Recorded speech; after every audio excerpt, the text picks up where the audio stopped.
Herbert L. Cranston. Years later, when I saw Michael Rennie come out of that flying saucer and the day the Earth stood still, I leaned over to the wife and said, "Now that's the way an alien emissary should look."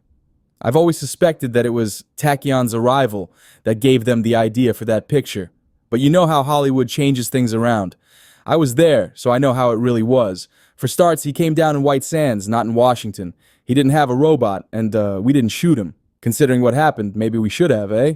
His ship, well, it certainly wasn't a flying saucer, and it didn't look a damn thing like our captured V-2s, or even the moon rockets on Werner's drawing boards. It violated every known law of aerodynamics and Einstein's special relativity, too.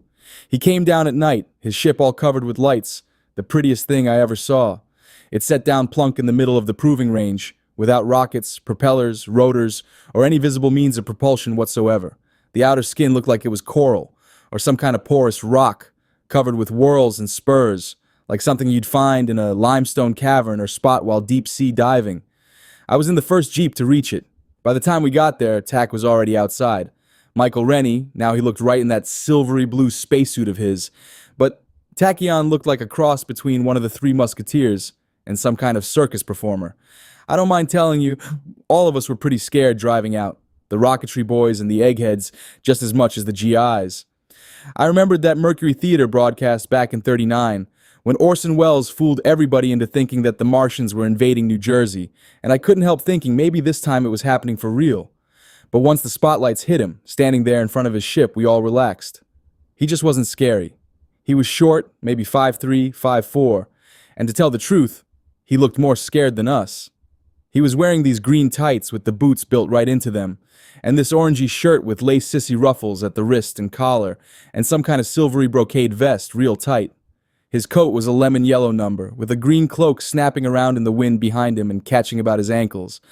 On top of his head, he had this wide-brimmed hat, with a long red feather sticking out of it, except when I got closer, I saw it was some kind of weird spiky quill. His hair covered his shoulders. At first glance, I thought he was a girl. It was peculiar sort of hair, too, red and shiny, like thin copper wire. I didn't know what to make of him, but I remember one of our Germans saying that he looked like a Frenchman. No sooner had we arrived than he came slogging right over to the jeep, bold as you please, trudging through the sand with a big bag stuck up under one arm. He started telling us his name, and he was still telling it to us while 4 other jeeps pulled up. He spoke better English than most of our Germans, despite having this weird accent, but it was hard to be sure at first when he spent 10 minutes telling us his name. I was the first human being to speak to him. That's God's truth. I don't care what anyone else tells you. It was me. I got out of the jeep and stuck out my hand and said, "Welcome to America." I started to introduce myself, but he interrupted me before I could get the words out. "Herb Cranston, of Cape May, New Jersey," he said. "A rocket scientist. Excellent. I'm a scientist myself." He didn't look like any scientist I'd ever known. But I made allowances, since he came from outer space. I was more concerned about how he'd known my name. I asked him. He waved his ruffles in the air, impatient. "I read your mind. That's unimportant. Time is short, Cranston. Their ship broke up." I thought he looked more than a little sick when he said that. Sad, you know, hurting, but scared, too. And tired. Very tired. Then he started talking about this globe. That was the globe with the wildcard virus, of course. Everyone knows that now, but back then I didn't know what the hell he was going on about. It was lost, he said. He needed to get it back. And he hoped for all our sakes it was still intact. He wanted to talk to our leaders. He must have read their names in my mind because he named Werner and Einstein and the president, except he called him this President Harry S. Truman of yours. Then he climbed right into the back of the jeep and sat down. "Take me to them. At once." Professor Lyle Crawford Kent. In a certain sense, it was I who coined his name. His real name, of course, his alien patronymic, was impossibly long. Several of us tried to shorten it, I recall, using this or that piece of it during our conferences, but evidently this was some sort of breach of etiquette on his homeworld, Takis. He continually corrected us, rather arrogantly, I might say, like an elderly pedant lecturing a pack of schoolboys. Well, we needed to call him something. The title came first. We might have called him Your Majesty or some such since he claimed to be a prince, but Americans are not comfortable with that sort of bowing and scraping. He also said he was a physician, although not in our sense of word, and it must be admitted that he did seem to know a good deal of genetics and biochemistry, which seemed to be his area of expertise. Most of our team held advanced degrees, and we addressed each other accordingly, and so it was only natural that we fell to calling him Doctor as well. The rocket scientists were obsessed with our visitor's ship, particularly with the theory of his faster-than-light propulsion system. Unfortunately, our Takesian friend had burned out his ship's interstellar drive in his haste to arrive here before those relatives of his, and in any case, he adamantly refused to let any of us, civilian or military, inspect the inside of his craft. Werner and his Germans were reduced to questioning the alien about the drive, rather compulsively, I thought. As I understood it, theoretical physics and the technology of space travel were not disciplines in which our visitor was especially expert, so the answers he gave them were not very clear, but we did grasp that the drive made use of a hitherto unknown particle that traveled faster than light. The alien had a term for the particle, as unpronounceable as his name. Well, I had a certain grounding in classical Greek, like all educated men, and a fair nomenclature if I do say so myself. I was the one who devised the coinage tachyon. Somehow the GIs got things confused and began referring to our visitor as that tachyon fellow. The phrase caught on, and from there it was only a short step to Dr. Tachyon, the name by which he became generally known in the press. Colonel Edward Reed, U.S. Army Intelligence, retired. You want me to say it, right? Every damn reporter I've ever talked to wants me to say it. All right, here it is. We made a mistake, and we paid for it too. Do you know that afterwards, they came within a hair of court-martialing all of us, the whole interrogation team? That's a fact. The hell of it is, I don't know how we could have been expected to do things any differently than we did. I was in charge of his interrogation. I ought to know. What did we really know about him? Nothing except what he told us himself. The eggheads were treating him like baby Jesus, but military men have to be a little more cautious. If you want to understand, you have to put yourself in our shoes and remember how it was back then. His story was utterly preposterous, and he couldn't prove a single damn thing. Okay, he landed in this funny-looking rocket plane, except it didn't have rockets. That was impressive. Maybe that plane of his did come from outer space, like he said. But maybe it didn't. Maybe it was one of those secret projects the Nazis had been working on, left over from the war. They'd had jets at the end, you know, and those V-2s, and they were even working on the atomic bomb. Maybe it was Russian. I don't know. If Tachyon had only let us examine his ship, our boys would have been able to figure out where it came from, I'm sure. But he wouldn't let anyone inside the damn thing, which struck me as more than a little suspicious. What was he trying to hide? He said he came from the planet Takis. Well, I never heard of no goddamned planet Takis. Mars, Venus, Jupiter, sure. Even Mongo and Barsoom. But Takis, I called up a dozen top astronomers all around the country, even one guy over in England. Where's the planet Takis? I asked them.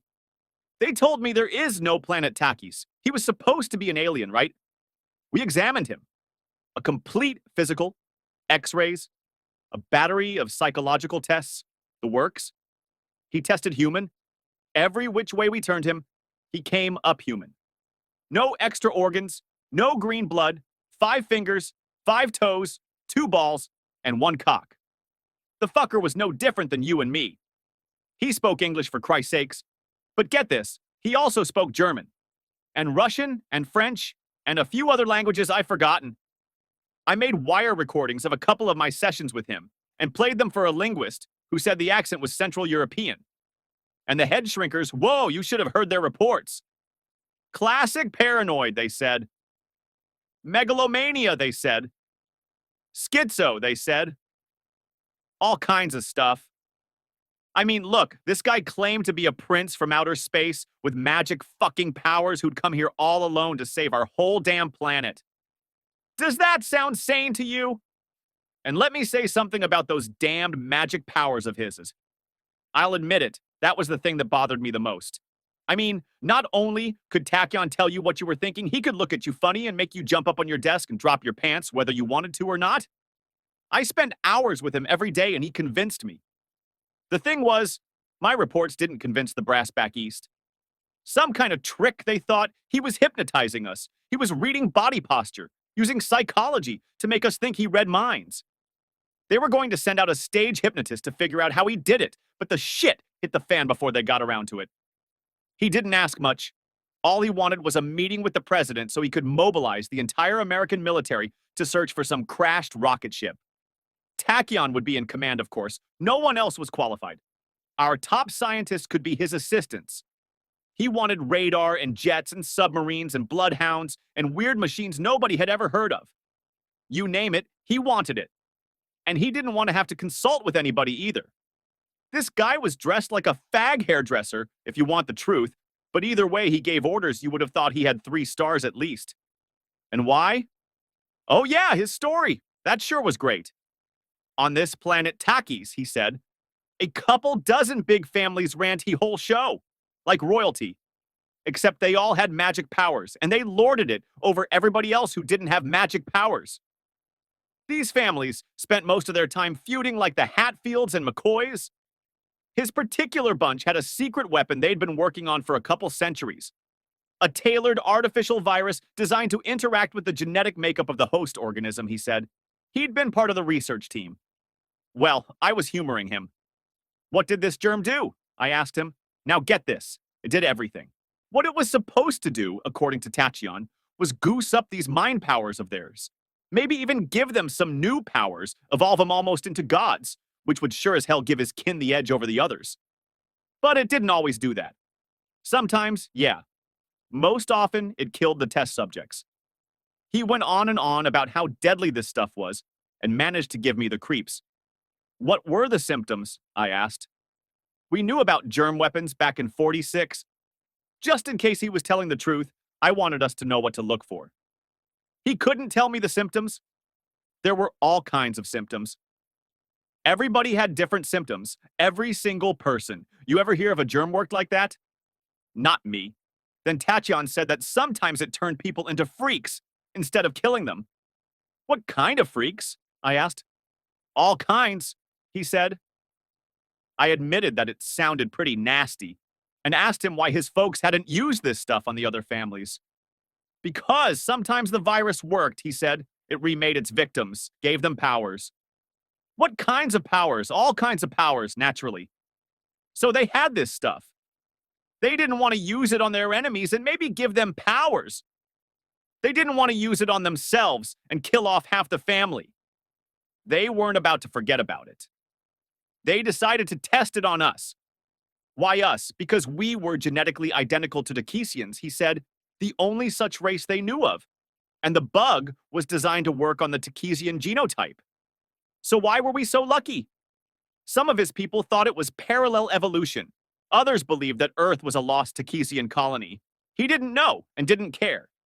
He did care about the experiment, thought it was ignoble. He protested, he said, but they ignored him. The ship left, and Tachyon decided to stop them all by himself.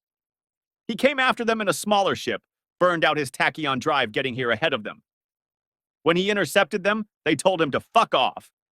Even though he was family, and they had some kind of space battle. His ship was damaged, theirs crippled, and they crashed. Somewhere back east, he said.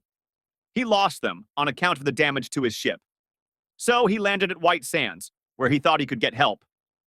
I got down the whole story on my wire recorder. Afterwards, Army intelligence contacted all sorts of experts, biochemists and doctors and germ warfare guys, you name it. An alien virus, we told them, symptoms completely random and unpredictable. Impossible, they said. Utterly absurd. One of them gave me a whole lecture about how Earth germs could never affect Martians like that in H.G. Wells' book. And Martian germs couldn't affect us either. Everybody agreed that this random symptom bit was a laugh. So what were we supposed to do? We all cracked jokes about the Martian flu and spaceman's fever. Somebody, I don't know who, called it the wildcard virus in a report, and the rest of us picked up on the name, but nobody believed it for a second. It was a bad situation, and Tachyon just made it worse when he tried to escape. He almost pulled it off, but like my old man always told me, almost only counts in horseshoes and hand grenades. The Pentagon had sent out their own man to question him, a bird colonel named Wayne, and Tachyon finally got fed up, I guess. He took control of Colonel Wayne, and together they just marched out of the building. Whenever they were challenged, Wayne snapped off the orders to let them pass, and rank does have its privileges. The cover story was that Wayne had orders to escort Tachyon back to Washington. The commandeered a jeep and got all the way back to the spaceship, but my men were waiting for them, with direct orders to ignore anything Colonel Wayne might say. We took him back into custody and kept him there under heavy guard. For all his magic powers, there wasn't much he could do about it. He could make one person do what he wanted, maybe 3 or 4 if he tried real hard, but not all of us, and by then we were wise to his tricks. Maybe it was a boneheaded maneuver, but his escape attempt did get the date with Einstein he'd been badgering us for. The Pentagon kept telling us he was the world's greatest hypnotist, but I wasn't buying that anymore, and you should have heard what Colonel Wayne thought about that theory. The eggheads were getting agitated too. Anyway, together, Wayne and I managed to wrangle authorization to fly the prisoner to Princeton. I figured a talk with Einstein couldn't do any harm and might do some good. His ship was impounded, and we'd gotten all we were going to get from the man himself. Einstein was supposed to be the world's greatest brain. Maybe he could figure the guy out, right? There are still those who say that the military is to blame for everything that happened, but it's just not true. It's easy to be wise in hindsight, but I was there, and I'll maintain to my dying day that the steps we took were reasonable and prudent. The thing that really burns me is when they talk about how we did nothing to track down that damn globe with the wildcard spores. Maybe we made a mistake. Yeah, but we weren't stupid. We were covering our asses. Every damned military installation in the country got a directive to be on the lookout for a crashed spaceship that looked something like a seashell with running lights. Is it my fucking fault that none of them took it seriously? Give me credit for one thing at least. When all hell broke loose, I had Tachyon jetting back toward New York within 2 hours. I was in the seat behind him. The red-headed wimp cried half the fucking way across the country. Me, I prayed for Jet Boy.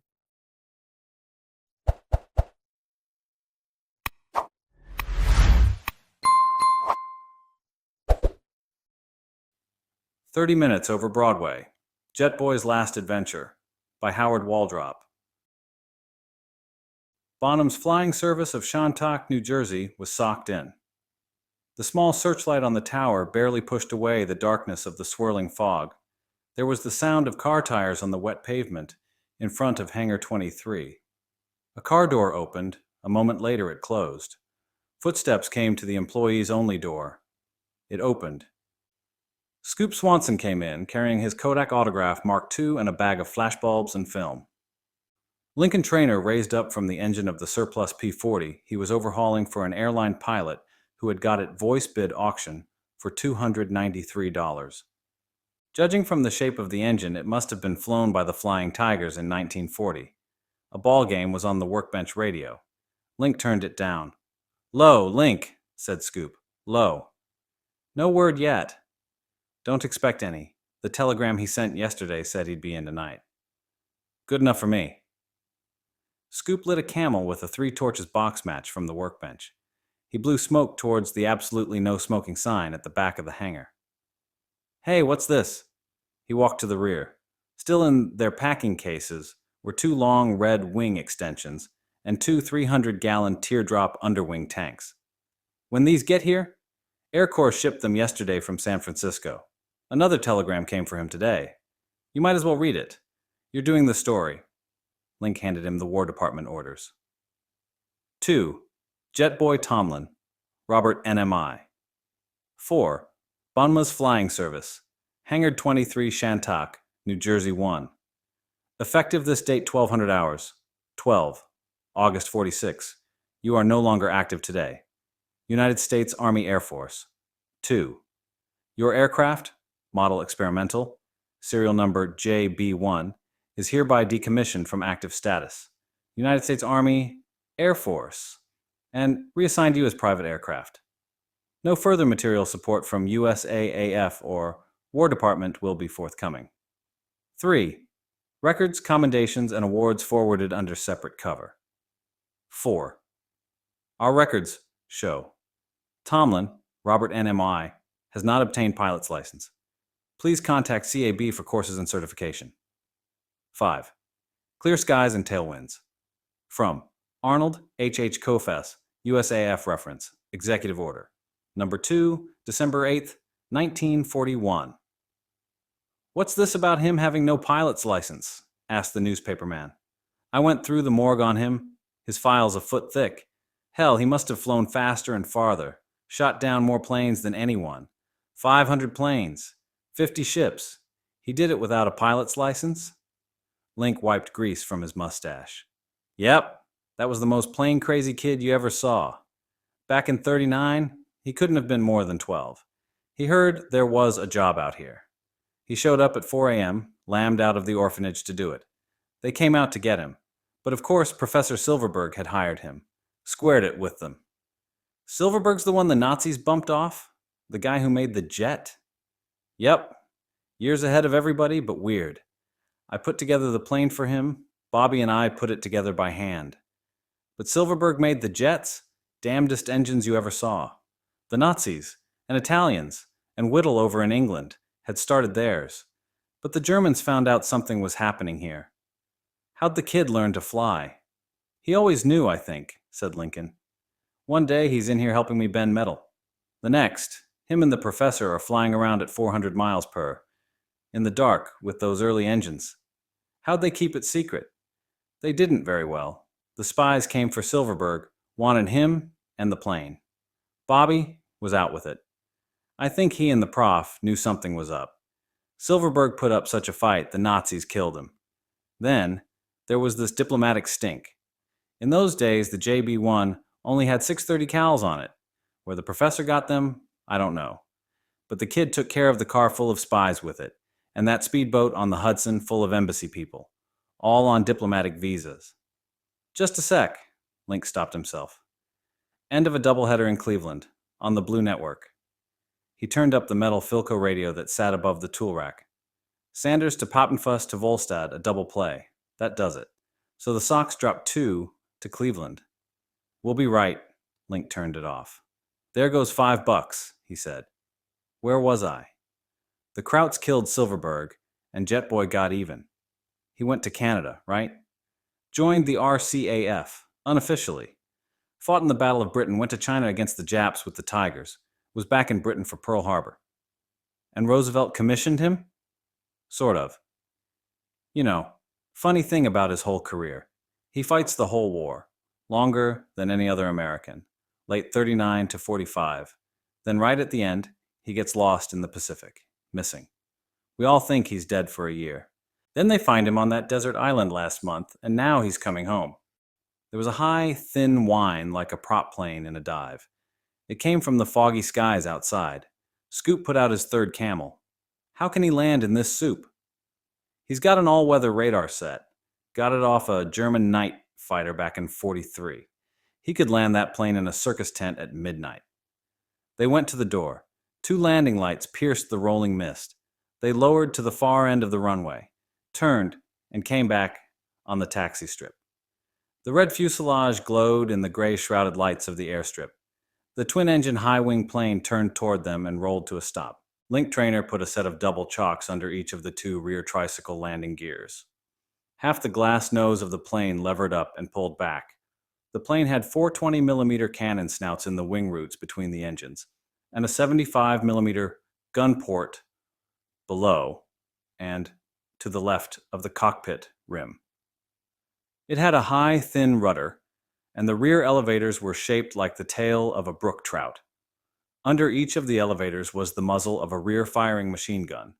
The only markings on the plane were 4 non-standard USAAF stars in a black roundel, and the serial number JB-, one on the top right and bottom left wings and beneath the rudder. The radar antennae on the nose looked like something to roast weenies on. A boy dressed in red pants, white shirt, and a blue helmet and goggles stepped out of the cockpit and onto the drop ladder on the left side. He was 19, maybe 20. He took off his helmet and goggles. He had curly, mousy brown hair, hazel eyes, and was short and chunky. "Link," he said. He hugged the pudgy man to him, patted his back for a full minute. Scoop snapped off a shot. "Great to have you back, Bobby," said Link. "Nobody's called me that in years," he said. "It sounds real good to hear it again." "This is Scoop Swanson," said Link. "He's going to make you famous all over again." "I'd rather be asleep." He shook the reporter's hand. "Any place around here we can get some ham and eggs?" The launch pulled up to the dock in the fog. Out in the harbor, a ship finished cleaning its bilges and was turning to steam back southward. There were 3 men on the mooring, Fred and Ed and Fillmore. One man stepped out of the launch with a suitcase in his hands. Fillmore leaned down and gave the guy at the wheel of the motorboat a Lincoln and 2 Jacksons. Then he helped the guy with the suitcase. "Welcome home, Dr. Todd. It's good to be back, Fillmore." Todd was dressed in a baggy suit and had on an overcoat even though it was August. He wore his hat pulled low over his face, and from it a glint of metal was reflected in the pale lights from the warehouse. "This is Fred and this is Ed," said Fillmore. "They're here just for the night." "Low," said Fred. "Low," said Ed. They walked back to the car, a 46 Merc that looked like a submarine. They climbed in, Fred and Ed watching the foggy alleys to each side. Then Fred got behind the wheel, and Ed rode shotgun, with a sawed-off 10-gauge. "Nobody's expecting me, nobody cares," said Dr. Todd. "Everybody who had something against me is either dead or went respectable during the war and made a mint. I'm an old man and I'm tired. I'm going out in the country and raise bees and play the horses in the market." "Not planning anything, boss?" "Not a thing." He turned his head as they passed a streetlight. Half his face was gone, a smooth plate reaching from jaw to hatline, nostril to left ear. "I can't shoot anymore, for one thing. My depth perception isn't what it used to be." "I shouldn't wonder," said Fillmore. "We heard something happened to you in 43. Was in a somewhat profitable operation out of Egypt while the Africa Corps was falling apart. Taking people in and out, for a fee, in a nominally neutral air fleet. Just a sideline. Then ran into that hotshot flyer." "Who?" "Kid with the jet plane, before the Germans had them. Tell you the truth, boss, I didn't keep up with the war much. I take a long view on merely territorial conflicts." "As I should have," said Dr. Todd. "We were flying out of Tunisia. Some important people were with us that trip." The pilot screamed. There was a tremendous explosion. "Next thing I came to, it was the next morning, and me and one other person are in a life raft in the middle of the Mediterranean. My face hurt. I lifted up. Something fell into the bottom of the raft. It was my left eyeball. It was looking up at me. I knew I was in trouble." "You said it was a kid with a jet plane?" asked Ed. "Yes. We found out later they'd broken our code and he'd flown 600 miles to intercept us." "You want to get even?" asked Fillmore. "No." That was so long ago, I hardly remember that side of my face. It just taught me to be a little more cautious. I wrote it off as character building. "So no plans, huh?" "Not a single one," said Dr. Todd. "That'll be nice for a change," said Fillmore. They watched the lights of the city go by as they continued driving on to their destination. He knocked on the door, uncomfortable in the new brown suit and vest. "Come on in, it's open," said a woman's voice. Then it was muffled. "I'll be ready in just a minute." Jetboy opened the oak hall door and stepped into the room, past the glass brick room divider. A beautiful woman stood in the middle of the room, a dress halfway over her arms and head. She wore a camisole, garter belt, and silk hose. She was pulling the dress down with one of her hands. Jetboy turned his head away, blushing and taken aback. "Oh," said the woman. "Oh. It's me, Belinda," he said. "Robert." "Robert?" Bobby Tomlin." She stared at him a moment, her hands clasped over her front, though she was fully dressed. "Oh, Bobby," she said, and came to him and hugged him and gave him a big kiss right on the mouth. It was what he had waited 6 years for. "Bobby, it's great to see you. I was expecting someone else. Some girlfriends. How did you find me?" "Well, it wasn't easy." She stepped back from him. "Let me look at you." He looked at her. The last time he had seen her, she was 14, a tomboy, still at the orphanage. She had been a thin kid with mousy blonde hair. Once, when she was 11, she'd almost punched his lights out. She was a year older than he. Then he had gone away, to work at the airfield. Then to fight with the Brits against Hitler. He had written her when he could all during the war, after America entered it. She had left the orphanage and put in a foster home. In 44, one of his letters had come back from there, marked moved, no forwarding address. Then he had been lost all during the last year. You've changed too, he said. So have you. I followed the newspapers all during the war. I tried to write you, but I don't guess the letters caught up with you.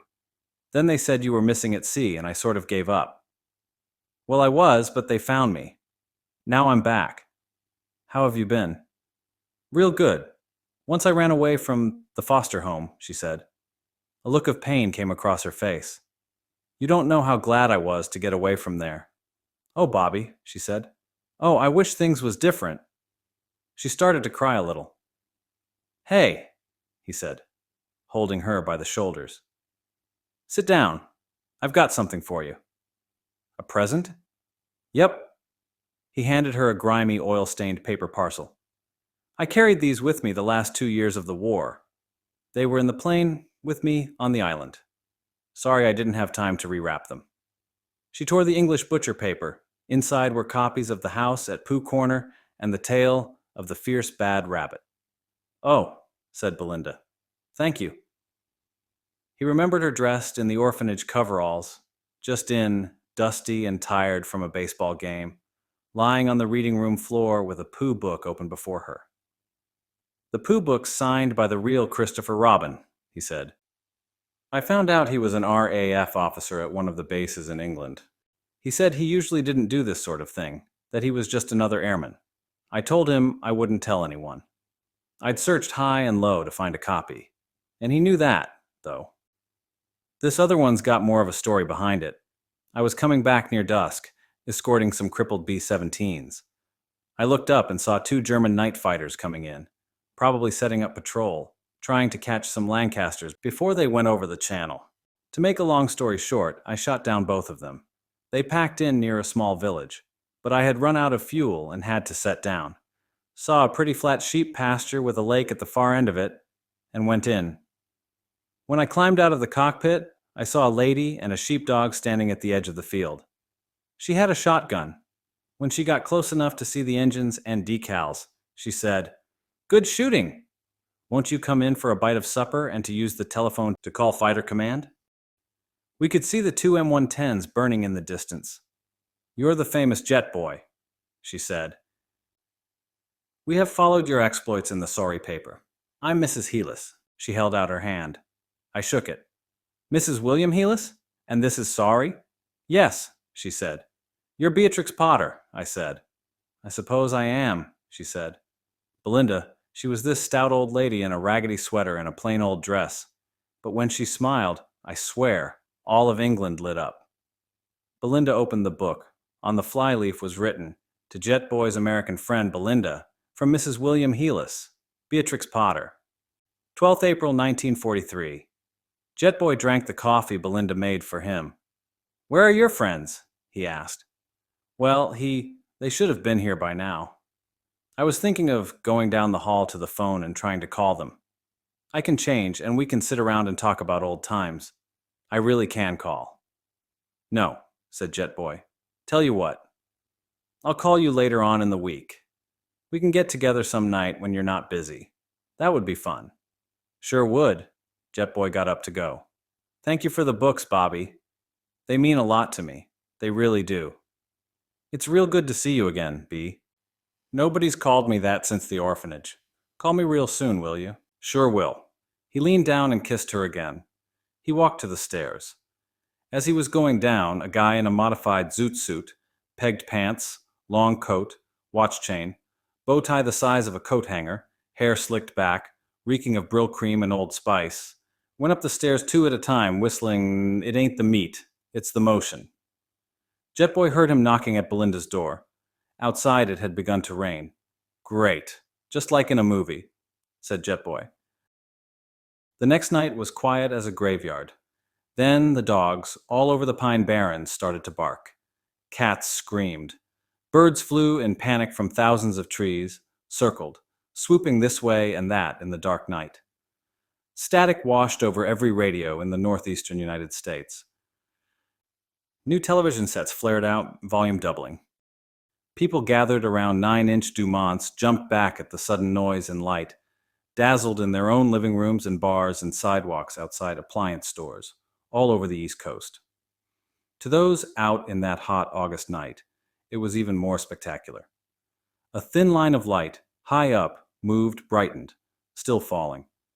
Then it expanded, upping in brilliance, changed into a blue-green bolide, seemed to stop, then flew to 100 falling sparks that slowly faded on the dark starlit sky. Some people say they saw another, smaller light a few minutes later.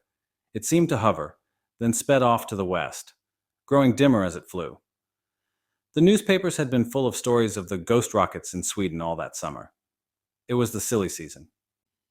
A few calls to the Weather Bureau or Army Air Force bases got the answer that it was probably a stray from Delta Aquarid meteor shower. Out in the Pine Barrens, somebody knew differently, though he wasn't in the mood to communicate it to anyone. Jetboy, dressed in a loose pair of pants, a shirt, and a brown aviator's jacket, walked in through the doors of the Blackwell Printing Company. There was a bright red and blue sign above the door, home of the Kosh Comics Company. He stopped at the receptionist's desk. Robert Tomlin to see Mr. Farrell. The secretary, a thin, blonde job in glasses with swept-up rims that made it look like a bat was camping on her face, stared at him. Mr. Farrell passed on in the winter of 1945. Were you in the service or something?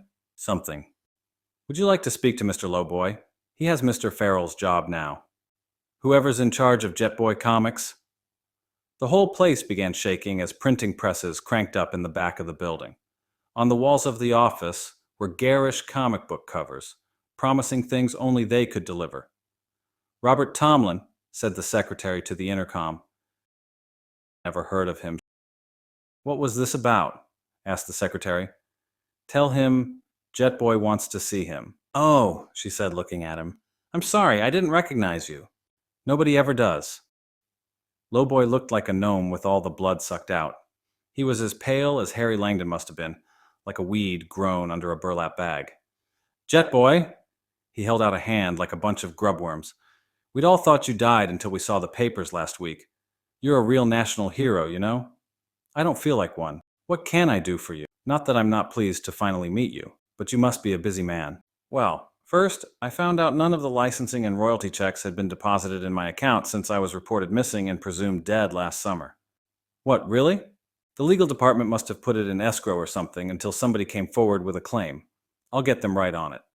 Well, I'd like the check now before I leave, said Jetboy. Huh? I don't know if they can do that. That sounds awfully abrupt. Jetboy stared at him.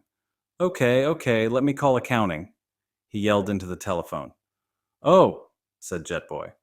A friend's been collecting my copies.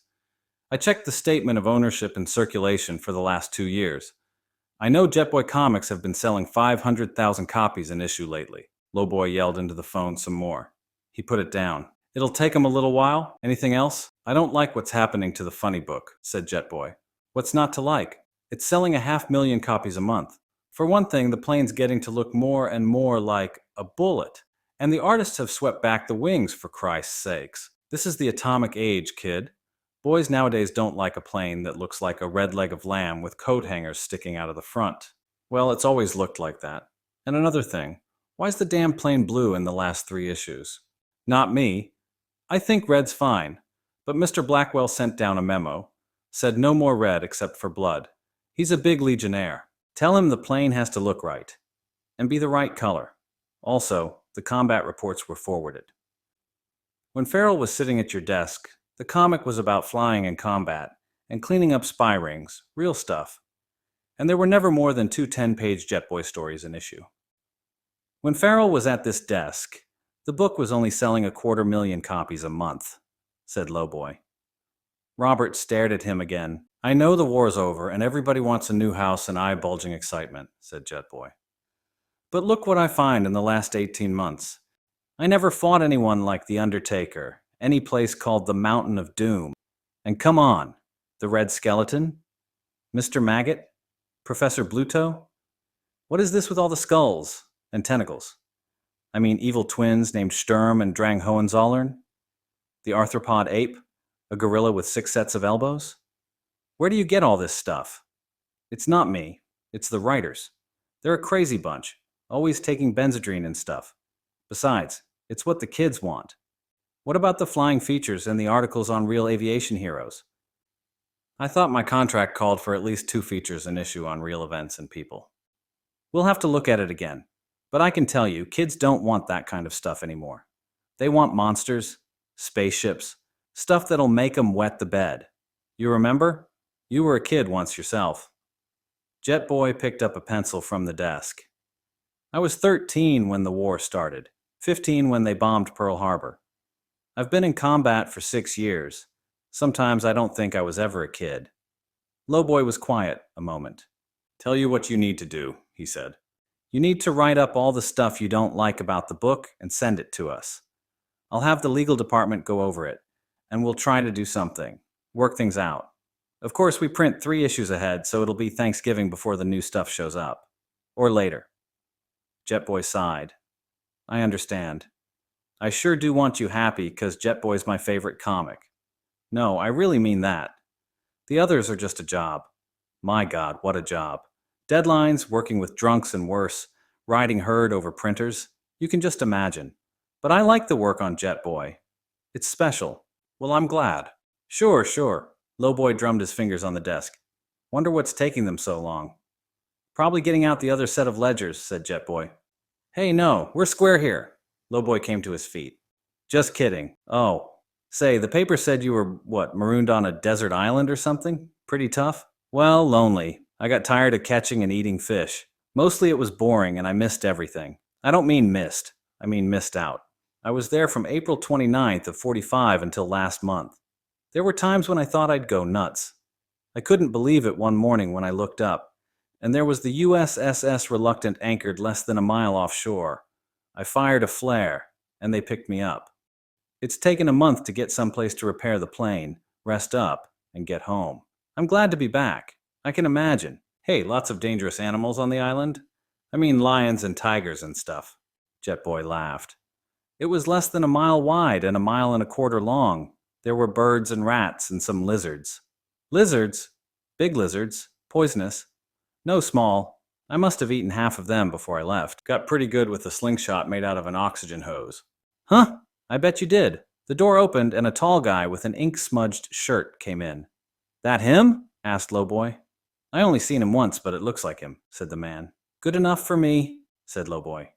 Not for me, said the accountant. Show me some ID or sign this release. Jetboy sighed and did. He looked at the amount on the check. It had far too few digits in front of the decimal. He folded it up and put it inside his pocket. I'll leave my address for the next check with your secretary, and I'll send a letter with the objections this week. Do that. It's been a real pleasure meeting you. Let's hope we have a long and prosperous business together. Thanks, I guess, said Jetboy. He and the accountant left. Lowboy sat back down in his swivel chair. He put his hands behind his head and stared at a bookcase across the room. Then he rocketed forward, jerked up the phone, and dialed 9 to get out. He called up the chief writer for Jetboy Comics. A muzzy, hungover voice answered on the 12th ring. Clean the shit out of your head, this is Lowboy. Picture this. 52-page special, single-story issue. Ready? Jetboy on Dinosaur Island. Got that? I see lots of cavemen. A broad. A what-you-call-it. King Rex. What? Yeah, a tyrannosaur. Maybe a bunch of holdout Jap soldiers. You know. Yeah, maybe even a samurai. When? Blown off course in AD 1100? Christ, whatever. You know exactly what we need. What's this? Tuesday. You got till 5 p.m. Thursday, okay? Quit bitching. It's $150 fast bucks. See you then? He hung up. Then he called up an artist and told him what he wanted for the cover. Ed and Fred were coming back from a delivery in the Pine Barrens. They were driving an 8-yard dump truck. In the back, until a few minutes ago, had been 6 cubic yards of new-set concrete. 8 hours before, it had been 5.5 yards of water, sand, gravel, and cement. And a secret ingredient. The secret ingredient had broken 3 of 5 unbreakable rules for carrying on a tax-free, unincorporated business in Teehee State. He had been taken by other businessmen to a wholesale construction equipment center and been shown how a cement mixer works, up close and personal. Not that Ed and Fred had anything to do with that. They'd been called an hour ago and asked if they could drive a dump truck through the woods for a couple of grand. It was dark out in the woods, not too many miles from the city. It didn't look like they were within 100 miles of a town over 500 population.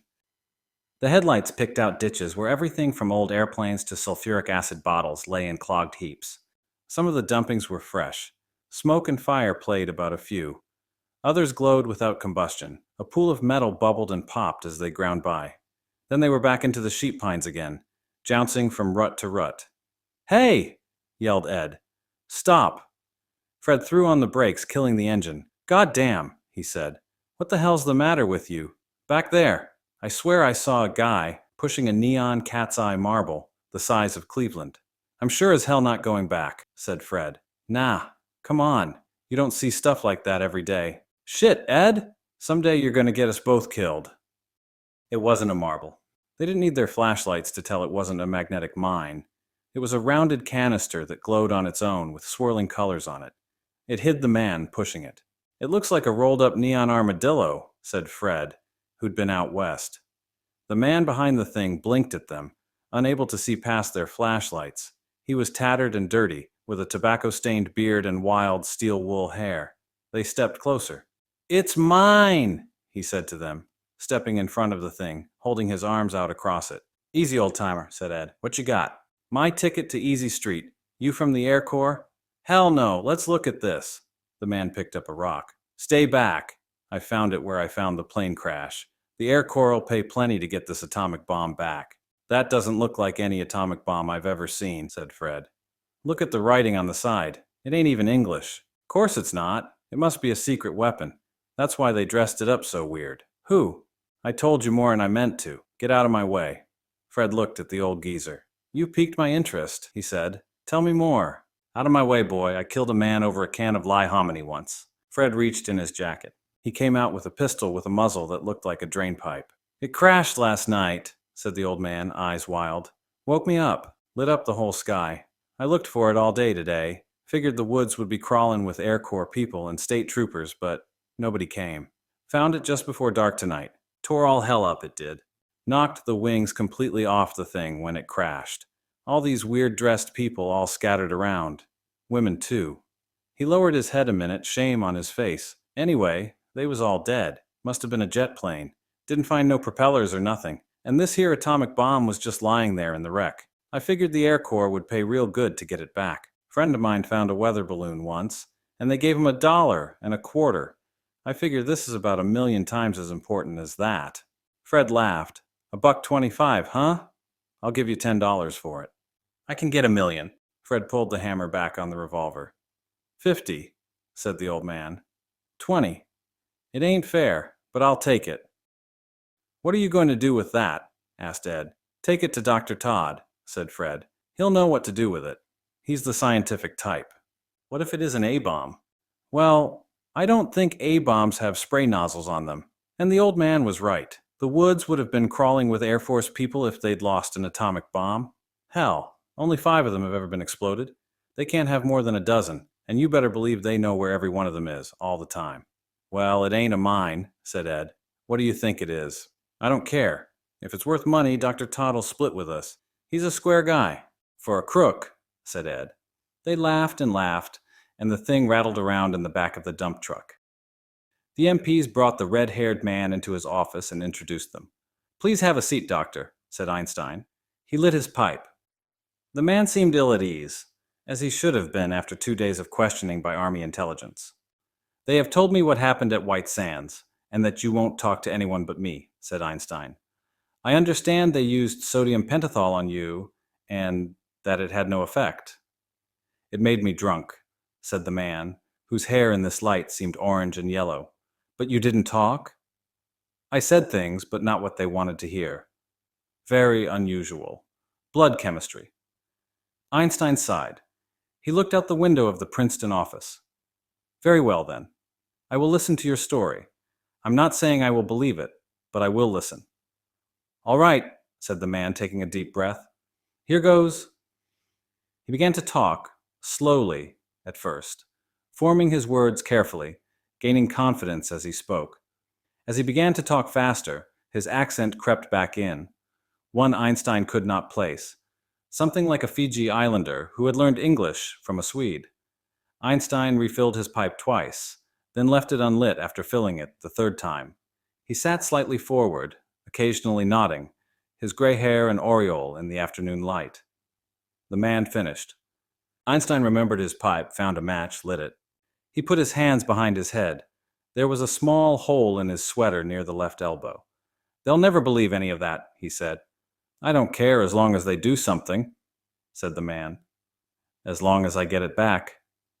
Einstein looked at him. If they did believe you, the implications of all this would overshadow the reason you're here. The fact that you are here, if you follow my meaning. Well, what can we do? If my ship were still operable, I'd be looking myself. I did the next best thing, landed somewhere that would be sure to attract attention, asked to speak to you. Perhaps other scientists, research institutes. Einstein laughed. Forgive me. You don't realize how things are done here. We still need the military. We will have a military and the government whether we want them or not. So we might as well have them on the best possible terms. Ours, from the first. The problem is that we have to think of something that is plausible to them, yet we'll still mobilize them in search. I'll talk to the army people about you, then make some calls to friends of mine. We have just finished a large global war, and many things had a way of escaping notice, or being lost in the shuffle. Perhaps we can work something from there. The only thing is, we had better do all this from a phone booth. The MPs will be along, so I will have to talk quietly. Tell me, he said, picking up his hat from the corner of a cluttered bookcase. Do you like ice cream? Lactose and sugar solids congealed in a mixture just kept below the freezing point? Asked the man. I assure you, said Einstein, it is better than it sounds and quite refreshing. Arm in arm, they went out the office door. Jetboy patted the scarred side of his plane. He stood in hangar 23. Link came out of his office, wiping his hands on a greasy rag. Hey, how'd it go? He asked. Great. They want the book of memoirs. Going to be their big spring book, if I get it in on time, or so they say. You still bound and determined to sell the plane? Asked the mechanic. Sure hate to see her go. Well, that part of my life's over. I feel like if I never fly again, even as an airline passenger, it'll be too soon. What do you want me to do? Jetboy looked at the plane. Tell you what, put on the high-altitude wing extensions and the drop tank. It looks bigger and shinier that way. Somebody from a museum will probably buy it, is what I figure. I'm offering it to museums first. If that doesn't work, I'll take out ads in the papers. We'll take the guns out later, if some private citizen buys it. Check everything to see if it's tight. Shouldn't have shaken much on the hop from San Francisco, and they did a pretty good overhaul at Hickman Field. Whatever you think it needs. Sure thing. I'll call you tomorrow unless something can't wait. Historical aircraft for sale. Jetboy's twin-engine jet. 2 times 1,200-pound thrust engines. Speed 600 miles per hour at 25,000 feet. Range 650 miles. 1,000 with drop tanks. Tank and wing exits incorporated. Length 31 feet. Wingspan 33 feet. 49 with extensions. Reasonable offers accepted. Must see to appreciate. On view at Hangar 23, Bonham's Flying Service, Shantac, New Jersey. Jetboy stood in front of the bookstore window, looking at the pyramids of new titles there. You could tell paper rationing was off. Next year, his book would be one of them. Not just a comic book, but the story of his part in the war. He hoped it would be good enough so that it wouldn't be lost in the clutter. Seems like, in the words of someone, every goddamned barber and shoeshine boy was drafted had written a book about how he won the war. There were 6 books of war memoirs in one window, by everyone, from lieutenant colonel to major general. Maybe those PFC barbers didn't write that many books. Maybe they wrote some of the 24 war novels that covered another window in the display. There were 2 books near the door, piles of them in a window by themselves, runaway bestsellers that weren't war novels or memoirs. One was called The Grasshopper Lies Heavy by someone named Abinson, Hawthorne Abinson, obviously a pen name. The other was a thick book called Growing Flowers by Candlelight in Hotel Rooms, by someone so self-effacing she called herself Mrs. Charles Fine Adams. It must be a book of unreadable poems that the public, in its craziness, had taken up. There was no accounting for taste. Jetboy put his hands in the pockets of his leather jacket and walked to the nearest movie show. Todd watched the smoke rising from the lab and waited for the phone to ring. People ran back and forth to the building a half-mile away. There had been nothing for 2 weeks. Thorkeld, the scientist he'd hired to run the tests, had reported each day. The stuff didn't work on monkeys, dogs, rats, lizards, snakes, frogs, insects, or even on fish in suspension water. Dr. Thorkeld was beginning to think Todd's men had paid $20 for an inert gas in a fancy container. A few moments ago there had been an explosion. Now he waited. The phone rang. Todd. Oh, God. This is Jones at the lab. It's... Static washed over the line. Oh, sweet Jesus. Thorkeld's. They're all... There was thumping near the phone receiver on the other end. Oh, my... Calm down, said Todd. Is everyone outside the lab safe? Yeah, Ooh. The sound of vomiting came over the phone. Todd waited. Sorry, Dr. Todd. The lab's still sealed off. The fire's... It's a small one on the grass outside. Somebody dropped a butt. Tell me what happened. I was outside for a smoke. Somebody in there must have messed up, dropped something. I don't know. They're most of them dead, I think. I hope. I don't know. Something's... Wait. There's someone still moving in the office. I can see from here. There was a click of someone picking up the receiver. The volume on the line dropped. Tog, said a voice, an approximation of a voice. Who's there? Thorkeld? Guh. Hep, guh. There was a sound like a sack full of squids being dumped on a corrugated roof. Hep. Then came the sound of jelly being emptied into a cluttered desk drawer. There was a gunshot and the receiver bounced off the desk. He shot it himself, said Jones. I'll be right out, said Todd. After the cleanup, Todd stood in his office again. It had not been pretty. The canister was still intact. Whatever the accident had been with a sample. The other animals were okay. It was only the people. 3 were dead outright. 1, Thorkeld, had killed himself. 2 others he and Jones had had to kill. A 7th person was missing, but had not come out of any doors or windows. Todd sat down in his chair and thought a long time. Then he reached over and pushed the button on his desk. Yeah, doctor? Asked Fillmore, stepping into the room with a batch of telegrams and brokerage orders under his arm. Dr. Todd opened the desk safe and began counting out bills. Fillmore, I'd like you to get down to Port Elizabeth, North Carolina, and buy me up 5 Type B limp balloons. Tell them I'm a car salesman. Arrange for 1 million cubic feet of helium to be delivered to the South Pensy warehouse. Break out the hardware and give me a complete list of what we have. Anything we need, we can get the surplus. Get a hold of Captain Mack, see if he still has that cargo ship. We'll need new passports. Get me Charlie Sachs. I'll need a contact in Switzerland. I'll need a pilot with a lighter-than-air license. Some diving suits and oxygen. Shot ballast. Couple of tons. A bomb sight. Nautical charts. And bring me a cup of coffee. Fred has a lighter-than-air pilot's license, said Fillmore. Those 2 never cease to amaze me, said Dr. Todd. I thought we'd pulled our last caper, boss. Fillmore, he said, and looked at the man he'd been friends with for 20 years. Fillmore, some capers you have to pull, whether you want to or not. Dewey was an admiral at Manila Bay. Dewey was a candidate just the other day. Dewey were her eyes when she said I do. Do we love each other? I should say we do. The kids in the courtyard of the apartment jumped rope. They'd started the second they got home from school. At first it bothered Jetboy. He got up from the typewriter and went to the window. Instead of yelling, he watched. The writing wasn't going well anyway. What had seemed like just the facts, when he'd told them to the G2 boys during the war, looked like bragging on paper. Once the words were down. 3 planes, 2 Me-109s and a TA-152, came out of the clouds at the crippled B-24. It had suffered heavy flak damage. 2 props were feathered and the top turret was missing. One of the 109s went into a shallow dive, probably going into a snap roll to fire up at the underside of the bomber.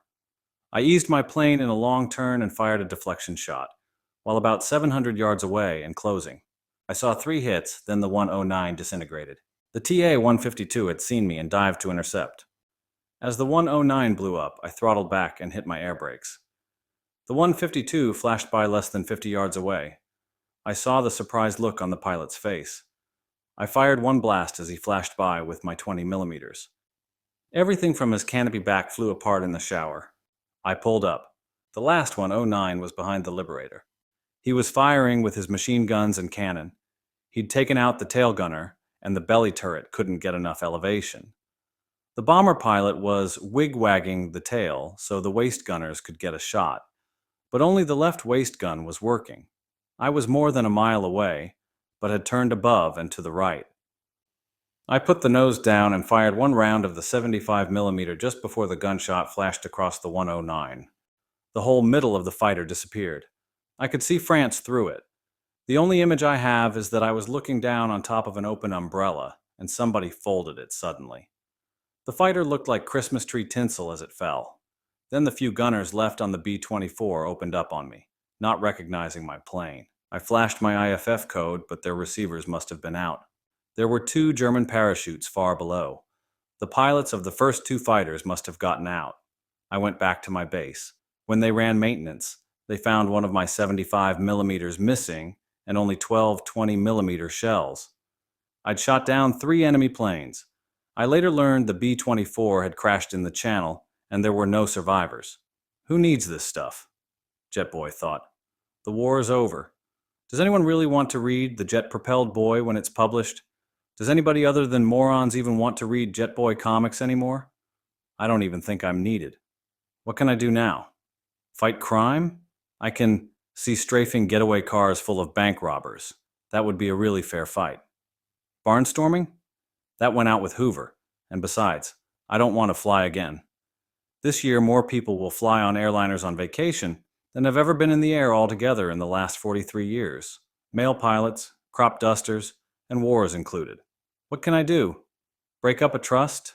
Prosecute wartime profiteers? There's a real dead-end job for you. Punish old men who are robbing the state blind, running orphanages, and starving and beating the kids? You don't need me for that. You need Spanky, alfalfa, and buckwheat. A tisket, a tasket, Hitler's in a casket. Eeny, meeny, Mussolini, 6 feet underground, said the kids outside, now doing double Dutch, 2 ropes going opposite directions. Kids have too much energy, he thought. They hot peppered a while, then slowed again. Down in the dungeon, 12 feet deep, where old Hitler lies asleep. German boys, they tickle his feet. Down in the dungeon, 12 feet deep. Jetboy turned away from the window. Maybe what I need is to go to the movies again. Since his meeting with Belinda, he'd done nothing much but read, write, and go see movies. Before coming home, the last 2 movies he'd seen, in a crowded post-auditorium in France in late '44, had been a cheesy double bill. That Navy Nuisance, a United Artists film made in '43, with Bobby Watson as Hitler, and one of Jetboy's favorite character actors, Frank Phelan, had been the better of the 2. The other was a PRC hunk of junk, Jive Junction, starring Dickie Moore, about a bunch of hepcats jitterbugging at the malt shop. The first thing he'd done after getting his money and finding an apartment was to find the nearest movie theater, where he'd seen Murder. He says, about a house full of hillbilly weird people, with Fred McMurray and Marjorie Main, and an actor named Porter Hall playing identical twin brother murderers named Bert and Furt. Which one's which? Asked McMurray, and Marjorie Main picked up an axe handle and hit one of them in the middle of the back, where he collapsed from the waist up in a distorted caricature of humanity, but stayed on his feet. That there's Mert, says Main, throwing the axe handle on the woodpile. He's got a trick back. There was radium and homicide galore, and Jetboy thought it was the funniest move he had ever seen.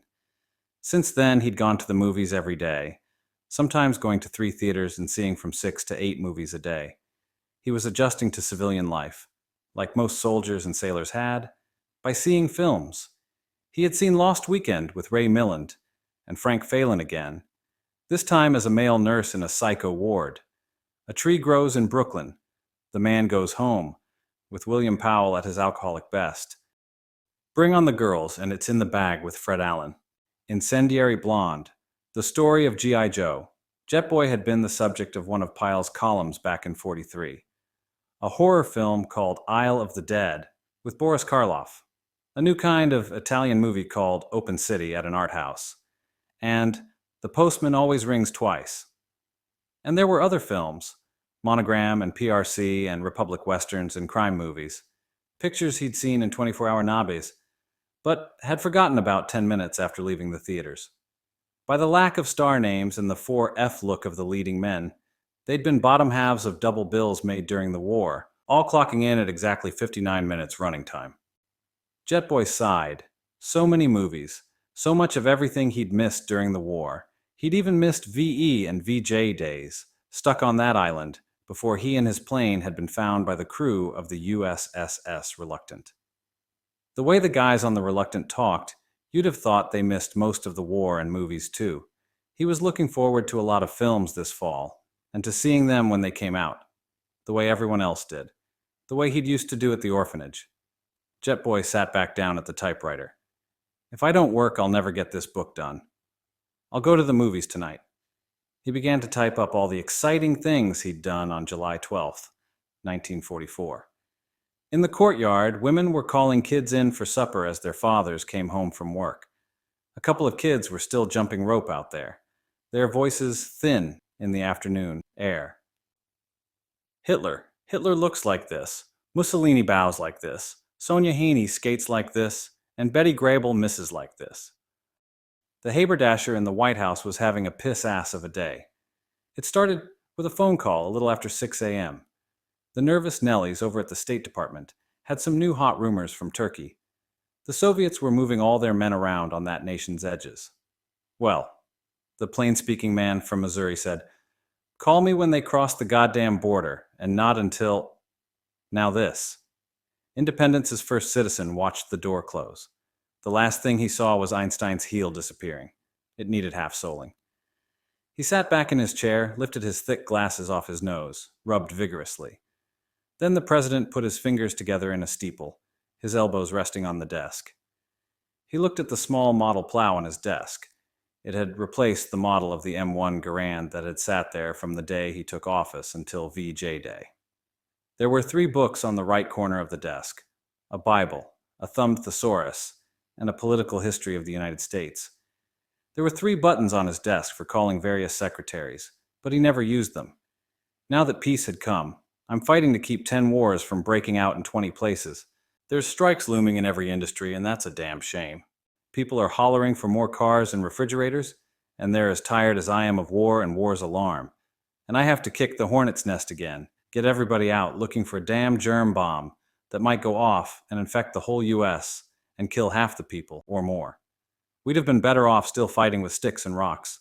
The sooner I get my ass back to 219 North Delaware and Independence, the better off me and this whole damn country will be. Unless that son of a bitch Dewey wants to run for president again. Like Lincoln said, I'd rather swallow a deer antler rocking chair than let that bastard be president. That's the only thing that'll keep me here when I've finished out Mr. Roosevelt's term. Sooner I get this snipe hunt underway, the faster we can put World War #2 behind us. He picked up the phone. "Get me the chiefs of staff," he said. "Major Truman speaking." "Major, this is the other Truman, your boss. Put General Ostrander on the horn, will you?" While he was waiting, he looked out past the window fan, he hated air conditioning, into the trees. The sky was the kind of blue that quickly turns to brass in the summer. He looked at the clock on the wall. 10:23 a.m., Eastern Daylight Time. What a day, what a year, what a century. "General Ostrander here, sir." "General, we just had another bale of hay dropped on us." A couple of weeks later, the note came. Deposit $20 million account number 43Z21. Credit Suisse, Bern, by 2300 Z, 14 September. Or lose a major city. You know of this weapon. Your people have been searching for it. I have it. I will use half of it on the first city. The price goes to $30 million to keep me from using it a second time.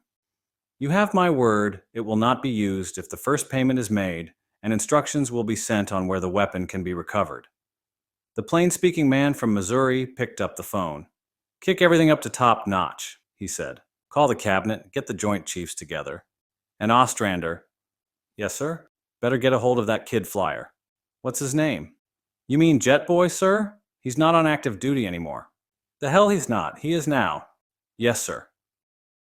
It was 2:24 p.m. on Thursday of September 15th, 1946, when the thing first showed up on the radar screens. At 2:31, it was still moving slowly toward the city at an altitude of nearly 60,000 feet. At 2:41, they blew the first of the air raid sirens, which had not been used in New York since April of 1945 in a blackout drill. By 2:48, there was panic. Someone in the CD office hit the wrong set of switches. The power went off everywhere except hospitals and police and fire stations. Subways stopped. Things shut down, and traffic lights quit working. Half the emergency equipment, which hadn't been checked since the end of the war, failed to come up. The streets were jammed with people. Cops rushed out to try to direct traffic. Some of the policemen panicked when they were issued gas masks. Telephones jammed. Fistfights broke out at intersections. People were trampled at subway exits and on the stairs of skyscrapers. The bridges clogged up. Conflicting orders came down. Get the people into bomb shelters.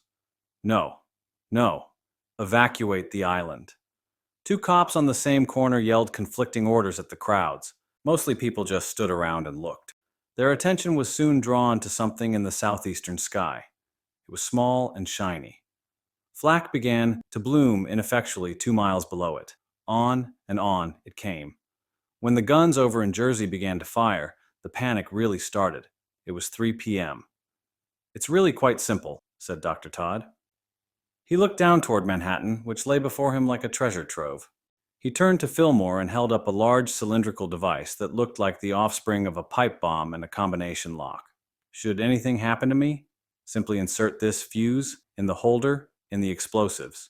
He indicated the taped-over portion with the opening in the canister, covered with the Sanskrit-like lettering.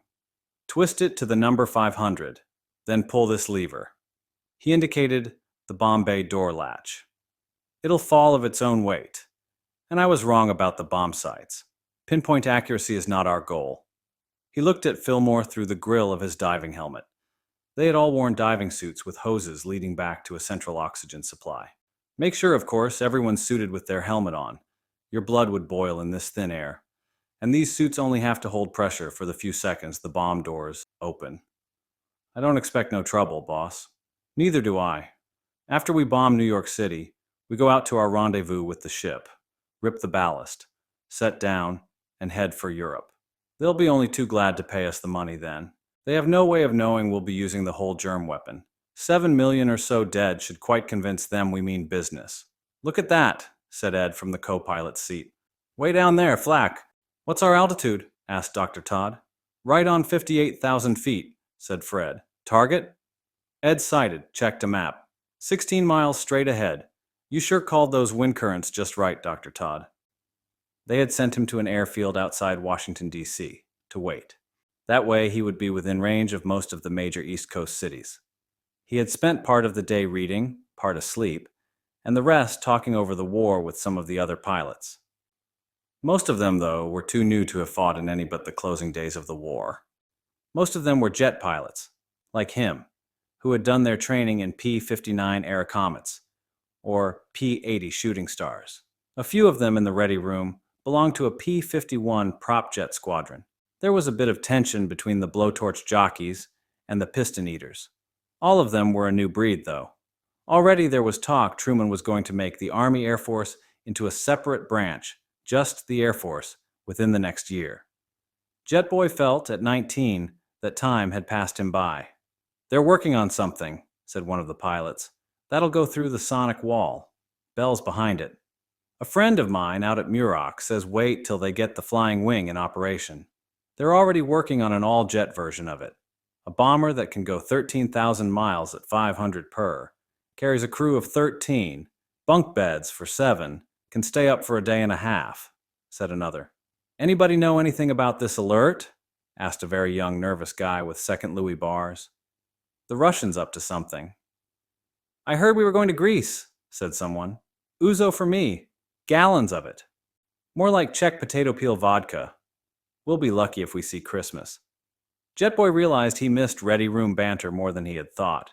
The intercom hissed on, and a klaxon began to wail. Jetboy looked at his watch. It was 2:25 p.m. He realized he missed something more than Air Corps badinage. That was flying. Now it all came back to him. When he had flown down to Washington the night before, it had been just a routine hop.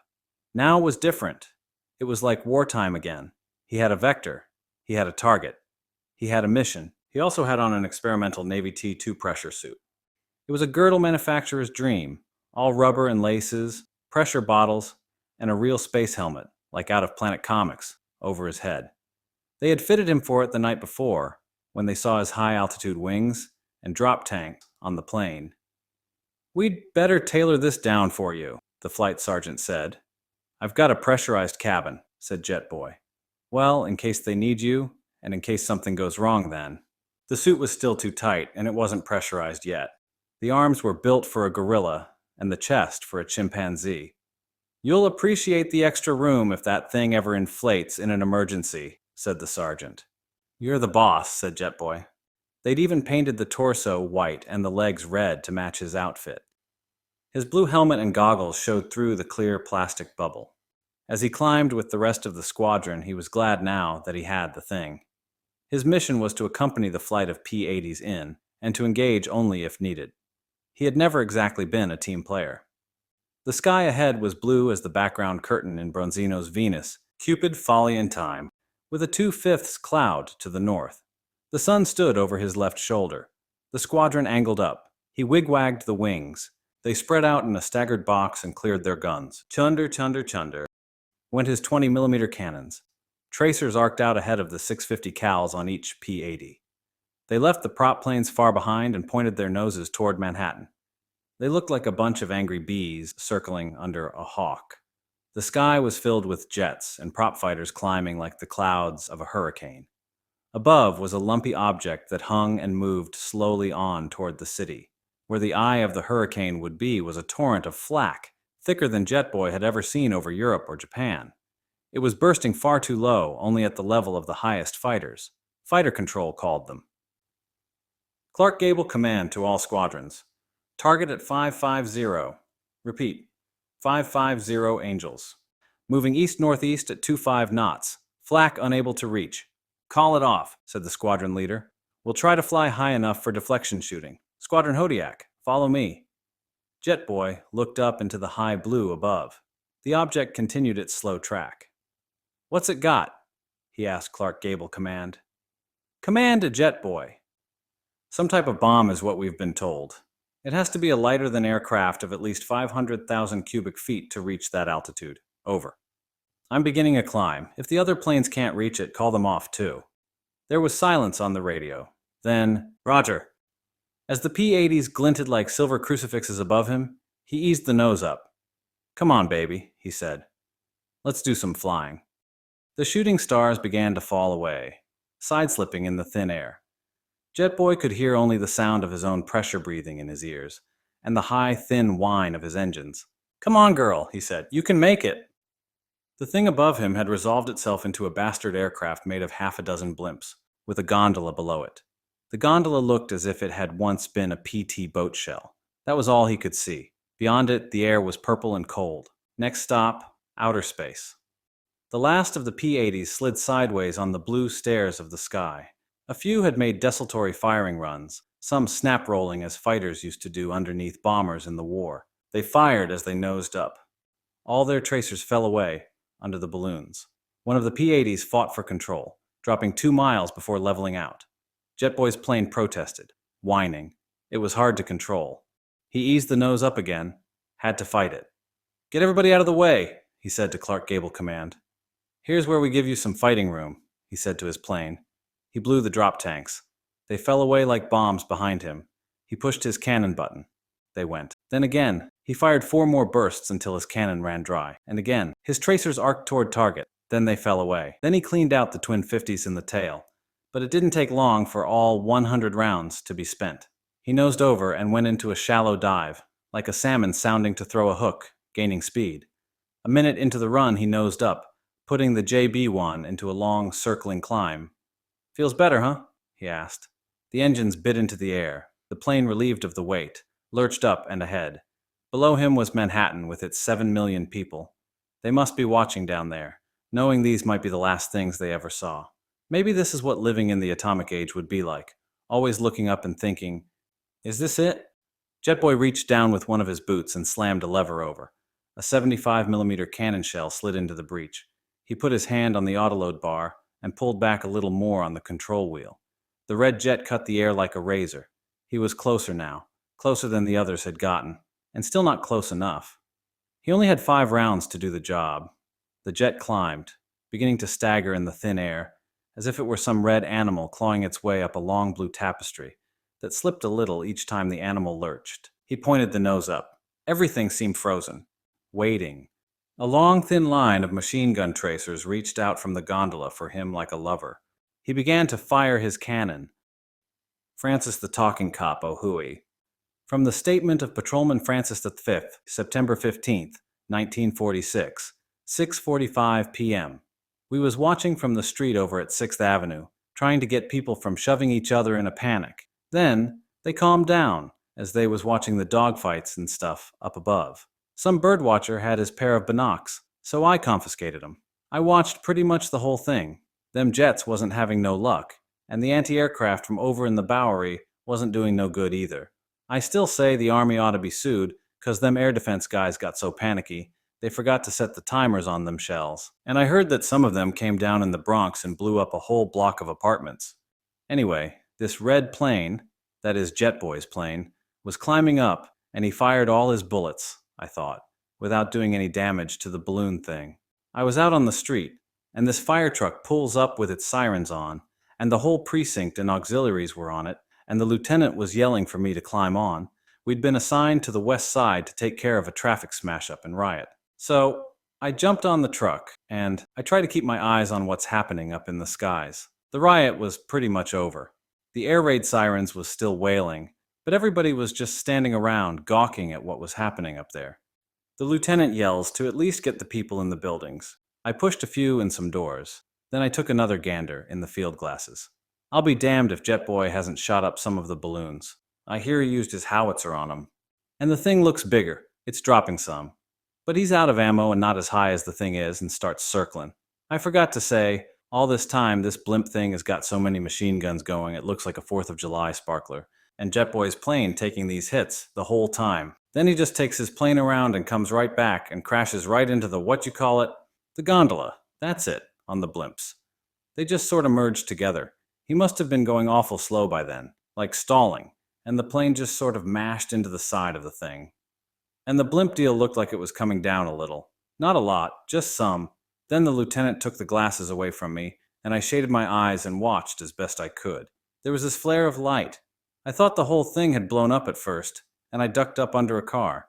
But when I looked up, the blimps was still there. "Look out! Get inside!" yelled the lieutenant. Everybody had another panic then, and was jumping under cars and around stuff and through windows. It looked like a regular Three Stooges for a minute or two. A few minutes later, it rained red airplane parts all over the streets, and a bunch on Hudson Terminal. There was steam and fire all around. The cockpit cracked like an egg, and the wings folded like a fan. Jetboy jerked as the capstans in the pressure suit inflated. He was curved into a circle, and must have looked like a frightened tomcat. The gondola walls had parted like a curtain where the fighter's wings had crumpled into it. A wave of frost formed over the shattered cockpit as oxygen blew out of the gondola. Jetboy tore his hoses loose. His bailout bottle had 5 minutes of air in it. He grappled with the nose of the plane, fighting against iron bands on his arms and legs. All you were supposed to be able to do in these suits was eject and pull the D-ring on your parachute. The plane lurched like a freight elevator with a broken cable. Jetboy grabbed a radar antennae with one gloved hand, felt it snap away from the broken nose of the plane. He grabbed another. The city was 12 miles below him, the buildings making the island look like a faraway porcupine. The left engine of his plane, crumpled and spewing fuel, tore loose and flew under the gondola. He watched it grow smaller. The air was purple as plum, the skin of the blimps bright as fire in the sunlight, and the sides of the gondola bent and torn like cheap cardboard. The whole thing shuddered like a whale. Somebody flew by over Jetboy's head through the hole in the metal, trailing hoses like the arms of an octopus. Debris followed through the air in explosive decompression. The jet sagged. Jetboy thrust his hand into the torn side of the gondola, found a strut. He felt his parachute harness catch on the radar array. The plane twisted. He felt its weight. He jerked his harness strap. His parachute packs were ripped away from him, tearing at his back and crotch.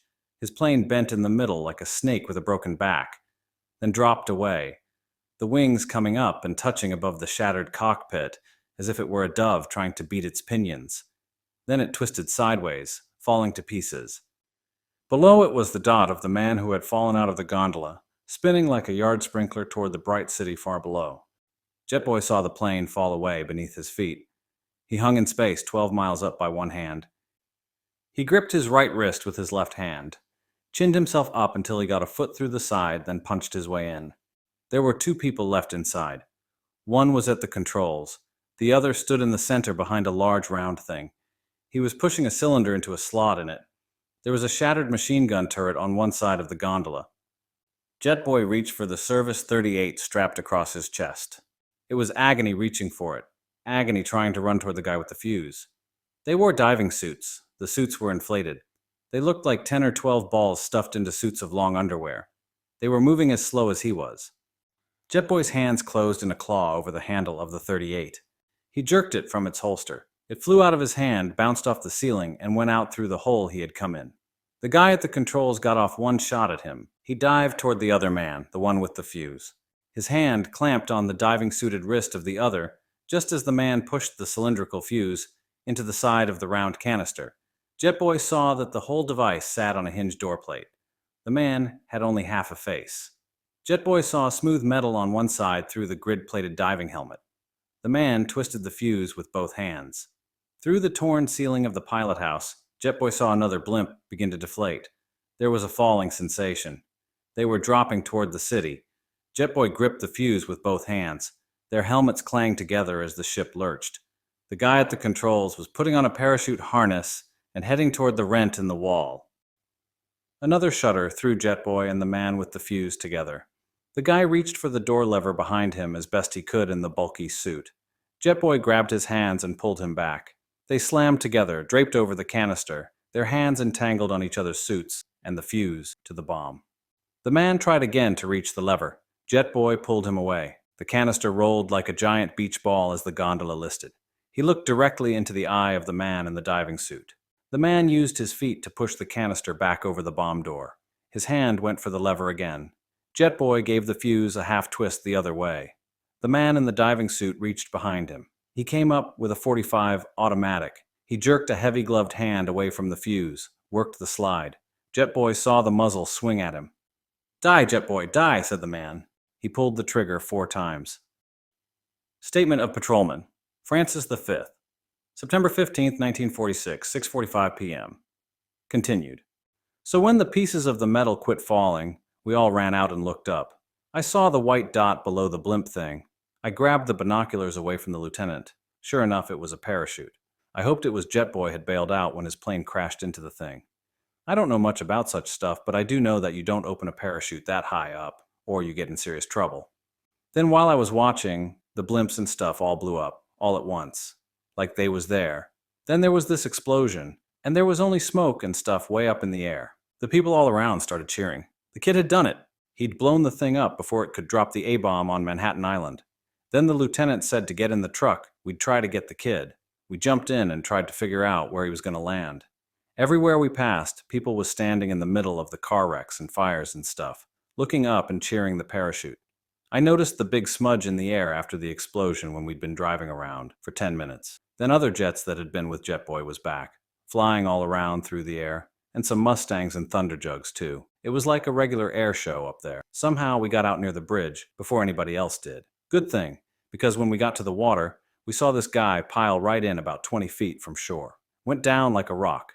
He was wearing this diving suit thing, and we swam out and grabbed part of the parachute, and a fireman grabbed some of the hoses, and we hauled him out onto shore. Well, it wasn't Jetboy. It was the one we got the make on as Edward Smooth Eddie Shiloh, a real-time operator. And he was in bad shape too. We got a wrench off the fire truck and popped his helmet. and he was purple as a turnip in there. It had taken him 27 minutes to get to the ground. He'd passed out, of course, with not enough air up there, and he was so frostbit I heard they had to take off one of his feet, and all but the thumb on the left hand.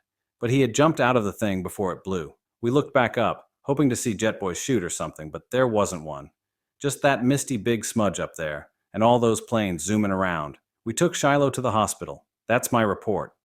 Statement of Edward Smooth Eddy. Shiloh, September 16th, 1946. Excerpt. All 5 shells into a couple of the gas bags. Then he crashed the plane right into us. The walls blew. Fred and Fillmore were thrown out without parachutes. When the pressure dropped, I felt like I couldn't move. The suit got tight. I tried to get my parachute. I see that Dr. Todd has the fuse and is making it to the bomb thing. I felt the airplane fall off the side of the gondola. Next thing I know, Jetboy's standing right in front of the hole his plane made. I pull out my Roscoe when I see he's packing heat, but he dropped his gat and he heads toward Todd. "Stop him! Stop him!" Todd's yelling over the suit radio. I get one clean shot, but I miss. Then he's on top of Todd and the bomb, and right then I decide my job's been over about 5 minutes, and I'm not getting paid any overtime. So I head out, and all this gnashing and screaming's coming across the radio, and they're grappling around. Then Todd yells and pulls out his .45, and I swear, he put 4 shots into Jetboy from closer than I am to you. Then they fall back together, and I jumped out the hole in the side. Only I was stupid, and I pulled the ripcord too soon, and my chute didn't open right and got all twisted, and I started passing out. Just before I did, the whole thing blew up above me. Next thing I know, I wake up here and I got 1 shoe too many. Know what I mean? What did they say? Well, most of it was garbled. Let's see. Todd says, stop him, and I shot. Then I lammed for the hole. They were yelling. I could only hear Jetboy when their helmets slammed together, through Todd's suit radio. They must have crashed together a lot, because I heard both of them breathing hard. Then Todd got to the gun and shot Jetboy 4 times and said, "Die, Jetboy, die!" And I jumped, and they must have fought a second, and I heard Jetboy say, "I can't die yet. I haven't seen the Jolson story." It was 8 years to the day after Thomas Wolfe died, but it was his kind of day. Across the whole of America and the Northern Hemisphere, it was one of those days when summer gives up its hold, when the weather comes from the poles and Canada again, rather than the Gulf and the Pacific. They eventually built a monument to Jetboy, the kid that couldn't die yet. A battle-scarred veteran of 19 had stopped a madman from blowing up Manhattan. After calmer heads prevailed, they realized that, but it took a while to remember that, and to get around to going back to college, or buying a new refrigerator. It took a long time for anybody to remember what anything was like before September 15th, 1946. When people in New York City looked up and saw Jetboy blowing up the attacking aircraft, they thought their troubles were over. They were wrong, as snakes on an 8-lane highway. Daniel Deck. Godot is my co-pilot. A Life of Jetboy Lippincott, 1963. From high up in the sky, the fine mist began to curve downward. Part of it stretched itself out in the winds as it went through the jet stream toward the east. Beneath those currents, the mist reformed and hung like verga, settling slowly to the city below, streamers forming and reforming, like breaking the scud near a storm. Wherever it came down, it made a sound like gentle autumn rain.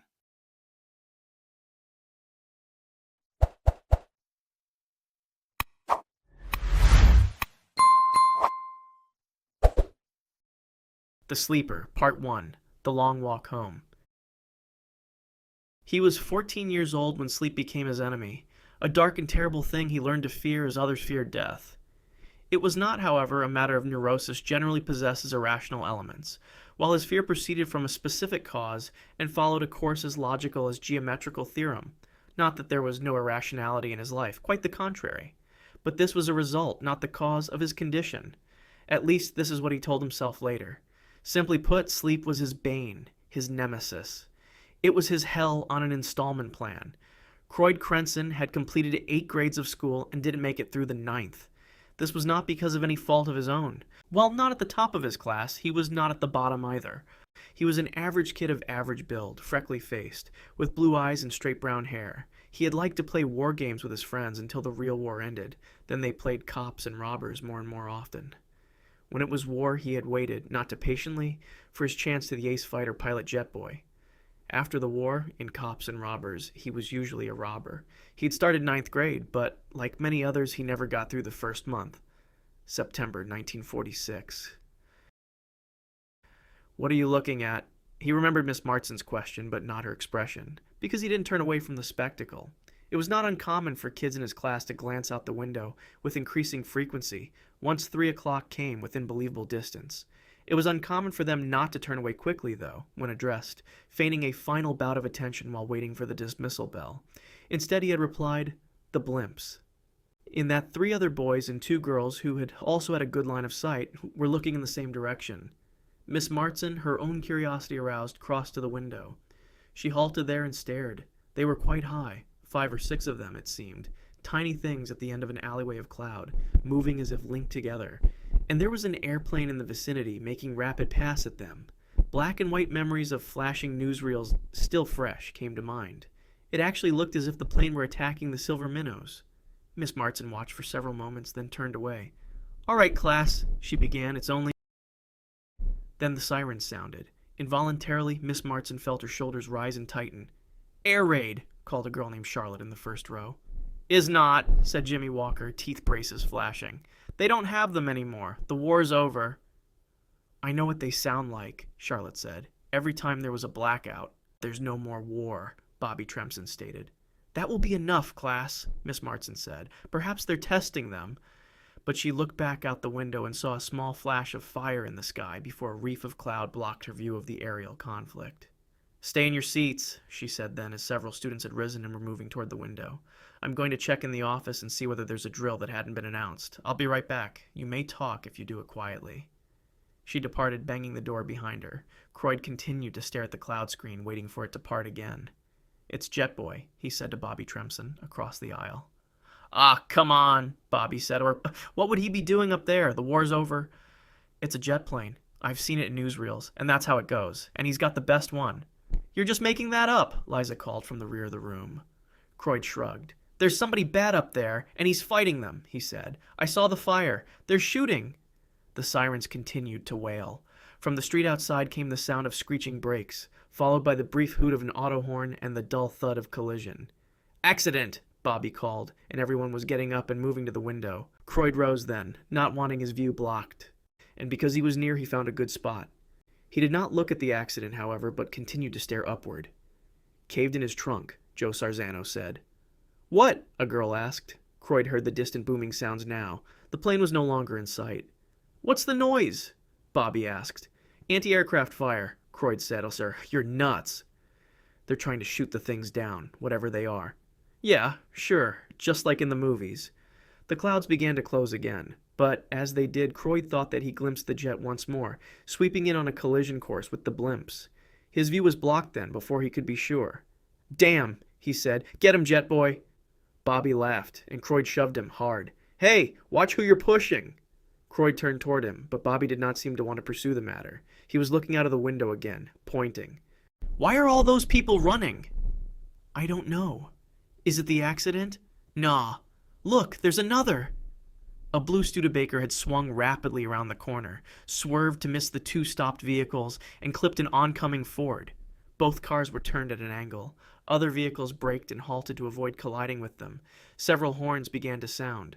The muffled noise of anti-aircraft fire continued, with the wail of sirens. People were rushing along the streets now, not even pausing to regard the accidents. "Do you think the war started again?" Charlotte asked. "I don't know," Leo said. The sound of a police siren was suddenly mixed with the other noises. "Geez," Bobby said. "Here comes another." Before he finished speaking, a Pontiac had run into the rear of one of the stopped vehicles. 3 pairs of drivers confronted each other on foot, one couple angrily, the others simply talking and occasionally pointing upward. Shortly they all departed and hurried off along the street. "This is no drill," Joe said. "I know," Croyd answered, staring at the area where a cloud had grown pink from the brightness it masked. "I think it's something real bad." He moved back from the window. "I'm going home now," he said. "You'll get in trouble," Charlotte told him. He glanced at the clock. "I'll bet the bell rings before she gets back," he answered. "If you don't go now, I don't think they'll let you go with whatever that's going on, and I want to go home." He turned away and crossed to the door. "I'm going too," Joe said. "You'll both get in trouble." They passed along the hallway. As they neared the front door, an adult voice, masculine, called out from up the hall, "You two! Come back here!" Croyd ran, shouldered open the big green door, and kept going. Joe was only a step behind him as he descended the steps. The street was full of stopped cars now, for as far as he could see in either direction. There were people on the tops of buildings and people at every window. Most of them looked upward. He rushed to the sidewalk and turned right. His home was 6 blocks to the south, in an anomalous group of row houses in the 80s. Joe's route took him half that way, then off to the east. Before they reached the corner, they were halted as a stream of people flowed from the side street to the right, cutting into their line of pedestrian traffic, some turning north and trying to push through, others heading south. The boys heard cursing and the sound of a fist fight from up ahead. Joe reached out and tugged at a man's sleeve. The man jerked his arm away, then looked down. "What's happening?" Joe shouted. "Some kind of bomb," the man answered. Jetboy tried to stop the guys who had it. "I think they were all blown up. The thing might go off any minute. Maybe atomic—" "Where'd it fall?" Croyd yelled.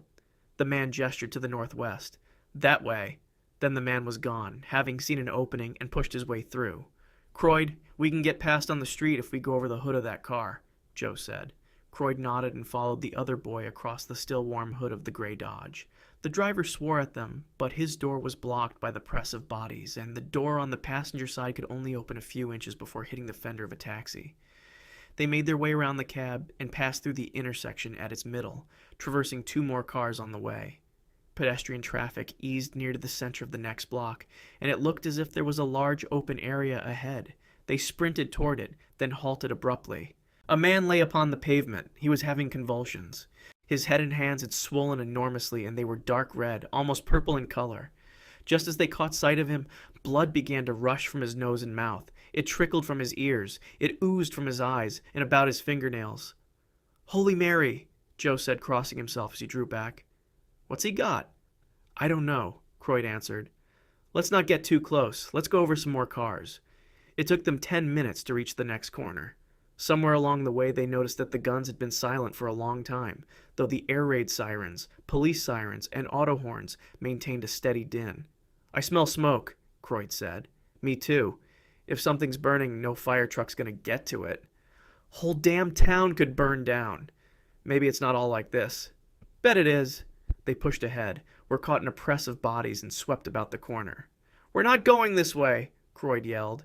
But it did not matter, as the mass of people about them was halted seconds later. "Think we can crawl through to the street and go over cars again?" Joe asked.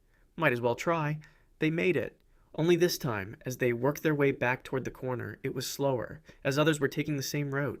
Croyd saw a reptilian face through a windshield then, and scaly hands clutching at the steering wheel that had been torn loose from its column as the driver slowly slumped to the side. Looking away, he saw a rising tower of smoke from beyond buildings to the northeast. Once they reached the corner, there was no place to descend. People stood packed and swaying. There were occasional screams. He wanted to cry, but knew it would do no good. He clenched his teeth and shuddered. "What are we going to do?" he called to Joe. "If we're stuck here overnight, we can burst the window in an empty car and sleep in it, I guess." "I want to go home." "Me too. Let's try and keep going as far as we can." They inched their way down the street for the better part of an hour, but only made another block. Drivers howled and pounded on windows as they climbed over the roofs of their cars. Other cars were empty. A few others contained things they did not like to look at. Sidewalk traffic looked dangerous now. It was fast and loud, with brief fights, numerous screams, and a number of fallen bodies which had been pushed into doorways or off the curb into the street. There had been a few seconds' hesitation and silence when the sirens had stopped. Then came the sound of someone speaking over a bullhorn. But it was too far away. The words were not distinguishable, except for bridges. The panic resumed. He saw a woman fall from a building across the street and up ahead, and he looked away before she hit. The smell of smoke was still in the air, but there was yet no signs of fire in the vicinity. Ahead, he saw the crowd halt and draw back as a person, man or woman, he could not tell, burst into flames in its midst. He slid to the road between 2 cars and waited until his friend came up. "Joe, I'm scared shitless," he said. "Maybe we should just crawl under a car and wait till it's all over." "I've been thinking of that," the other boy replied. "But what if part of that burning building falls on a car and catches fire?" "What of it?" "If it gets to the gas tanks and it blows up, they'll all go this close together like a string of firecrackers." "Jesus. We've got to keep going. You can only come to my place if it seems easier." Croyd saw a man perform a series of dance-like movements, tearing at his clothing. Then he began to change shape. Someone back up the road started howling. There came sounds of breaking glass. During the next half hour, the sidewalk traffic thinned to what might, under other circumstances, be called normal. The people seemed either to have achieved their destinations or to have advanced their congestion to some other part of town. Those who passed now picked their way among corpses. Faces had vanished from behind windows. No one was in sight atop the buildings. The sounds of auto horns had diminished to sporadic outbursts. The boys stood on a corner. They had covered 3 blocks and crossed the street since they had left school. "I turn here," Joe said. "You want to come with me, or are you going ahead?" Croyd looked down the street. "It looks better now. I think I can make it okay," he said. "I'll see you." "Okay." Joe hurried off to the left. Croyd watched him for a moment, then moved ahead. Far up the street, a man raced from a doorway screaming. He seemed to grow larger and his movements more erratic as he moved to the center of the street. Then he exploded. Croyd pressed his back against the brick wall to his left and stared, heart pounding, but there was no new disturbance. He heard the bullhorn again from somewhere to the west, and this time its words were more clear. "The bridges are closed to auto and foot traffic. Do not attempt to use bridges. Return to your homes. The bridges are closed."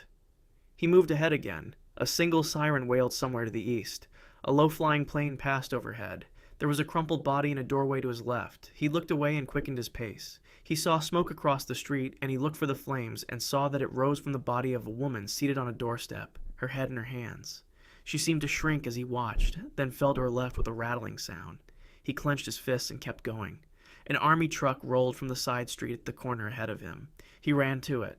A helmeted face turned toward him from the passenger side. "Why are you out, son?" the man asked. "I'm going home," he answered. "Where's that?" He pointed ahead. 2 blocks, he said. "Go straight home," the man told him. "What's happening?" "We're under martial law. Everybody's got to get indoors. Good idea to keep your windows closed, too." "Why?" "It seems that was some kind of germ bomb that went off. Nobody knows for sure." "Was it Jetboy that—" "Jetboy's dead. He tried to stop them." Croyd's eyes were suddenly brimming. "Go straight home." The truck crossed the street and continued on to the west. Croyd ran across and slowed when he reached the sidewalk. He began to shake. He was suddenly aware of the pain in his knees, where he had scraped them in crawling over vehicles. He wiped his eyes. He felt terribly cold. He halted near the middle of the block and yawned several times. Tired. He was incredibly tired. He began moving. His feet felt heavier than he ever remembered. He halted again beneath a tree. There came a moaning from overhead.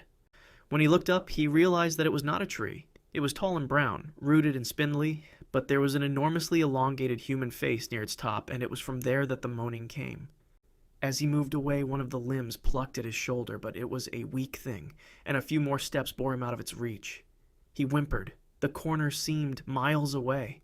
And then there was another block. He had long yawning spells now, and the remade world had lost its ability to surprise him. So what if a man flew through the skies unaided? Or if a human-faced puddle lay in the gutter to his right? More bodies. An overturned car. A pile of ashes. Hanging telephone line. He trudged onto the corner. He leaned against the lamppost, then slowly slid down and sat with his back to it. He wanted to close his eyes, but that was silly. He lived right over there, just a bit more and he could sleep in his own bed. He caught hold of the lamppost and dragged himself to his feet. One more crossing. He made it onto his block, his vision swimming. Just a little farther. He could see the door. He heard the sliding, grating sound of a window opening, heard his name called from overhead. He looked up. It was Ellen, the neighbor's little girl, looking down at him. "I'm sorry your daddy's dead," she called. He wanted to cry, but couldn't. The yawning took all of his strength. He leaned upon his door and rang the bell. The pocket with his key in it seemed so far away. When his brother Carl opened the door, he fell at his feet and found that he could not rise. "I'm so tired," he told him, and he closed his eyes.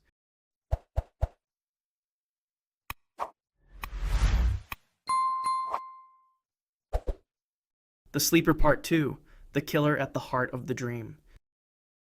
Croyd's childhood vanished while he slept, the first wildcard day. Nearly 4 weeks passed before he awoke, and he was changed, as was the world about him. It was not just that he was a half-foot taller, stronger than he thought anyone could be, and covered with fine red hair. He quickly discovered also as he regarded himself in the bathroom mirror that the hair possessed peculiar properties. Repelled by its appearance, he wished that it were not red. Immediately, it began to fade until it was pale blonde in color, and he felt a not unpleasant tingling over the entire surface of his body. Intrigued, he wished for it to turn green, and it did. Again, the tingling. This time more like a wave of vibration sweeping over him. He willed himself black, and he blackened, then pale once more.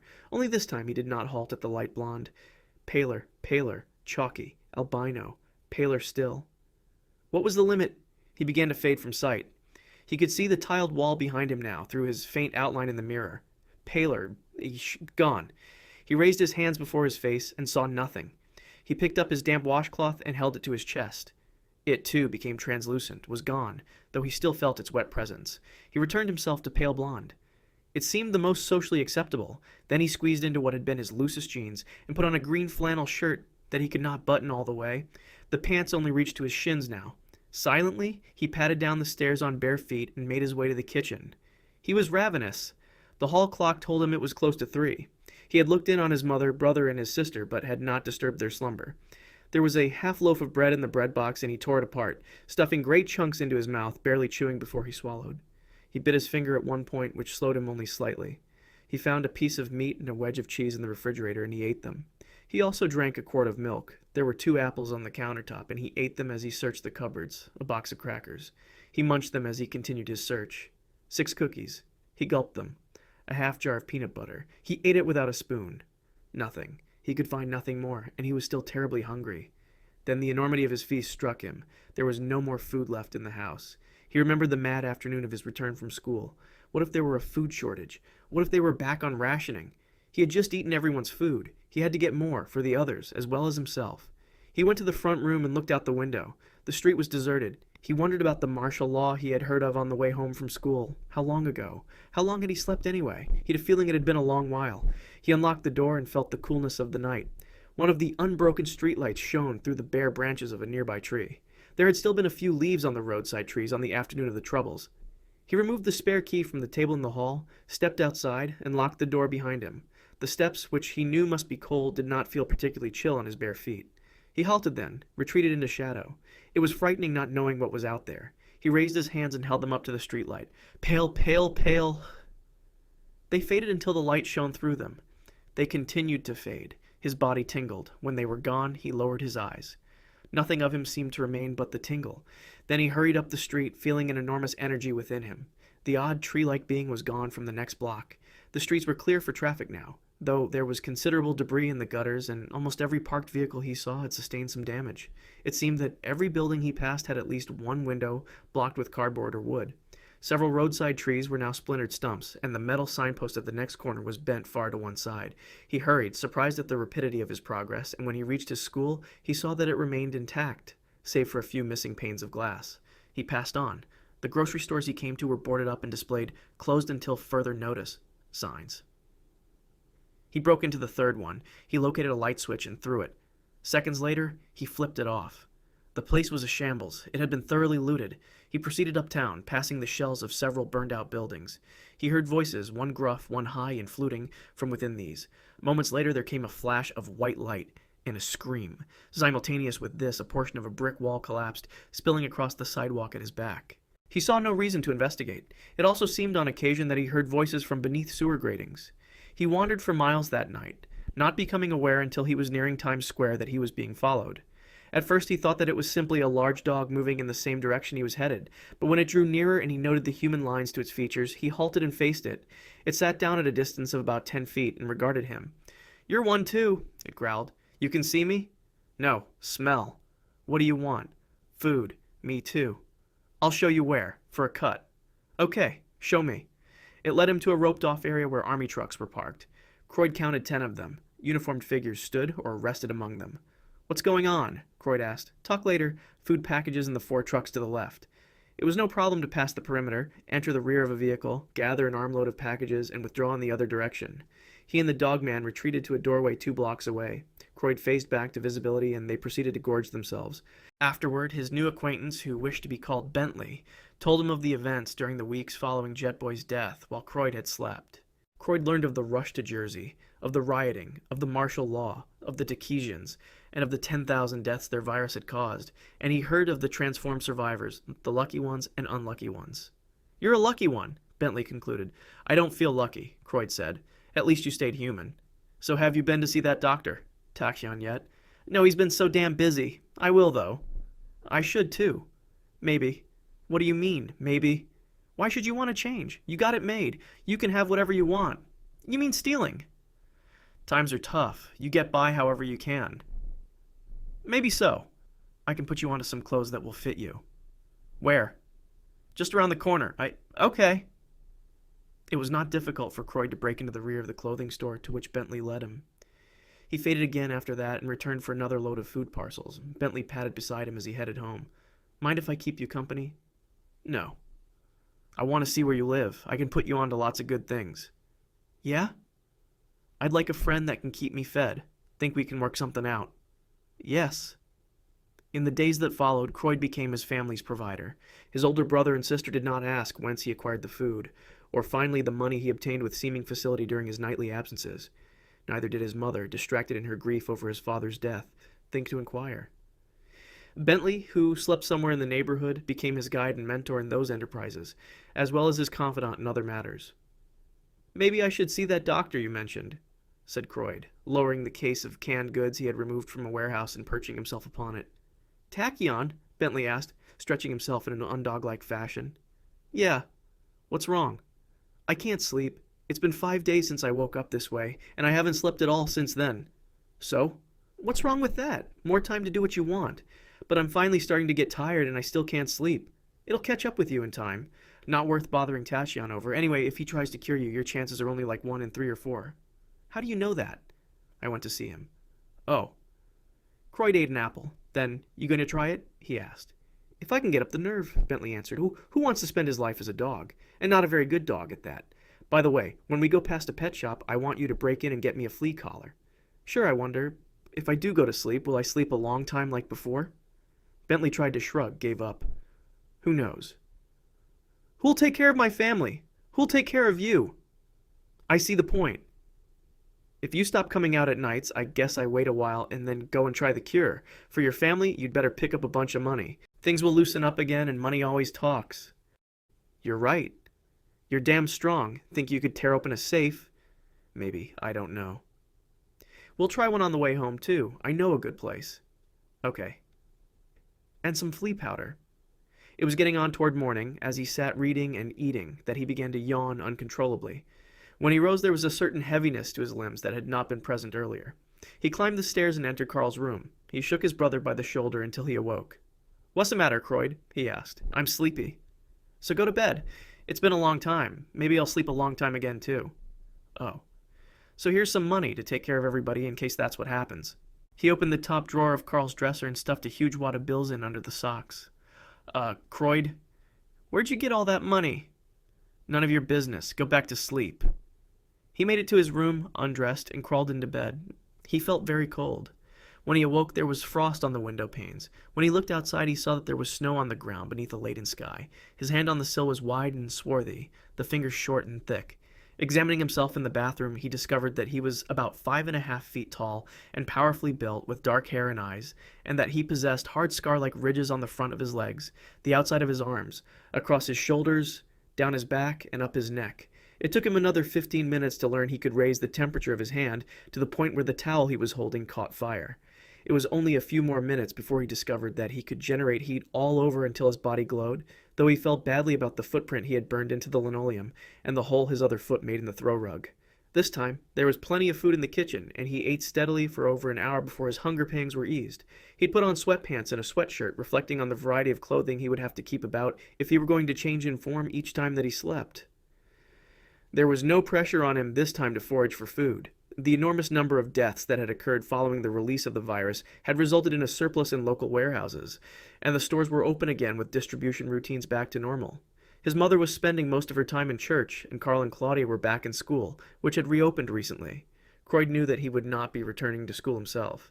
The money supply was still good, but on reflecting that he had slept 9 days longer this time than he had on the previous occasion, he felt it would be a good idea to have some extra cash on hand. He wondered if he could heat a hand sufficiently to burn through the metal door of a safe.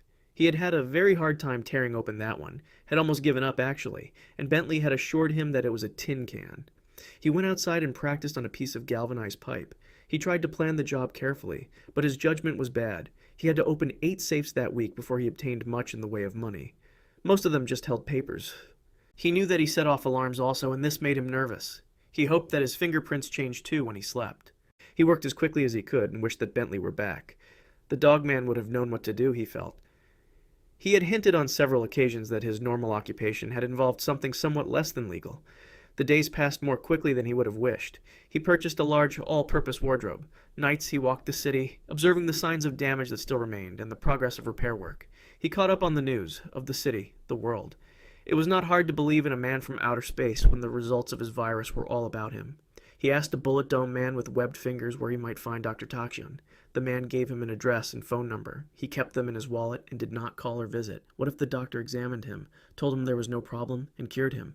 Nobody else in the family was able to make a living at this point. The day came when his appetite peaked again, which he felt might mean that his body was getting ready for another change. This time, he observed his feeling more carefully, for future reference. It took him the rest of that day and night, and part of the next day before the chills came and the waves of drowsiness began. He left a note saying goodbye to the others, for they were out when the feeling began to overwhelm him. And this time he locked his bedroom door, for he had learned that they had observed him regularly as he slept, had even brought in a doctor at one point, a woman who had prudently recommended that they simply let him sleep once she learned his case history. She had also suggested that he see Dr. Takshian when he awoke, but his mother had misplaced the paper on which she had written this. Mrs. Crenson's mind seemed to wander often these days. He had the dream again, and this time he realized that it was again, and this was the first time he remembered it. The apprehension was reminiscent of his feelings on the day of his last return home from school. He was walking down what seemed an empty twilight street. Something stirred behind him, and he turned and looked back. People were emerging from doorways, windows, automobiles, manholes, and all of them were staring at him, moving toward him.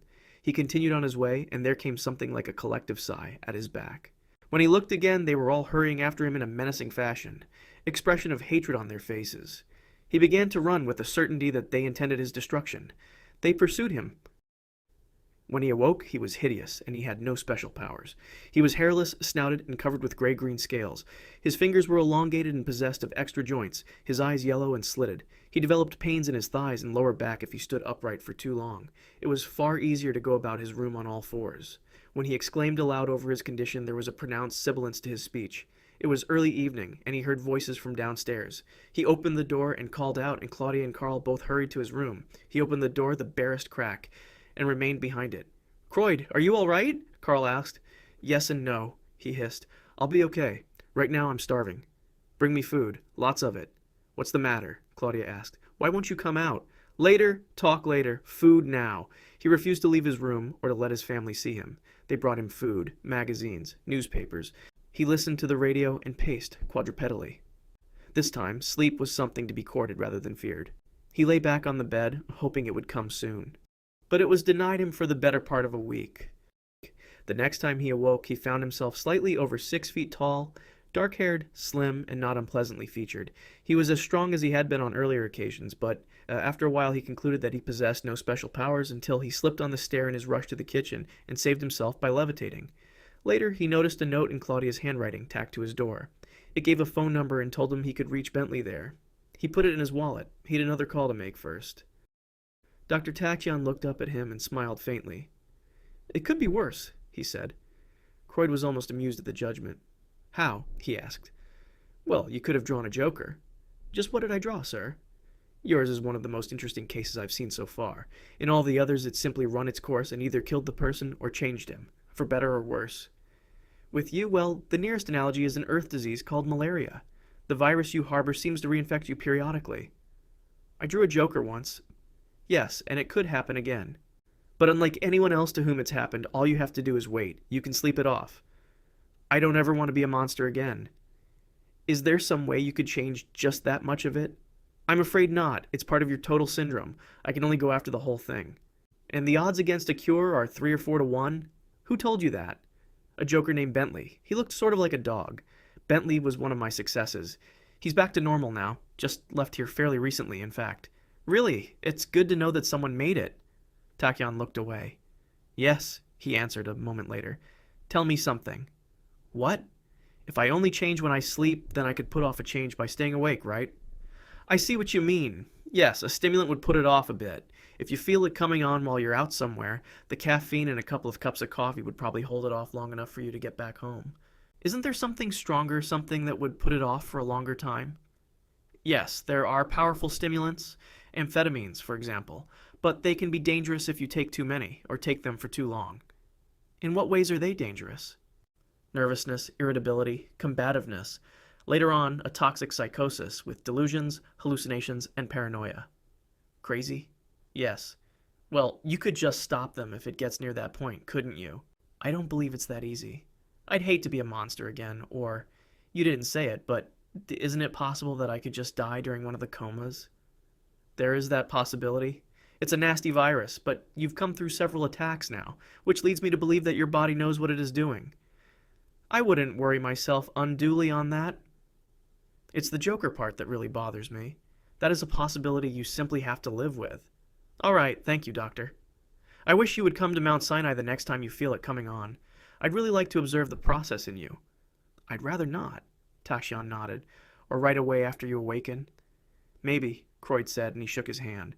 By the way, Doctor, how do you spell amphetamine? Croyd stopped by the Sarzanos' apartment later, for he had not seen Joe since that day in September, when they had made their way home from school together. The exigencies of making a living have limited his spare time since then. Mrs. Sarzano opened the door a crack and stared at him. After he had identified himself and tried to explain his changed appearance, she still refused to open the door farther. My Joe, he has changed too, she said. How has he changed? He asked. Changed, that's all. Changed. Go away. She closed the door. He knocked again, but there was no response. Croyd went away then and ate 3 steaks because there was nothing else he could do. Croyd studied Bentley, a small, foxy-featured man with dark hair and shifty eyes, feeling that his earlier transformation had actually been in keeping with his general demeanor. Bentley returned the compliment for several seconds, then said, That's really you, Croyd. Yep. Come on in, sit down, have a beer. We've got a lot to talk about. He stepped aside, and Croyd entered the brightly furnished apartment. I got cured, and I'm back in business. Business is lousy. Bentley said, after they had seated themselves. What's your story? Croyd told him of the changes and powers he'd experienced, and of his talk with Taxion. The one thing he never told was his age, since all his transformations bore the appearance of adulthood. He feared Bentley might not trust him in the same fashion as he had if he knew otherwise. You went about those other jobs wrong, the small man said, lighting a cigarette and coughing. Hit or miss is never good. You want a little planning, and it should be tailored to whatever your special talent is each time around. Now you say that this time you can fly? Yes. Okay, there are lots of places high up in skyscrapers that people think are pretty secure. This is the time we hit those. You know, you've got the best setup of anyone there is. Even if someone sees you, it don't matter. You're going to look different the next time around. And you'll get me the amphetamines? All you want. You come back here tomorrow, the same time, same station. Maybe I'll have a job worked out for us, and I'll have your pills for you. Thanks, Bentley. It's the best I can do. If we stick together, we'll both get rich. Bentley did plan a good job, and 3 days later Croyd brought home more money than he had ever held before. He took most of it to Carl, who had been handling the family's finances. Let's take a walk, Carl said, securing the money behind a row of books and glancing significantly toward the living room where their mother sat with Claudia. Croyd nodded. Sure. You seem a lot older these days, Carl said, who would be 18 in a few months as soon as they were won the street. I feel a lot older. I don't know where you keep getting the money. Better you don't. Okay, I can't complain since I'm living off it too. But I wanted you to know about Mom. She's getting worse. Seeing Dad torn apart that way. She's been slipping ever since. You missed the worst of it so far, the last time you were asleep. 3 different nights she just got up and went outside in her nightgown, barefoot, yet. In February, for Christ's sake. And she wandered around like she was looking for Dad.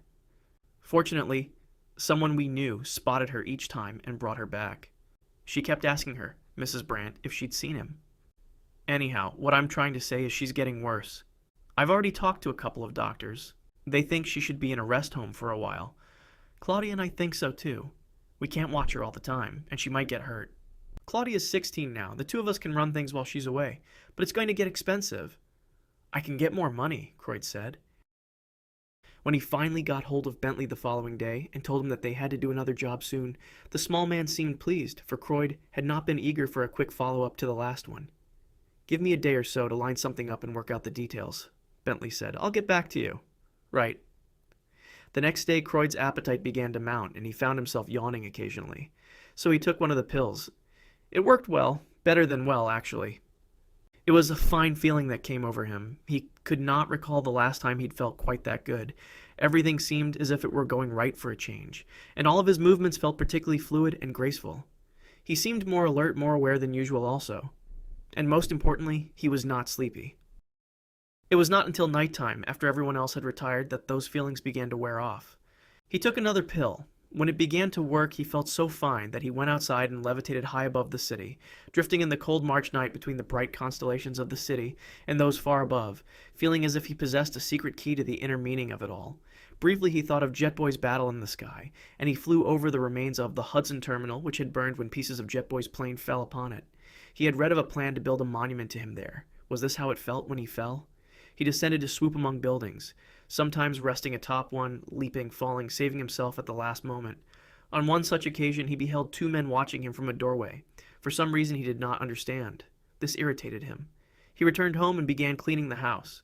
He stacked old newspapers and magazines and tied them into bundles. He emptied wastebaskets. He swept and mopped, washed all the dishes in the sink. He flew 4 loads of trash out over the East River and dropped them in, trash collection still not being quite regular. He dusted everything, and dawn found him polishing the silverware. Later, he washed all the windows. It was quite sudden that he found himself weak and shaking. He realized what it was, and took another pill and set a pot of coffee to percolating. 3 minutes passed. It was hard to remain seated, to be comfortable in any position. He did not like the tingling in his hands. He washed them several times, but it would not go away. Finally, he took another pill. He watched the clock and listened to the sounds of the coffee pot. Just as the coffee became ready, the tingling and the shaking began to subside. He felt much better. While he was drinking his coffee, he thought again of the 2 men in the doorway. Had they been laughing at him? He felt a quick rush of anger, though he had not really seen their faces, known their expressions. Watching him! If they'd had more time, they might have thrown a rock. He shook his head. That was silly. They were just 2 guys. Suddenly he wanted to run outside and walk all over the city, or perhaps fly again, but he might miss Bentley's call if he did. He began pacing. He tried to read, but was unable to focus his attention as well as usual. Finally, he phoned Bentley. "Have you come up with anything yet?" he asked. "Not yet, Croyd. What's the rush?" "I'm starting to get sleepy. You know what I mean?" Yeah, you take any of that shit yet?" "Uh-huh, I had to." "Okay, look, go as light on it as possible. I'm working on a couple angles now. I'll try to have something lined up by tomorrow. If it's no go, then you stop taking the stuff and go to bed. We can do it next time." "Got me?" "I want to do it this time, Bentley. I'll talk to you tomorrow. You take it easy now." He went out and walked. It was a cloudy day with patches of snow and ice upon the ground. He realized suddenly that he had not eaten since the day before. That had to be bad, when he considered what had become of his appetite. It must be the pills doing, he concluded. He sought a diner, determined to force himself to eat something. As he walked, it occurred to him that he did not care to sit down in a crowd of people and eat. The thought of having all them around him was unsettling. No, he would get a carry-out order. As he headed toward a diner, he was halted by a voice from a doorway. He turned so quickly, raised an arm, and drew back. "Don't," the man protested. Croyd took a step back. "Sorry," he mumbled. The man had on a brown coat, its collar turned all the way up. He wore a hat, its brim drawn about as low as it would go and still permit vision. He kept his head inclined forward. Nevertheless, Croyd discerned a hooked beak, glittering eyes, and an unnaturally shiny complexion. "Would you do me a favor, sir?" the man asked in a clipped, piping voice. "What do you want?" "Food." Automatically, Croyd reached for his pocket. "No, I got money." "You don't understand. I can't go in that place and get served, looking like I do. I'll pay you to go in and get me a couple hamburgers. Bring them out." "I was going in anyway." Later, Croyd sat with the man on a bench eating. He was fascinated by jokers, because he knew he was partly one himself. He began wondering where he would eat if he ever woke up in bad shape and there was nobody home. "I don't usually come this far uptown anymore," the other told him. "But I had an errand." "Where do you guys usually hang out?" "There's a number of us down on the Bowery. Nobody bothers us there. There's places you get served, and nobody cares what you look like. Nobody gives a damn." "You mean people might attack you?" The man uttered a brief, shrill laugh. "People ain't real nice, kid. Not when you really get to know 'em." "I'll walk you back," Croyd said. "You might be taking a chance." "That's okay." It was down in the 40s that 3 men on a bench stared at them as they passed. Croyd had just taken 2 more pills a few blocks back. Was it only a few blocks back? He hadn't wanted the jitters again while talking with his new friend John. At least that's what he'd said to call him. So he'd taken 2 more to ease him over the next hump, in case one was due soon, and he knew right away when he saw the 2 men that they were planning something bad for him and John, and the muscles on his shoulders tightened and he rolled his hands into fists within his pockets. "Cock-a-doodle-doo," said one of the men, and Croyd started to turn, but John put his hand on his arm and said, "Come on." They walked on. The men rose and fell into step behind them. "Kirkariki," said one of the men. "Squawk, squawk," said another. Shortly a cigarette butt sailed over Croyd's head and landed in front of him. "Hey, freak lover!" A hand fell upon his shoulder. He reached up, took hold of the hand, and squeezed. Bones made little popping noises within it as the man began to scream. The screaming stopped abruptly when Croyd released the hand and slapped the man across the face, knocking him into the street. The next man threw a punch at his face, and Croyd knocked the arm aside with the flick of his hand that spun the man full face toward him. He reached out then with his left hand, caught hold of both the other's lapels, bunching them, twisting them, and raised the man 2 feet into the air. He slammed him back against the brick wall near which they stood and released him. The man slumped to the ground and did not move. The final man had drawn a knife and was swearing at him through clenched teeth. Croyd waited until he was almost upon him, and then levitated 4 feet and kicked him in the face. The man went over backward onto the sidewalk. Croyd drifted into position above him then and dropped, landing upon his midsection.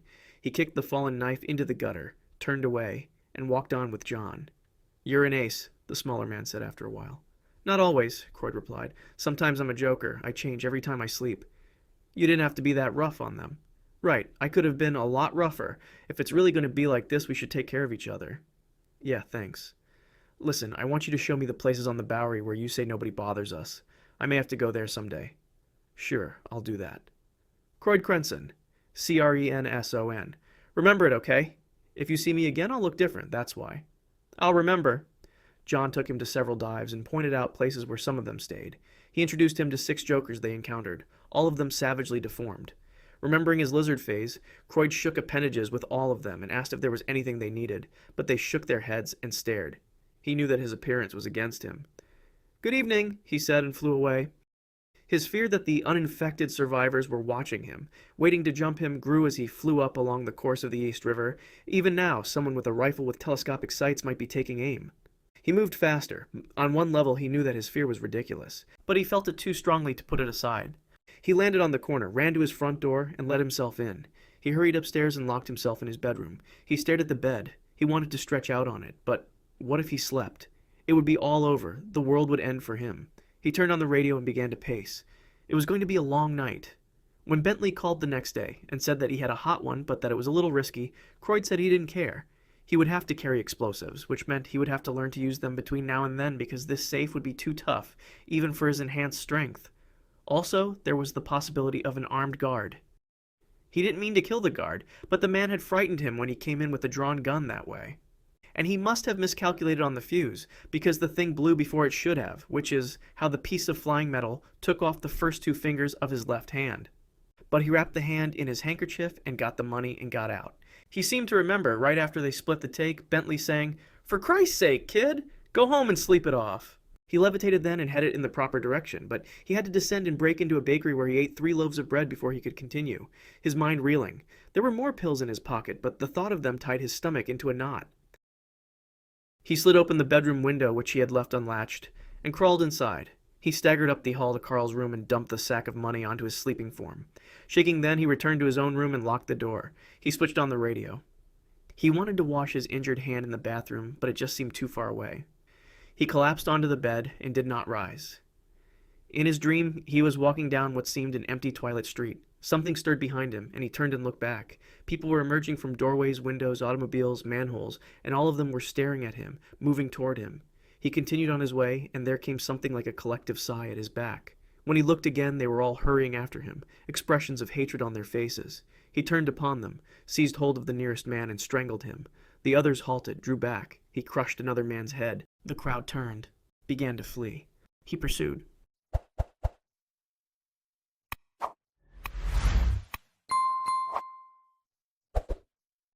The Sleeper Part 3, Day of the Gargoyle. Croyd awoke in June to discover that his mother was in a sanatorium, his brother had graduated from high school, his sister was engaged, and he had the power to modulate his voice in such a fashion as to shatter or disrupt virtually anything, once he had determined the proper frequency by a kind of resonant feedback that he lacked the vocabulary to explain. Also, he was tall, thin, dark-haired, sallow, and had regrown his missing fingers. Foreseeing the day when he would be alone, he spoke with Bentley once again to line up one big job for this waking period, and to get it over with quickly, before the weariness overcame him. He had resolved not to take the pills again, as he had thought back over the nightmare quality of his final days the last time around. This time, he paid even more attention to the planning, and he asked better questions as Bentley chain-smoked his way through a series of details. The loss of both his parents and his sister's impending marriage had led him to reflect upon the impermanence of human relationships, with the realization that Bentley might not always be around. He was able to disrupt the alarm system and damage the door to the bank's vault sufficiently to gain entrance, though he had not counted on shattering all of the windows in a 3-block area while seeking the proper frequencies. Still, he was able to make good his escape with a large quantity of cash. This time he rented a safe deposit box in a bank across town, where he left the larger portion of his share. He had been somewhat bothered by the fact that his brother was driving a new car. He rented rooms in the Village, Midtown, Morningside Heights, the Upper East Side, and the Bowery, paying all the rents for a year in advance. He wore the keys on a chain around his neck, along with one for his safe deposit box. He wanted places he could reach quickly, no matter where he was when the sleep came for him. 2 of the apartments were furnished, the other 4 equipped with mattresses and radios. He was in a hurry and could take care of amenities later. He had awakened with an awareness of several events that had transpired during his most recent sleep, and he could only attribute it to an unconscious apprehension of news broadcasts from the radio he had left playing this last time. He resolved to continue the practice. It took him 3 days to locate, rent, and equip his new retreats. In that his place on the Bowery was his last one, he looked up John, identified himself, and had dinner with him. The stories he heard then of a gang of joker bashers depressed him, and when the hunger and the chill and the drowsiness came upon him that evening, he took a pill so as to stay awake and patrol the area. Just 1 or 2, he decided, would hardly matter. The bashers did not show up that night, but Croyd was depressed by the possibility that he might awaken as a joker the next time around. So he took 2 more pills with his breakfast to put things off a bit, and he decided to furnish his local quarters in the fit of energy that followed. That evening, he took 3 more for a last night on the town, and the song he sang as he walked along 42nd Street, shattering windows building by building, caused dogs to howl for several miles around, and awakened 2 jokers and an ace equipped with UHF hearing. Bat Ears Brannigan, who expired 2 weeks later beneath a falling statue thrown by Muscles Vincenzi the day he was gunned down by the NYPD, sought him out to pound on him in payment for his headache, and wound up buying him several drinks and requesting a soft UHF version of Galway Bay. The following afternoon on Broadway, Croyd responded to a taxi driver's curse by running his vehicle through a series of vibrations until it fell apart. Then, while he was about it, he turned the force upon all of those others who had proven themselves enemies by blowing their horns. It was only when the ensuing traffic snarl reminded him of the one outside his school on that first wild card day that he turned and fled. He awoke in early August in his Morningside Heights apartment, recalling slowly how he had gotten there and promising himself he would not take any more pills this time. When he looked at the tumors on his twisted arm, he knew that the promise would not be hard to keep. This time, he wanted to return to sleep as quickly as possible. Looking out the window, he was grateful that it was night since it was a long way to the Bowery.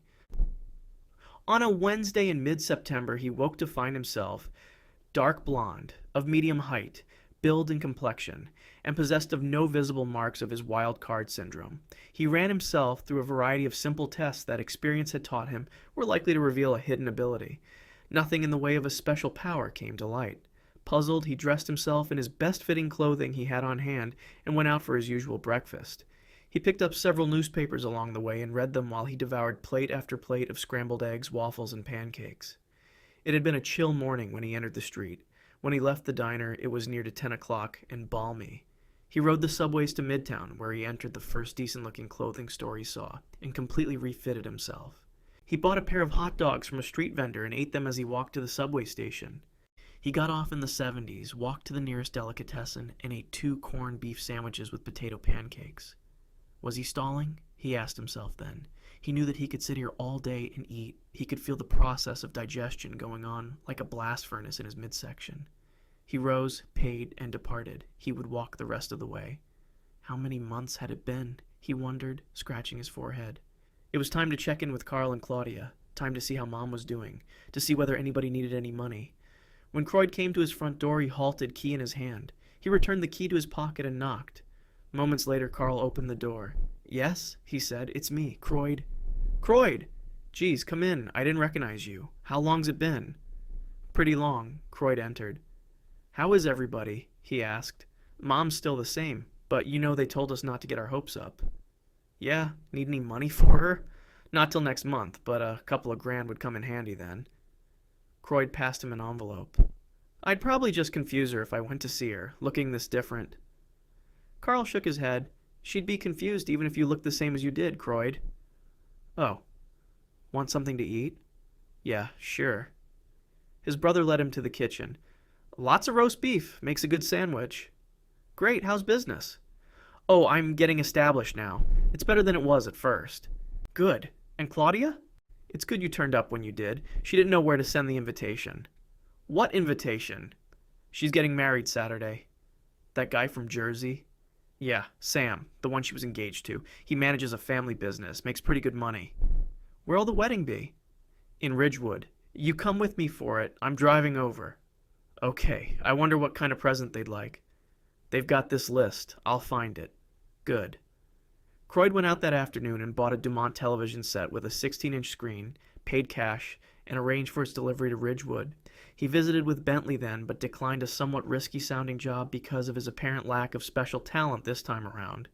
Actually, it was a good excuse. He really didn't want to work anyway, to take a chance on getting screwed up, physically or with the law, this close to the wedding. He had dinner with Bentley in an Italian restaurant, and they sat for several hours afterward over a bottle of Chianti, talking shop and looking ahead as Bentley tried to explain to him the value of long-range solvency and getting respectable one day. A thing he'd never quite managed himself. He walked most of the night after that to practice studying buildings for their weak points to think about his changed family. Sometime after midnight, as he was passing up Central Park West, a strong itching sensation began on his chest and spread about his entire body.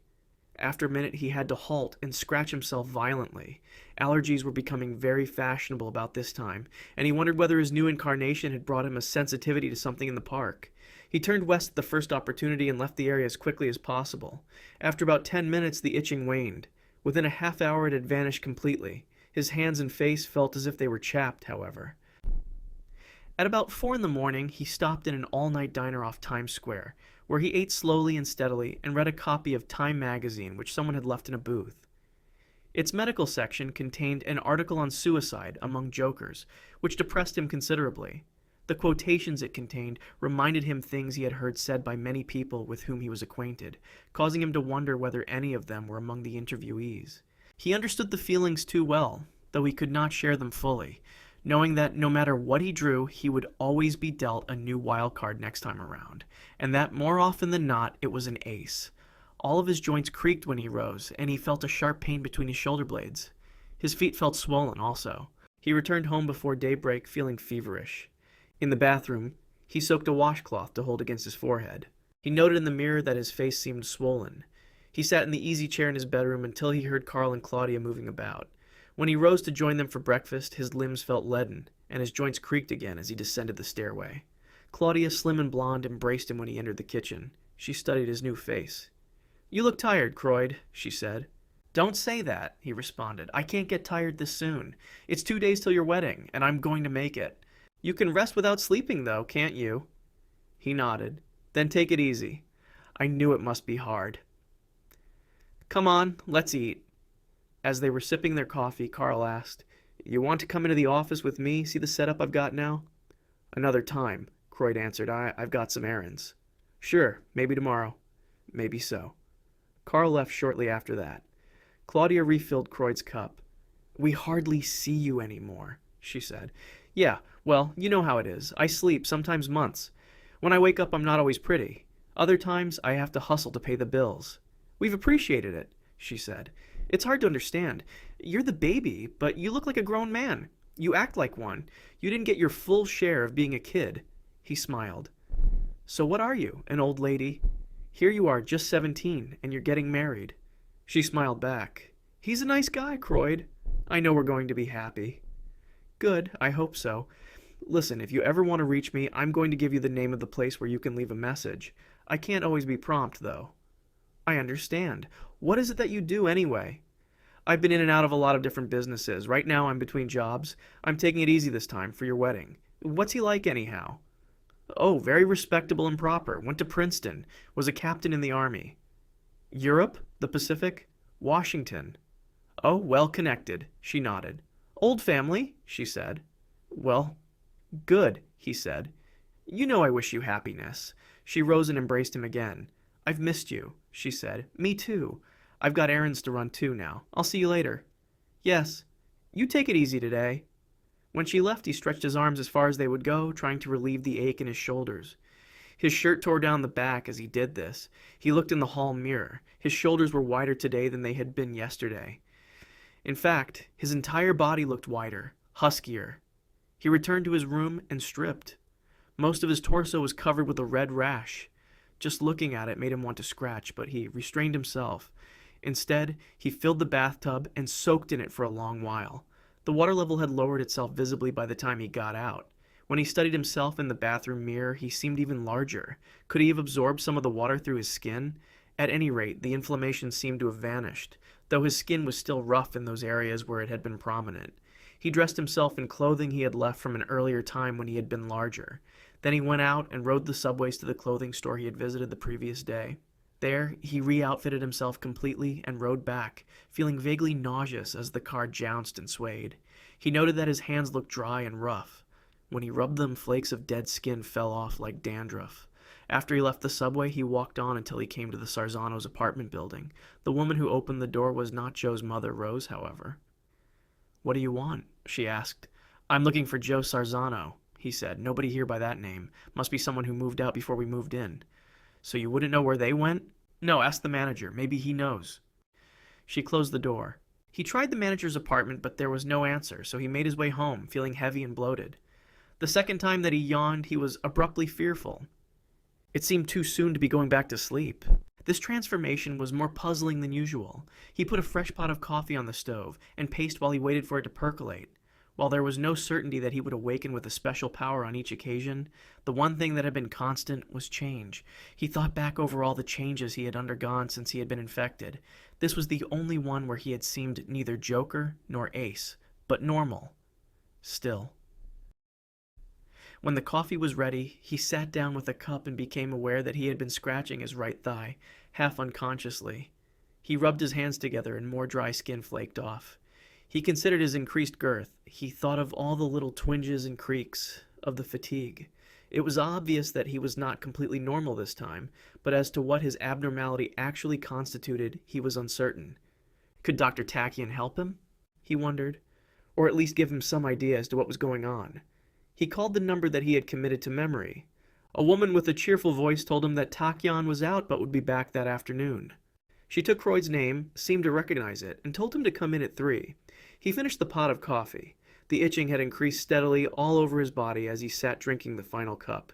He went upstairs and ran the water in the bathtub again. While the tub was filling, he undressed and studied his body. All of his skin now had the dry, flaky appearance of his hands. Wherever he brushed himself, a small flurry occurred. He soaked for a long while. The warmth and the wetness felt good. After a time, he leaned back and closed his eyes. Very good. He sat up with a start. He had begun dozing. He had almost drifted off to sleep just then. He seized the washcloth and began rubbing himself vigorously, not only to remove all the detritus. When he had finished, he toweled himself briskly as the tub drained, then rushed to his room. He located the pills at the back of a clothing drawer and took 2 of them. Whatever games his body was playing, sleep was very much his enemy now. He returned to the bathroom, cleaned the tub, dressed. It would feel good to stretch out on his bed for a time, to rest as Claudia had suggested, but he knew that he couldn't. Tachyon took a blood sample and fed it to his machine. On his first attempt, the needle had only gone in a short distance and stopped. The third needle, backed with considerable force, penetrated a subdermal layer of resistance and the blood was drawn. While waiting for the machine's findings, Tachyon conducted a gross examination. Were your incisors that long when you awoke? He asked, peering into Croyd's mouth. They looked normal when I brushed them, Croyd replied. Have they grown? Take a look. Tachyon held up a small mirror. Croyd stared. The teeth were an inch long and sharp-looking. That's a new development, he stated. I don't know when it happened. Tachyon moved Croyd's left arm up behind his back in a gentle hammerlock, then pushed his fingers beneath the protruding scapula. Croyd screamed. That bad, is it? Tachyon asked. My God, Croyd said. What is it? Is something broken back there? The doctor shook his head. He examined some of the skin flakes under a microscope. He studied Croyd's feet next. Were they this wide when you woke up? He asked. No. What the hell is happening, Doc? Let's wait another minute or so for my machine to finish with your blood. You've been here 3 or 4 times in the past. Yes, Croyd said. Fortunately, you came in once right after you woke up. Another time, you were in about 6 hours after you awoke. On the former occasion, you possessed a high level of a very particular hormone, which I thought at the time might be associated with the change processes itself. The other time, 6 hours after awakening, you still had traces of the hormone, but at a very low level. Those were the only 2 times it was evident. So, the main test in which I am interested right now is a check for its presence in your blood. Ah, I believe we have something now. A series of strange symbols flashed upon the screen of the small unit. Yes, indeed, he said, studying them. You have a high level of the substance in your blood, higher even than it was right after awakening. You've been taking amphetamines again, too. I had to. I was starting to get sleepy, and I've got to make it to Saturday. Tell me in plain words what this damn hormone means. It means that the process of change is still going on within you. For some reason, when you awoke before it was completed, there seems to be a regular cycle of it, but this time it was interrupted. Why? Tachyon shrugged, a movement he seemed to have learned since the last time Croyd had seen him. Any of a whole constellation of possible biochemical events, triggered by the change itself. I think you probably received some brain stimulation as a side effect of another change that was in progress at the time you were aroused. Whatever this particular change was, it is completed, but the rest of the process isn't. So your body's now trying to put you back to sleep until it finishes its business. In other words, I woke up too soon? Yes. What should I do? Stop taking the drugs immediately. Sleep. Let it run its course. I can't. I have to stay awake for 2 more days. A day and a half will do, actually. I suspect your body will fight this, and as I said once before, it seems to know what it's doing. I think you would be taking a chance to keep yourself awake much longer. What kind of chance? Do you mean it might kill me, or will it just make me uncomfortable? Croyd, I simply do not know. Your condition is unique. Each change takes a different course. The only thing we can trust is whatever accommodation your body has made to the virus, whatever it is within you that brings you through each bout safely. If you try to stay awake by unnatural means now, this is the very thing that you will be fighting. I've put off sleep lots of times with amphetamines. Yes, but those times you were merely postponing the onset of the process. It doesn't normally begin until your brain chemistry registers a sleep state, but now it is already underway, and the presence of the hormone indicates its continuance. I don't know what will happen. You may turn an ace phase into a joker phase. You may lapse into a really lengthy coma. I simply have no way of telling. Croyd reached for his shirt. I'll let you know how it all turns out, he said. Croyd did not like walking as much as he usually did. He rode the subway again. His nausea returned, and this time brought with it a headache, and his shoulders were still hurting badly. He visited the drugstore near his subway stop and bought a bottle of aspirins. He stopped by the apartment building where the Sarzanos had formerly resided before he headed time. This time, the manager was in. He was unable to help him, however, for Joe's family had left no forwarding address when they departed. Croyd glanced in the mirror beside the man's door as he left, and he was shocked at the puffiness of his eyes, at the deep circles beneath them. They were beginning to ache now, he noted. He returned home. He had promised to take Claudia and Carl to a good restaurant for dinner, and he wanted to be in the best shape he could for the occasion. He returned to the bathroom and stripped again. He was huge, bloated looking. He realized then that with all of his other symptoms, he had forgotten to tell Tachyon that he had not relieved himself at all since awakening. His body must be finding some other use for everything that he ate or drank. He stepped on the scale, but it only went up to 300 and he was over that. He took 3 aspirins and hoped they would work soon. He scratched his arm, and a long stretch of flesh came away, painlessly and without bleeding. He scratched more gently in other areas, and the flaking continued. He took a shower and brushed his fangs. He combed his hair, and big patches of it came out. He stopped combing. For a moment he wanted to cry, but he was distracted by a yawning jag. He went to his room and took 2 more amphetamines. Then he recalled having heard somewhere that body mass had to be taken into account in calculating doses of medication. So he took another one, just to be safe. Croyd found a dark restaurant and slipped the waiter something to put them in a booth toward the rear, out of sight of most other diners. "Croyd, you're really looking unwell," Claudia had said when she'd returned earlier. "I know," he replied. "I went to see my doctor this afternoon." "What did he say?" "I'm going to need a lot of sleep, starting right after the wedding." "Croyd, if you want to skip it, I'll understand. Your health comes first." "I don't want to skip it. I'll be okay." How could he say it to her when he did not fully understand it himself? Say that it was more than his favorite relative's wedding, that the occasion represented the final rending of his home, and that it was unlikely he would ever have another? Say that this was the end of a phase of his existence and the beginning of a big unknown? Instead, he ate. His appetite was undiminished, and the food was particularly good. Carl watched with the fascination of a voyeur long after he had finished his own meal, as Croyd put away 2 more Chateaubriands for 2, pausing only to call for extra baskets of rolls. When they finally rose, Croyd's joints were creaking again. He sat on his bed later that evening, aching. The aspirins weren't helping. He had removed all his clothing because all his garments were feeling tight again. Whenever he scratched himself now, his skin did more than flake. Big pieces of it came away, but they were dry and pale with no signs of blood. No wonder I look pasty-faced, he decided. At the bottom of one particularly large rent in his chest, he saw something gray and hard. He could not figure what it was, but its presence frightened him. Finally, despite the hour, he phoned Bentley. He had to talk to someone who knew his condition, and Bentley usually gave good advice. After many rings, Bentley answered, and Croyd told him his story. "You know what I think, kid," Bentley said at last. "You ought to do what the doctor said, sleep it off." "I can't. Not yet. I just need a little over a day. Then I'll be all right. I can keep awake that long, but I hurt so damn much, and my appearance—" Okay. Here's what I'll do. You can come by about 10 in the morning. I can't do anything for you now. But I'll talk to a man I know first thing, and we'll get you a really strong painkiller. And I want to have a look at you. Maybe there's some way of playing down your appearance a bit. Okay, thanks, Bentley. I appreciate it. It's all right, I understand. It was no fun being a dog either. Good night. Night. 2 hours later, Croyd was stricken with severe cramps followed by diarrhea. Also, his bladder felt as if it were bursting. This continued through the night. When he weighed himself at 3:30, he was down to 276.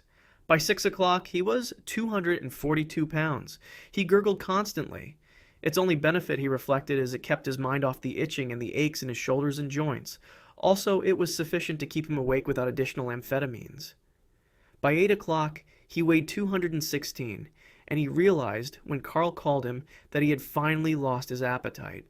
Strangely, his girth had not decreased at all. His general body structure was unaltered from the previous day, though he was pale now to the point of albinism, and this, combined with his prominent teeth, gave him the look of a fat vampire.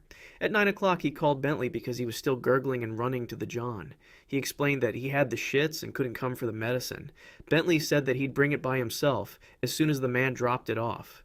Carl and Claudia had already left for the day.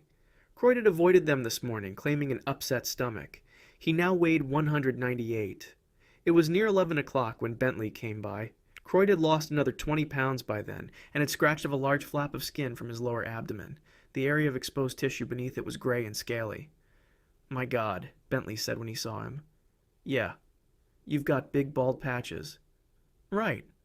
I'll get you a hairpiece. Also, I'll talk to a lady I know. She's a beautician. We'll get you some kind of body cream to rub on. Give you some normal color. I think you better wear dark glasses, too, when you go to the wedding. Tell him you got drops in your eyes. You're getting hunchbacked, too. When did that happen?" "I didn't even notice. I've been occupied." Bentley patted the lump between his shoulders, and Croyd screamed. "Sorry. Maybe you better take a pill right away."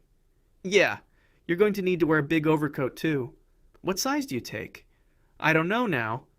"That's okay. I know someone's got a warehouse full. We'll send you a dozen." "I've got to run, Bentley. I'm gurgling again." "Yeah, take your medicine and try to rest." By 2 o'clock, Croyd weighed 155. The painkiller had worked fine, and he was without aches for the first time in a long while.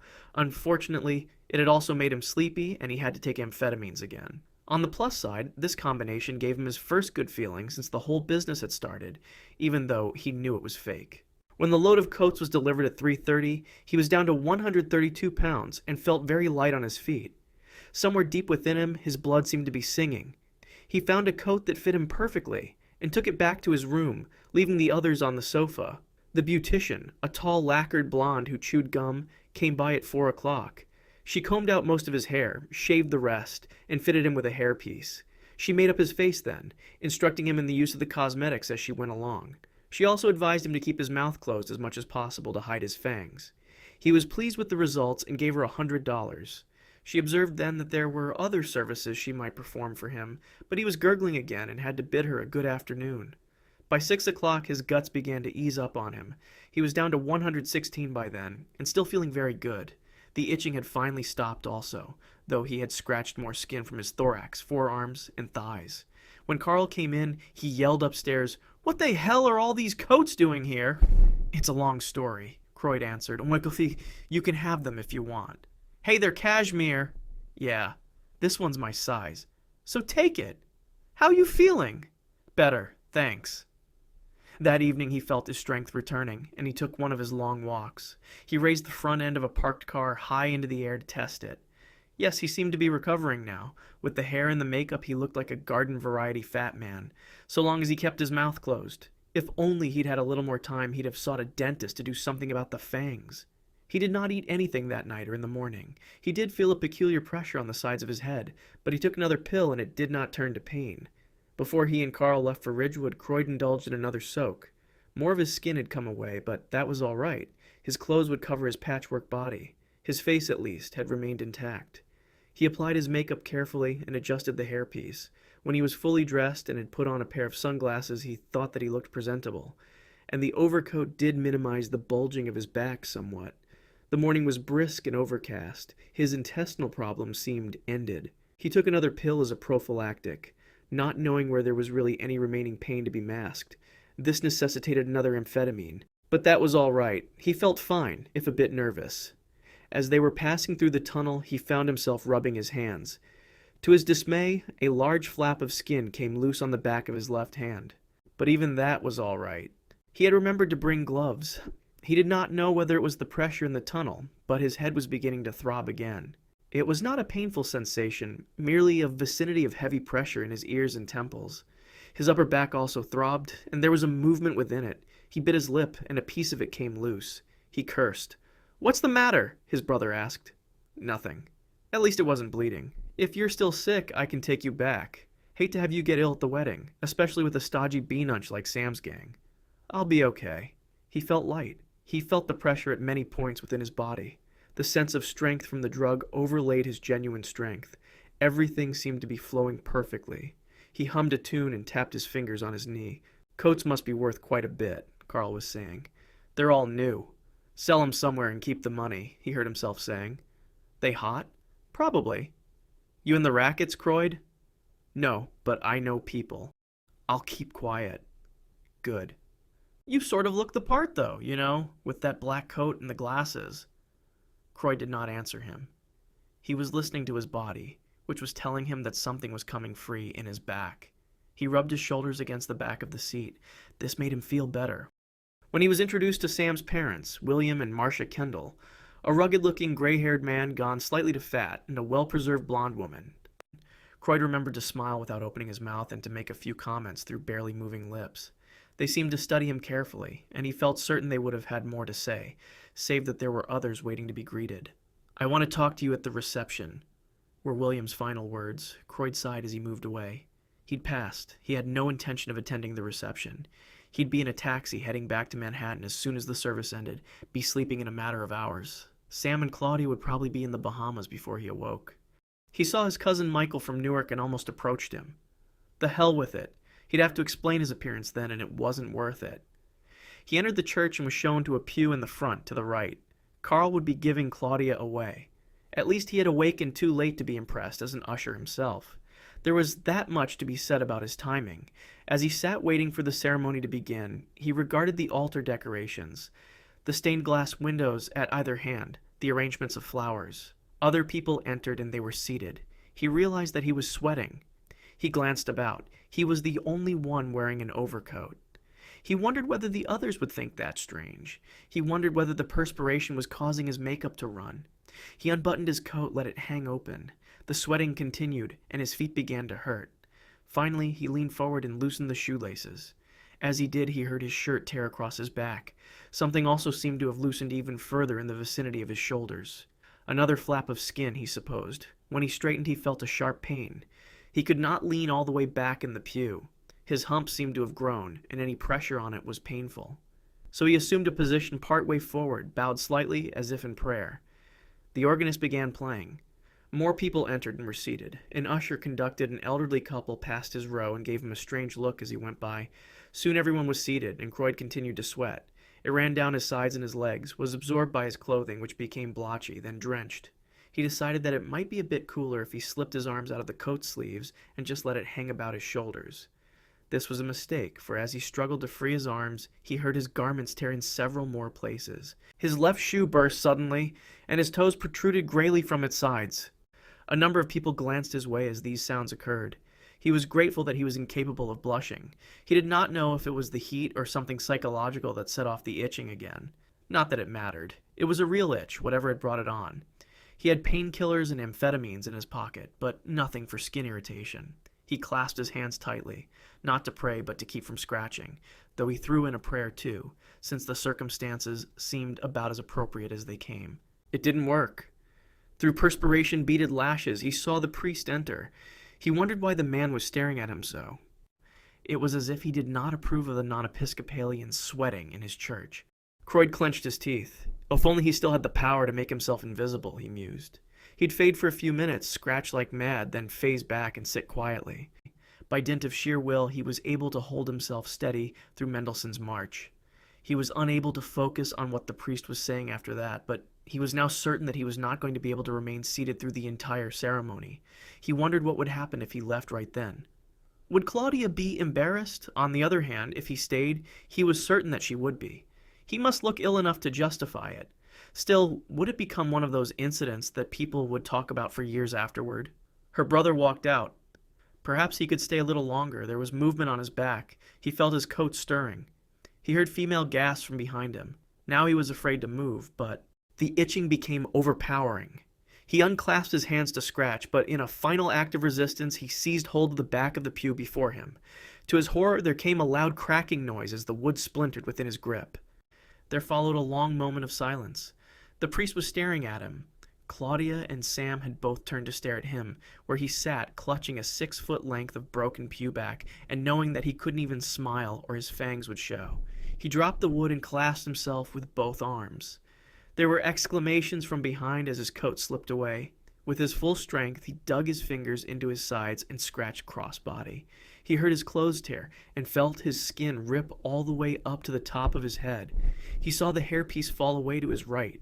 He threw down the clothing and the skin and scratched again, hard. He heard a scream from the rear, and he knew that he would never forget the look on Claudia's face as she began to cry. But he could no longer stop.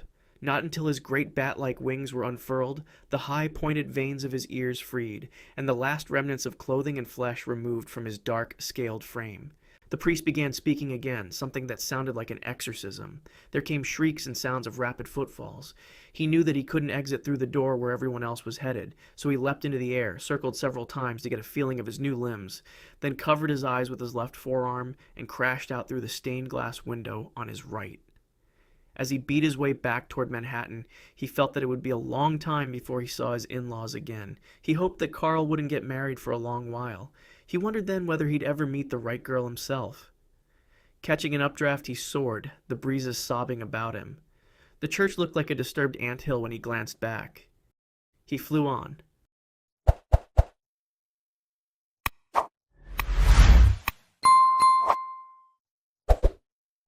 When Jet Boy died, I was watching a matinee of the Jolson story.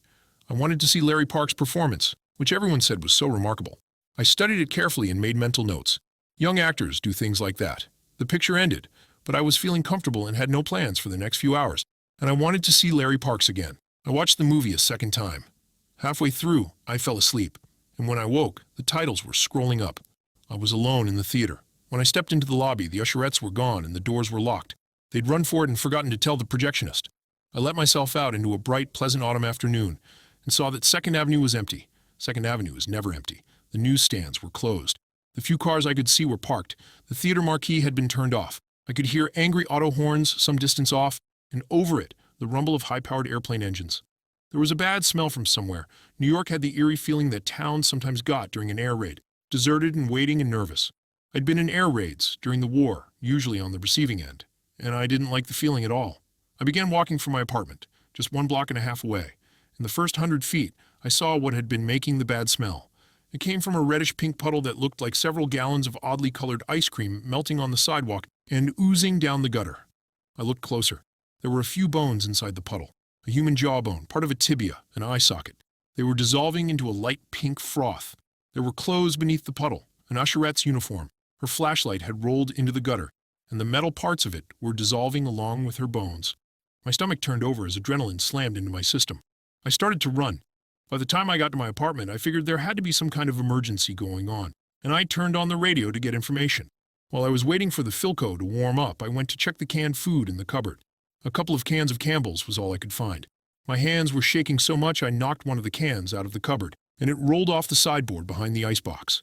I pushed against the side of the icebox to get at the can, and suddenly it seemed like there was a shift in the light, and the icebox flew halfway across the room and damn near went through the wall. The pan I had underneath, to catch the ice melt, slopped over onto the floor.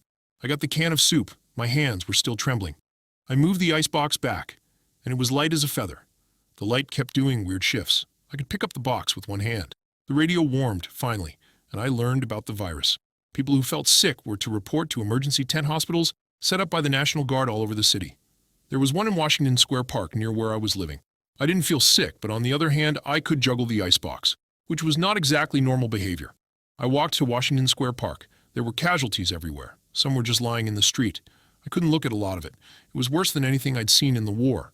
I knew that as long as I was healthy and mobile, the doctors would put me low on the list for treatment, and it would be days before I'd get any help. So I walked up to someone in charge, told him I used to be in the Army, and asked what I could do to help. I figured if I started to die, I'd at least be near the hospital. The doctors asked me to help set up a kitchen. People were screaming and dying and changing before the doctor's eyes, and the medics couldn't do anything about it. Feeding the casualties was all they could think to do. I went to a National Guard deuce and a half and started picking up crates of food. Each weighed about 50 pounds, and I stacked 6 of them on top of each other and carried them off the truck in one arm. My perception of the light kept changing in odd ways. I emptied the truck in about 2 minutes. Another truck had gotten bogged down in mud when it tried to cross the park, so I picked up the whole truck and carried it to where it was supposed to be, and then I unloaded it and asked the doctors if they needed me for anything else. I had this strange glow around me. People told me that when I did one of my stunts, I glowed. That bright golden aura surrounded my body. My looking at the world through my own radiance made the light appear to change. I didn't think much about it. The scene around me was overwhelming, and it went on for days. People were drawing the Black Queen or the Joker, turning into monsters, dying, transforming. Martial law had slammed down on the city. It was just like wartime. After the riots on the bridges, there were no disturbances. The city had lived with the blackouts and curfews and patrols for 4 years, and the people just slipped back into the wartime patterns. The rumors were insane. A Martian attack, accidental release of poison gas, bacteria released by Nazis or by Stalin. To top it all off, several thousand people swore they saw Jet Boy's ghost flying, without his plane, over the streets of Manhattan. I went on working at the hospital, moving heavy loads. That's where I met Tachyon. He came by to deliver some experimental serum he was hoping might be able to relieve some symptoms. And at first I thought, oh Christ, here's some fruit bar got past the guards with a potion his Aunt Nellie gave him. He was a weedy guy with long metallic red hair past his shoulders, and I knew it couldn't be a natural color.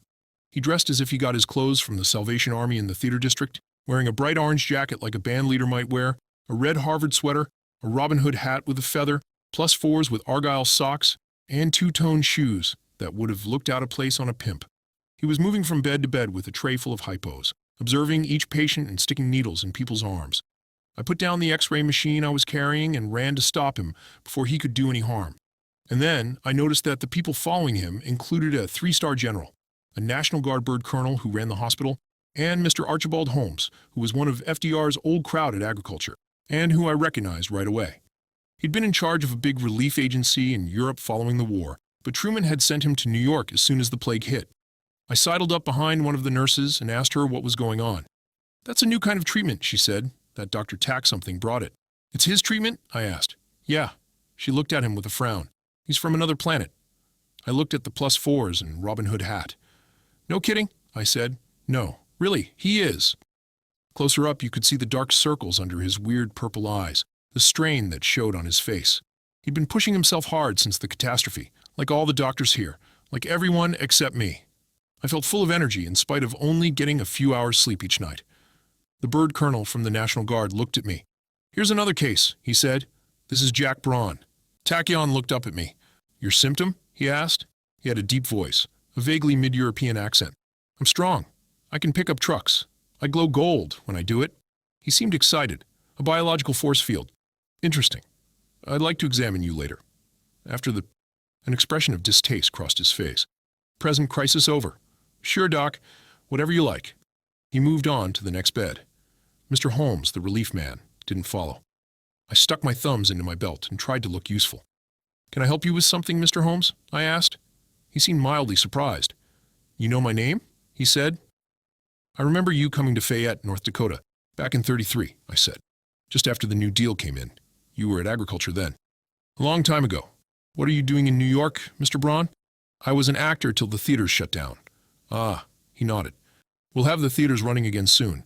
Dr. Tachyon tells us the virus isn't contagious. That'll ease some minds." He glanced at the entrance to the tent. "Let's go outside and have a smoke." "Suits me." After I followed him out, I dusted off my hands and accepted a custom-blended cigarette from his silver case. He lit our cigarettes and looked at me over the match. "After the emergency's over, I'd like to run some more tests with you," he said. "Just see what it is you can do." I shrugged. "Sure, Mr. Holmes," I said. "Any particular reason?" "Maybe I can give you a job," he said, "on the world stage." Something passed between me and the sun. I looked up and a cold finger touched my neck. The ghost of Jetboy was flying black against the sky, his white pilot's scarf fluttering in the wind. I'd grown up in North Dakota. I was born in 1924 into hard times. There was trouble with the banks, trouble with the farm surpluses that were keeping prices down. When the Depression hit, things went from bad to worse. Grain prices were so low that some farmers literally had to pay people to haul the stuff away. Farmers' auctions were held almost every week at the courthouse. Farms worth $50,000 were selling for a few hundred. Half Main Street was boarded up. Those were the days of the farm holidays. The farmers withholding grain to make prices rise. I'd get up in the middle of the night to bring coffee and food to my father and cousins, who were patrolling the roads to make sure nobody sold grain behind their backs. If someone came by with grain, they'd seize the truck and dump it. If a cattle truck came by, they'd shoot the cattle and toss them on the roadside to rot. Some of the local bigwigs, who were making a fortune buying underpriced wheat, sent the American Legion to break the farm strike. Carrying axe handles and wearing their little hats, and the whole district rose, gave the Legionnaires the beating of their lives, and sent them scampering back to the city. Suddenly a bunch of conservative German farmers were talking and acting like radicals. FDR was the first Democrat my family ever voted for. I was 11 years old when I first saw Archibald Holmes. He was working as a troubleshooter for Mr. Henry Wallace in the Department of Agriculture, and he came to Fayette to consult with the farmers about something or other. Price control or production control, probably, or conservation, the New Deal agenda that kept our farms off the auction block. He gave a little speech on the courthouse steps on his arrival, and for some reason, I didn't forget it. He was an impressive man even then, well-dressed, gray-haired, even though he wasn't yet 40, smoked his cigarette in a holder like FDR. He had a Tidewater way of talking, which sounded strange to my ear, as if there was something slightly vulgar about pronouncing one's R's. Soon after his visit, things started getting better. Years later, after I got to know him well, he was always Mr. Holmes. I never could see myself calling him by his first name. Maybe I could trace my wanderlust to Mr. Holmes's visit. I felt there had to be something outside Fayette, something outside the North Dakota way of doing things. The way my family saw it, I was going to get my own farm, marry a local girl, produce lots of kids, and spend my Sundays listening to the parson talk about hell and my weekdays working in the fields for the benefit of the bank. I resented the notion that this was all there was. I knew, perhaps only by instinct, that there was another kind of existence out there, and I wanted to get my share of it. I grew up tall and broad-shouldered and blonde, with big hands that were comfortable around a football, and what my publicity agent later called rugged good looks. I played football and played it well, dozed through school, and during the long dark winters I played in community theater and pageants. There was quite a circuit for amateur theater in both English and German, and I did both. I played mainly Victorian melodramas and historical spectaculars, and I got good notices too. And girls liked me. I was good-looking and a regular guy, and they all thought I'd be just the farmer for them. I was careful never to have anyone special. I carried rubbers in my watch pocket and tried to keep at least 3 or 4 girls in the air at once. I wasn't falling into the trap that all my elders seemed to have planned for me. We all grew up patriotic. It was a natural thing in that part of the world. There is a strong love of country that comes with punishing climates. It wasn't anything to make a fuss over. Patriotism was just there, part of everything else. The local football team did well, and I began to see a way out of North Dakota. At the end of my senior season, I was offered a scholarship to the University of Minnesota. I never made it. Instead, the day after graduation in May of 1942, I marched to the recruiter and volunteered for the infantry. No big deal. Every boy in my class marched with me. I ended up with the 5th Division in Italy and had an awful infantryman's war. It rained all the time. There was never proper shelter. Every move we made was in full view of invisible Germans sitting on the next hill with Zeiss binoculars glued to their eyes, to be followed inevitably by that horrific zooming sound of an 88 coming down. I was scared all the time, and I was a hero some of the time, but most of the time, I was hiding with my mouth in the dirt while the shells came whizzing down. And after a few months of it, I knew I wasn't coming back in one piece, and the chances were I wasn't coming back at all. There were no tours. Like in Vietnam, a rifleman just stayed on the line until the war was over, or until he died, or until he was so shot up he couldn't go back. I accepted these facts and went on with what I had to do. I got promoted to Master Sergeant and eventually got the Bronze Star and 3 Purple Hearts, but medals and promotions never meant so much to me as to where the next pair of dry socks was coming from. One of my buddies was a man named Martin Kozakowski, whose father was a minor theatrical producer in New York. One evening, we were sharing a bottle of awful red wine and a cigarette. Smoking was something else the Army taught me, and I mentioned my acting career back in North Dakota, and in a gush of inebriated goodwill, he said, "Hell, come to New York after the war, and me and my dad will put you on the stage."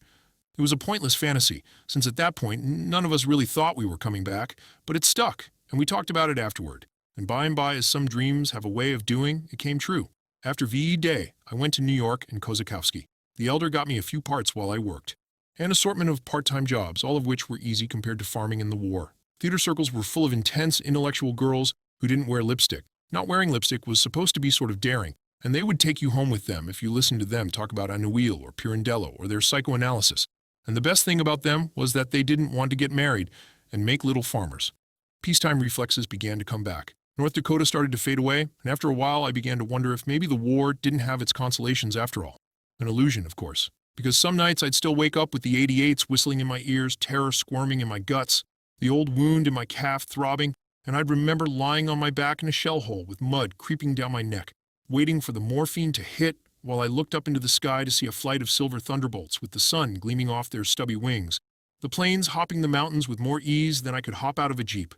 And I'd remember what it was like to lie there furious with jealousy that the fighter jocks were in their untroubled sky while I bled into my field dressing and waited for morphine and plasma. And I'd think, if I ever catch one of those bastards on the ground, I'm going to make him pay for this.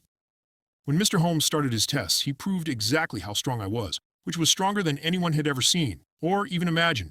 Provided I was braced well enough, I could lift up to 40 tons. Machine gun slugs would flatten themselves on my chest. Armor-piercing 20mm cannon shells would knock me down with their transferred energy, but I'd jump back up undamaged.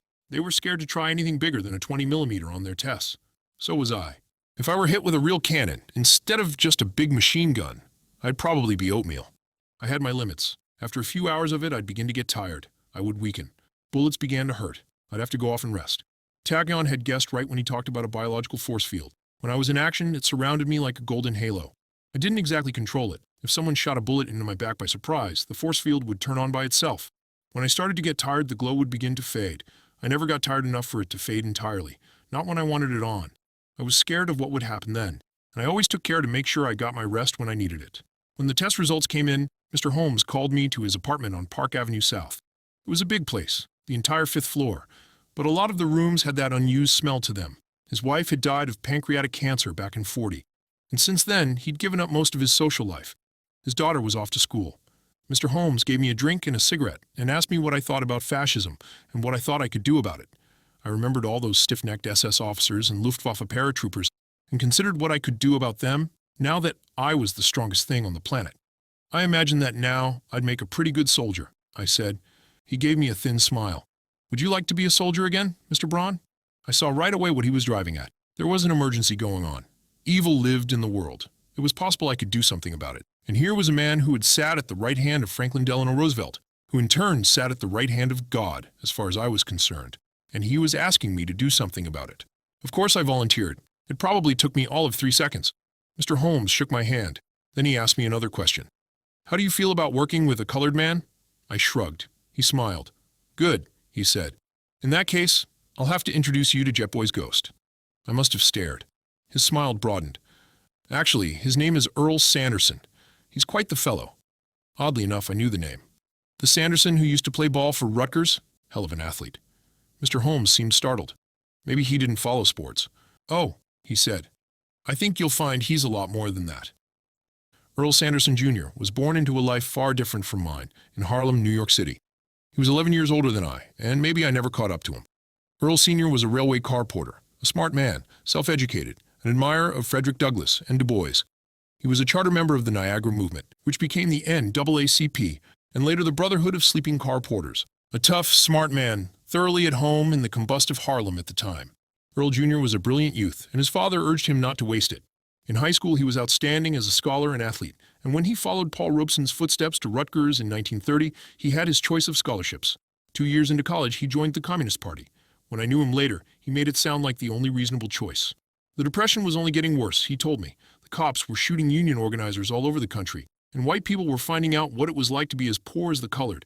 All we got out of Russia at the time were pictures of factories working at full capacity, and here in the States, the factories were closed and the workers were starving. I thought it was only a matter of time before the revolution. The CP were the only people working for the unions who were also working for equality. They had a slogan, black and white, unite and fight, and that sounded right to me. They didn't give a damn about the color bar. They'd look you in the eye and call you comrade, which was more than I ever got from anyone else. He had all the good reasons in the world for joining the CP in 1931. Later, all those good reasons would rise up and wreck us all. I'm not sure why Earl Sanderson married Lillian, but I understand well enough why Lillian chased Earl for all those years. Jack, she told me. He just glowed. Lillian Abbott met Earl when he was a junior in high school. After that first meeting, she spent every spare minute with him, bought his newspapers, paid his way into the theaters with her pocket change, attended radical meetings, cheered him at sporting events. She joined the CP a month after he did, and a few weeks after he left Rutgers, summa cum laude, she married him. I didn't give Earl any choice, she said. The only way he'd ever get me to be quiet about it was to marry me. Neither of them knew what they were getting into, of course. Earl was wrapped up in issues larger than himself, in the revolution he thought was coming, and maybe he thought Lillian deserved a little happiness in this time of bitterness. It didn't cost him anything to say yes. It cost Lillian just about everything. 2 months after his marriage, Earl was on a boat to the Soviet Union to study at Lenin University for a year, learning to be a proper agent of the Comintern. Lillian stayed at home, working in her mother's shop, attending party meetings that seemed a little lackluster without Earl, learning without any great enthusiasm for the task, how to be a revolutionary's wife. After a year in Russia, Earl went to Columbia for his law degree. Lillian supported him until he graduated and went to work as counsel for A. Philip Randolph and the Brotherhood of Sleeping Car Porters, one of the most radical unions in America. Earl Sr. must have been proud. As the Depression eased, Earl's commitment to the CP waned. Maybe the revolution wasn't coming after all. The GM strike was resolved in the favor of the CIO when Earl was learning to be a revolutionary in Russia. The Brotherhood won its recognition from the Pullman Company in 1938, and Randolph were taking up a lot of Earl's time, and his attendance at party meetings began to slide. When the Nazi-Soviet pact was signed, Earl resigned from the CP in anger. Accommodation with the fascists was not his style. Earl told me that after Pearl Harbor, the Depression ended for white people when the hiring at the defense plants started. But few blacks were given jobs. Randolph and his people finally had enough. Randolph threatened a railroad strike, right in the middle of wartime, that was to be combined with a march on Washington. FDR sent his troubleshooter, Archibald Holmes, to work out a settlement. It resulted in Executive Order 8802, in which government contractors were forbidden to discriminate on account of race. It was one of the landmark pieces of legislation in the history of civil rights, and one of the greatest successes of Earl's career. Earl always spoke of it as one of his proudest accomplishments. The week after Order 8802, Earl's draft classification was changed to 1A. His work with the rail union wasn't going to protect him. The government was taking its revenge. Earl decided to volunteer for the Air Corps. He'd always wanted to fly. Earl was old for a pilot, but he was still an athlete, and his conditioning got him past the physical. His record was labeled PAF, meaning premature anti-fascist, which was the official designation for anyone who was unreliable enough not to like Hitler prior to 1941. He was assigned to the 332nd Fighter Group, an all-black unit. The screening process for the black flyers was so severe that the unit ended up full of professors, ministers, doctors, lawyers, and all these bright people demonstrated first-rate pilots' reflexes as well, because none of the air groups overseas wanted black pilots. The group remained at Tuskegee for months and months of training. Eventually, they received 3 times as much training as the average group, and the Lonely Eagles exploded over the European theater. They flew their Thunderbolts over Germany and the Balkan countries, including the toughest targets. They flew over 15,000 sorties, and during that time, not a single escorted bomber was lost to Luftwaffe. After word got out, bomber groups began asking specifically for the 332nd to escort their planes. One of their top flyers was Earl Sanderson, who ended the war with 53 unconfirmed kills. The kills were unconfirmed because records were not kept for black squadrons. The military was afraid the black pilots might get larger totals than the whites. Their fear was justified. That number put Earl above every American pilot but Jetboy, who was another powerful exception to a lot of rules. On the day Jetboy died, Earl had come home from work with what he thought was a bad case of flu, and the next day he woke up a black ace. He could fly, apparently by an act of will, up to 500 miles per hour. Tachyon called it projection telekinesis. Earl was pretty tough too, though not as tough as I was. Like me, bullets bounced off him, but cannon rounds could hurt him, and I know he dreaded the possibility of mid-air collision with a plane. And he could project a wall of force in front of him, a kind of traveling shockwave that could sweep anything out of his path. Men, vehicles, walls. A sound like a clap of thunder, and they'd be thrown 100 feet. Earl spent a couple weeks testing his talents before letting the world know about them, flying over the city in his pilot's helmet, black leather flying jacket, and boots. When he finally let people know, Mr. Holmes was one of the first to call. I met Earl the day after I'd signed on with Mr. Holmes. By then, I'd moved into one of Mr. Holmes' spare rooms and had been given a key to the apartment. I was moving up in the world. I recognized him right away. "Earl Sanderson," I said, before Mr. Holmes could introduce us. I shook his hand. "I remember reading about you when you played for Rutgers." Earl took that in stride. "You have a good memory," he said. We sat down and Mr. Holmes explained formally what he wanted with us, and with others he hoped to recruit later. Earl felt strongly about the word ace, meaning someone with useful abilities as opposed to joker, meaning someone who was badly disfigured by the virus. Earl felt the terms imposed a class system on those who got the wild card, and didn't want to set us at the top of some kind of social pyramid.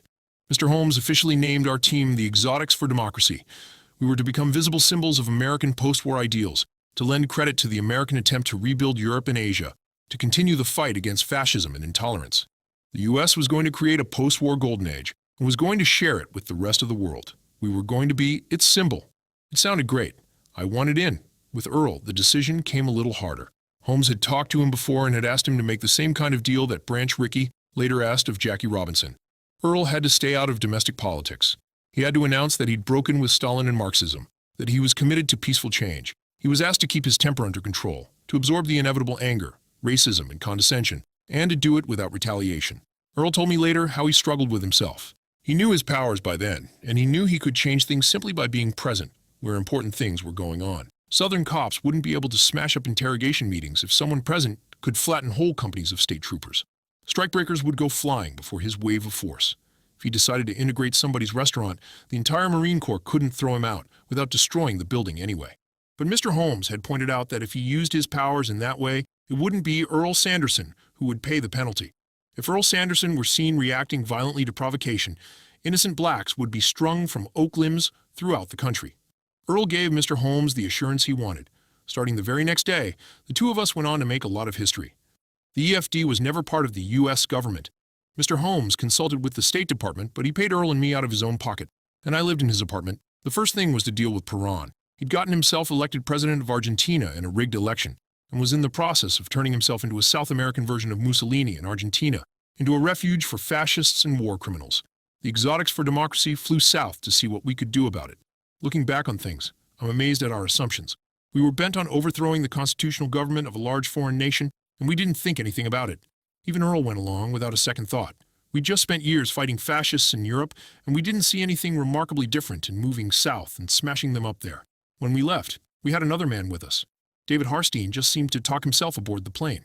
Here he was, a Jewish chess hustler from Brooklyn, one of those fast-talking, curly-haired young guy that you saw all over New York selling flood insurance, or used auto tires or custom suits made of some new miracle fiber that was just as good as cashmere. And suddenly he was a member of EFD and calling a lot of the shots. You couldn't help but like him. You couldn't help but agree with him. He was an exotic, all right. He exuded pheromones that made you feel friendly with him and the world, that created an atmosphere of bonhomie and suggestibility. He could talk an Albanian Stalinist into standing on his head and singing the Star-Spangled Banner, at least, as long as he and his pheromones were in the room. Afterward, when our Albanian Stalinist returned to his senses, he'd promptly denounce himself and have himself shot. We decided to keep David's powers a secret. We spread a story that he was some kind of sneaky Superman, like the Shadow on radio, and that he was our scout. Actually, he'd just get into conferences with people and make them agree with us. It worked pretty well. Perron hadn't consolidated his power yet, having only been in office 4 months. It took us 2 weeks to organize the coup that got rid of him. Harstein and Mr. Holmes would go into meetings with army officers, and before they were done, the colonels would be swearing to have Perron's head on a plate. And even after they began to think better of things, their sense of honor wouldn't let them back down on their promises. On the morning before the coup, I found out some of my limitations. I'd read the comics when I was in the army, and I'd seen how, when the bad guys were trying to speed away in their cars, Superman would jump in front of the car, and the car would bounce off him. I tried that in Argentina. There was a Peronist major who had to be kept from getting to his command post, and I jumped in front of his Mercedes and got knocked 200 feet into a statue of Juan P. himself. The problem was, I wasn't heavier than the car. When things collide, it's the object with the least momentum that gives way, and the weight is a component of momentum. It doesn't matter how strong the lighter object is. I got smarter after that. I knocked the status of Perron off its perch and threw it at the car. That took care of things. There are a few other things about the ace business that you can't learn from reading comic books. I remember comic aces grabbing the barrels of tank guns and turning them into pretzels. It is in fact possible to do that, but you have to have the leverage to do it. You've got to plant your feet on something solid in order to have something to push against. It was far easier for me to dive under the tank and knock it off its treads. Then I'd run around to the other side and put my arms around the gun barrel, with my shoulder under the barrel, and then yank down. I'd use my other shoulder as the fulcrum of a lever and bend the barrel around myself. That's what I'd do if I was in a hurry. If I had time, I'd punch my way through the bottom of the tank and rip it apart from the inside. But I digress. Back to Perron. There were a couple critical things that had to be done. Some loyal Perronists couldn't be gotten to, and one of them was the head of an armored battalion quartered in a walled compound on the outskirts of Buenos Aires. On the night of the coup, I picked up one of the tanks and dropped it on its side in front of the gate. And then I just braced my shoulder against it and held it in place while the other tanks battered themselves into junk trying to move it. Earl immobilized Perron's Air Force. He just flew behind the planes on the runway and tore off the stabilizers. Democracy was victorious. Perron and his blonde hooker took off for Portugal. I gave myself a few hours off. While triumphant middle-class mobs poured into the street to celebrate, I was in a hotel room with the daughter of the French ambassador. Listening to the chanting mob through the window, the taste of champagne and Nicolette on my tongue, I concluded this was better than flying. Our image got fashioned in that campaign. I was wearing old Army fatigues most of the time, and that's the view of me most people remember. Earl was wearing tan Air Force officer fatigues with the insignia taken off, boots, helmet, goggles, scarf, and his old leather flying jacket with the 332nd patch on the shoulder. When he wasn't flying, he'd take the helmet off and put on an old black beret he kept in his hip pocket. Often when we were asked to make personal appearances, Earl and I were asked to dress in fatigues so everyone would know us. The public never seemed to realize that most of the time, we wore suits and ties, just like everyone else. When Earl and I were together, it was often in a combat situation, and for that reason, we became best friends. People in combat become close very quickly. I talked about my life, my war, about women. He was a little more guarded. Maybe he wasn't sure how I'd take hearing his exploits with white girls. But eventually, one night while we were in northern Italy looking for Borman, I heard all about Orlena Goldoni. I used to have to paint her stockings on in the morning, Earl said. I'd have to make up her legs so it would look like she had silk stockings. And I'd have to paint the seam down the back in eyeliner. He smiled. That was a paint job I always enjoyed doing. Why didn't you just give her some stockings? I asked. They were easy enough to come by. GIs wrote to their friends and relatives in the States to send them. I gave her lots of pairs, Earl shrugged, but Lena'd give them away to her comrades. Earl hadn't kept a picture of Lena, not where Lillian could find it, but I saw her in the pictures later, when she was billed as Europe's answer to Veronica Lake. Tousled blonde hair, broad shoulders, a husky voice. Lake's screen persona was cool, but Goldoni's was hot. The silk stockings were real in the pictures, but so were the legs under them, and the picture celebrated Lena's legs as often as the director thought he could get away with it. I remember thinking how much fun Earl must have had painting her. She was a cabaret singer in Naples when they met, in one of the few clubs where black soldiers were allowed. She was 18 and a black marketeer and a former courier for the Italian communists. Earl took one look at her and threw caution to the winds. It was maybe the one time in his entire life that he had indulged himself. He started taking chances, slipping off the field at night, dodging MP patrols to be with her, sneaking back early in the morning and being on the flight line, ready to take off for Bucharest or Ploesti. We knew it wasn't forever, Earl said. We knew the war would end sooner or later. There was a kind of distance in his eyes, the memory of a hurt, and I could see how much leaving Lena had cost him. We were grown-ups about it. A long sigh. So we said goodbye. I got discharged and went back to work for the union, and we haven't seen each other since. He shook his head. Now she's in the pictures. I haven't seen any of them. The next day, we got Borman. I held him by his monk's cowl and shook him till his teeth rattled. We turned him over to the representative of the Allied War Crimes Tribunal and gave ourselves a few days' leave. Earl seemed more nervous than I'd ever seen him. He kept disappearing to make phone calls. The press always followed us around, and Earl jumped every time a camera bulb went off. The first night, he disappeared from our hotel room, and I didn't see him for 3 days. Usually I was the one exhibiting this kind of behavior, always sneaking off to spend some time with a woman. Earl's doing it caught me by surprise. He'd spent the weekend with Lena in a little hotel north of Rome. I saw their pictures together in the Italian papers on Monday morning. Somehow the press found out about it. I wondered whether Lillian had heard what she was thinking. Earl showed up, scowling, around noon on Monday, just in time for his flight to India. He was going to Calcutta to see Gandhi. Earl wound up stepping between the Mahatma and the bullets that some fanatic fired at him on the steps of the temple. And all of a sudden the papers were full of India, with what had just happened in Italy forgotten. I don't know how Earl explained it to Lillian. Whatever it was he said, I suppose Lillian believed him. She always did. Glory years, these were. With the fascist escape route to South America cut, the Nazis were forced to stay in Europe, where it was easier to find them.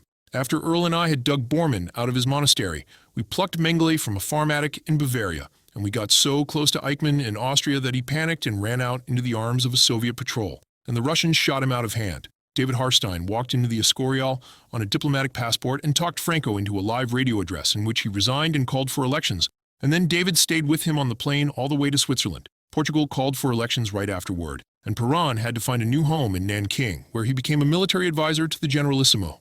Nazis were bailing out of Iberia by the dozen, and the Nazi hunters caught a lot of them. I was making a lot of money. Mr. Holmes wasn't paying me much in the way of wages, but I got a lot for making the Chesterfield endorsement and for selling my story to Life, and I had a lot of paid speaking engagements. Mr. Holmes hired me a speechwriter. My half of the Park Avenue apartment was free, and I never had to pay for a meal if I didn't want to. I got large sums for articles that were written over my name, things like Why I Believe in Tolerance and What America Means to Me and Why We Need the UN. Hollywood scouts were making incredible offers for long-term contracts, but I wasn't interested just yet. I was seeing the world. So many girls were visiting me in my room that the Tenants Association talked about installing a revolving door. The papers started calling Earl the Black Eagle, from the 330 Seconds nickname, the Lonely Eagles. He didn't like the name much. David Harstein, by those few who knew his talent, was the Envoy. I was Golden Boy, of course. I didn't mind. EFD got another member in Blythe Stanhope Van Rensselaer, who the papers started calling Brain Trust. She was a petite, proper, upper-crust Boston lady, high-strung as a thoroughbred, married to a scumbag New York congressman by whom she'd had 3 kids. She had the kind of beauty that took a while for you to notice, and then you wondered why you hadn't seen it before. I don't think she ever knew how lovely she really was. She could absorb minds, memories, abilities, everything.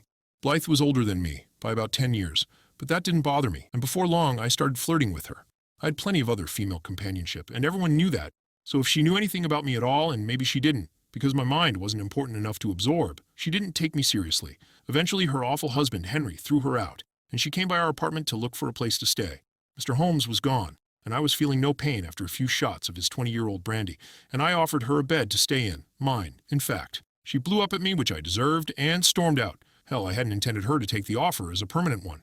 She should have known better. So, for that matter, should I? Back in '47, most people would rather marry than burn.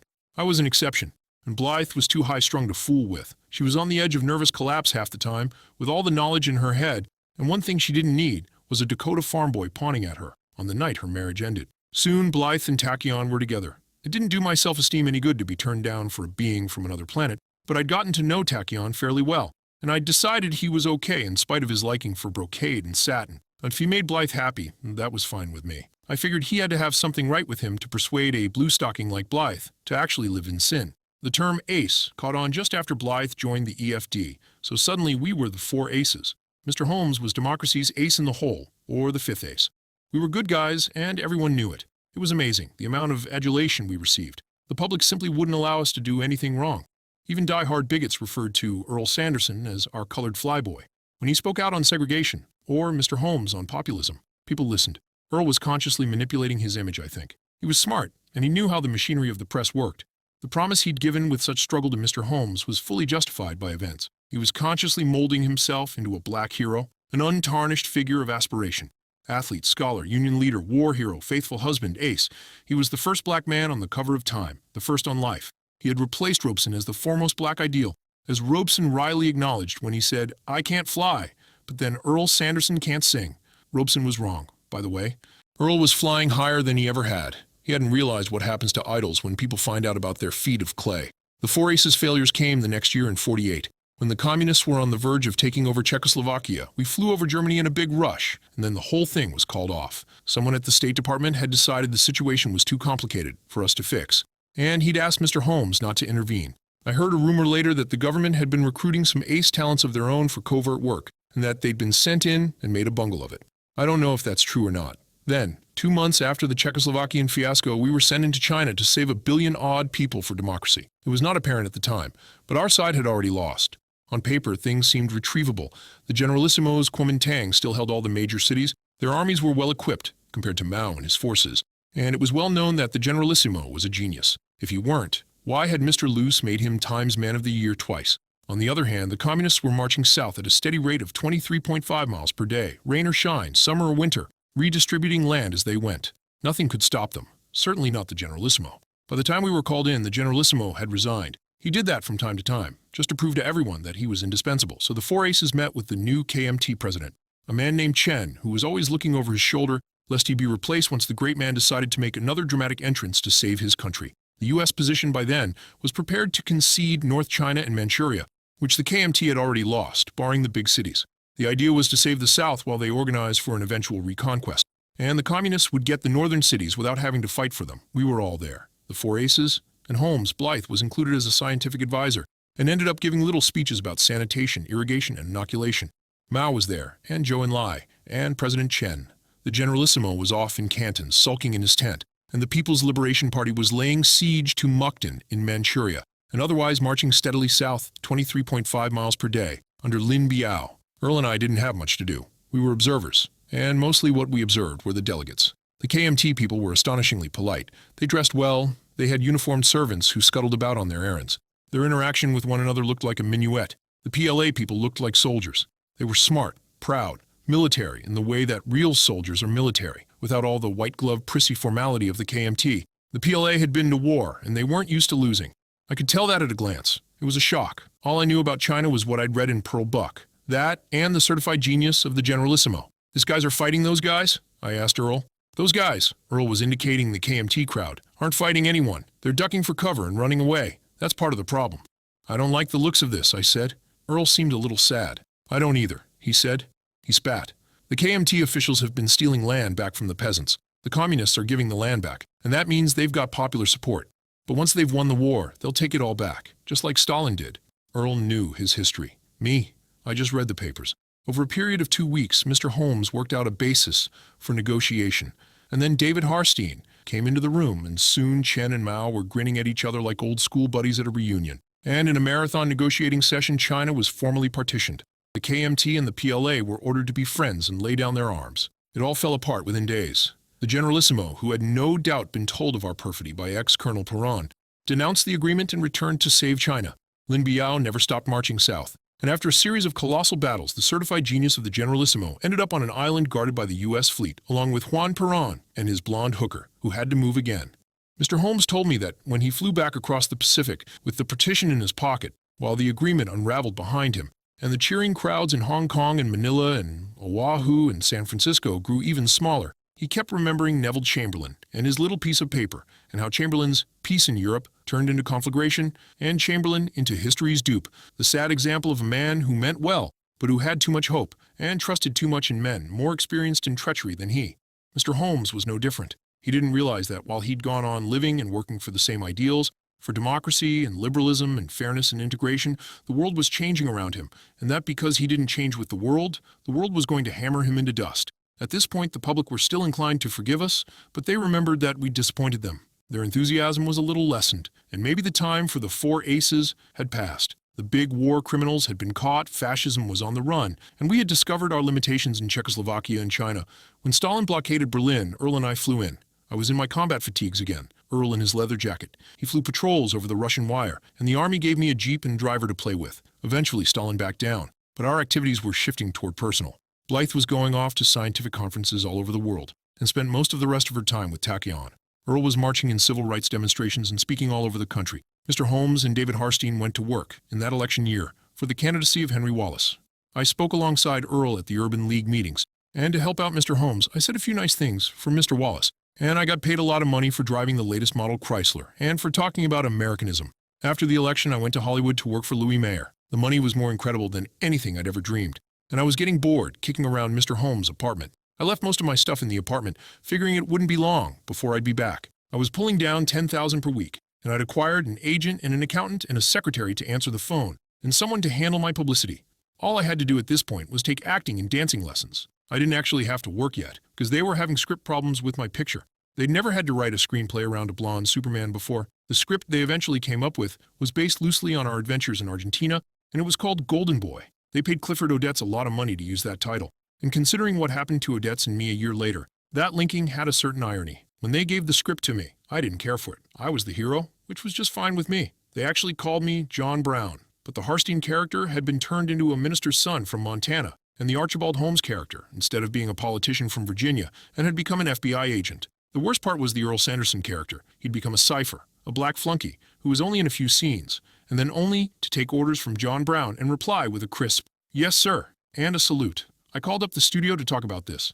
We can't put him in too many scenes, I was told. Otherwise, we can't cut him out for the Southern version. I asked my executive producer what he was talking about. If we release a picture in the South, we can't have colored people in it, or the exhibitors won't show it. We write the scenes so that we can release a Southern version by cutting out all the scenes with niggers. I was astonished. I never knew they did things like that. Look, I said, I've made speeches in front of the NAACP and Urban League. I was in Newsweek with Mary McLeod Bethune. I can't be seen to be party to this. The voice coming over the phone turned nasty. Look at your contract, Mr. Braun. You don't have script approval. I don't want to approve the script. I just want a script that recognizes certain facts about my life. If I do this script, my credibility will be gone. You're fucking with my image here. After that, it turned unpleasant. I made certain threats, and the executive producer made certain threats. I got a call from my accountant telling me what would happen if the 10 grand per week stopped coming, and my agent told me I had no legal right to object to any of this. Finally, I called Earl and told him what was going on. What did you say they were paying you? He asked. I told him again. Look, he said, what you do in Hollywood is your business, but you're new there, and you're an unknown commodity to them. You want to stand up for the right, that's good. But if you walk, you won't do me or the Urban League any good. Stay in the business and get some clout, then use it. And if you feel guilty, the NAACP can always use some of that 10 grand per week. So there it was. My agent patched up an understanding with the studio to the effect that I would be consulted on the script changes. I succeeded in getting the FBI dropped from the script, leaving the Holmes character without any set government affiliation, and I tried to make the Sanderson character a little more interesting. I watched the rushes, and they were good. I liked my acting. It was relaxed, anyway, and I even got to step in front of a speeding Mercedes and watch it bounce off my chest. It was done with special effects. The picture went into the can, and I went from a 3-martini lunch into the wrap party without stopping to sober up. 3 days later, I woke up in Tijuana with a splitting headache and a suspicion that I'd just done something foolish. The pretty little blonde sharing the pillow told me what it was. We just got married. When she was in the bath, I had to look at the marriage license to find out her name was Kim Wolf. She was a minor starlet from Georgia who'd been scuffling around Hollywood for 6 years. After some aspirin and a few belts of tequila, marriage didn't seem like a half-bad idea. Maybe it was time, with my new career and all, that I settled down. I bought Ronald Coleman's old pseudo-English country house on Summit Drive in Beverly Hills and moved in with Kim and our 2 secretaries, Kim's hairdresser, our 2 chauffeurs, and 2 live-in maids. Suddenly, I had all these people on salary, and I wasn't quite sure where they came from. The next picture was The Rickenbacker Story. Victor Fleming was going to direct, with Frederick March's Pershing and June Allison as the nurse I was supposed to fall in love with. Dewey Martin, of all people, was to play Richthofen, whose Teutonic breast I was going to shoot full of American lead. Never mind that the real Richthofen was shot down by someone else. The picture was going to be filmed in Ireland, with an enormous budget and hundreds of extras. I insisted on learning how to fly so I could do some of the stunts myself. I called Earl long distance about that. Hey, I said, I finally learned how to fly. Some farm boys, he said. Just take a while. Victor Fleming's going to make me an ace. Jack, his voice was amused. You're already an ace. Which stopped me up short, because somehow in all the activity, I'd forgotten that it wasn't MGM who made me a star. You've got a point there, I said. You should come to New York a little more often, Earl said. Figure out what's happening in the real world. Yeah, I'll do that. We'll talk about flying. We'll do that. I stopped by New York for 3 days on my way to Ireland. Kim wasn't with me. She'd gotten work, thanks to me, and had been loaded to Warner Brothers for a picture. She was very Southern anyway, and the one time she'd been with Earl, she had been very uncomfortable. And so I didn't mind she wasn't there. I was in Ireland for 7 months. The weather was so bad the shooting took forever. I met Kim in London twice, for a week each time, but the rest of the time I was on my own. I was faithful, after my fashion, which meant that I didn't sleep with any one girl more than twice in a row. I became a good enough pilot, so that the stunt pilots actually complimented me a few times. When I got back to California, I spent 2 weeks at Palm Springs with Kim. Golden Boy was going to premiere in 2 months. On my last day at the Springs, I just climbed out of the swimming pool when a congressional aide, sweating in a suit and tie, walked up to me and handed me a pink slip. It was a subpoena. I was to appear before the House Committee on Un-American Activities bright and early on Tuesday. The very next day, I was more annoyed than anything. I figured they obviously had the wrong Jack Braun. I called up Metro and talked to someone at the legal department. He surprised me by saying, "Oh, we thought you'd get the subpoena sometime soon." "Wait a minute, how'd you know?" There was a second's uncomfortable silence. "Our policy is to cooperate with the FBI. Look, we'll have one of our attorneys meet you in Washington. Just tell the committee what you know, and you can be back in California the next week." "Hey," I said, "what's the FBI got to do with it? And why didn't you tell me this was coming? And what the hell does the committee think I know anyway?" "Something about China," the man said. That was what the investigators were asking us about anyway. I slammed the phone down and called Mr. Holmes. He and Earl and David had gotten their subpoenas earlier in the day and had been trying to reach me ever since, but couldn't get a hold of me in Palm Springs.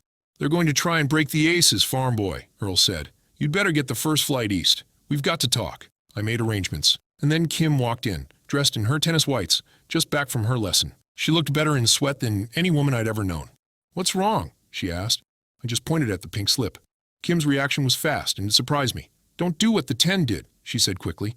They consulted with each other and took a hardline defense, and none of them have worked since. She reached for the phone. "Let me call the studio. We've got to get you a lawyer." I watched her as she picked up the phone and began to dial. A chill hand touched the back of my neck. "I wish I knew what was going on," I said. But I knew. I knew even then, and my knowledge had a precision and clarity that was terrifying. All I could think about was how I wished I couldn't see the choices quite so clearly. To me, the fear had come late. HUAC first went after Hollywood in '47 with the Hollywood 10. Supposedly the committee was investigating communist infiltration of the film industry, a ridiculous notion on the face of it, since no communists were going to get any propaganda in the pictures with the express knowledge and permission of people like Mr. Mayer and the brothers Warner. The 10 were all current or former communists, and they and their lawyers agreed on a defense based on the First Amendment rights of free speech association. The committee rode over them like a herd of buffalo over a bed of daisies. The 10 were given contempt of Congress citations for their refusal to cooperate, and after their appeals ran out years later, they ended up in prison. The 10 had figured the First Amendment would protect them, that the contempt citations would be thrown out of court within a few weeks at most. Instead, the appeals went on for years, and the 10 went to the slammer, and during that time none of them could find a job. The blacklist came into existence. My old friends, the American Legion, who had learned somewhat more subtle tactics since going after the Holiday Association with axe handles, published a list of known or suspected communists, so that no one employer had any excuse for hiring anyone on the list. None of those called before HUAC had ever committed a crime, as defined by law, nor were they ever accused of crimes. They were not being investigated for criminal activity, but for associations. HUAC had no constitutional mandate to investigate these people. The blacklist was illegal. The evidence introduced at the committee sessions was largely hearsay and inadmissible in a court of law. None of it mattered. It happened anyway.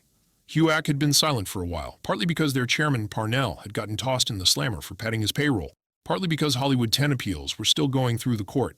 But they'd gotten hungry for all that great publicity they'd gotten when they went after Hollywood, and the public had been whipped into a frenzy with the Rosenberg trials and the Alger Hiss case. So they concluded that the time was right for another splashy investigation. HUAC's new chairman, John S. Wood of Georgia, decided to go after the biggest game on the planet, United States. My MGM attorney met me at Washington Airport. "I'd advise you not to talk with Mr. Holmes or Mr. Sanderson," he said. "Don't be ridiculous. They're going to try to get you to take a First or Fifth Amendment defense," the lawyer said. "The First Amendment defense won't work. It's been turned down on every appeal. The Fifth is a defense against self-incrimination, and unless you've actually done something illegal, you can't use it unless you want to appear guilty." "And you won't work, Jack," Kim said. "Metro won't even release your pictures. The American Legion would picket them all over the country." "How do I know that I'll work if I talk?" I said. "All you have to do to get on the blacklist is be called, for Christ's sake." "I've been authorized to tell you from Mr. Mayer," the lawyer said, "that you will remain in his employ if you cooperate with the committee." I shook my head. "I'm talking with Mr. Holmes tonight." I grinned at them. "We're the aces, for heaven's sake. If we can't beat some hick congressman from Georgia, we don't deserve to work." So I met Mr. Holmes, Earl, and David at the Statler. Kim said I was being unreasonable and stayed away. There was a disagreement right from the start. Earl said that the committee had no right to call us in the first place, and that we should simply refuse to cooperate. Mr. Holmes said we couldn't just concede the fight then and there, that we should defend ourselves in front of the committee, that we had nothing to hide. Earl told him that a kangaroo court was no place to conduct a reasoned defense. David just wanted to give his pheromones a crack at the committee. The hell with it, I said. I'll take the first. Free speech and association is something every American understands. Which I didn't believe for a second, by the way. I just felt that I had to say something optimistic. I wasn't called that first day. I loitered with David and Earl in the lobby, pacing and gnawing at my knuckles, while Mr. Holmes and his attorney played Canute and tried to keep the acid, evil tide from eating the flesh from their bones. David kept trying to talk his way past the guards, but he didn't have any luck. The guards outside were willing to let him come in, but the ones inside the committee room weren't exposed to his pheromones and kept shutting him out. The media were allowed in, of course. HUAC liked to parade its virtue before the newsreel cameras, and the newsreels gave the circus full play. I didn't know what was going on inside until Mr. Holmes came out. He walked like a man who had a stroke, one foot carefully in front of the other. He was gray, his hands trembled, and he leaned on the arm of his attorney. He looked as if he'd aged 20 years in just a few hours. Earl and David ran up to him, but all I could do was stare in terror as the others helped him down the corridor. The fear had me by the neck. Earl and Blythe put Mr. Holmes in his car, and then Earl waited for my MGM limousine to drive up, and he got into the back with us. Kim looked pouty, squeezed into the corner so he wouldn't touch her, and refused even to say hello. Well, I was right, he said. We shouldn't have cooperated with those bastards at all. I was still stunned from what I'd seen in the corridor. I can't figure out why the hell they're doing this. He fixed me with an amused glance. Farm boys, he said, a resigned comment on the universe, and then shook his head. You've got to hit them over the head with a shovel to get them to pay attention. Kim sniffed. Earl didn't give any indication he'd heard. They're power-hungry, farm boy, he said, and they've been kept out of power by Roosevelt and Truman for a lot of years. They're going to get it back, and they're drumming up this hysteria to do it. Look at the four aces, and what do you see? A Negro communist, a Jewish liberal, an FDR liberal, a woman living in sin.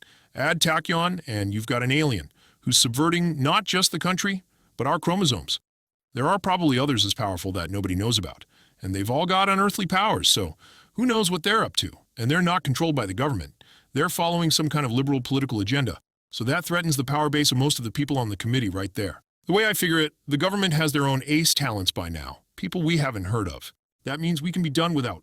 We're too independent, and we're politically unsound. China and Czechoslovakia and the names of the other aces, that's an excuse. The point is they can break us right in public. They prove they can break anybody. It'll be a reign of terror that will last a generation. Not anyone, not even the president, will be immune.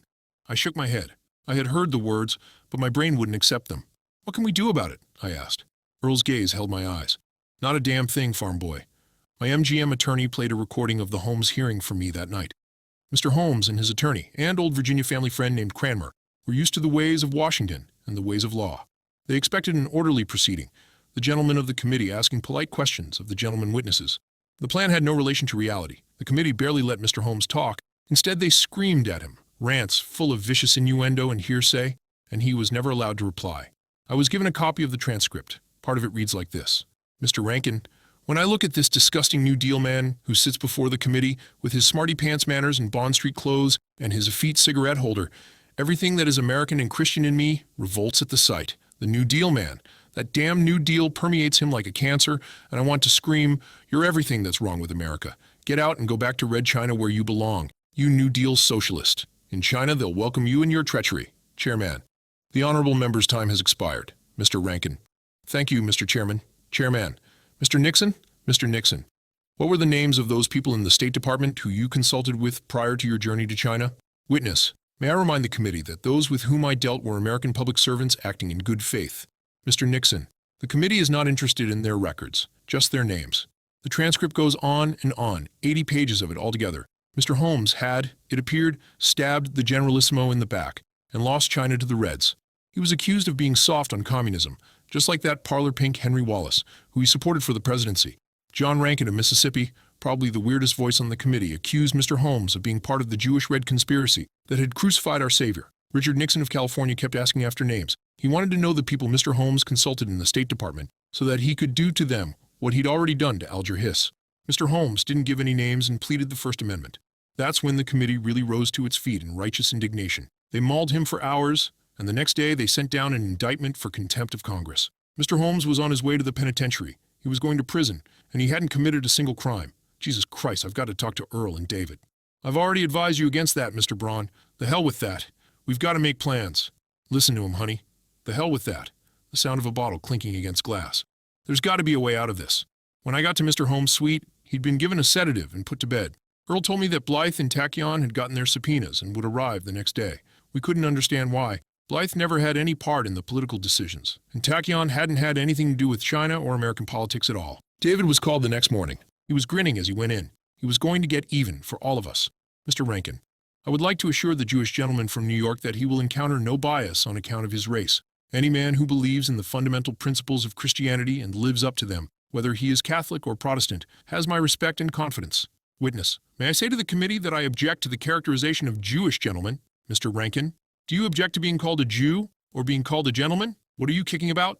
After that rocky start, David's pheromones began to infiltrate the room, and though he didn't quite have the committee dancing in a circle singing Hava Nagila, he did have them genially agreeing to cancel the subpoenas, call off the hearings, draft a resolution praising the aces as patriots, send a letter to Mr. Holmes apologizing for their conduct, revoke the contempt of Congress citations for the Hollywood 10, and in general make fools out of themselves for several hours, right in front of the newsreel cameras. John Rankin called David America's little Hebe friend, high praise from him. David waltzed out. We saw that ear-to-ear grin, and we pounded him on the back and headed back to the Statler for a celebration. We had opened the third bottle of champagne when the Hotel Dick opened the door and congressional aides delivered a new round of subpoenas.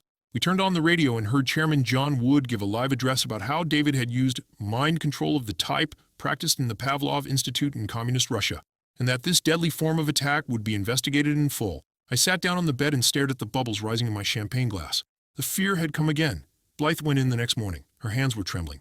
David was turned away by hall guards wearing gas masks. There were trucks with chemical warfare symbols out front.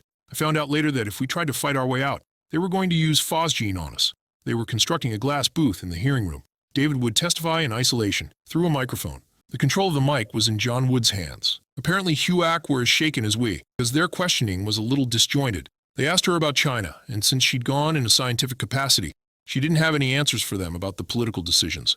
Then they asked her about the nature of her power, how exactly she absorbed minds, and what she did with them. It was all fairly polite. Henry Van Rensselaer was still a congressman, after all, and professional courtesy dictated they not suggest his wife ran his mind for him. They sent Blythe out and called in Tachyon. He was dressed in a peach-colored coat and Hessian boots with tassels. He'd been ignoring his attorney's advice all along. He went in with the attitude of an aristocrat whose reluctant duty was to correct misapprehensions of the mob. He outsmarted himself completely, and the committee ripped him to shreds. They nailed him for being an illegal alien, then stomped over him for being responsible for releasing the wildcard virus. And to top it all off, they demanded names of the aces he treated, just in case some of them happened to be evil infiltrators influencing the minds of America at the behest of Uncle Joe Stalin. Tachyon refused. They deported him. Harstein went in the next day, accompanied by a file of Marines dressed for chemical warfare. Once they had him in the glass booth, they tore into him just as they had Mr. Holmes. John Wood held the button on the mic and would never let him talk, not even to answer when Rankin called him a slimy kike, right there in public. When he finally got his chance to speak, David denounced the committee as a bunch of Nazis. That sounded to Mr. Wood like contempt of Congress. By the end of the hearing, David was going to prison too. Congress adjourned for the weekend. Earl and I were going before the committee on Monday next. We sat in Mr. Holmes' suite Friday night and listened to the radio. And it was all bad. The American Legion was organizing demonstrations in support of the committee all around the country. There were rounds of subpoenas going out to the people over the country who were known to have ace abilities. No deformed jokers got called because they'd look bad on camera.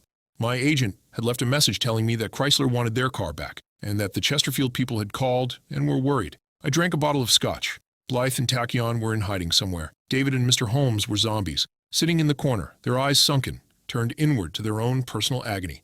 None of us had anything to say except Earl. I'll take the First Amendment, and damn them all, he said. If they put me in prison, I'll fly to Switzerland.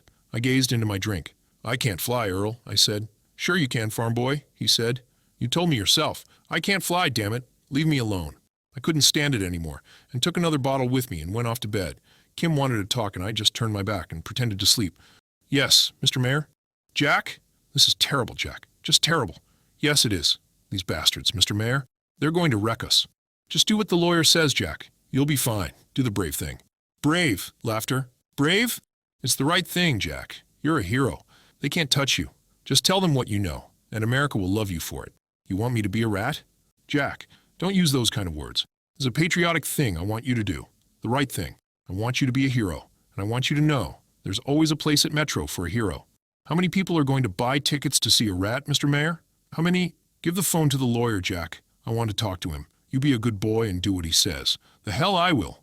Jack, what can I do with you? Let me talk to the lawyer. Earl was floating outside my window. Raindrops sparkled on the goggles perched atop his flying helmet. Kim glared at him and left the room. I got out of bed and went to the window and opened it. He flew in, dropped his boots onto the carpet, and lit a smoke. You don't look so good, Jack. I have a hangover, Earl. He pulled a folded Washington Star out of his pocket. I have something here that'll sober you up. Have you seen the paper? No, I haven't seen a damn thing. He opened it. The headline read, Stalin announces support for aces. I sat on the bed and reached for the bottle. Jesus! Earl threw the paper down. He wants us to go down. We kept him out of Berlin, for God's sake. He has no reason to love us. He's persecuting his own wildcard talents over there. The bastard! I closed my eyes. Colors throbbed on the back of my lids. Got a butt? I asked. He gave me one and a light from his wartime Zippo. I leaned back in the bed and rubbed the bristles on my chin. The way I see it, Earl said, we're going to have 10 bad years. Maybe we'll even have to leave the country. He shook his head. And then we'll be heroes again. It'll take at least that long. You sure know how to cheer a guy up? He laughed. The cigarette tasted vile. I washed the taste away with scotch. The smile left Earl's face, and he shook his head. It's the people that are going to be called after us. Those are the ones I'm sorry for. There's going to be a witch hunt in this country for years to come. He shook his head. The NAACP is paying my lawyer. I might just give him back. I don't want any organization associated with me. It'll just make it harder for them later. Mayor's been on the phone. Mayor, he grimaced. If only those guys who run the studios had stood up when the 10 went before the committee. If they'd shown some guts, none of this would ever have happened. He gave me a look. You'd better get a new lawyer, unless you take the 5th. He frowned. The 5th is quicker. They just ask you your name. You say you won't answer, then it's over. What difference does the lawyer make then?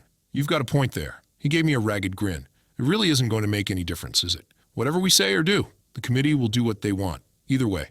Yeah, it's over. His grin turned, as he looked at me, to a soft smile. For a moment, I saw the glow that Lillian had said surrounded him. Here he was on the verge of losing everything he'd worked for, about to be used as a weapon that would cudgel the civil rights movement and anti-fascism and anti-imperialism and labor and everything else that mattered to him, knowing that his name would be anathema, that anyone he had ever associated with would soon be facing the same treatment, and he'd accepted it all somehow, saddened, of course, but still solid with himself. The fear hadn't even come close to touching him. He wasn't afraid of the committee, of disgrace, of the loss of his position and standing. He didn't regret an instant of his life, a moment's dedication to his beliefs.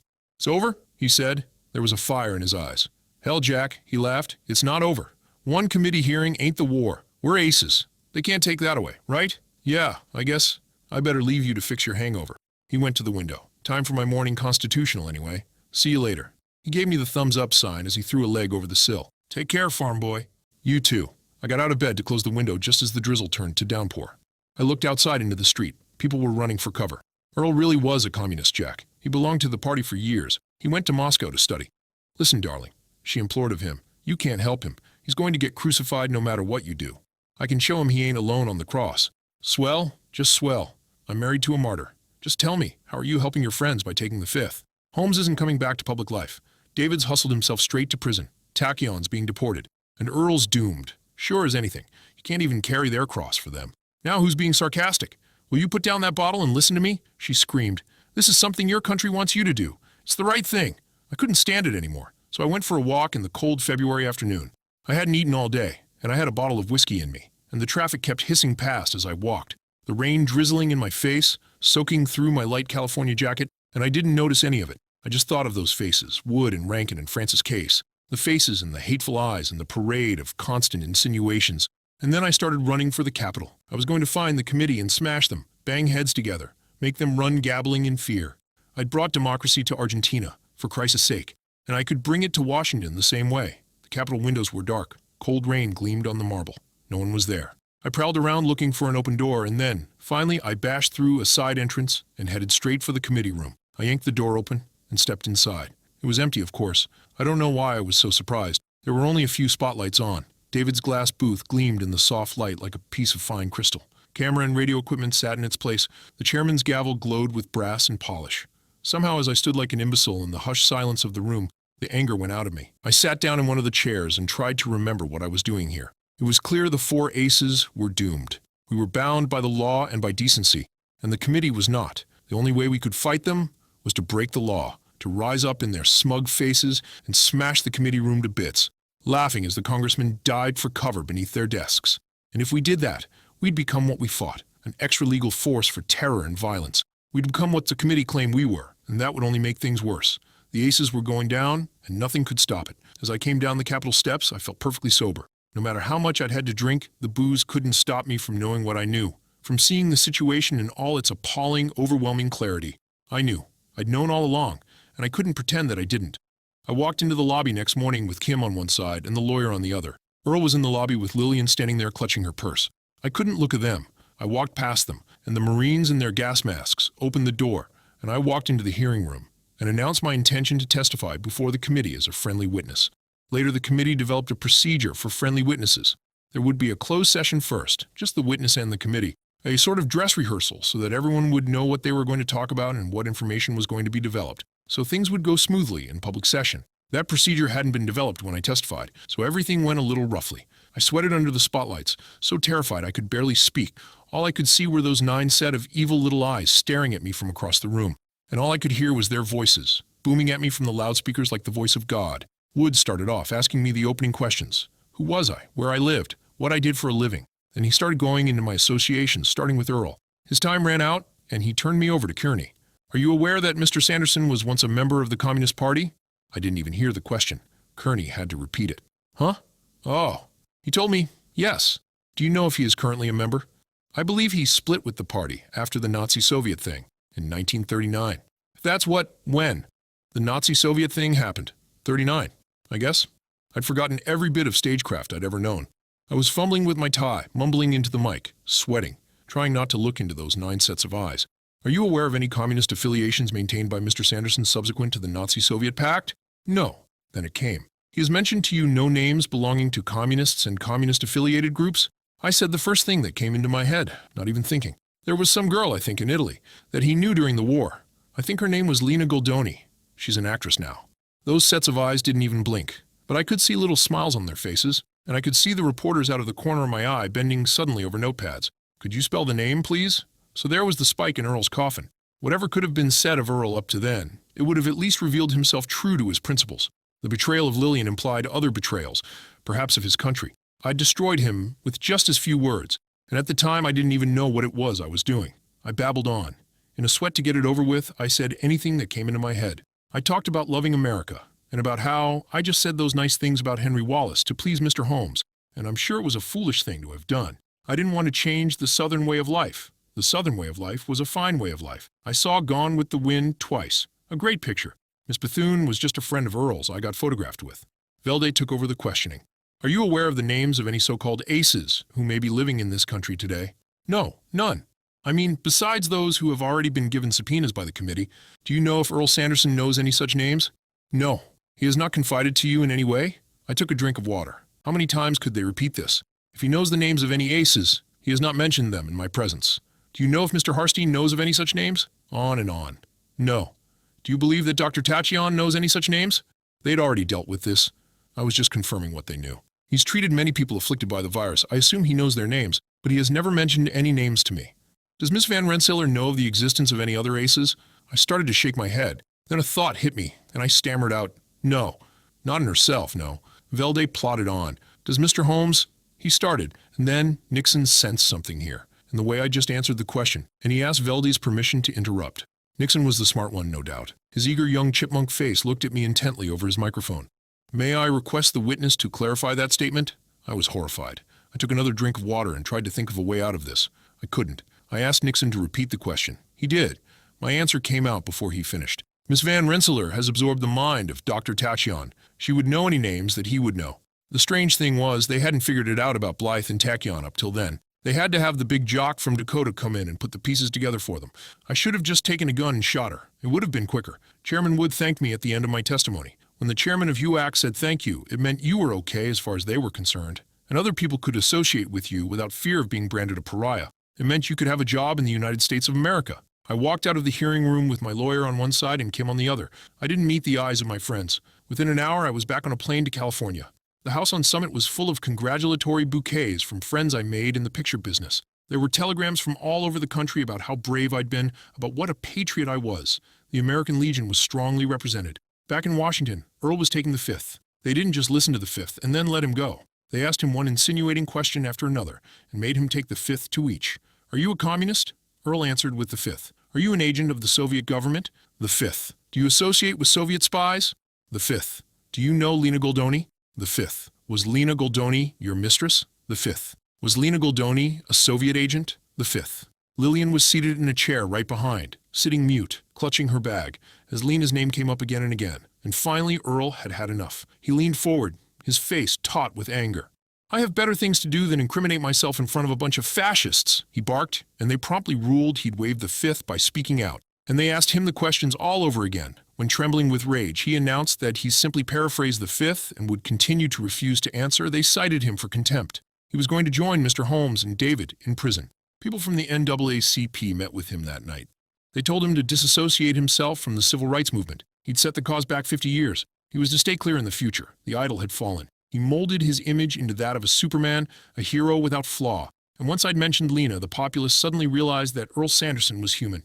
They blamed him for it, for their own naivete in believing in him and for their own sudden loss of faith. And in olden times, they might have stoned him or hanged him from the nearest apple tree. But in the end, what they did was worse. They let him live. Earl knew he was finished, was a walking dead man, that he'd given them a weapon that was used to crush him and everything he believed in, that had destroyed the heroic image he'd so carefully crafted, that he'd crushed the hopes of everyone who'd believed in him. He carried the knowledge with him to his dying day, and it paralyzed him. He was still young, but he was crippled, and he never flew as high again, or as far. The next day, the HUAC called Blythe. I don't want to think about what happened next. Golden Boy opened 2 months after the hearings. I sat next to Kim at the premiere, and from the moment the film began, I realized it had gone terribly wrong. The Earl Sanderson character was gone, just sliced out of the film. The Archibald Holmes character wasn't FBI, but he wasn't independent either. He belonged to that new organization, the CIA. Someone had shot a lot of new footage. The fascist regime in South America had been changed to a communist regime in Eastern Europe, all run by olive-skinned men with Spanish accents. Every time one of the characters said Nazi, it was dubbed in commie, and the dubbing was loud and bad and unconvincing. I wandered in a daze through the reception afterward. Everyone kept telling me what a great actor I was, what a great picture it was. The film poster said, Jack Braun, a hero America can trust. I wanted to vomit. I left early and went to bed. I went on collecting 10 grand per week while the picture bombed at the box office. I was told the Rickenbacker picture was going to be a big hit, but right now, they were having script problems with my next picture. The first 2 screenwriters had been called up before the committee and ended up on the blacklist because they wouldn't name names. It made me want to weep. After the Hollywood 10 appeals ran out, the next actor they called was Larry Parks, the man I'd been watching when the virus hit New York. He named names, but he didn't name them willingly enough, and his career was over.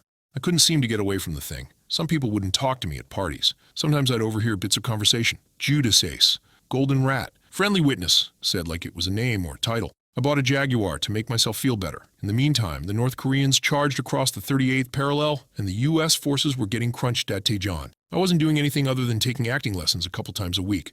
I called Washington direct. They gave me a lieutenant colonel's rank and flew me out on a special plane. Metro thought it was a great publicity stunt. I was given a special helicopter, one of those early Bells, with a pilot from the swamps of Louisiana who exhibited a decided death wish. There was a cartoon of me on the side panels, with one knee up and one arm up high, like I was Superman flying. I'd get taken behind North Korean lines, and then I'd kick ass. It was very simple. I'd demolish entire tank columns. Any artillery that got spotted by our side were turned into pretzels. I made 4 North Korean generals prisoner and rescued General Dean from the Koreans that had captured him. I pushed entire supply convoys off the sides of mountains. I was grim and determined and angry, and I was saving American lives, and I was very good at it. There's a picture of me that got on the cover of Life. It shows me with this tight Clint Eastwood smile, holding a T-34 over my head. There's a very surprised North Korean turret. I'm glowing like a meteor. The picture was titled Superstar of Busan. Superstar being a new word back then. I was very proud of what I was doing. Back in the States, Rickenbacker was a hit. Not as big a hit as everyone expected, but it was spectacular, and it made quite a bit of money. Audiences seemed to be a bit ambivalent in their reactions to the star. Even with me on the cover of Life, there were some people who couldn't quite see me as a hero. Metro re-released Golden Boy. It flopped again. I didn't much care. I was holding the Pusan perimeter. I was right there with the GIs, under fire half the time, sleeping in a tent, eating out of cans, and looking like someone out of a Bill Mauldin cartoon. I think it was fairly unique behavior for a light colonel. The other officers hated it, but General Dean supported me. At one point, he was shooting tanks with a bazooka himself, and it was a hit with the soldiers. They flew me to Wake Island so that Truman could give me the Medal of Honor, and MacArthur flew out on the same plane. He seemed preoccupied the whole time, didn't waste any time in conversation with me. He looked incredibly old, on his last legs. I don't think he liked me. A week later, we broke out of Busan, and MacArthur landed X-Corps at Incheon. The North Koreans ran for it. 5 days later, I was back in California. The Army told me, quite curtly, that my services were no longer necessary. I'm fairly certain it was MacArthur's doing. He wanted to be the superstar of Korea, and he didn't want to share any of the honors. And there were probably other aces, nice, quiet, anonymous aces, working for the U.S. by then. I didn't want to leave. For a while, particularly after MacArthur got crushed by the Chinese, I kept phoning Washington with new ideas about how to be useful. I could raid the airfields in Manchuria that were giving us such trouble, or I could be the point man for a breakthrough. The authorities were very polite, but it was clear they didn't want me. I did hear from the CIA, though. After Dien Bien Phu, they wanted to send me into Indochina to get rid of Bao Dai. The plan seemed half-assed. They had no idea who or what they wanted to put in Bao Dai's place. For one thing, they just expected native anti-communist liberal forces to rise and take command, and the guy in charge of the operation kept using Madison Avenue jargon to disguise the fact he knew nothing about Vietnam or any people he was supposed to be dealing with. I turned them down. After that, my sole involvement with the federal government was to pay my taxes every April. While I was in Korea, the Hollywood 10 appeals ran out. David and Mr. Holmes went to prison. David served 3 years. Mr. Holmes served only 6 months on account of his health. Everyone knows what happened to Blythe. Earl flew to Europe and appeared in Switzerland, where he renounced his U.S. citizenship and became a citizen of the world. A month later, he was living with Orlina Goldoni in her Paris apartment. She'd become a big star by then. I suppose he decided that, since there was no point in concealing their relationship anymore, he'd flaunt it. Lillian stayed in New York. Maybe Earl sent her money? I don't know. Perron came back to Argentina in the mid-1950s along with his peroxide chippy, the fear moving south. I made pictures, but somehow none of them was the success that was expected. Metro kept muttering about my image problem. People couldn't believe I was a hero. I couldn't believe it either, and it affected my acting. In Rickenbacker, I'd had conviction. After that, nothing. Kim had her career going by now. I didn't see her much. Eventually, her detective got a picture of me in bed with the girl dermatologist, who came over to apply her makeup every morning. And Kim got the house on Summit Drive, with the maids and gardener and chauffeurs and most of the money. And I ended up in a small beach house in Malibu, with the Jaguar in the garage. Sometimes my parties would last weeks. There were 2 marriages after that, and the longest only lasted 8 months. They cost me the rest of the money I'd made. Metro let me go, and I worked for Warner. The pictures got worse and worse. I made the same Western about 6 times over. Eventually, I bit the bullet. My picture career had died years ago, and I was broke. I went to NBC with an idea for a television series. Tarzan of the Apes ran for 4 years. I was executive producer, and on screen I played second banana to a chimp. I was the first and only blonde Tarzan. I had a lot of points, and the series set me up for life. After that, I did what every ex-Hollywood actor does. I went into real estate. I sold actors' homes in California for a while. And then I put a company together and started building apartments and shopping centers.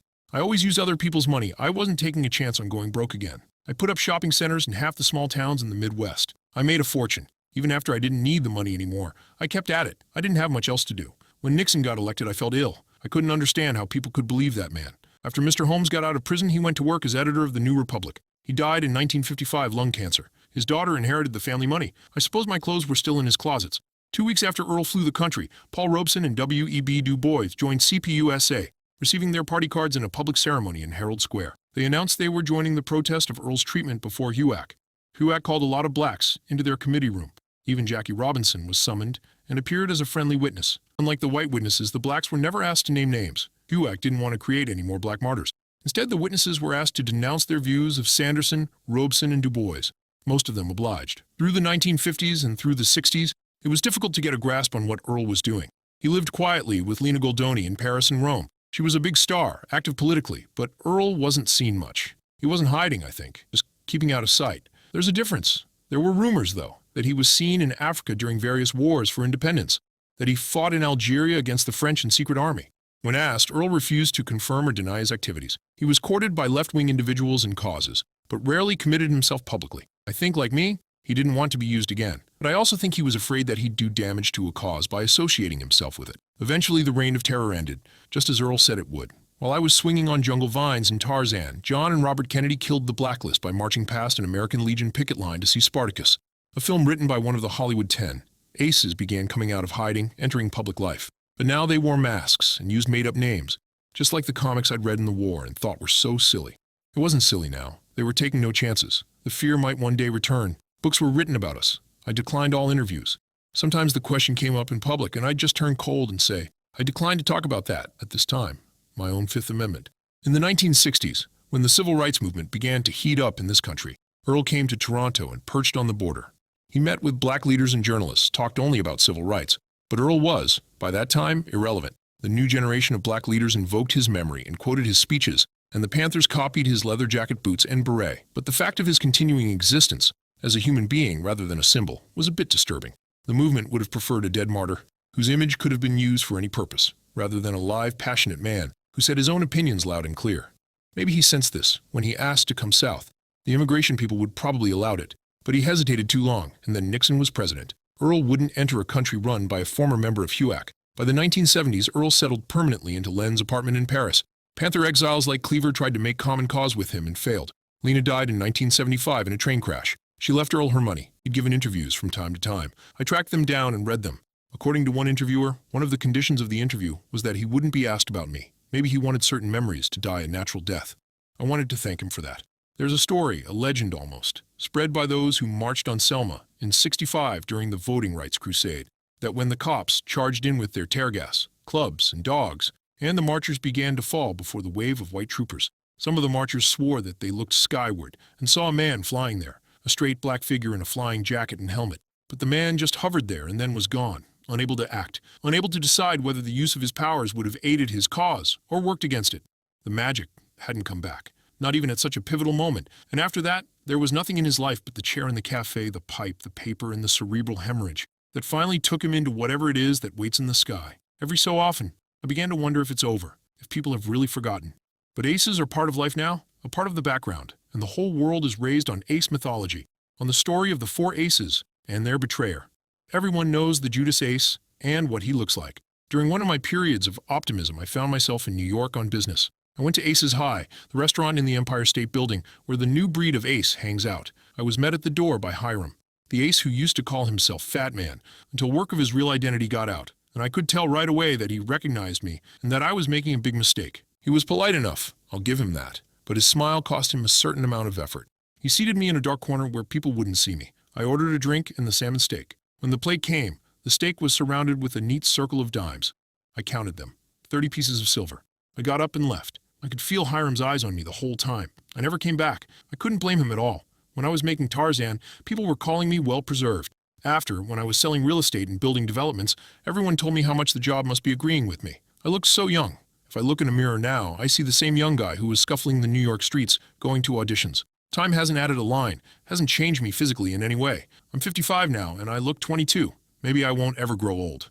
I still feel like a rat, but I only did what my country told me. Maybe I'll be the Judas Ace forever.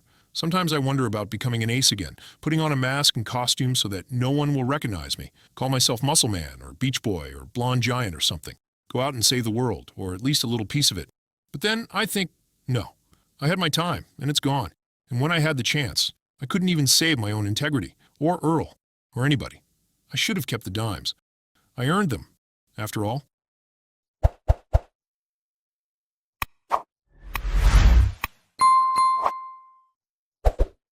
A page of newsprint blew across the withered grass of the postage stamp-sized park in Neuilly and came to rest against the base of a bronze statue of Admiral d'Estaing. It flapped fitfully, like an exhausted animal pausing for breath. Then the icy December wind caught it once more and sent it skittering on its way. The man who slumped on an iron bench in the center of the park eyed the approaching paper with the air of a person facing a monumental decision. Then, with the exaggerated care of the long-time drunk, he reached out with his foot and captured it. As he bent down for the tattered scrap, a stream of red wine from the bottle nestled between his thighs poured down his leg. A string of curses, comprised of several different European languages, and punctuated every now and then by an odd sing-song word, poured from his lips. Capping the bottle, he mopped at the spreading stain with a large purple handkerchief and collected the paper, the Paris edition of the Herald Tribune, and began to read. His pale eyes flicked from column to column as he devoured the words. J. Robert Oppenheimer has been charged with having communist sympathies and with possible treason. Sources close to the Atomic Energy Commission confirm that steps are being taken to rescind his security clearance and to remove him from the chairmanship of the commission. Convulsively, the man crumpled the paper, leaned against the back of the bench, and closed his eyes. "Damn them, God damn them all," he whispered in English. As if in answer, his stomach let out a loud rumble. He frowned peevishly and took a long pull at the cheap red wine. It flowed sourly over his tongue and exploded with burning warmth in his empty stomach. The rumblings subsided, and he sighed. A voluminous overcoat of pale peach adorned with enormous brass buttons and several shoulder capes was thrown over his shoulders like a cloak. Beneath this he wore a sky-blue jacket and tight blue pants, which were tucked into worn knee-high leather boots. The vest was of a darker blue than either coat or pants, embroidered with fanciful designs in gold and silver thread. All of the clothing was stained and wrinkled, and there were patches on his white silk shirt. A violin and bow lay next to him on the bench, and the instruments case, pointedly open, was on the ground at his feet. A battered suitcase was shoved beneath the bench, and a red leather shoulder bag embossed in gold leaf with a frond, 2 moons and a star, and a slender scalpel arranged in graceful harmony in the center lay next to it.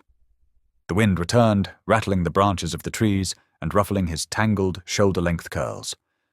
The hair and brows were metallic red, and the stubble which shadowed his cheeks and chin was the same unusual shade. The page of newsprint fluttered beneath his hand, and he opened his eyes to regard it. Curiosity won out over outrage, and with a snap he shook open the paper and resumed. Brain Trust dies. Blythe Van Rensselaer, a.k.a. Brain Trust, died yesterday at the Whittier Sanatorium.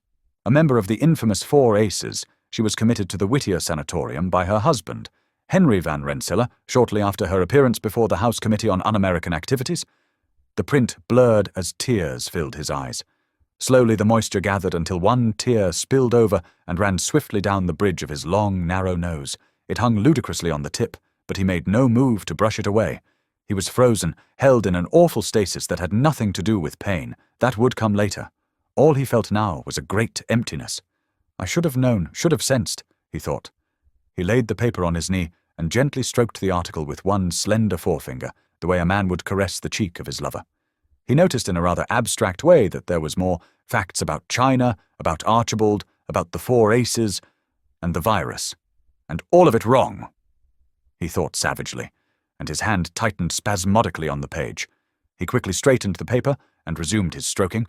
He wondered if her passing had been easy, if they had removed her from that grimy cubicle and taken her to the hospital. The room stank of sweat and fear and feces and the sickly sweet odor of putrefaction, and over all floated the pungent stench of antiseptic. Much of the sweat and the fear was being generated by 3 young residents who huddled like lost sheep in the center of the ward. Against the south wall, a screen shielded a bed from the rest of the patients, but it could not block the inhuman grunting sounds that emerged from behind the flimsy barrier. Nearby, a middle-aged woman bent over her breviary reading the Vesper service. A mother-of-pearl rosary hung from her thin fingers, and periodically drops of blood pattered on the pages. Each time it happened, her lips moved in quick prayer, and she would wipe away the gore. If her constant bleeding had been limited to a true stigmata, she might have been canonized, but she bled from every available orifice. Blood ran from her ears, matting her hair and staining the shoulders of her gown, from mouth, nose, eyes, rectum, everywhere. A worn-out doctor had dubbed her Sister Mary Hemorrhage in the lounge one night, and the resultant hilarity could only be excused on grounds of mind-numbing exhaustion. Every healthcare professional in the Manhattan area had been on almost constant call since Wildcard Day, September 15th, 1946, and 5 months of unremitting work was taking its toll. Next was a once handsome black man who floated in a saline bath. 2 days ago he had started to shed again, and now only remnants of skin remained. His muscles gleamed raw and infected, and Tachyon had ordered he be treated like a burn victim. He had survived one such molting. It was questionable if he would survive another. Tachyon was leading a grim procession of physicians towards the screen. "Are you going to join us, gentlemen?" he called in his soft, deep voice, overlaid with a lilting, musical accent that was rather reminiscent of Central Europe or Scandinavia. The residents shuffled reluctantly forward. An impassive nurse pulled back the screen, revealing an emaciated old man. His eyes gazed desperately up at the doctors, and horrible muffled sounds emerged from his lips. "An interesting case, this," said Mandel, lifting the file. "For some bizarre reason, the virus is causing every cavity in this man's body to grow closed. Within a few days, his lungs will be unable to pull air, nor will there be room for proper functioning of his heart. So why not end it?" Tachyon took the man's hand, noting the assenting squeeze that answered his words. "What are you suggesting?" Mandel lowered his voice to an urgent hiss. Tachyon enunciated each word clearly. "Nothing can be done. Would it not be kinder to spare him this lingering death? I don't know what passed for medicine on your world, or maybe I do, judging from this hell-born virus you created, but on this world we do not murder our patients." Tak felt the hinges of his jaw tighten in anger. You'll put a dog or cat down mercifully, but you deny your people the only drug known to alleviate pain, and you force people into agonizing death. Oh, be damned to you! He threw back his white coat, revealing a gorgeous outfit of dull gold brocade, and seated himself on the edge of the bed. The man reached desperately up, and Tachyon gripped his hands. It was an easy matter to enter his mind. Die, let me die. Came the thought tinged with the flavor of pain and fear, and yet there was a calm certainty in the man's request. I cannot. They will not permit it, but I can give you dreams. He moved swiftly, blocking the pain and reasoning centers of the man's mind. In his own mind, he visualized it as a literal wall built of glowing silver-white blocks of power. He gave a boost to the man's pleasure centers, allowing him to drift away in dreams of his own concocting. What he had built was temporary. It would last only a few days, but that would be long enough. Before then, this joker would have died. He rose and looked down at the man's peaceful face. "What did you do?" demanded Mandel.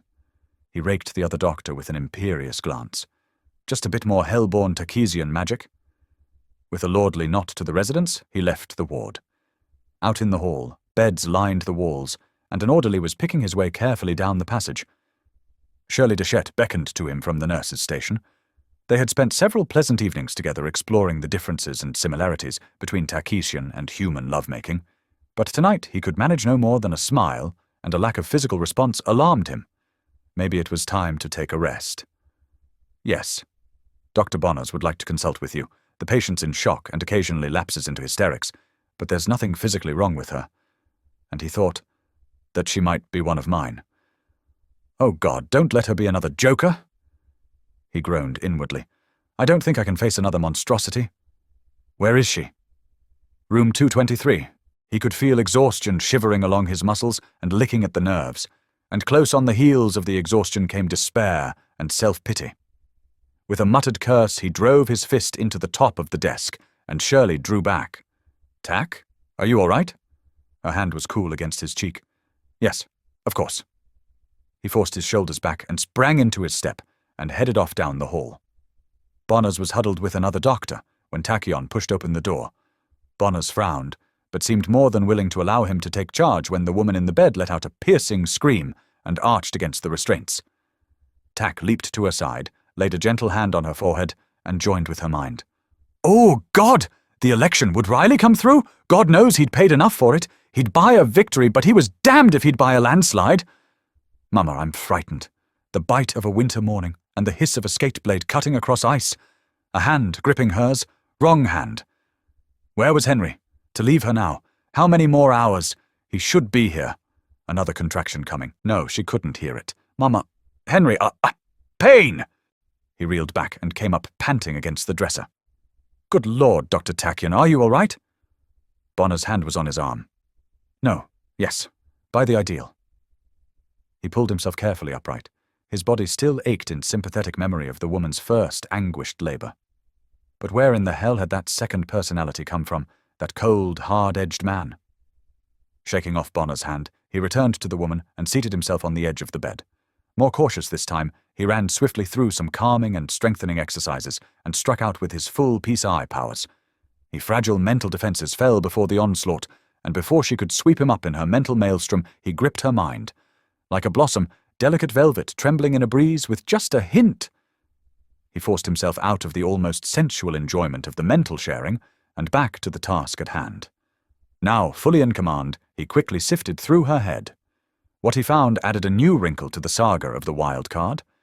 In the early day of the virus, they had seen, mostly death, close to 20,000 of them in the Manhattan area. 10,000 due to the effects of the virus, another 10 due to the rioting, looting, and the National Guard. Then there were the Jokers, hideous monsters created from the union of the virus and their own mental constructs. And finally there were the Aces. He had seen about 30 of them. Fascinating people with exotic powers, the living proof that the experiment was a success. They had created, despite the terrible toll, super beings. And now here was a new one with a power unique among the other Aces. He withdrew, leaving only a single tendril of control like reins in the hands of an accomplished horseman. Yes, you were quite correct, Doctor. She's one of mine. Bonners waggled his hands in a gesture of absolute and total confusion. But how... I mean, don't you usually do tests?" He finished lamely.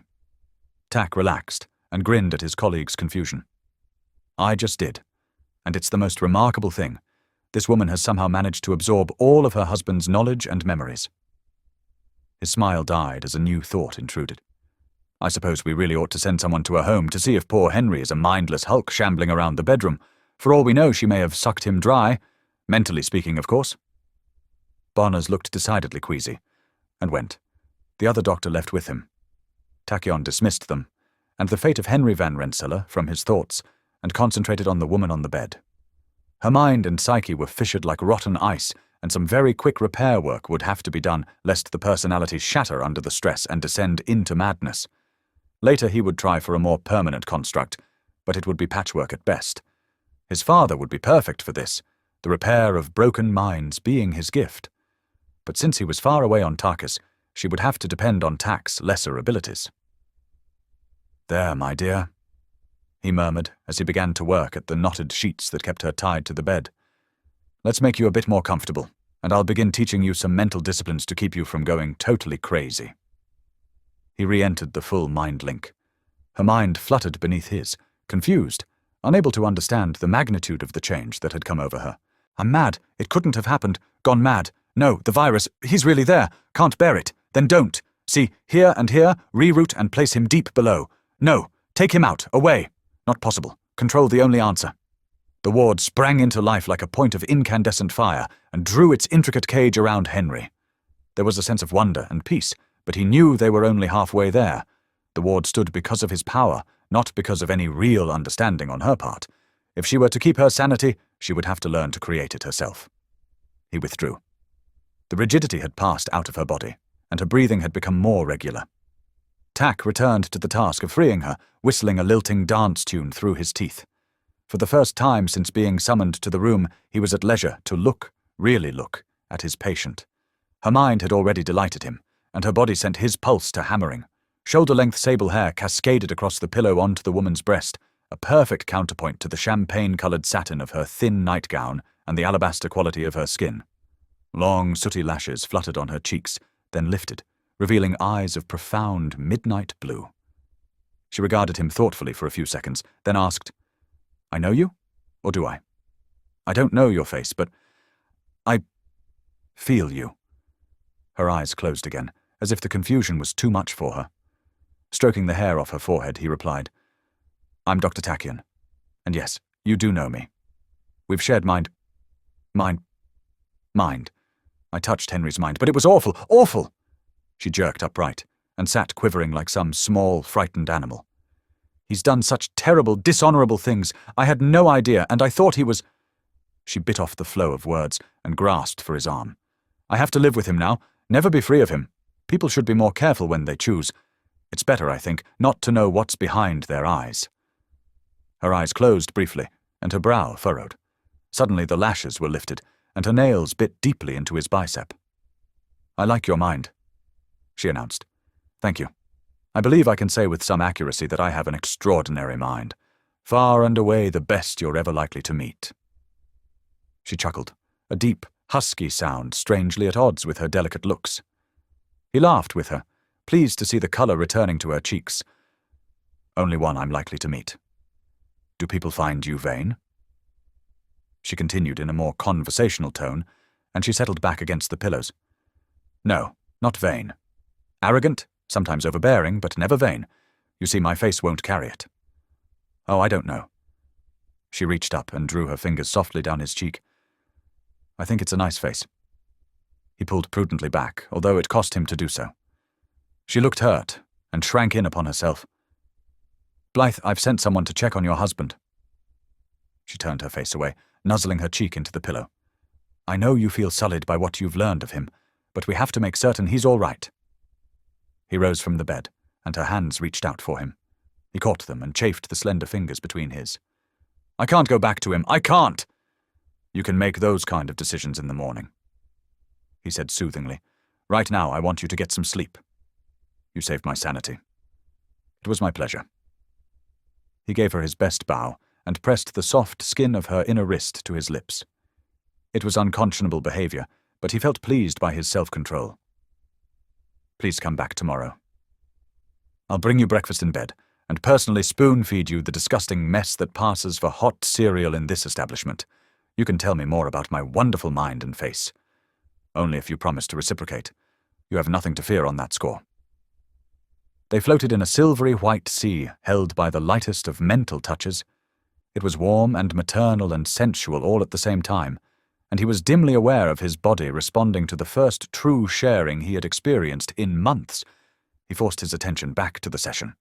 The ward hung between them like a peripatetic firefly. Again. Can't. Hard.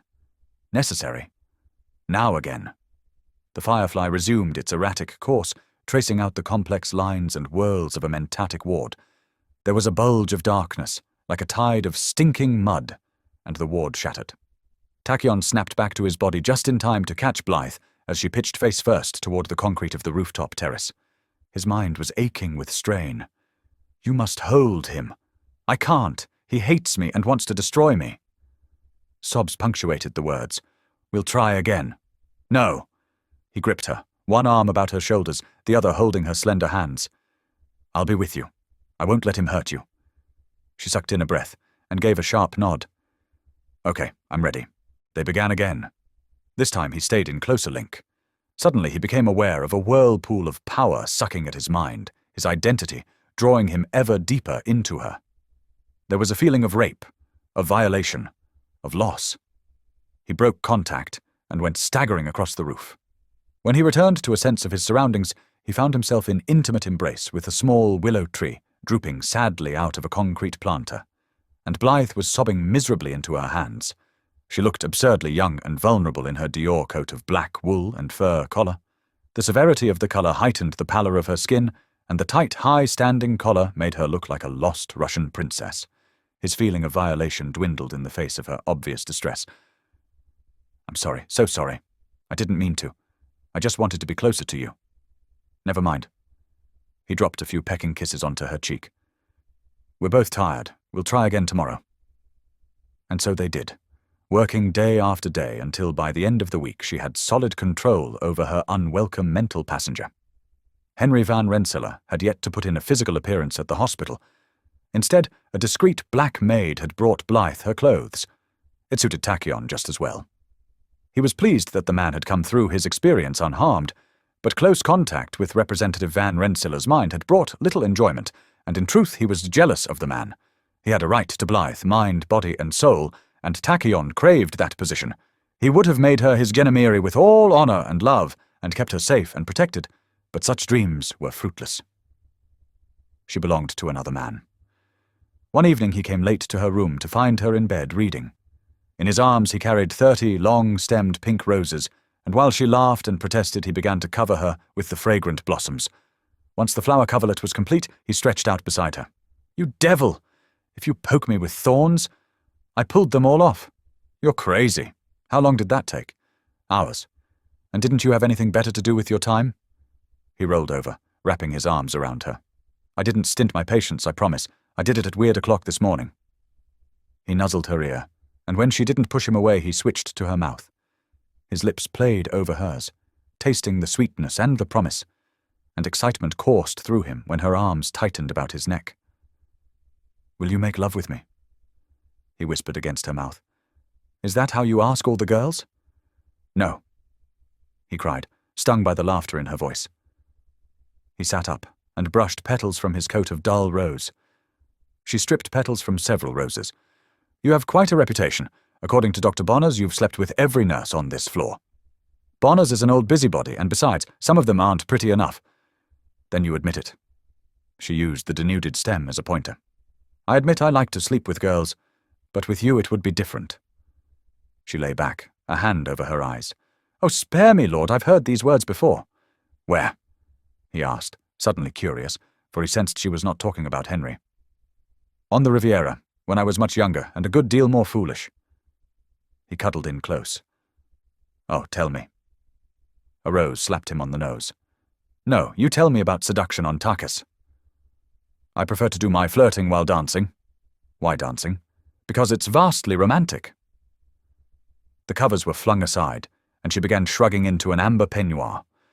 "Show me," she commanded, opening her arms. He slipped his arm around her waist and took her right hand in his left. "I'll teach you temptation. It's a very pretty waltz. Does it live up to its name? Let's try it, and you tell me." He alternated between humming in his light baritone and calling out instructions as they walked through the intricacies of the dance. "My, are all your dances so overcomplicated?"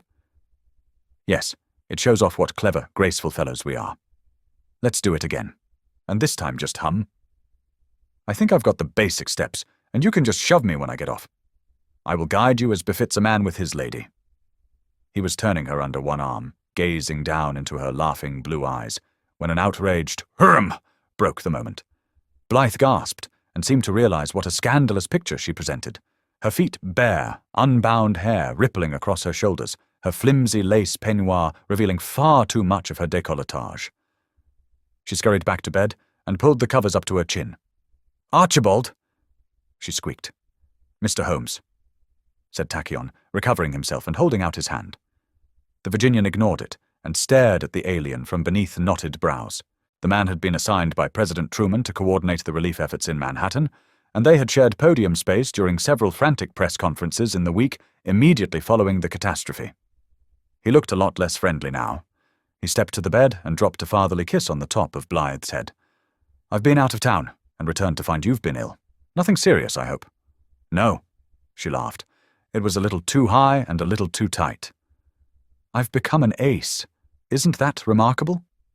"An ace? What are your abilities?" He broke off abruptly and stared at Tachyon. "If you'll excuse us, I'd like to speak to my granddaughter alone." "Of course. Blythe, I'll see you in the morning." When he returned, several hours later, she was gone. "Checked out," the desk said. An old friend of the family, Archibald Holmes, had picked her up about an hour before. For a moment he considered stopping by her penthouse, but decided it could only lead to trouble. She was Henry Van Rensselaer's wife, and nothing could change that. He tried to tell himself it didn't matter, and returned to his pursuit of a young nurse up in the maternity ward. He tried to put Blythe from his mind, but at the oddest moments he would find himself recalling the brush of her fingers across his cheek, the deep blue of her eyes, the scent of her perfume, and most of all, her mind. The memory of beauty and gentleness haunted him, for here among the psi-blind he felt very isolated. One simply didn't join in telepathic communication with everyone one met, and hers had been his first real contact since his arrival on Earth. He sighed and wished he could see her again. He had rented an apartment in a converted brownstone near Central Park. It was a sultry Sunday afternoon in August 1947, and he was wandering around the single room in a silk shirt and boxer shorts. Every window stood open in the hope of catching a breeze. His tea kettle was whistling shrilly on the stove, and Verdi's La Traviata blared from the phonograph. The extreme decibel level was dictated by his neighbor one floor down, who was addicted to Bing Crosby albums, and who had been listening over and over again to Moonlight Becomes You. Tachyon wished Jerry had met his current girlfriend in sunlight on Coney Island. His musical selections seemed dictated by the times and place where he met his inamoratas. The alien had just picked up a gardenia and was debating how best to place it in the glass flower bowl when there was a knock. "Okay, Jerry," he bellowed, lunging to the door. "I'll turn it down, but only if you agree to bury Bing. Why don't we have a truce and try something non-vocal? Glenn Miller or somebody. Just don't make me listen to that hairlip anymore." He yanked open the door and felt his jaw drop. "I think it would be a good idea if you did turn it down," said Blythe Van Rensselaer. He stared at her for several seconds, then reached down and gave the tail of his shirt a discreet tug. She smiled, and he noticed that she had dimples. How had he missed that before? He had thought her face was indelibly printed on his mind. She waved a hand in front of his face. "Hello, remember me?" She tried to keep her tone light, but there was a fearful intensity about her. Of course. Come in." She didn't move. "I've got a suitcase." "So I see. I've been thrown out. You can still come in. Suitcase and all. I don't want you to feel, well, trapped." He tucked the gardenia behind her ear, removed the case from her hand, and pulled her in. The flounces of her pale, peach-colored silk dress brushed against his legs, pulling the hair upright at the electric contact. Women's fashion was a pet hobby with Tachyon, and he noticed that the dress was a Dior original, the ankle-length skirt held out by a number of chiffon petticoats. He realized he could probably span her waist with his hands. The bodice was supported by 2 thin straps, leaving most of her back bare. He liked the way her shoulder blades moved beneath the white skin. There was an answering movement from within the jokey shorts. Embarrassed, he darted for the closet. "Let me put on some pants. Water's ready for tea, and turn down that record. Do you take milk or lemon with your tea?" "Neither. I take it over ice. I'm about to die." He padded across the room, tucking in the shirt. "It's a lovely day." "It's a lovely hot day. My planet is a good deal cooler than yours." The eyes flickered away, and she plucked at a wisp of hair. "I know you're an alien, but it seems strange to talk about it." "Then we won't." He busied himself with the tea, while studying her surreptitiously from the corner of one eye. "You seem very composed for a woman who's just been thrown out," he finally remarked. "I had my who in the back of the taxi." She smiled sadly. Poor man, he thought he had a real nut on his hands, especially since... She cut off abruptly, using the acceptance of the cup as a way to avoid his searching gaze. "Not complaining, mind you, but why did you—" "Come to you." She drifted across the room and turned down the phonograph. "This is a very sad part." He forced his attention back to the music and realized it was the farewell scene between Violetta and Alfredo. "Ah, yes, it is." She spun to face him, and her eyes were haunted. "I came to you because Earl is too absorbed with his causes and marches and strikes and actions, and David, poor boy, would have been terrified at the thought of acquiring a hysterical older woman. Archibald would have urged me to patch things up and stay with Henry. Fortunately, he wasn't home when I went by, but Jack was, and he wanted me, well, far too badly." He shook his head like a stallion bedeviled by gnats. "Blythe, who are these people?" "How can you be so ill-informed?" She teased, and struck a dramatic pose, so dramatic that it made a mockery of the words. "We are the 4 aces." Suddenly she began to shake, sending tea sloshing over the rim of the cup. Tack crossed to her, took the cup, and held her against his chest. Her tears formed a warm, wet patch on his short, and he reached out for her mind, but she seemed to sense his intent and pushed him violently away. "No, don't, not until I explain what I've done. Otherwise you're likely to get a terrific shock." He waited while she removed an embroidered handkerchief from her purse, gave her nose a resolute blow, and patted at her eyes. When she again raised her head, she was calm, and he admired her dignity and control. "You must think me a typical scatterbrained female. Well, I won't bore you any more. I'll start at the beginning and be quite logical." "You left without saying goodbye," he broke in.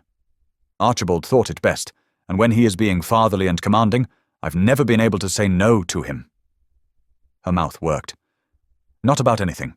When he learned what I could do, he told me that I had a greater gift, that I could preserve priceless knowledge. He urged me to join his group." He snapped his fingers. "Earl Sanderson and Jack Braun." "That's right." He bounced up and paced the room. "They were involved in something down in Argentina, and capturing Mengele and Eichmann, but 4. David Harstein, otherwise known as the Envoy. I know him. I treated him only a few. Never mind. Go on." "And me." She smiled with a little girl's embarrassment. "Brain trust." He sank back down on the couch and stared at her. What have you done?" "Used my talent the way Archibald advised. Want to know anything about relativity, rocket technology, nuclear physics, biochemistry? He's been sending you around the country absorbing minds," he said. Then he exploded. "Who in the hell do you have in your head?" She joined him on the sofa. "Einstein, Salk, von Braun, Oppenheimer, Teller, and Henry, of course. But I'd like to forget about that." She smiled. "And that's the crux of the problem. Henry didn't take kindly to a wife with several Nobel Prize winners in her head, much less a wife who knew where all his skeletons were buried, so this morning he threw me out. I wouldn't mind so much if it weren't for the children. I don't know what he's going to tell them about their mother. And, oh damn," she whispered, banging her fists on her knees. "I will not start crying again." Anyway, I was trying to think of what to do. I had just wrestled free from Jack, and was bawling in the back of a taxi when I thought of you. Suddenly Tachyon became aware she was speaking German. He bit down hard, forcing his tongue against the roof of his mouth to hold back nausea. "It's silly, but in some ways, I feel closer to you than I do to anyone else in the world, which is strange when you consider that you're not even from this world." Her smile was half siren, half Mona Lisa, but there was no answering physical and emotional response. He was too sickened and angry. "Sometimes I don't understand you people at all. Have you no conception of the dangers inherent in this virus? No, how can I? She interrupted. Henry took us out of the city within hours of the crisis, and we didn't return until he thought the danger was past. She was back to English again. Well, he was wrong, wasn't he? Yes, but that's not my fault. I'm not saying it is. Then what are you angry about? Holmes, he ejected. You call him fatherly, but if he had had any affection for you at all, he would not have encouraged you in this mad course. What is so mad about it? I'm young. Many of these men are old. I'm preserving priceless knowledge. At the risk of your own sanity. You taught me. You're a human. You're not trained to handle the stress of high-level mentatics. The techniques I taught you in the hospital to keep your personality separate from your husband's were inadequate, nowhere near strong enough. Then teach me what I need to know, or cure me. The challenge brought him up short. I can't. At least not yet. The virus is hellishly complex, working out a counterstrain to nullify. He shrugged. To trump the wild card, if you will, may take me years. I'm one man working alone. Then I'll go back to Jack. She picked up the case and lurched towards the door. It was an oddly compelling mixture of dignity and farce as the heavy bag pulled her off balance. And if I should go mad, perhaps Archibald will find me a good psychiatrist. After all, I am one of the 4 aces. Wait. You can't just go. Then you'll teach me? He dug thumb and middle finger into the corners of his eyes and gave the bridge of his nose a hard squeeze. I'll try. The case hit the floor, and she slowly approached him. He warded her off with his free hand. One last thing. I'm not a saint, nor one of your human monks. He gestured toward the curtained alcove that held his bed. Someday I'll want you. So what's wrong with now? She pushed aside the restraining hand and molded her body to his. It was not a particularly lush body.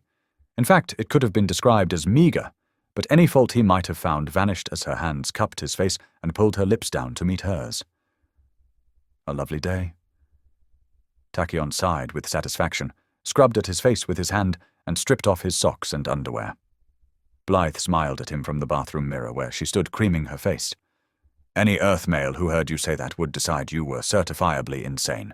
A day spent in the company of an 8-year-old, a 5-year-old, and a 3-year-old is not held to be a high treat by most men. Your men are stupid. He stared off into space, for a moment remembering the feel of sticky hands in his pockets as a bevy of tiny cousins searched for the treats he carried there, the press of a soft, plump baby cheek against his when he went away promising more faithfully to come again soon and play. He pushed back the past and found her intently regarding him. Homesick? Thinking. Homesick. Children are a joy and a delight, he said hurriedly before she could reopen their ongoing argument. Picking up a brush, he pulled it through his long hair. In fact, I've often wondered if yours aren't changelings, or if you cuckolded old Henry from the beginning. 6 months ago, when Blythe had been thrown from the house, Van Rensselaer had instructed the servants to refuse entrance to his estranged wife, thus barring her from her children. Tack had quickly remedied that situation. Every week, when they knew the representative was away from home, they went to the penthouse apartment, Tachyon Mind controlled the servants, and they'd spend several hours playing with Henry Jr., Brandon, and Fleur. He'd instruct the nurse and housekeeper to forget the visit. It gave him great satisfaction to thumb his nose at the hated Henry, though for real vengeance the man should have been aware of their challenge to his authority. Tossing the brush aside, he gathered up the evening paper and crawled into bed. On the front page was a picture of Earl receiving a medal for having saved Gandhi. Jack and Holmes stood in the background, the older man looking smug, while Jack looked ill at ease. Here's a picture from the banquet tonight, he added. But I still don't see why all the fuss. It was only an attempt. We don't share your callous attitude toward assassination. Her voice was muffled by the folds of her flannel nightgown as she pulled it over her head. I know, and it still seems strange. He rolled over on his side, propped up on one elbow. Do you know that until I came to Earth, I had never gone anywhere without bodyguards? The old bed squeaked a bit as she settled in. That's terrible. We're accustomed to it. Assassination is a way of life among my class. It's how the families jockey for position. By the time I was 20, I had lost 14 members of my immediate family to assassination. How immediate is immediate? My mother, I think. I was only 4 when she was found at the bottom of the stairs near the women's quarters. I've always suspected my Aunt Sabina was behind it, but there was no proof. Poor little boy. Her hand cupped his cheek. Do you remember her at all? Just flashes. The rustle of silk and lace and the smell of her perfume, mostly. And her hair, like a golden cloud. She rolled over and snuggled close, her buttocks pressing into his groin. What else is so different between Takis and Earth? It was an obvious attempt to change the subject, and he was grateful to her. Talking about the family he had abandoned always made him sad and homesick. Women, for one thing. Are we better or worse? Just different. You wander about free after you reach childbearing age. We would never allow that. A successful attack against a pregnant woman could wipe out years of careful planning. I think that's horrible too. We also don't equate sex with sin. A sin to us is casual reproduction, which could upset the plan. But pleasure, now, that's another matter. For example, we take attractive young men and women from the lower class, the non-Sei people, and train them to service men and women of the great households. Don't you ever see the women of your own class? Of course. Until age 30 we grow up together, train and study together. It's only when a woman reaches childbearing years that she is secluded to keep her safe. And we still get together for family functions. Balls, hunts, picnics, but all within the walls of the estate. How long are the little boys left with their mothers in the women's quarters? All children are left until they're 13. Do they ever see each other again? Of course, they're our mothers. Don't be defensive, it's just very alien to me. So to speak, he said, snagging the gown and running his hand up her leg. So you have sex toys? She mused while his hands explored her body, and she fondled his stiffening penis. Sounds like a nice idea. Want to be my sex toy? I thought I already was. It was a chill that brought him awake. He sat up to find Blythe gone, and the covers trailing across the floor. He became aware of voices from beyond the beaded curtain. The wind was gusting about the building, setting up a keening howl as it sought out the cracks and crevices in the windows. The hair on the back of his neck was rising, but it had nothing to do with the cold. It was those deep, guttural voices from behind the curtain, reminding him of children's boogie stories of unquiet ancestor ghosts possessing the living bodies of direct descendants. He shivered and thrust through the beads. They fell tinkling behind him, and he saw Blythe standing in the center of the room, carrying on a spirited argument with herself. I tell you, Uppy, we must develop— No. We've been over this before. Our first priority is the device. We can't be sidetracked with this hydrogen bomb right now. For a long moment, Tachyon stood frozen with horror. Such things had happened before, when she was tired or under stress, but never to such an extent. He knew he had to find her quickly if she was not to be lost, and he forced himself to move. In 2 strides he was at her side, gripping her close, reaching for her mind. And he almost retreated in terror, for inside was a nightmarish whirlpool of conflicting personalities, all battling for supremacy, while Blythe spun helplessly in the center. He plunged toward her, only to be blocked by Henry. Furiously, Tachyon thrust him aside and gathered her within the protective ward of his mind. The other 6 personalities orbited around them, fighting the ward. Blythe's strength combined with his, and they banished Teller to his compartment, and Oppenheimer to high. Einstein retreated mumbling, while Salk just seemed bemused. Blythe slumped against him, and the sudden weight was too much for his exhausted body. His knees gave way, and he sat down on the wood floor, Blythe cradled in his lap. Out in the street he could hear the milkman making his deliveries, and he realized it had taken hours to restore her balance. God damn you, Archibald, he muttered, but it seemed inadequate as his ability to help. You don't want to do that, murmured David Harstein. Tack's hand froze. The night would be better. The Takisian nodded and quickly moved the chess piece. His jaw dropped as he contemplated the move. You cheat! Why, you miserable cheat! Harstein spread his hands in a helpless, placating gesture. It was just a suggestion. The young man's tone was soft and aggrieved, but his dark, brown eyes were alight with amusement. Tachyon grunted and wriggled back until he could lean against the sofa. I find it rather alarming that a person of your position would stoop to using your gifts in such a despicable manner.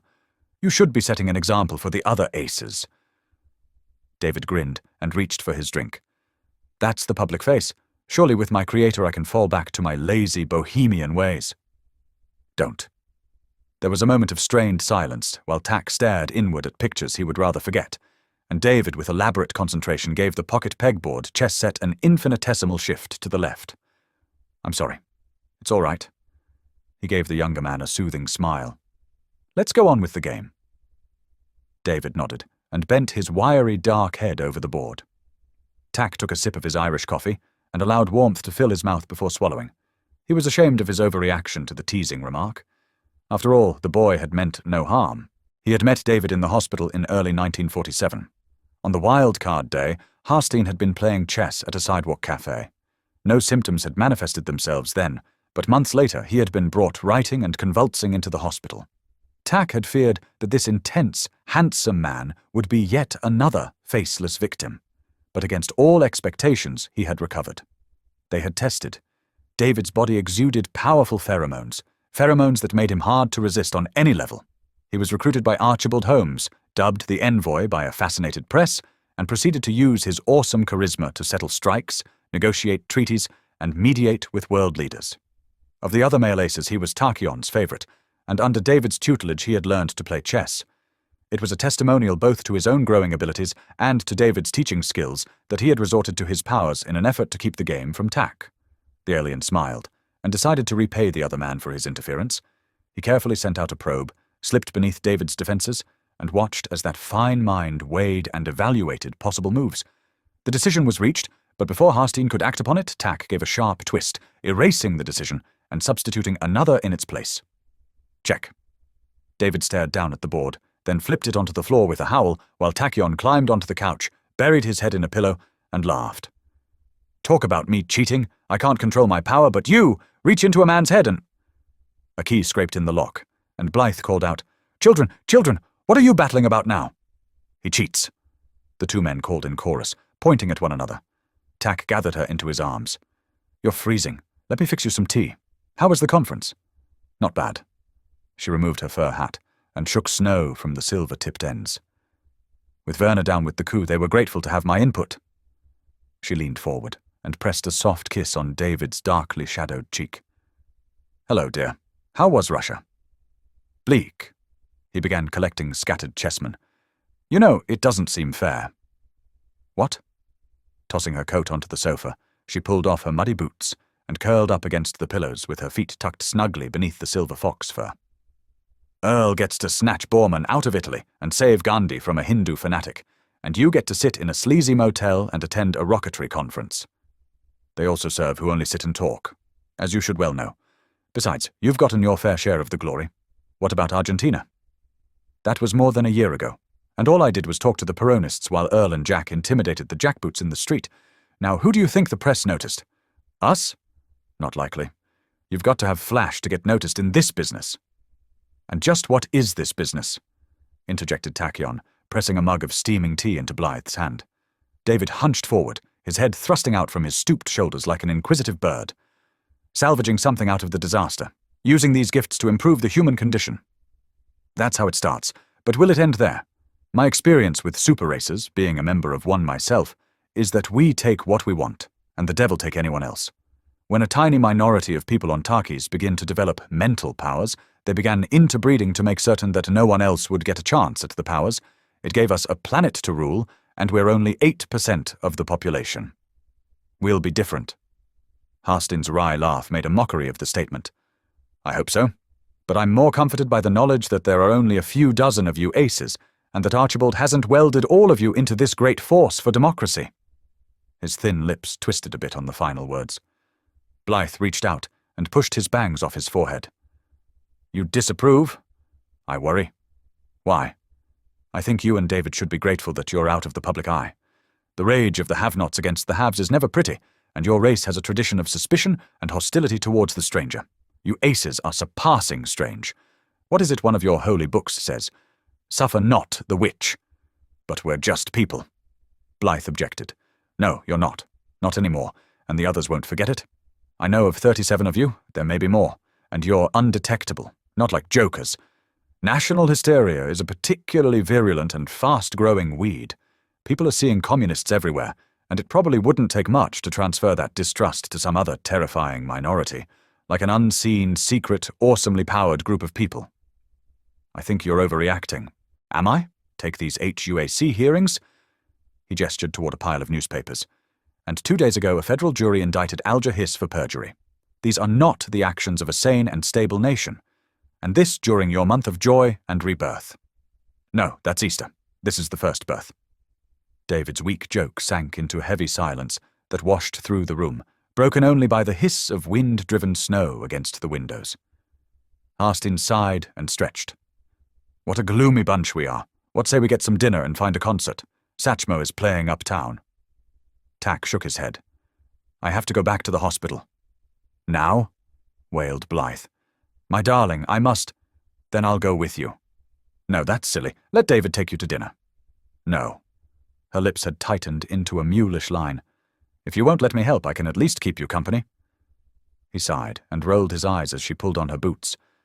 Stubborn lady, David remarked from beneath the coffee table, where he was scrabbling after the scattered chess pieces. We've all discovered that it does no good to argue with her. You should try living with her. The delicate pillbox hat warped beneath the sudden tightening of her fingers. Believe me, we can solve that problem. Don't start, Tack said warningly. And don't take that disapproving father tone with me.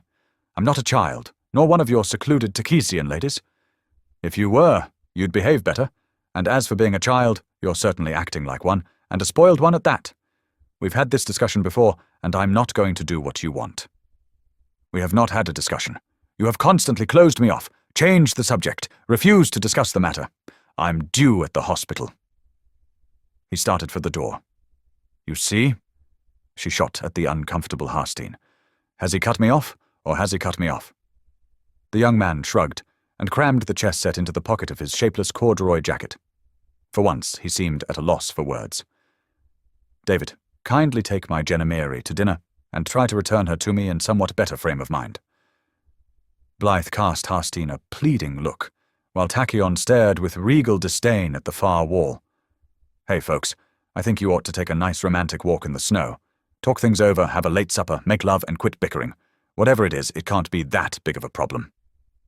You're right, murmured Blythe, the rigidity passing from her body under the relaxing wash of pheromones. David placed a hand in Tack's back and urged him out the door. Lifting Blythe's, he placed it firmly in Tachyon's and made a vague gesture of benediction over their heads. Now, go, my children, and sin no more. He followed them down the stairs and into the streets, then bolted for the subway before the pacifying effects of his power could wear off. Now do you see why I don't want you working with me? The moon had slipped beneath the skirt of the clouds, and the pale silver light streaming across the snow made the city look almost clean. They stood on the edge of Central Park, breath mingling in soft white puffs as she stared seriously up into his face. I see that you're trying to protect and shelter me, but I don't think it's necessary. And after watching you tonight... She hesitated, searching for a way to soften her next words. I think I can deal with it better than you can. You care for your patients, Tack, but their deformities and insanities, well, they disgust you too. He flinched. Blythe, I'm so ashamed. Do you think they know, can they sense? No, no, love. Her hand stroked his hair, soothing him as she would one of her young children. I see it only because I'm so close to you. They see only compassion. The ideal knows I've tried to suppress it, but I've never seen such horrors. He jerked away from her comforting arms and paced the sidewalk. We don't tolerate deformity. Among the great houses, such creatures are destroyed. There was a faint noise, and he turned back to face her. One gloved hand was pressed to her mouth, and her eyes were wide, glittering pits in the glow from the nearby streetlight. And now you know I'm a monster. I think your culture is monstrous. Every child is precious no matter what its disabilities. So my sister thought, and our monstrous culture destroyed her too. Tell me. He began drawing random patterns on a snow-covered park bench. She was the eldest, some 30 years my senior, but we were very close.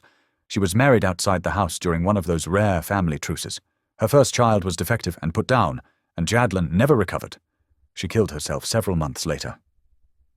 His hand swept across the bench, obliterating the drawings. Blythe lifted his hand and chaffed the chilled fingers between her gloved hands. It started me thinking about the whole structure of my society. Then came the decision to field test the virus on Earth, and that was the end. I couldn't sit by any longer.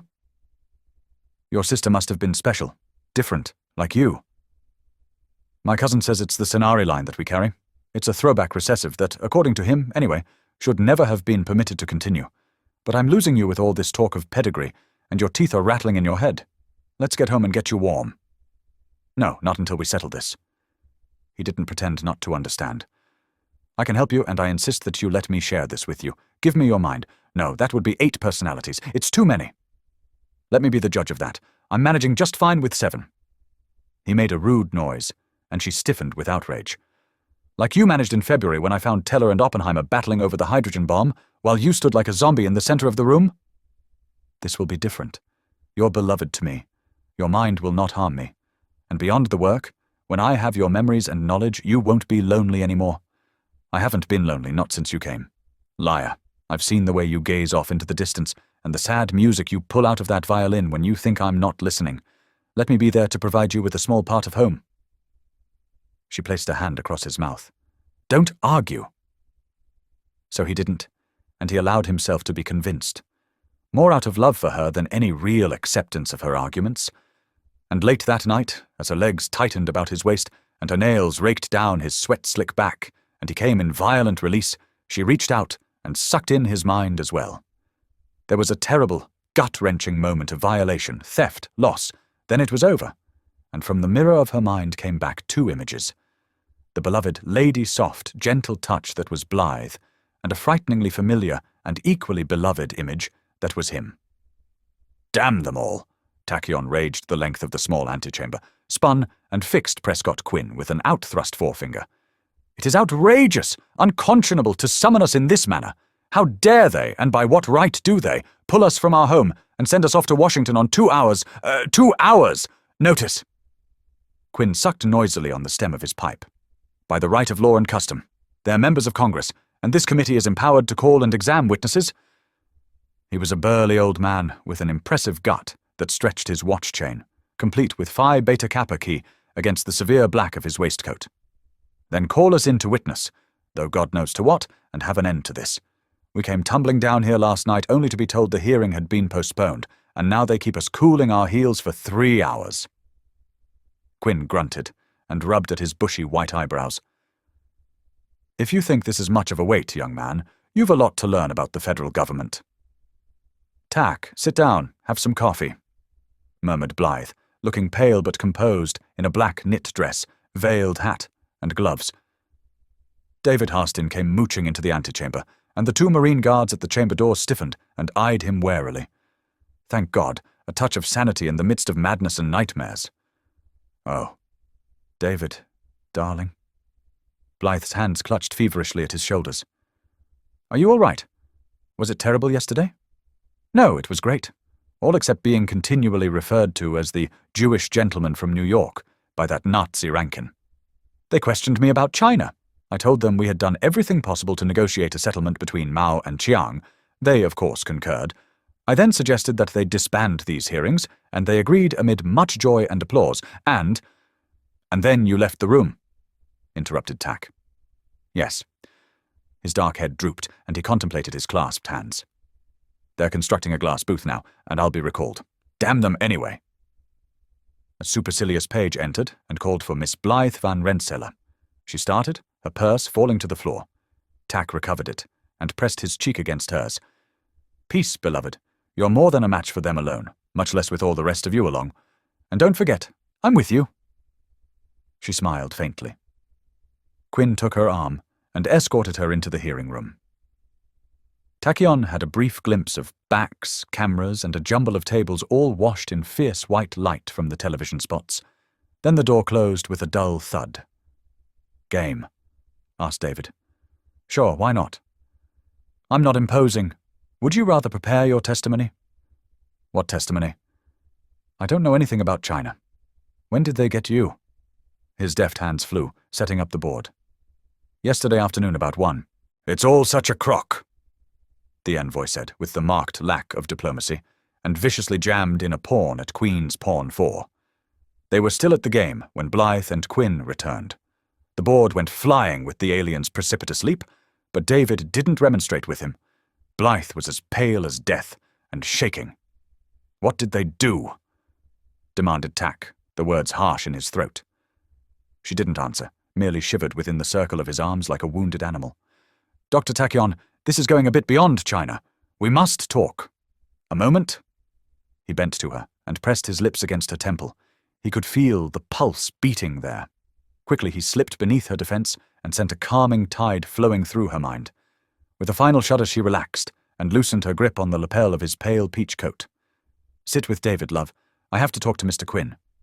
He knew he was talking down to her, but stress could warp the fragile structure she had constructed to keep her divergent personalities separated, and what he had found in that brief incursion had been an eroding edifice. The lawyer drew him aside. "China was the excuse, Doctor. The issue now is the virus. I think the committee has gotten the idea that the aces are a subversive force, and they may reflect the mood in the country at large." "Dr. Tachyon," called the page. Quinn waved him back with an abrupt slash. "Absurd! Nonetheless, I now understand why you're here. My advice to you is to take the fifth. Which means you refuse to answer any and all questions. That includes your name. Such a response has been constructed as a waiver of the fifth." Tack drew himself up to his full, unimpressive height. "I do not fear these men, Mr. Quinn, nor will I sit and condemn myself by silence. We will stop this foolishness now." The room was an obstacle course of lights, chairs, tables, people, and the snaking cables. Once he caught his heel, stumbled, pulling himself up with a muttered curse. For an instant the room faded, and he saw the parqueted, chandelier-lit expanse of the Ilkazam ballroom and heard the titters of family and friends as he had stood lost in the midst of the intricacies of Princess baffled. Because of his error, the dance had come to a grinding, stumbling halt, and over the music he could hear his cousin Zab's nasal voice describing in ruthless detail precisely which step he had missed.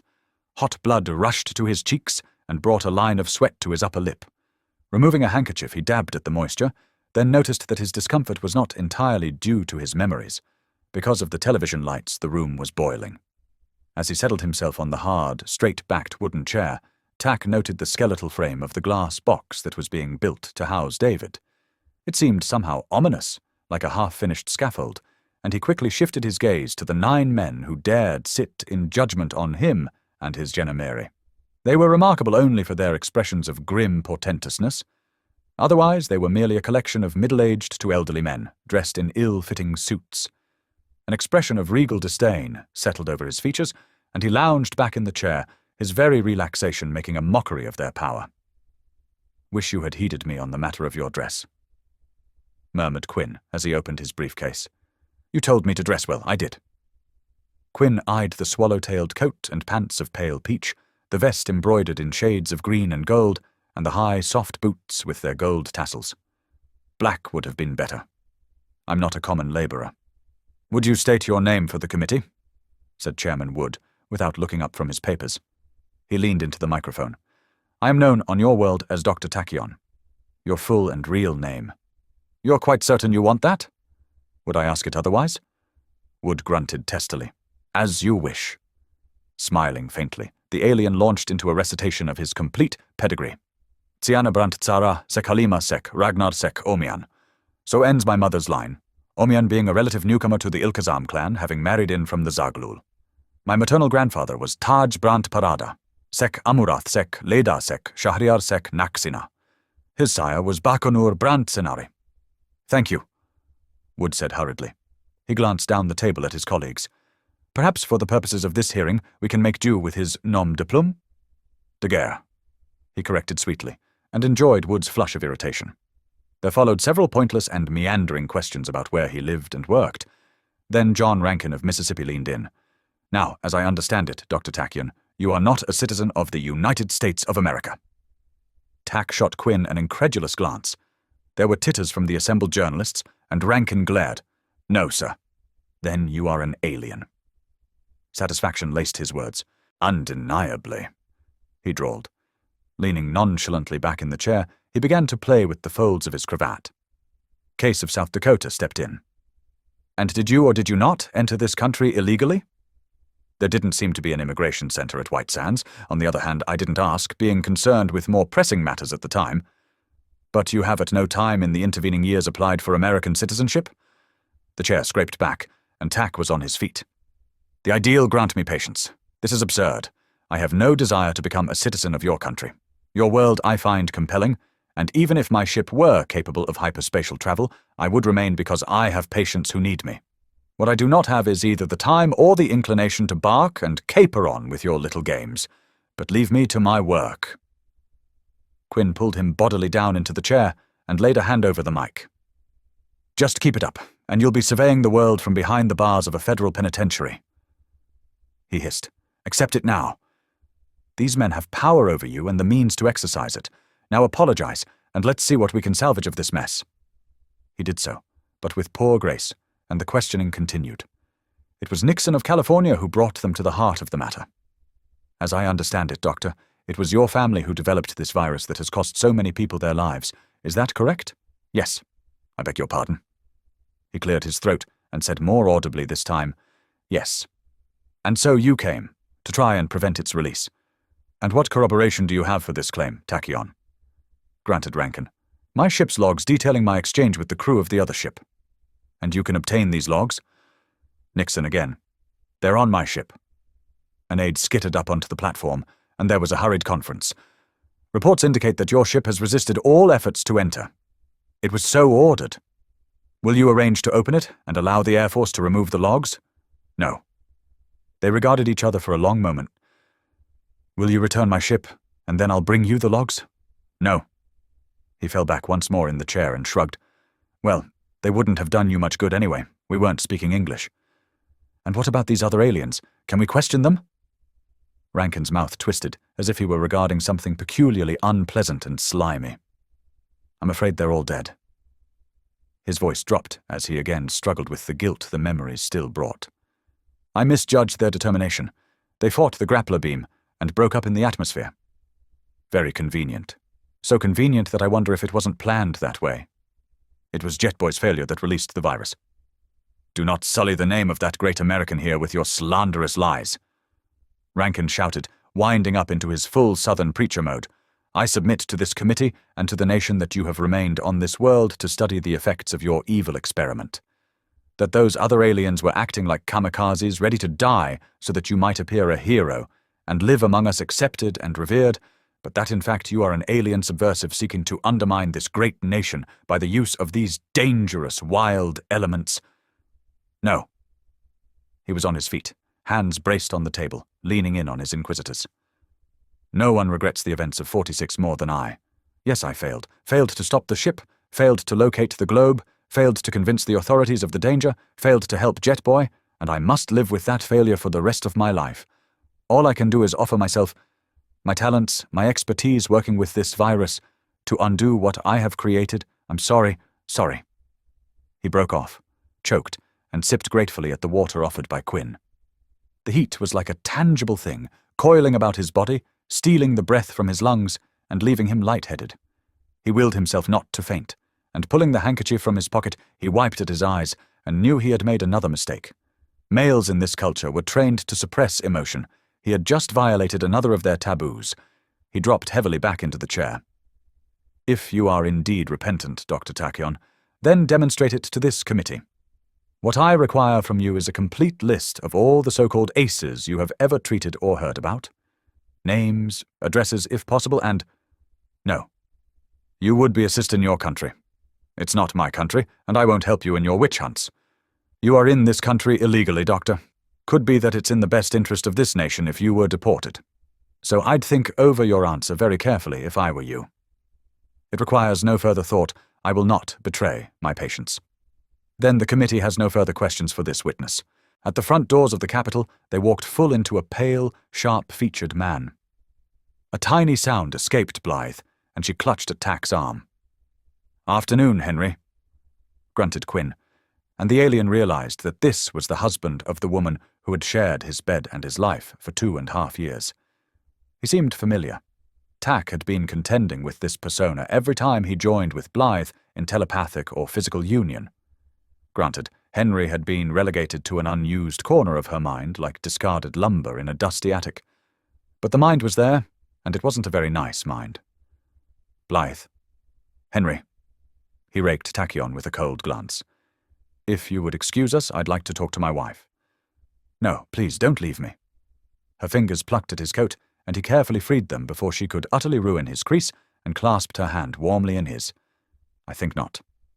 The congressman gripped his shoulder and shoved. It was an error in judgment. Small he might be, but Tachyon had studied with one of the most finest personal defense masters on Tarkis, and his response was almost more reflexive than conscious. He didn't bother with martial arts subtlety, just brought his knee up, nailing Van Rensselaer in the nuts, and as the other man folded, his fist took him in the face. The congressman hit the ground like he'd been poleaxed, and Tack sucked at his knuckles. Blythe's blue eyes were unfocused, staring wildly down at her husband, and Quinn was frowning like a white-haired Zeus. Several people came running to assist the fallen politician, and Quinn, recovering himself quickly, herded them down the steps. "That was a pretty dirty blow," he rumbled as he waved down a passing taxi. "It's not very sporting to kick a man in the balls." "I'm not interested in sporting. You fight to win, and failing that you die." "Mighty strange world you come from if that's the code you're taught." He grunted again. "And as if you don't have troubles enough, I can guarantee that Henry will sue for assault and battery. Consider yourself retained, Mr. Prescott," Blythe said, raising her head from Tack's shoulder. She was wedged tightly between the two men in the taxi, and Tack could feel the faint shivering that was still running through her body.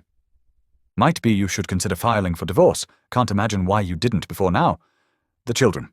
I knew I'd never see them if I divorced Henry. Well, think about it. Where are we going? The Mayflower. Nice hotel. You'll like it. I want to go to the stations. We're going home. Wouldn't advise that. My gut is telling me this isn't over yet, and my belly is an infallible indicator. We've given our testimony. But Jack and Earl are still to come.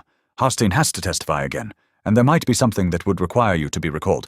Let's just stick until the final hurrah. It'll save you the trip back if I'm right." Tack grudgingly agreed, sinking back against the cushions to watch the city go by. By Sunday night he was heartily sick of Washington, D.C., heartily sick of the Mayflower, and heartily sick of Quinn's doom and gloom prophecies. Blythe had tried to maintain the fantasy that they were having a lovely vacation, and had dragged him about the city to gaze at marble buildings and meaningless statuary, but her dream world was shattered late Friday, when David was held to be in contempt of Congress and the case remanded to a grand jury. The boy had huddled in their suite, alternating between wild confidence and no indictment would be issued, and fear that he would be convicted and imprisoned. The latter seemed the most likely, for he had been horribly abusive to the committee during that final day of testimony, even going so far as to compare them to Hitler's ruling elite. The climate was not forgiving. Tachyon had been driven nearly to distraction trying to suppress David's more vengeful plans against the committee, and trying to soothe Blythe, who seemed to have completely lost English as a first language and spoke almost exclusively in German. His efforts were not aided by the fact that they were under virtual siege in the room, surrounded and badgered by swarming reports who were undeterred even after Blythe emptied a pot of hot coffee over one who had tried to enter while posing as room service. Only Quinn was permitted within their fortress, and he was so uniformly pessimistic that Tack was ready to pitch him out a window. Now, as dawn was tinting the easter sky, Tack lay listening to the even beating of Blythe's heart and the soft whisper of her breathing as she lay snuggled against his side. Their lovemaking had been long and frenzied, as if she feared to lose contact with him. It had also been disturbing, for he had found a large amount of leak between the various personalities. He had tried to make her concentrate on a new construct, but she had been too emotionally fragmented to make it work. Only rest and a respite from the stress would restore the balance, and Tack vowed that committee, or no committee, they were leaving Washington that day. A furious hammering on the door of their suite brought him plunging out of the bed at 1 that afternoon. Befuddled, he didn't even think of his dressing gown, but instead wrapped the bedspread about his waist and blundered to the door. It was Quinn, and the look on his face drove the last vestige of sleep from his mind. "What? What's happened?" "The worst. Braun's ruined you all." "Huh. Friendly witness. He's thrown you all to the wolves to save himself." Tack sank into a chair. "That's not all. They're recalling Blythe." "When?" "Why?" "Tomorrow, right after Earl. Jack very generously volunteered the information that in addition to von Braun and Einstein and all the other eggheads, she also has your thoughts, ace and memories. They want the names of those other aces, and if they can't get them from you, they'll get them from her." "She'll refuse. She could go to jail." "No, they wouldn't. Not a woman." The attorney just shook his head. "Do something. You're the lawyer. I refused first. Let them send me to jail. There is another option. You must keep her out of that hearing room." The old man gusted a sigh and scratched furiously at his head until his hair stood out from his head like the quills on an outraged porcupine. "Okay, I'll see what I can do." It hadn't been enough, and on Tuesday morning they were back at the Capitol. Earl had marched in, taken the Fifth, and marched back out with an expression of utter contempt and disdain. He had expected nothing from the white man's government, and it hadn't disappointed him. Now it was Blythe's turn. At the door, 2 young Marine guards had tried to hold him back. He knew he was being unfair, lashing out at the wrong people, but their attempt to separate him from Blythe shattered his control, and he brutally mind-controlled them both. He had ordered them to sleep, and they were snoring by the time they hit the floor. That display of his power had a strong affect on several observers, and they quickly found a seat for him in the back of the room among the press corps.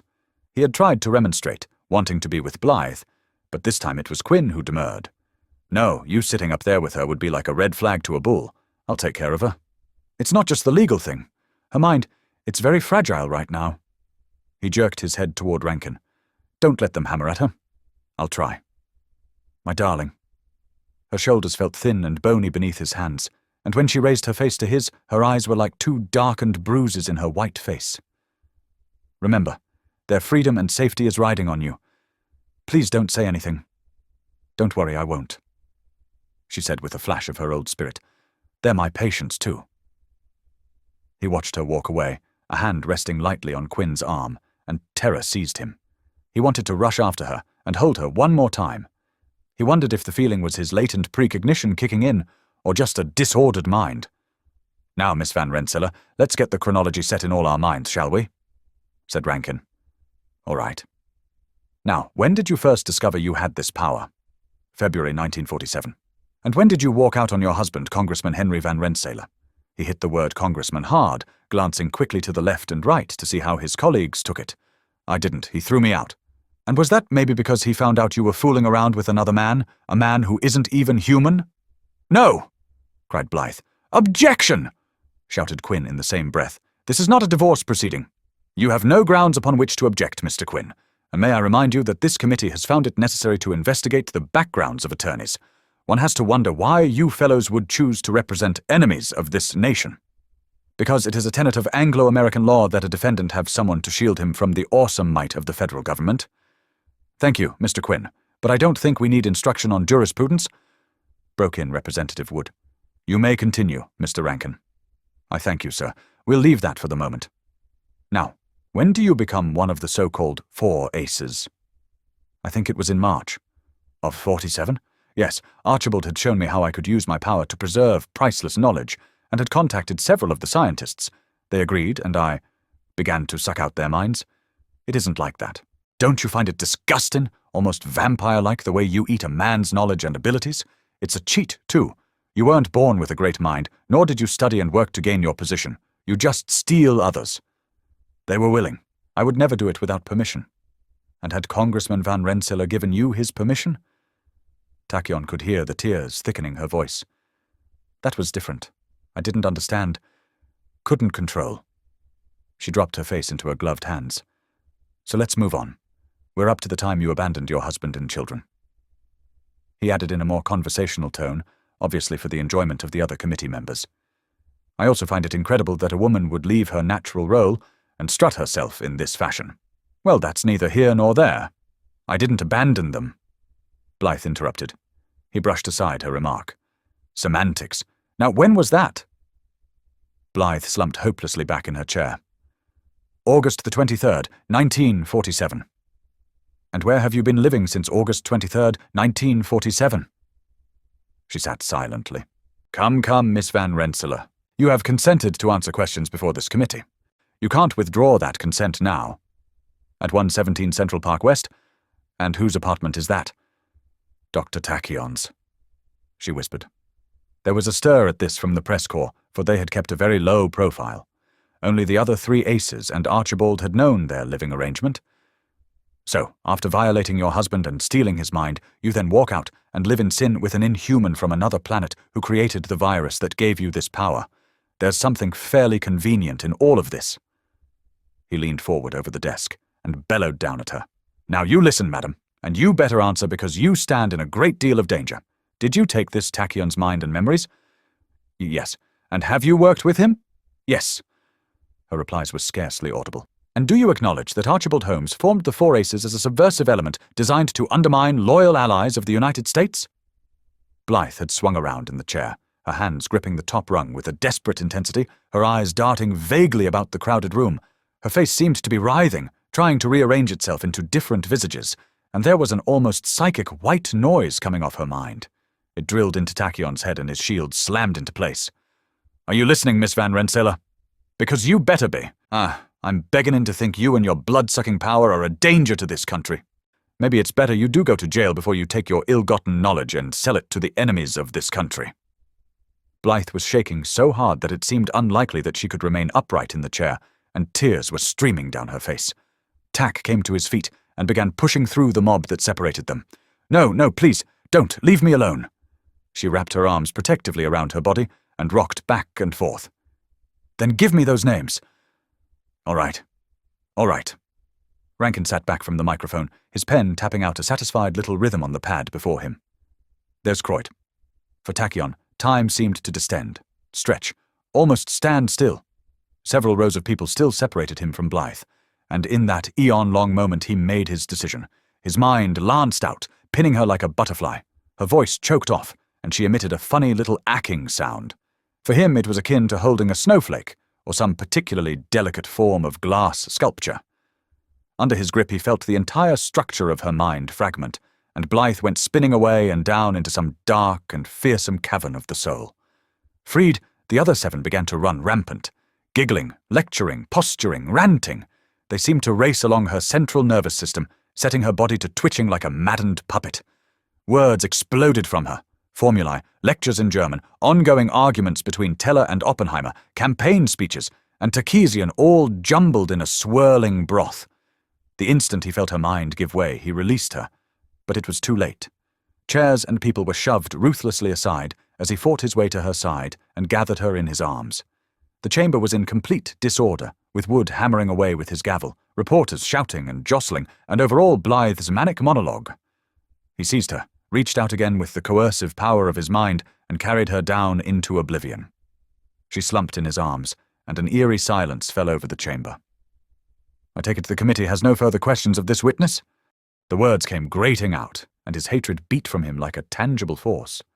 The 9 men shifted uncomfortably, then Nixon murmured in a voice that was scarcely audible, "No more questions." Hours later he sat at the apartment rocking her in his lap and crooning as he would have to one of his tiny cousins back home on Tarkis. His brain felt battered by his struggle to recall her to sanity. None of his efforts had shown the smallest success. He felt young and helpless. He wanted to drum his heels on the rug, howl like a 4-year-old. Images of his father rose up to taunt him. Big, solid, and powerful, he had both the training and natural talent to deal with such mental illness. But he was hundreds of light years away, and had no idea where his errant son and heir had gotten to. There was a peremptory knock on the door. Shifting his limp, unresisting burden into his left arm, he staggered to the door and took a step back as his burning eyes focused on the 2 policemen and the bundled figure behind them. Henry Van Rensselaer lifted his bruised face and stared at Tachyon. "I have here a commitment order for my wife. Kindly hand her over." No, you don't understand. Only I can help her. I don't have the construct yet, but I'll get it. It'll just take a little work." The burly officers stepped forward, and gently but inexorably pried her from his encircling arms. He stumbled after them as they headed down the stairs, Blythe lolling in one of the policeman's arms. Van Rensselaer had made no move to touch her. "Only a little time." He was crying. "Please, just give me a little time." He slumped down, clinging to the bottom banister post as the outer door fell shut behind them. He had seen her only once after her commitment. The appeal of his deportation order was grinding through the courts, and seeing the end coming, he had driven to the private sanatorium in upstate New York. They wouldn't let him in the room. He could have overridden that decision with mind control, but ever since that hideous day he had been unable to use his power. So he had peered through a small window in the heavy door, looking at a woman he no longer knew. Her hair hung in matted witch locks about her twisted face as she prowled the tiny room, lecturing to an unseen audience. Her voice was low and rasping. Obviously her vocal cords were being damaged by her constant attempts to maintain a male tone. Unable to stop himself, he had reached out telepathically, but the chaos of her mind sent him reeling back. Worse had been the infinitesimal flicker of Blythe crying for help from some deep and hidden source. So intense was his guilt that he spent several minutes in the bathroom vomiting, as if that could somehow cleanse his soul. 5 weeks later he had been put aboard a ship sailing to Liverpool. Le Pauvre. A large, matronly woman with 2 small girls at her side stood looking down at the slumped figure on the bench. She rummaged through her purse and withdrew a coin. It fell with a dull clink into the violin case. Gathering her children to her, she moved on, and Tachyon retrieved the coin with 2 grimy fingers. It wasn't much, but it would buy another bottle of wine and another night of forgetfulness. Rising, he packed away the instrument, gathered up his medical bag, and thrust the folded page of newsprint into his shirt. Later, during the night, it would shield him from the cold. He took a few weaving steps, then stumbled to a swaying halt. Juggling the 2 cases in one hand, he extracted the page and took a final look at the headline.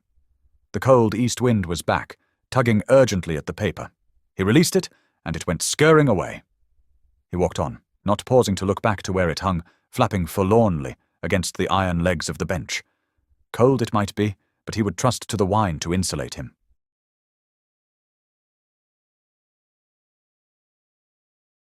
From the moment in 1950 when he declared in his famous Wheeling, West Virginia, speech that, "I have here in my hand a list of 57 wildcards known to be living and working secretly in the United States today," there was little doubt that Senator Joseph R. McCarthy had replaced the faceless members of HUAC as the leader of the anti-wildcard hysteria that swept across the nation in the early 50s.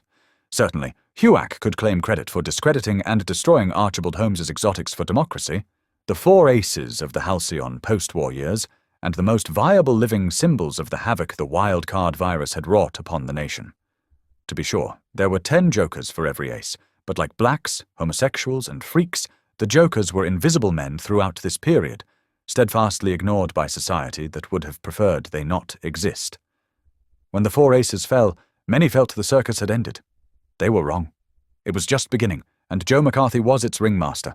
The hunt for red aces that McCarthy instigated and fronted produced no single spectacular victory to rival HUAC's, but ultimately McCarthy's work affected many more people and proved lasting where HUAC's triumph had been ephemeral. The Senate Committee on Ace Resources and Endeavors, SCARE, was birthed in 1952 as the forum for McCarthy's ace hunts, but ultimately became a permanent part of the Senate's committee structure. In time, SCARE, like HUAC, would become a mere ghost of its former self, and decades later, under the chairmanship of Hubert Humphrey, Joseph Montoya, and Greg Hartman, it would evolve into an entirely different sort of legislative animal, but McCarthy's SCARE was everything its acronym implied. Between 1952 and 1956, more than 200 men and women were served with subpoenas by SCARE, often on no more substantial grounds than reports by anonymous informants that they had on occasion displayed wild card powers. It was a true modern-day witch hunt, and like their spiritual ancestors in Salem, those hauled before Tailgunner Joe for the non-crime of being an ace had a hard time proving their innocence. How do you prove you can't fly? None of SCARE's victims ever answered that question satisfactorily, and the blacklist was always waiting for those whose testimony was considered unsatisfactory. The most tragic fates were suffered by those who were actually wild card victims and admitted their ace powers openly before the committee. Of those cases, none was more poignant than that of Timothy Wiggins, or Mr. Rainbow, as he was billed when performing. "If I'm an ace, I'd hate to see a deuce," Wiggins told McCarthy when summoned in 1953, and from that moment onward, deuce entered the language as a term for an ace whose wild card powers are trivial or useless. Such was certainly the case with Wiggins, a plump, nearsighted 48-year-old entertainer whose wild card power, the ability to change the color of his skin, had propelled him to the dizzy heights of second billing in the smaller Catskill Resort hotels, where his act consisted of strumming a ukulele and singing wobbly falsetto versions of songs like Red, Red Robin, Yellow Rose of Texas, and Wild Card Blues, accompanying each rendition with appropriate color changes. Ace or deuce, Mr. Rainbow received no mercy from McCarthy or SCARE. Blacklisted and unable to secure bookings, Wiggins hanged himself in his daughter's Bronx apartment less than 14 months after his testimony. Other victims saw their lives blighted and destroyed in only slightly less dramatic ways. They lost jobs and careers to the blacklist, lost friends and spouses, inevitably lost custody of their children in the all-too-frequent divorces. At least 22 aces were uncovered during SCARE's investigatory heyday. McCarthy himself often claimed credit for having exposed twice that many, but included in his totals numerous cases where the accused's powers were established only by hearsay and circumstantial evidence without a shred of actual documentation, including such dangerous criminals as a Queens housewife who levitated when asleep, a longshoreman who could plunge his hand into a bathtub and bring the water to a boil in just under 7 minutes, an amphibious Philadelphia schoolteacher — she kept her gills concealed beneath her clothing until the day she unwisely gave herself away by saving a drowning child — and even a pot-bellied Italian greengrocer who displayed an astonishing ability to grow hair at will. Shuffling through so many wild cards, Scare inevitably turned up some genuine aces among the deuces, including Lawrence Haig, the telepathic stockbroker whose confession triggered a panic on Wall Street, and the so-called Panther Woman of Weehawken, whose metamorphosis before the newsreel cameras horrified theatre-goers from coast to coast. Even that paled beside the case of the mystery man apprehended while looting New York's Diamond Center, his pockets bulging with gemstones and amphetamines. The unknown ace displayed reflexes 4 times as fast as those of a normal man, as well as astonishing strength and a seeming immunity to handgun fire. After flinging a police car the length of a block and hospitalizing a dozen policemen, he was finally subdued with tear gas. Scare immediately issued a subpoena, but the unidentified man lapsed into a deep, coma-like sleep before he could take the stand. To McCarthy's disgust, the man could not be roused until the day, 8 months later, when his specially reinforced maximum security cell was suddenly and mysteriously found empty. A startled trustee swore that he had seen the man walk through the wall, but the description he gave did not match that of the vanished prisoner. McCarthy's most lasting achievement, if it may be termed an achievement, came with the passage of the so-called Wild Card Acts. The Exotic Power Control Act, enacted in 1954, was the first. It required anyone exhibiting wild card powers to register immediately with the federal government. Failure to register was punishable by prison terms of up to 10 years. This was followed by the Special Conscription Act, granting the Selective Service Bureau the power to induct registered aces into government service for indefinite terms of service. Rumors persist that a number of aces, complying with the new laws, were indeed inducted into, variously, the Army, the FBI, and the Secret Service during the late 50s, but if true, the agencies employing their services kept the names, powers, very existence of these operatives a closely held secret.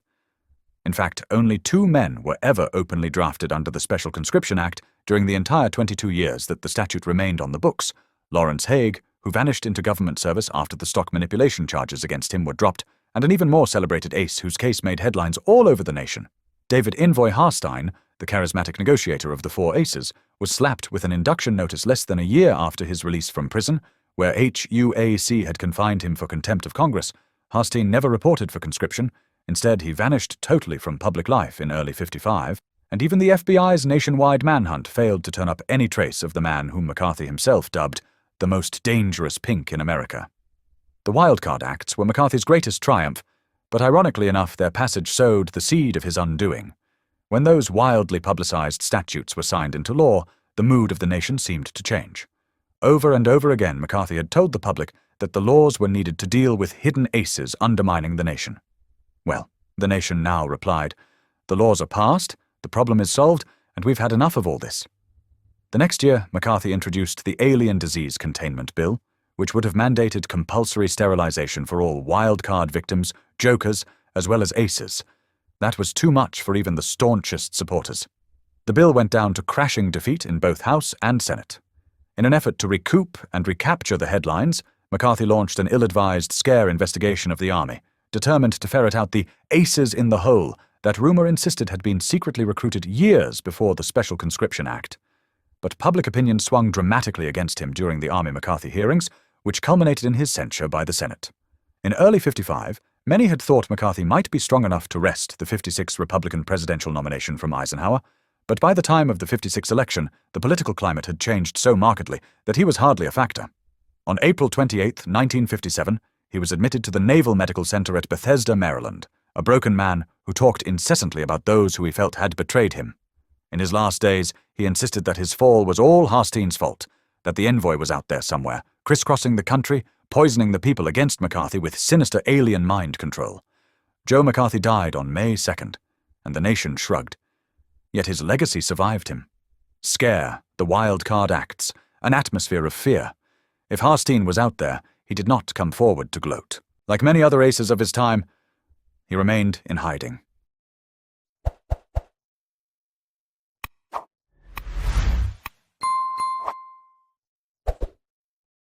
When he'd moved into the dorm back in September, the first thing that Thomas Tudbury had done was tack up his signed photograph of President Kennedy and the tattered 1944 Time cover with Jet Boy as Man of the Year. By November, the picture of Kennedy was riddled with holes from Rodney's darts. Rod had decorated his side of the room with a Confederate flag and a dozen Playboy centerfolds. He hated Jews, niggers, jokers, and Kennedy, and didn't like Tom much either. All through the fall semester, he had fun, covering Tom's bed with shaving cream, short-sheeting him, hiding his eyeglasses, filling his desk drawer with dog turds. On the day that Kennedy was killed in Dallas, Tom came back to his room fighting to hold the tears. Rod had left him a present. He'd used a red pen. The whole top of Kennedy's head was dripping blood now, and over his eyes Rod had drawn little red X's. His tongue was sticking out of the corner of his mouth. Thomas Tudbury stared at that for a long, long time. He did not cry. He would not allow himself to cry. He began to pack his suitcases. The freshman parking lot was halfway across campus. The trunk on his '54 Mercury had a broken lock, so he tossed the bags into the back seat. He let the car warm up for a long time in the November chill. He must have looked funny sitting there, a short, overweight guy with a crew cut and horn-rimmed glasses pressing his head against the top of the steering wheel like he was going to be sick. As he was driving out of the lot, he spied Rodney's shiny new Olds Cutlass. Tom shifted to neutral and idled for a moment, considering. He looked around. There was no one in sight. Everybody was inside watching the news. He licked his lips nervously, then looked back at the Oldsmobile. His knuckles whitened around the wheel. He stared hard, furrowed his brow and squeezed. The door panels gave first, bending inward slowly under the pressure. The headlights exploded with small pops, one after the other. Chrome trim clattered to the ground, and the rear windshield shattered suddenly, glass flying everywhere, fenders buckled and collapsed, metal squealing in protest. Both rear tires blew at once, the side panels caved in, then the hood. The windshield disintegrated entirely. The crankcase gave, then the walls of the gas tank, oil, gasoline, and transmission fluid pooled under the car. By then, Tom Tudbury was more confident, and that made it easier. He imagined he had the Olds caught in a huge invisible fist, a strong fist, and he squeezed all the harder. The crunch of breaking glass and the scream of tortured metal filled the parking lot, but there was no one to hear. He methodically mashed the Oldsmobile into a ball of crushed metal. When it was over, he shifted into gear and left college, Rodney, and childhood behind forever. Somewhere a giant was crying. Tachyon woke disoriented and sick, his hangover throbbing in time to the mammoth sobs. The shapes in the dark room were strange and unfamiliar. Had the assassins come into the night again? Was the family under attack? He had to find his father. He lurched dizzily to his feet, head swimming, and put a hand against the wall to steady himself. The wall was to close. These weren't his chambers. This was all wrong. The smell, and then the memories came back. He would have preferred the assassins. He had dreamed of Takis again, he realized. His head hurt, and his throat was raw and dry. Fumbling in the darkness, he found the chain pull for the overhead light. The bulb swung wildly when he yanked, making the shadows dance. He closed his eyes to still the lurching in his gut. There was a foul taste at the back of his mouth. His hair was matted and filthy, his clothing rumpled. And worst of all, the bottle was empty. Tachyon looked around helplessly. A 6x10 room on the second floor of a lodging house named Rooms on a street called Bowery. Confusingly, the surrounding neighborhood had once been called the Bowery, too. Angelface had told him that. But that was before. The area had a different name now. He went to the window, pulling up the shade. The yellow light of a street lamp filled the room. Across the street, the giant was reaching for the moon, and weeping because he could not grasp it. Tiny, they called him. Tachyon supposed that was human wit. Tiny would have been 14 feet tall if only he could stand up. His face was unlined and innocent, crowned with a tangle of soft, dark hair. His legs were slender and perfectly proportioned. And that was the joke. Slender, perfectly proportioned legs could not begin to support the weight of a 14-foot-tall man. Tiny sat in a wooden wheelchair, a great mechanized thing that rolled through the streets of Jokertown on 4 bald tires from a wrecked semi. When he saw Tak in the window, he screamed incoherently, almost as though he recognized him. Tachyon turned away from the window, shaking. It was another Jokertown night. He needed a drink. His room smelled of mildew and vomit, and it was very cold. Rooms was not as well heated as the hotels he had frequented in the old days. Unbidden, he remembered the Mayflower down in Washington, where he and Blythe, but no, better not to think of that. What time was it anyway? Late enough. The sun was down, and Jokertown came to life at night. He plucked his overcoat from the floor and slipped it on. Soiled as it was still a marvelous coat, a lovely rich rose color, with fringed golden epaulets on the shoulders and loops of golden braid to fasten the long row of buttons. A musician's coat, the man at the Goodwill had told him. He sat on the edge of his sagging mattress to pull on his boots. The washroom was down at the end of the hall. Steam rose from his urine as it splashed against the rim of the toilet. His hands shook so badly that he couldn't even aim right. He slapped cold, rust-colored water on his face and dried his hands on a filthy towel. Outside, Tack stood for a moment beneath the creaking rooms sign, staring at Tiny, but he could deal with his sobriety. He turned his back on the weeping giant, slid his hands deep into the pockets of his coat, and walked off briskly down the Bowery. In the alleys, jokers and winos passed brown paper bags from hand to hand and stared with dull eyes at the passer-by. Taverns, pawnbrokers, and mask shops were all doing a brisk trade. The famous Bowery Wildcard Dime Museum, they still called it that, but admission was a quarter now, was closing for the day. Tachyon had gone through it once 2 years ago, on a day when he was feeling especially guilt-ridden, along with half a dozen particularly freakish jokers, 20 jars of monstrous joker babies floating in formaldehyde, and a sensational little newsreel about the day of the wild card. The museum had a waxworks display whose dioramas featured Jet Boy, the Four Aces, a Jokertown orgy, and him. A tour bus rolled past, pink faces pressed to the windows. Beneath the neon light of a neighborhood pizza parlor, 4 youths in black leather jackets and rubber face masks eyed Tachyon with open hostility. They made him uneasy. He averted his eyes and dipped into the minds of the nearest. Mincing pansy, look at that hair dye job Fersher thinks he's in a marching band like to beat his fucking drums. But no, wait, shit, there's better. We'll find us a good one tonight. Yeah, wanna get one that squishes when we hit it.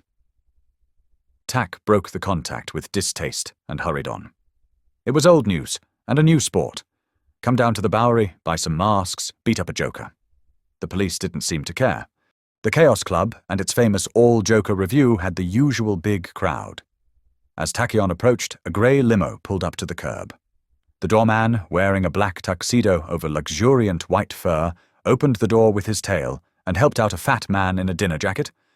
His date was a buxom teenager in a strapless evening gown and pearls, her blonde hair piled high in a bouffant hairdo. A block farther on, a snake lady called out a proposition from the top of a nearby shop. Her scales were rainbow-coloured, glistening. "Don't be scared, Red," she said. "It's still soft inside." He shook his head. The funhouse was housed in a long building with giant picture windows fronting the street, but the glass had been replaced with one-way mirrors. Randall stood out front, shivering in tails and domino. He looked perfectly normal, until you noticed that he never took his right hand out of his pocket. "Hey, Tacky," he called out. "What do you make of Ruby?" "Sorry, I don't know her," Tachyon said. Randall scowled. "No, the guy who killed Oswald." "Oswald?" Tack said, confused. "Oswald who?" "Lee Oswald, the guy who shot Kennedy. He got killed on TV this afternoon." "Kennedy's dead?" Tachyon said. It was Kennedy who'd permitted his return to the United States, and Tack admired the Kennedys. They seemed almost Takesian. But assassination was part of leadership. "His brothers will avenge him," he said. Then he recalled that they didn't do things that way on Earth, and besides, this man Ruby had already avenged him, it seemed. How strange that he had dreamed of assassins. "They got Ruby in jail," Randall was saying. "If it was me, I'd give the fucker a medal." He paused. "He shook my hand once," he added. "When he was running against Nixon, he came through to give a speech at the Chaos Club. Afterward, when he was leaving, he was shaking hands with everybody." The doorman took his right hand out of his pocket. It was hard and chitinous, insectile, and in the middle was a cluster of swollen blind eyes. He didn't even flinch. Randall said. Smiled and said he hoped I'd remember to vote. Tachyon had known Randall for a year, but he had never seen his hand before. He wanted to do what Kennedy had done, to grasp that twisted claw, embrace it, shake it. He tried to slide his hand out of the pocket of his coat, but the bile rose in the back of his throat, and somehow all he could do was look away and say, he was a good man. Randall hid his hand again. "Go on inside, Tacky," he said, not unkindly. "Angelface had to go and see a man, but she told Des to keep your table open." Tachyon nodded and let Randall open the door for him. Inside, he gave his coat and shoes to the girl in the check room, a joker with a trim little body whose feathered owl mask concealed whatever the wild card had done to her face. Then he pushed through the interior doors, his stockinged feet sliding with smooth familiarity over the mirrored floor. When he looked down, another Tachyon was staring back up at him, framed by his feet, a grossly fat Tachyon with a head like a beach ball. Suspended from the mirrored ceiling, a crystal chandelier glittered with 100 pinpoint lights, its reflection sparkling off the floor tiles and walls and mirrored alcoves, the silvered goblets and mugs, and even the waiters' trays. Some of the mirrors reflected true, the others were distorting mirrors, funhouse mirrors. When you looked over your shoulder in the funhouse, you could never tell what you'd find looking back. It was the only establishment in Jokertown that attracted jokers and normals in equal numbers.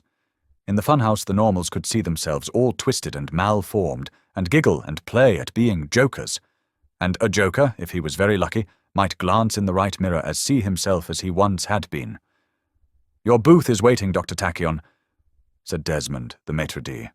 Des was a large, florid man, his thick trunk, pink and wrinkled, curled around a wine list. He lifted it and beckoned for Tachyon to follow with one of the fingers that dangled from its end. "Will you be having your usual brand of cognac tonight?" "Yes," Tack said, wishing he had some money for a tip.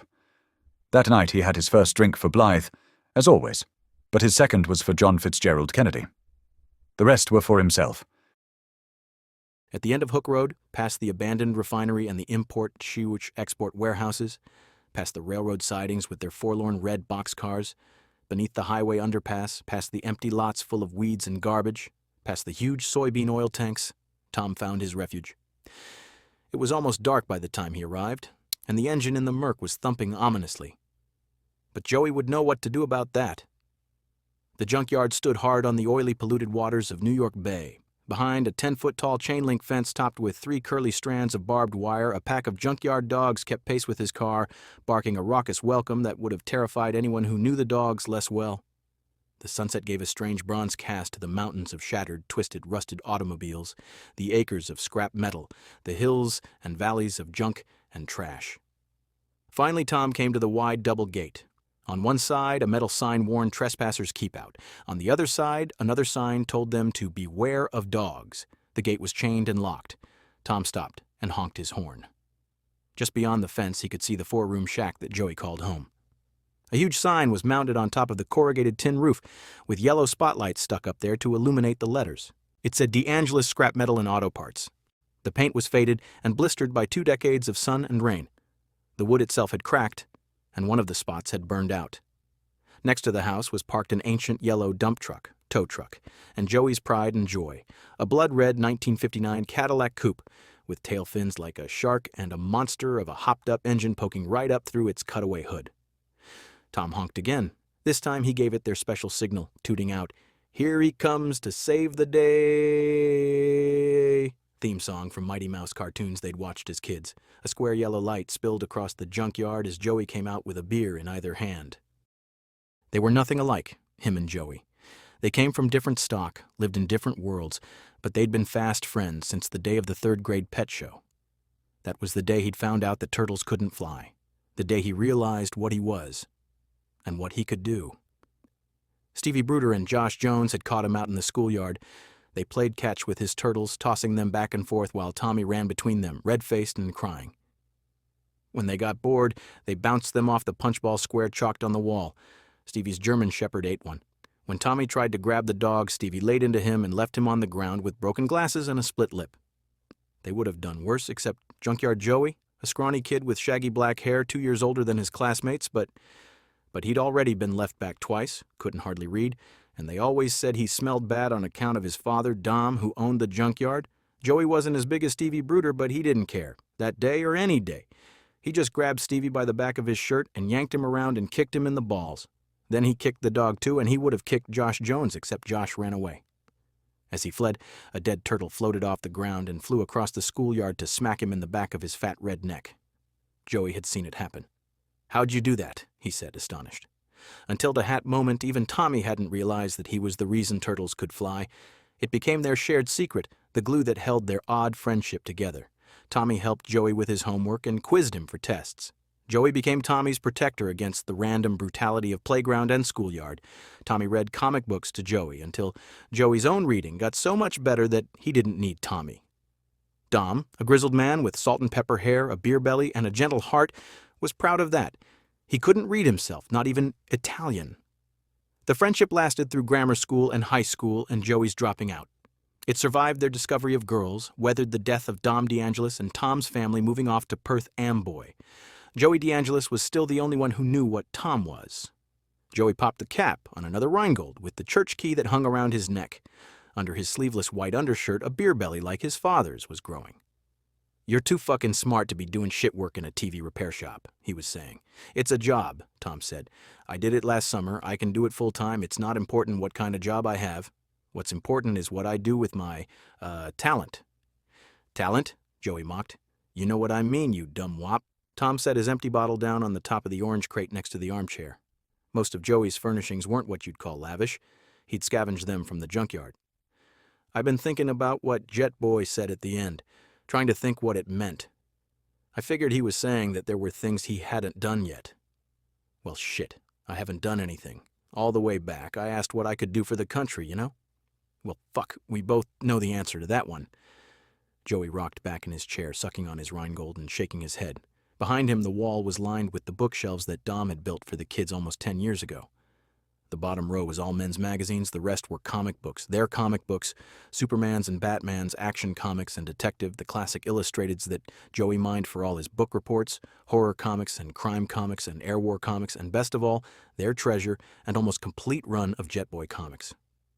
Joey saw what he was looking at. "Don't even think it," he said. You're no fucking Jet Boy, Tuds." "No," said Tom. "I'm more than he was. I'm a dork," Joey suggested. "An ace," he said gravely. "Like the Four Aces." "They were a colored doo-wop group, weren't they?" Tom flushed. "You dumb wop.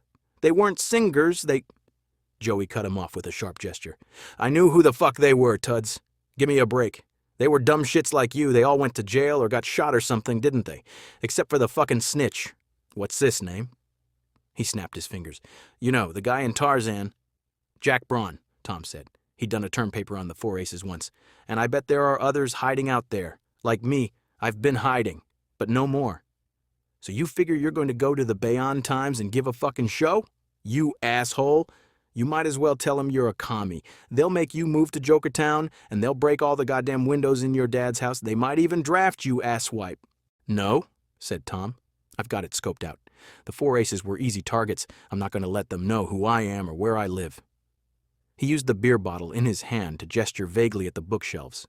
"I'm going to keep my name secret, like in the comics." Joey laughed out loud. "Fucking A. You gonna wear long johns too, you dumb shit."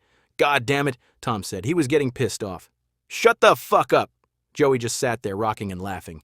"Come on, big mouth," Tom snapped, rising. "Get off your fat ass and come outside and I'll show you just how dumb I am. Come on, you know so damned much." Joey DeAngelis got to his feet. "This I gotta see."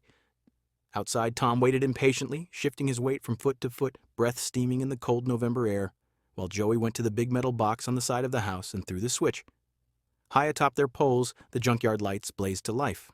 The dogs gathered around, sniffing, and followed them when they began to walk. Joey had a beer bottle poking out of a pocket of his black leather jacket. It was only a junkyard, full of garbage and scrap metal and wrecked cars, but tonight it seemed as magical as when Tommy was 10. On a rise overlooking the black waters of New York Bay, an ancient white Packard loomed like a ghostly fort. That was just what it had been. When Joey and he had been kids, their sanctum, their stronghold, their cavalry outpost, and space station and castle all rolled into one. It shone in the moonlight, and the waters beyond were full of promise as they lapped against the shore. Darkness and shadows lay heavy in the yard, changing the piles of trash and metal into mysterious black hills, with a maze of gray alleys between them. Tom led them into that labyrinth, past the big trash heap where they'd played King of the Mountain and dueled with scrap iron swords, past the treasure troves where they'd found so many busted toys and hunks of colored glass and deposit bottles, and once even a whole cardboard carton full of comic books. They walked between rows of twisted rusty cars stacked one on another, Fords and Chevys, Hudsons and DeSotos, a Corvette with a shattered accordion hood, a litter of dead beetles, a dignified black hearse as suave as the passengers it had carried. Tom looked at them all carefully. Finally he stopped. "That one," he said, pointing to the remains of an old gutted Studebaker Hawk. Its engine was gone, as were its tires. The windshield was a spider web of broken glass, and even in the darkness they could see where rust had chewed at the fenders and side panels. "Not worth anything, right?" Joey opened his beer. "Go ahead, it's all yours." Tom took a deep breath and faced the car. His hands became fists at his side. He stared hard, concentrating. The car rocked slightly. Its front grille lifted an unsteady couple of inches off the ground. "Woo-ee!" Joey said derisively, punching Tom lightly in the shoulder. The Studebaker dropped with a clang, and a bumper fell off. "Shit, I'm impressed," Joey said. "Damn it, keep quiet and leave me alone," Tom said. "I can do it. I'll show you. Just shut your fucking mouth for a minute. I've been practicing. You don't know the things I can do." "Won't say a fucking word," Joey promised, grinning. He took a swig of his beer. Tom turned back to the Studebaker. He tried to blot out everything, forget about Joey, the dogs, the junkyard. The Studebaker filled his world. His stomach was a hard little ball. He told it to relax, took several deep breaths, let his fists uncurl. Come on, take it easy.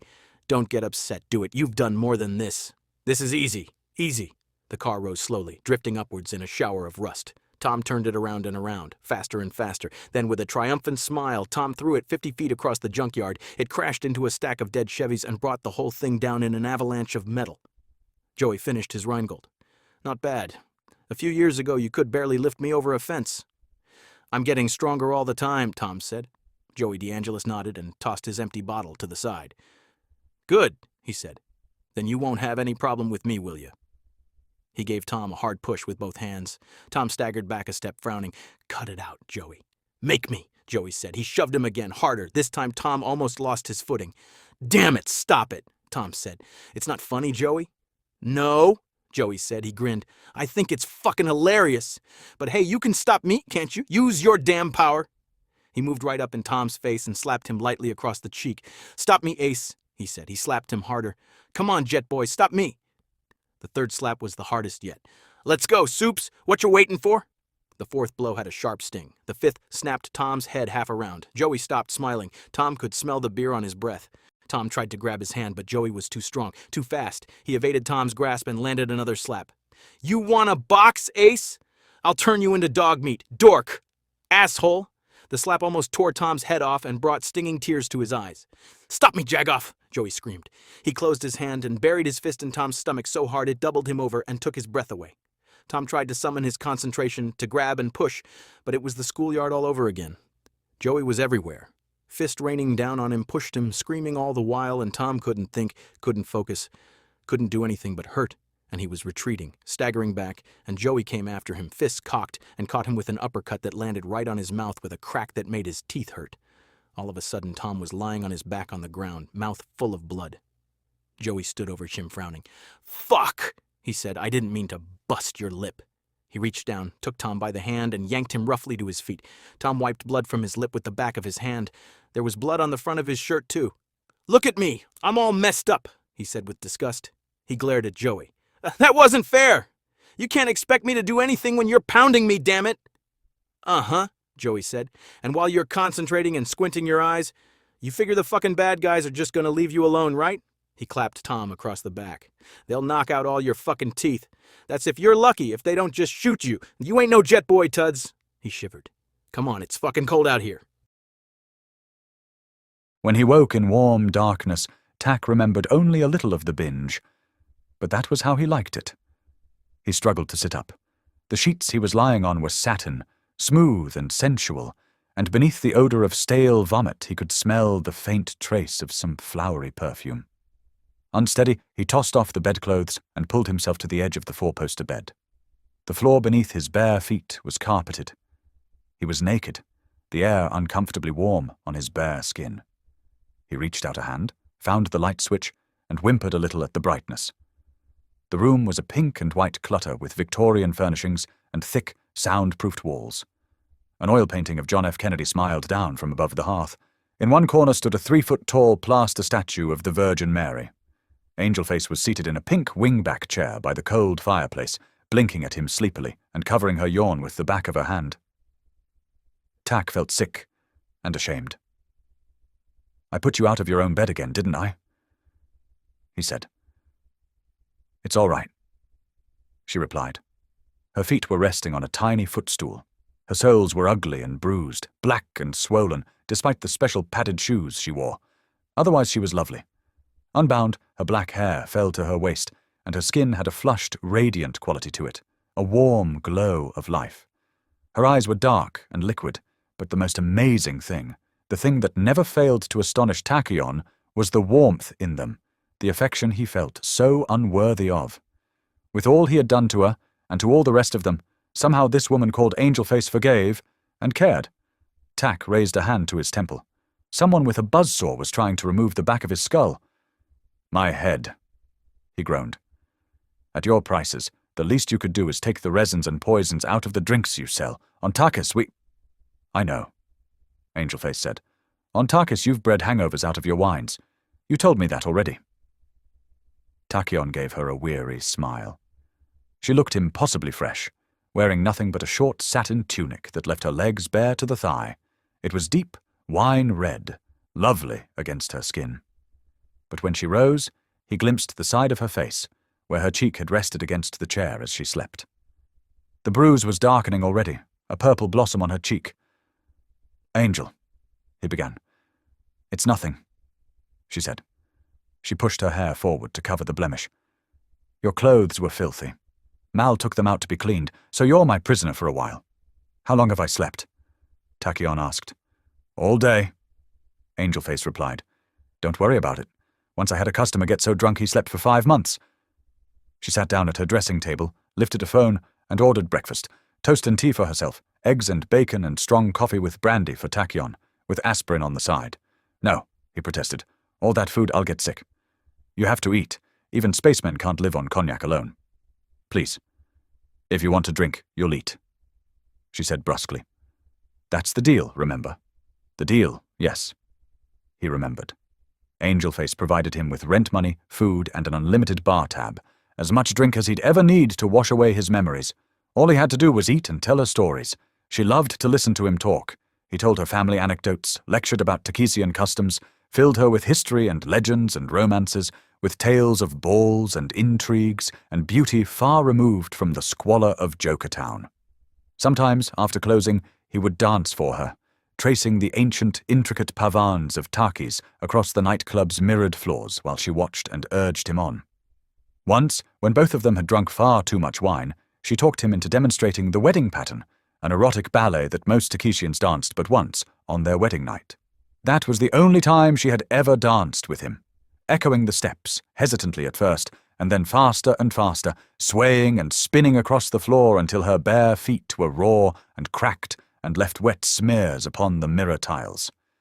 In the wedding pattern, the dancing couple came together at the end, collapsing into a long, triumphant embrace. But that was on Takis. Here, when the moment came, she broke the patterns and shied away from him, and he was reminded once again that Takis was far away. 2 years before, Desmond had found him unconscious and naked in a Jokertown alley.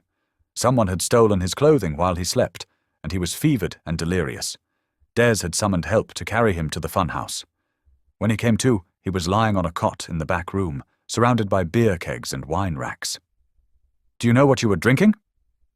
Angelface had asked him when they'd brought him to her office. He hadn't known. All he recalled was that he'd needed a drink so badly it was an ache inside him, and the old black man in the alley had generously offered to share. "It's called Sterno," Angelface told him. She had Des bring in a bottle of her finest brandy. If a man wants to drink, that's his business, but at least you can kill yourself with a little class. The brandy spread thin tendrils of warmth through his chest and stopped his hands from shaking. When he'd emptied the snifter, Tack had thanked her effusively, but she drew back when he tried to touch her. He asked her why. "I'll show you," she had said, offering her hand. "Lightly," she told him.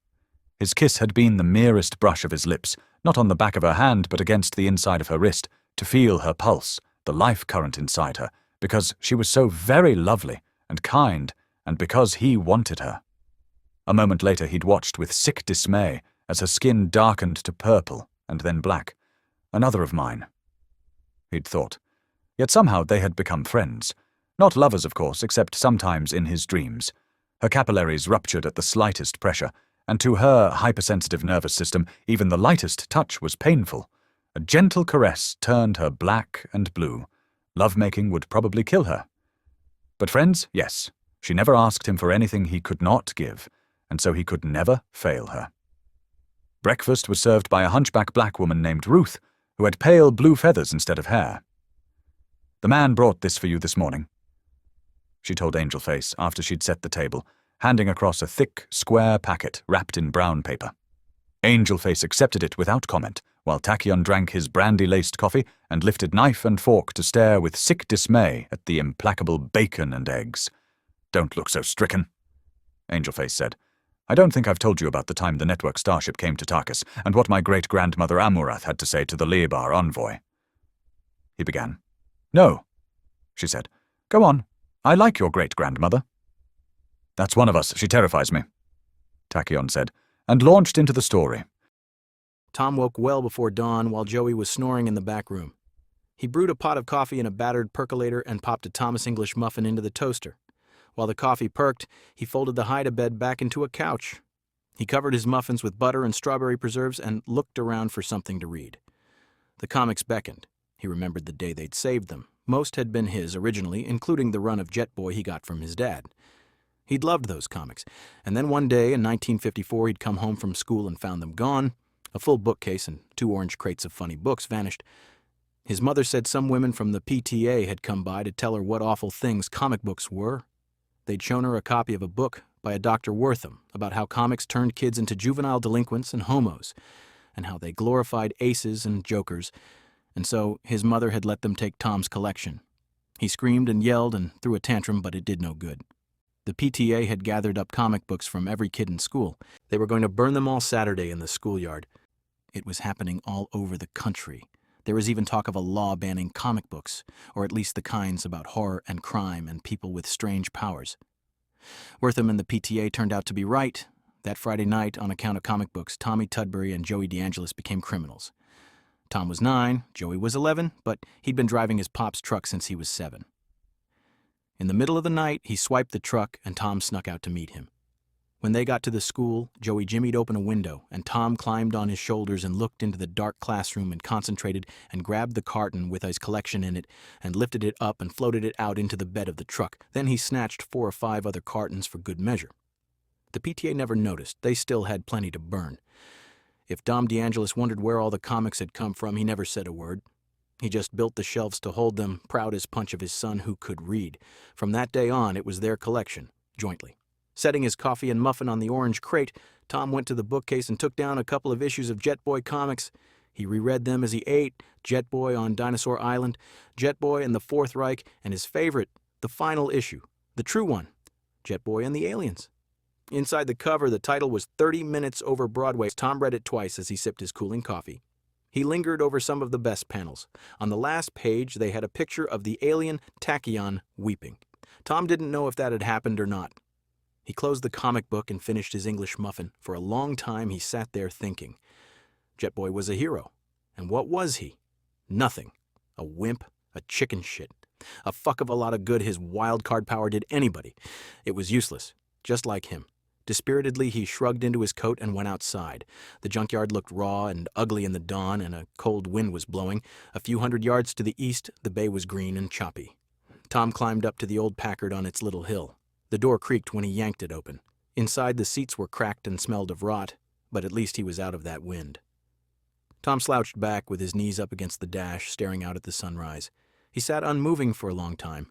Across the yard, hubcaps and old tires floated up in the air and went screaming off to splash into the choppy waters of New York Bay.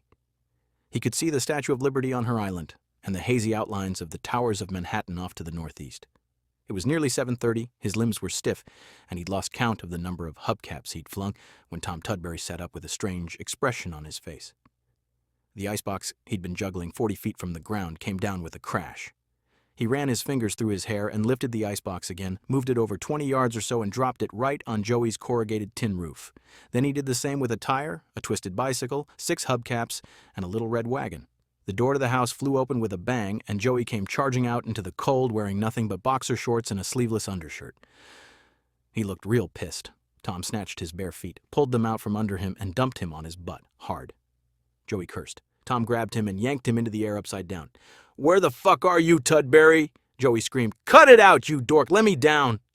Tom imagined 2 invisible hands and tossed Joey from one to the other. "When I get down, I'm going to punch you so fucking hard you'll eat from a straw for the rest of your life," Joey promised. Tom grabbed him and yanked him into the air upside down. "Where the fuck are you, Tudbury?" Joey screamed. "Cut it out, you dork! Let me down!" Tom imagined two invisible hands and tossed Joey from one to the other. "When I get down, I'm going to punch you so fucking hard you'll eat from a straw for the rest of your life," Joey promised. The crank was stiff from years of disuse, but Tom finally managed to roll down the Packard's window. He struck his head out. "Hiya, kids, hiya, hiya," he croaked, chortling. Suspended 12 feet from the ground, Joey dangled and made a fist.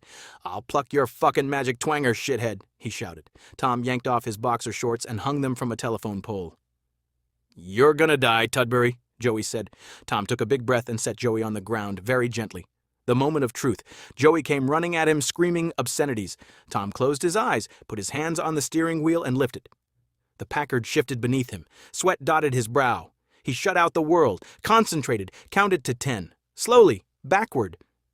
When he finally opened his eyes, half expecting to see Joey's fist smashing into his nose, there was nothing to behold but a seagull perched on the hood of the Packard, its head cocked as it peered through the cracked windshield. He was floating. He was flying. Tom stuck his head out of the window. Joey stood 20 feet below him, glaring, hands on his hips and a disgusted look on his face. "Now!" Tom yelled down, smiling. "What was it you were saying last night? I hope you can stay up there all day, you son of a bitch," Joey said. He made an ineffectual fist and waved it. Lank black hair fell across his eyes. "Ah, shit. What does this prove? If I had a gun, you'd still be dead meat." "If you had a gun, I wouldn't be sticking my head out the window," Tom said. "In fact, it'd be better if I didn't have a window." He considered that for a second, but it was hard to think while he was up here. The Packard was heavy. "I'm coming down," he said to Joey. You calm down?" Joey grinned. "Try me and see, Tuds. Move out of the way. I don't want to squash you with this damn thing." Joey shuffled to one side, bare ass and goose pimpled, and Tom let the Packard settle as gently as an autumn leaf on a still day. He had the door half open when Joey reached in, grabbed him, yanked him up, and pushed him back against the side of the car, his other hand cocked into a fist. "I oughta," he began. Then he shook his head, snorted, and punched Tom lightly on the shoulder. "Give me back my fucking drawers, Ace," he said. Back inside the house, Tom reheated the leftover coffee. "I'll need you to do the work," he said, as he made himself some scrambled eggs and ham and a couple more English muffins. Using his telekinesis always gave him quite an appetite. "You took auto shop and welding and all that shit. I'll do the wiring." "Wiring?" Joey said, warming his hands over his cup. "What the fuck for?" "The lights and TV cameras. I don't want any windows people can shoot through. I know where we can get some cameras cheap, and you got lots of old sets around here. I'll just fix them up." He sat down and attacked his eggs wolfishly. "I'll need loudspeakers, too. Some kind of PA system, a generator. Wonder if I'll have room for a refrigerator in there." "That Packard's a big motherfucker," Joey said. "Take out the seats, and you'll have for 3 of the fuckers." "Not the Packard," Tom said. "I'll find a lighter car. We can cover up the windows with old body panels or something." Joey pushed hair out his eyes. "Fuck the body panels. I got armor plate. From the war, they scraped a bunch of ships at the Navy base in 46 and 47, and Dom put in a bid for the metal and bought us 20 goddamn tons. Fucking waste of money. Who the fuck wants to buy battleship armor? I still got it all. It's sitting way out back, rusting. You need a 16-inch gun to punch through that shit, Tuds. You'll be safe as... Fuck, I don't know. Safe, anyhow." Tom knew. "Safe," he said loudly, "as a turtle in its shell." Only 10 shopping days were left until Christmas, and Tack sat in one of the window alcoves, nursing an Irish coffee against the December cold and gazing through the one-way glass at the Bowery. The funhouse wouldn't open for another hour yet, but the back door was always unlocked for Angelface's friends. Up on stage, a pair of joker jugglers who called themselves Cosmos and Chaos were tossing bowling balls around. Cosmos floated 3 feet above the stage in the lotus position, his eyeless face serene. He was totally blind, but never missed a beat or dropped a ball. His partner, 6-armed Chaos, capered around like a lunatic, chortling and telling bad jokes and keeping a cascade of flaming clubs going behind his back with 2 arms, while the other 4 flung bowling balls at Cosmos. Tack spared them only a glance. As talented as they were, their deformities pained him. Mal slid into his booth. "How many of those you had?" the bouncer demanded, glaring at the Irish coffee. The tendrils that hung from his lower lip expanded and contracted in a blind, worm-like pulsing, and his huge, malformed, blue-black jaw gave his face a look of belligerent contempt. "I don't see that it's any of your business. You're no damn use at all, are you? I never claimed I was." Mal grunted. "You're worth about as much as a sack of shit. I don't see why the hell Angel needs no damn panty-waist spaceman hanging round the place sopping up her booze." "She doesn't. I told her that. You can't tell that woman nothing." Mal agreed. He made a fist. A very large fist. Before the day of the wild card, he'd been the 8th-ranked heavyweight contender. Afterward, he had climbed as high as 3rd, until they banned wild cards from professional sports and wiped out his dreams in a stroke. The measure was aimed at aces, they said, to keep the games competitive, but there had been no exceptions made for jokers. Mal was older now, sparse hair turned iron grey, but he still looked strong enough to break Floyd Patterson over his knee and mean enough to stare down Sonny Liston. "Look at that!" he growled in disgust, glaring out the window. Tiny was outside in his chair.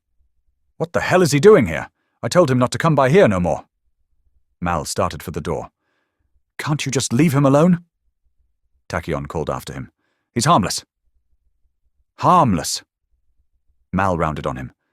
"His screaming scares off all the fucking tourists, and who the hell's going to pay for all your free booze?" But then the door pushed open, and Desmond stood there, overcoat folded over one arm, his trunk half raised. "Let him be, Mal," the maitre d' said wearily. "Go on now." Muttering, Mal stalked off. Desmond came over and seated himself in Tachyon's booth. "Good morning, Doctor," he said. Tachyon nodded and finished his drink. The whiskey had all gone to the bottom of the cup, and it warmed him on the way down. He found himself staring at the face in the mirrored tabletop. A worn, dissipated, coarse face, eyes reddened and puffy, long red hair tangled and greasy, features distorted by alcoholic bloat. That wasn't him. That couldn't be him. He was handsome, clean-featured, distinguished. His face was Desmond's trunk snaked out, its fingers locking around his wrist roughly, yanking him forward. "You haven't heard a word I've said, have you?" Des said, his voice low and urgent with anger. Blearily, Tack realized that Desmond had been talking to him. He began to mutter apologies. "Never mind about that," Des said, releasing his grip. "Listen to me. I was asking for your help, Doctor. I may be a joker, but I'm not an uneducated man. I've read about you. You have certain abilities, let us say." "No," Tack interrupted. "Not the way you're thinking. Your powers are quite well documented." Des said. "I don't—" Tack began awkwardly. He spread his hands. "That was then. I've lost, I can't not anymore." He stared down at his own wasted features, wanting to look Des in the eye, to make him understand, but unable to bear the sight of the Joker's deformity. "You mean you won't?" Des said. He stood up. "I thought that if I spoke to you before we opened, I might actually find you sober. I see I was mistaken. Forget everything I said." "I'd help you if I could," Tack began to say. "I wasn't asking for me," Des said sharply.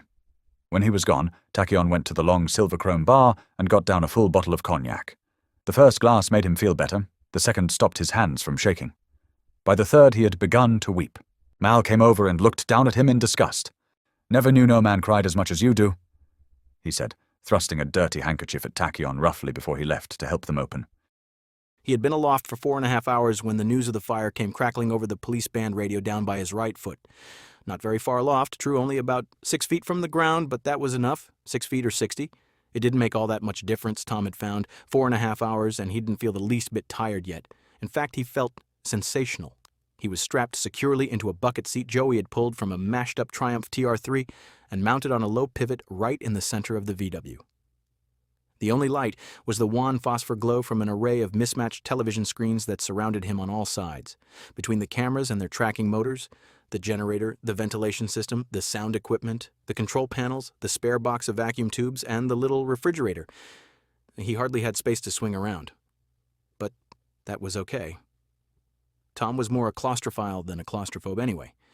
He liked it in here. Around the exterior of the gutted Beetle, Joey had mounted 2 overlapping layers of thick battleship armor. It was better than a goddamn tank. Joey had already pinged a few shots off it with the Luger that Dom had taken off a German officer during the war. A lucky shot might be able to take one of his cameras or lights, but there was no way to get to Tom himself inside the shell. He was better than safe. He was invulnerable, and when he felt this secure and sure of himself, there was no limit on what he might be able to do. The shell was heavier than the Packard by the time they'd gotten finished with it, but it didn't seem to matter. 4.5 hours, never touching the ground, sliding around silently and almost effortlessly through the junkyard, and Tom hadn't even worked up a sweat. When he heard the report over the radio, a jolt of excitement went through him. This is it, he thought. He ought to wait for Joey, but Joey had driven to Pompeii Pizza to pick up dinner, pepperoni, onion, and extra cheese, and there was no time to waste. This was his chance. The ring of lights on the bottom of the shell threw dark shadows over the hills of twisted metal and trash as Tom pulled the shell higher into the air, 8 feet up, 10, 12. His eyes flicked nervously from one screen to the next, watching the ground recede. One screen, its picture tube filched from an old Sylvania, began a slow vertical roll. Tom played with the knob and stopped it. His palms were sweaty. 15 feet up, he began to creep forward until the shell reached the shoreline. In front of him was darkness. It was too thick a night to see New York, but he knew it was there. Over the water, he'd be joining Jetboy and JFK a lot sooner than he planned. Even if he could unscrew the hatch quickly enough to avoid drowning, he couldn't swim. But he wasn't going to lose it, Tom thought suddenly. Why the fuck was he hesitating? He wasn't going to lose it ever again, was he?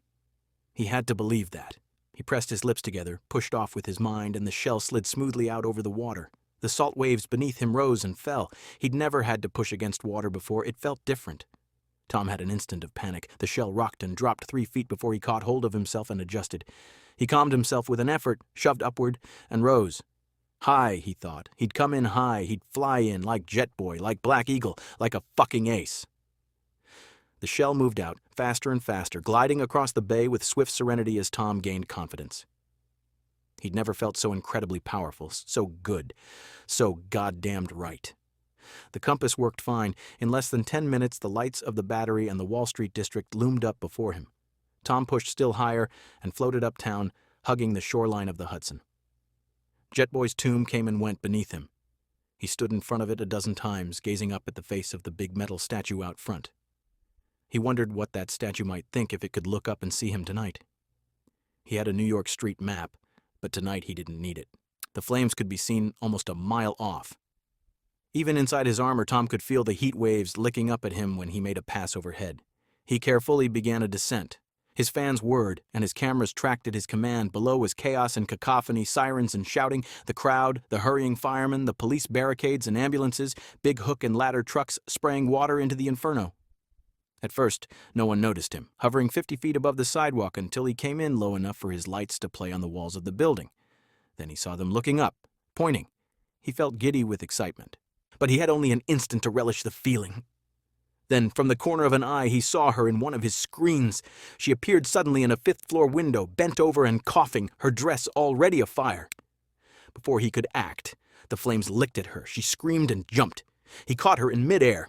Without thinking, without hesitating, without wondering whether he could do it, he just did it, caught her and held her and lowered her gently to the ground. The firemen surrounded her, put out her dress, and hustled her into an ambulance. And now Tom saw everyone was looking up at him, at the strange dark shape floating in the night, with its ring of shining lights. The police band was crackling. They were reporting him as a flying saucer, he heard. He grinned. A cop climbed up on top of his police car, holding a bullhorn, and began to hail him. Tom turned off the radio to hear better over the roar of flames. He was telling Tom to land and identify himself, asking who he was, what he was. That was easy. Tom turned on his microphone. "I'm the Turtle," he said. The VW had no tires. In the wheel wells, Joey had rigged the most humongous speakers they could find, powered by the largest amp on the market. For the first time, the voice of the Turtle was heard in the land, a booming, "I'm the Turtle," echoing down the streets and alleys, a rolling thunder crackling with distortion, except what he said didn't sound quite right. Tom cranked the volume up even higher, injected a little more bass into his voice. "I am the great and powerful Turtle," he announced to them all. Then he flew a block west to the dark, polluted waters of the Hudson and imagined 2 huge, invisible hands 40 feet across. He lowered them into the river, cupped them full, and lifted. Rivulets of water dribbled to the street all the way back. When he dropped the first cascade on the flames, a ragged cheering went up from the crowd below. "Merry Christmas," Tack declared, drunkenly, when the clock struck midnight, and the record Christmas Eve crowd began to whoop and shout and pound on tables.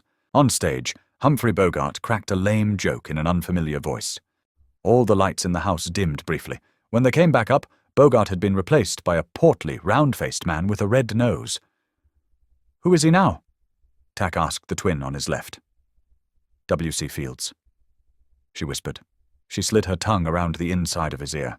The twin on the right was doing something even more interesting under the table where her hand had somehow found a way into his trousers.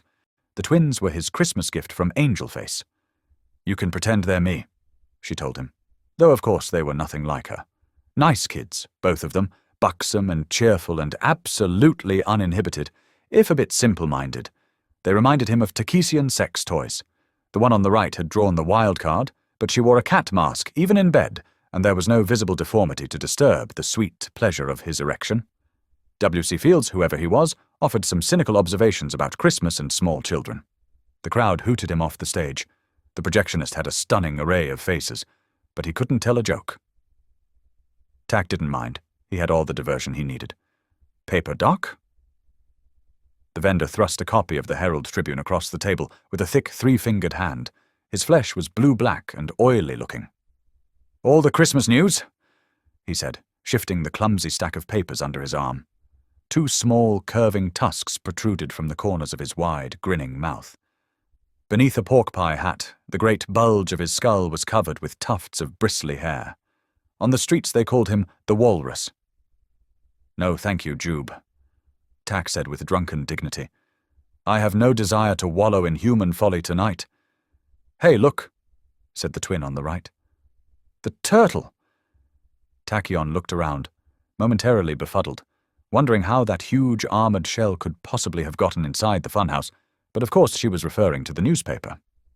"You better buy it for her, Tacky," the twin on the left said, giggling. "If you don't, she'll pout." Tachyon sighed. "I'll take one, but only if I don't have to listen to any of your jokes, Jube. Heard a new one about a joker, a Polak, and an Irishman stuck on a desert island, but just for that I'm not going to tell it." The Walrus replied with a rubbery grin. Tachyon dug for some coins, found nothing in his pockets but a small feminine hand. Jube winked. "I'll get it from Des," he said. Tachyon spread the newspaper out on the table, while the club erupted in applause as Cosmos and Chaos made their entrance. A grainy photograph of the turtle was spread across 2 columns. Tachyon thought it looked like a flying pickle, a big lumpy dill covered with little bumps.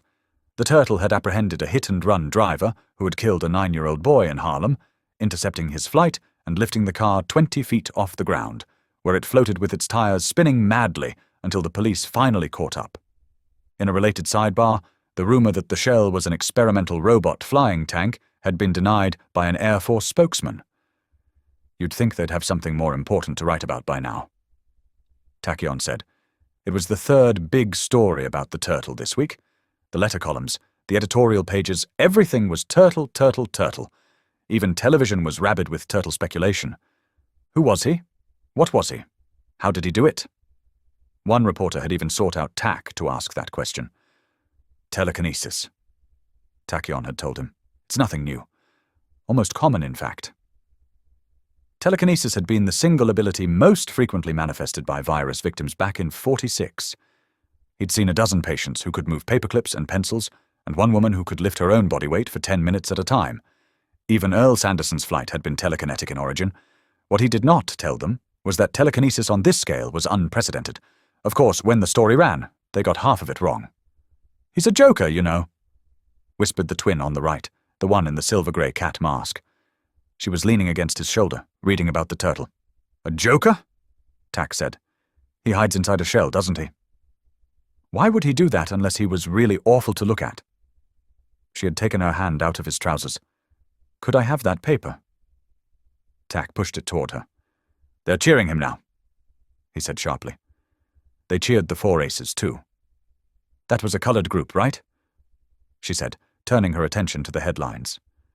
"She's keeping a scrapbook," her sister said. "All the jokers think he's one of them. Stupid, huh? I bet he's just a machine, some kind of Air Force flying saucer." "He is not," her twin said. "It says so right here." She pointed to the sidebar with a long red-painted nail. "Never mind about her," the twin on the left said. She moved closer to Tachyon, nibbling on his neck as her hand went under the table. "Hey, what's wrong?" "You're all soft." "My pardons," Tachyon said gloomily. Cosmos and Chaos were flinging axes, machetes and knives across the stage, the glittering cascade multiplied into infinity by the mirrors around them. He had a bottle of fine cognac at hand, and lovely willing women on either side of him. But suddenly, for some reason he could not have named, It did not feel like such a good night after all. He filled his glass almost to the brim and inhaled the heady alcoholic fumes. "Merry Christmas," he muttered to no one in particular. Consciousness returned with the angry tones of Mal's voice. Tack lifted his head groggily from the mirrored tabletop, blinking down at his puffy red reflection.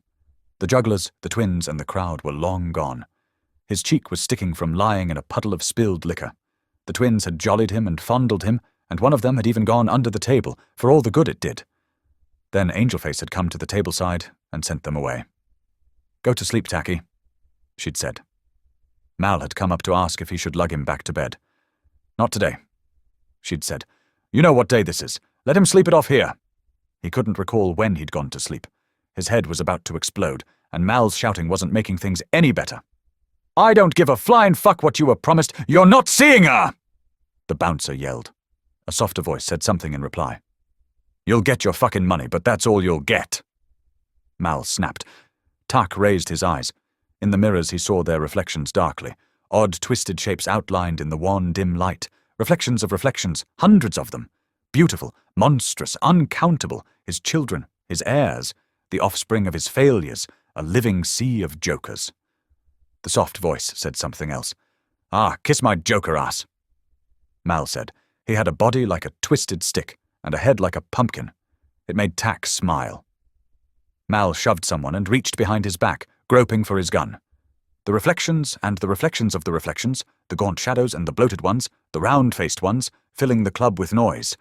A hoarse shout from Mal, the crack of gunfire. Instinctively Tack dove for cover, cracking his forehead hard on the edge of the table as he slid down. He blinked back tears of pain and lay curled up on the floor, peering out at the reflections of feet, while the world disintegrated into a sharp-edged cacophony. Glass was shattering and falling, mirrors breaking on all sides, silvered knives flying through the air, too many for even Cosmos and Chaos to catch, dark splinters eating into the reflections, taking bites out of all the twisted shadow shapes, blood splattering against the cracked mirrors. It ended as suddenly as it had begun.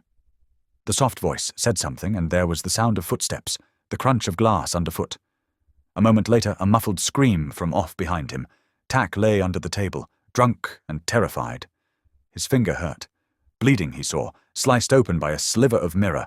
All he could think of were the stupid human superstitions about broken mirrors and bad luck. He cradled his head in his arms so the awful nightmare would go away. When he awoke again, a policeman was shaking him roughly. Mal was dead, one detective told him. They showed him a morgue photo of the bouncer lying in a pool of blood and a welter of broken glass. Ruth was dead too, and one of the janitors, a dim-witted cyclops who had never hurt anyone. They showed him a newspaper. The Santa Claus slaughter, that was what they called it, and the lead was about 3 jokers who'd found death waiting under the tree on Christmas morning. Miss Fascetti was gone. The other detective told him. Did he know anything about that? Did he think she was involved? Was she a culprit or a victim? What could he tell them about her? He said he didn't know any such person until they explained that they were asking about Angela Fascetti, and maybe he knew her better as Angelface. She was gone, and Mal was shot dead. And the most frightening thing of all was that Tack did not know where his next drink was coming from. They held him for 4 days, questioning him relentlessly, going over the same ground again and again, until Tachyon was screaming at them, demanding his rights, demanding a lawyer, demanding a drink. They gave him only the lawyer. The lawyer said they couldn't hold him without charging him, so they charged him with being a material witness, with vagrancy, with resisting arrest, and questioned him again. By the 3rd day, his hands were shaking, and he was having waking hallucinations. One of the detectives, the kindly one, promised him a bottle in return for his cooperation, but somehow his answers never quite satisfied them, and the bottle was not forthcoming. The bad-tempered one threatened to hold him forever unless he told the truth. I thought it was a nightmare, Tack told him, weeping. I was drunk. I'd been asleep.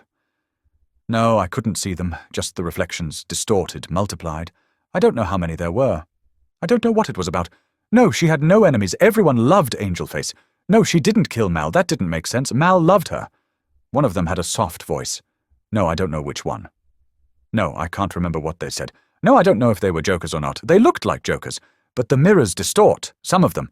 Not all of them, don't you see? No, I couldn't possibly pick them out of a lineup. I never really saw them. I had to hide under the table, don't you see? The assassins had come, that's what my father always told me. There wasn't anything I could do.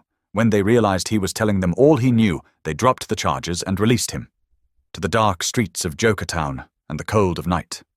He walked down the Bowery, alone, shivering. The Walrus was hawking the evening papers from his newsstand on the corner of Hester. "Read all about it," he called out. "Turtle terror in Jokertown." Tachyon paused to stare dully at the headlines. "Police seek Turtle," the Post reported. "Turtle charged with assault," announced the World Telegram. So the cheering had stopped already. He glanced at the text. The Turtle had been prowling Jokertown the past 2 nights, lifting people 100 feet in the air to question them, threatening to drop them if he didn't like their answers. When police tried to make an arrest last night, the Turtle had deposited 2 of their black and whites on the roof of Freakers at Chatham Square. "Curb the Turtle," the editorial in the World Telegram said. "You all right, Doc?" the Walrus asked. "No," said Tachyon, putting down the paper. He couldn't afford to pay for it anyway. Police barriers blocked the entrance to the funhouse, and a padlock secured the door. "Closed indefinitely," the sign said. He needed a drink, but the pockets of his bandleader's coat were empty. He thought of Des and Randall, and realized that he had no idea where they lived, or what their last names might be. Trudging back to rooms, Tack climbed wearily up the stairs. When he stepped into the darkness, he had just enough time to notice the room was frigidly cold. The window was open, and a bitter wind was scouring out the old smells of urine, mildew, and drink. Had he done that?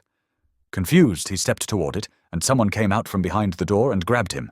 It happened so fast he scarcely had time to react.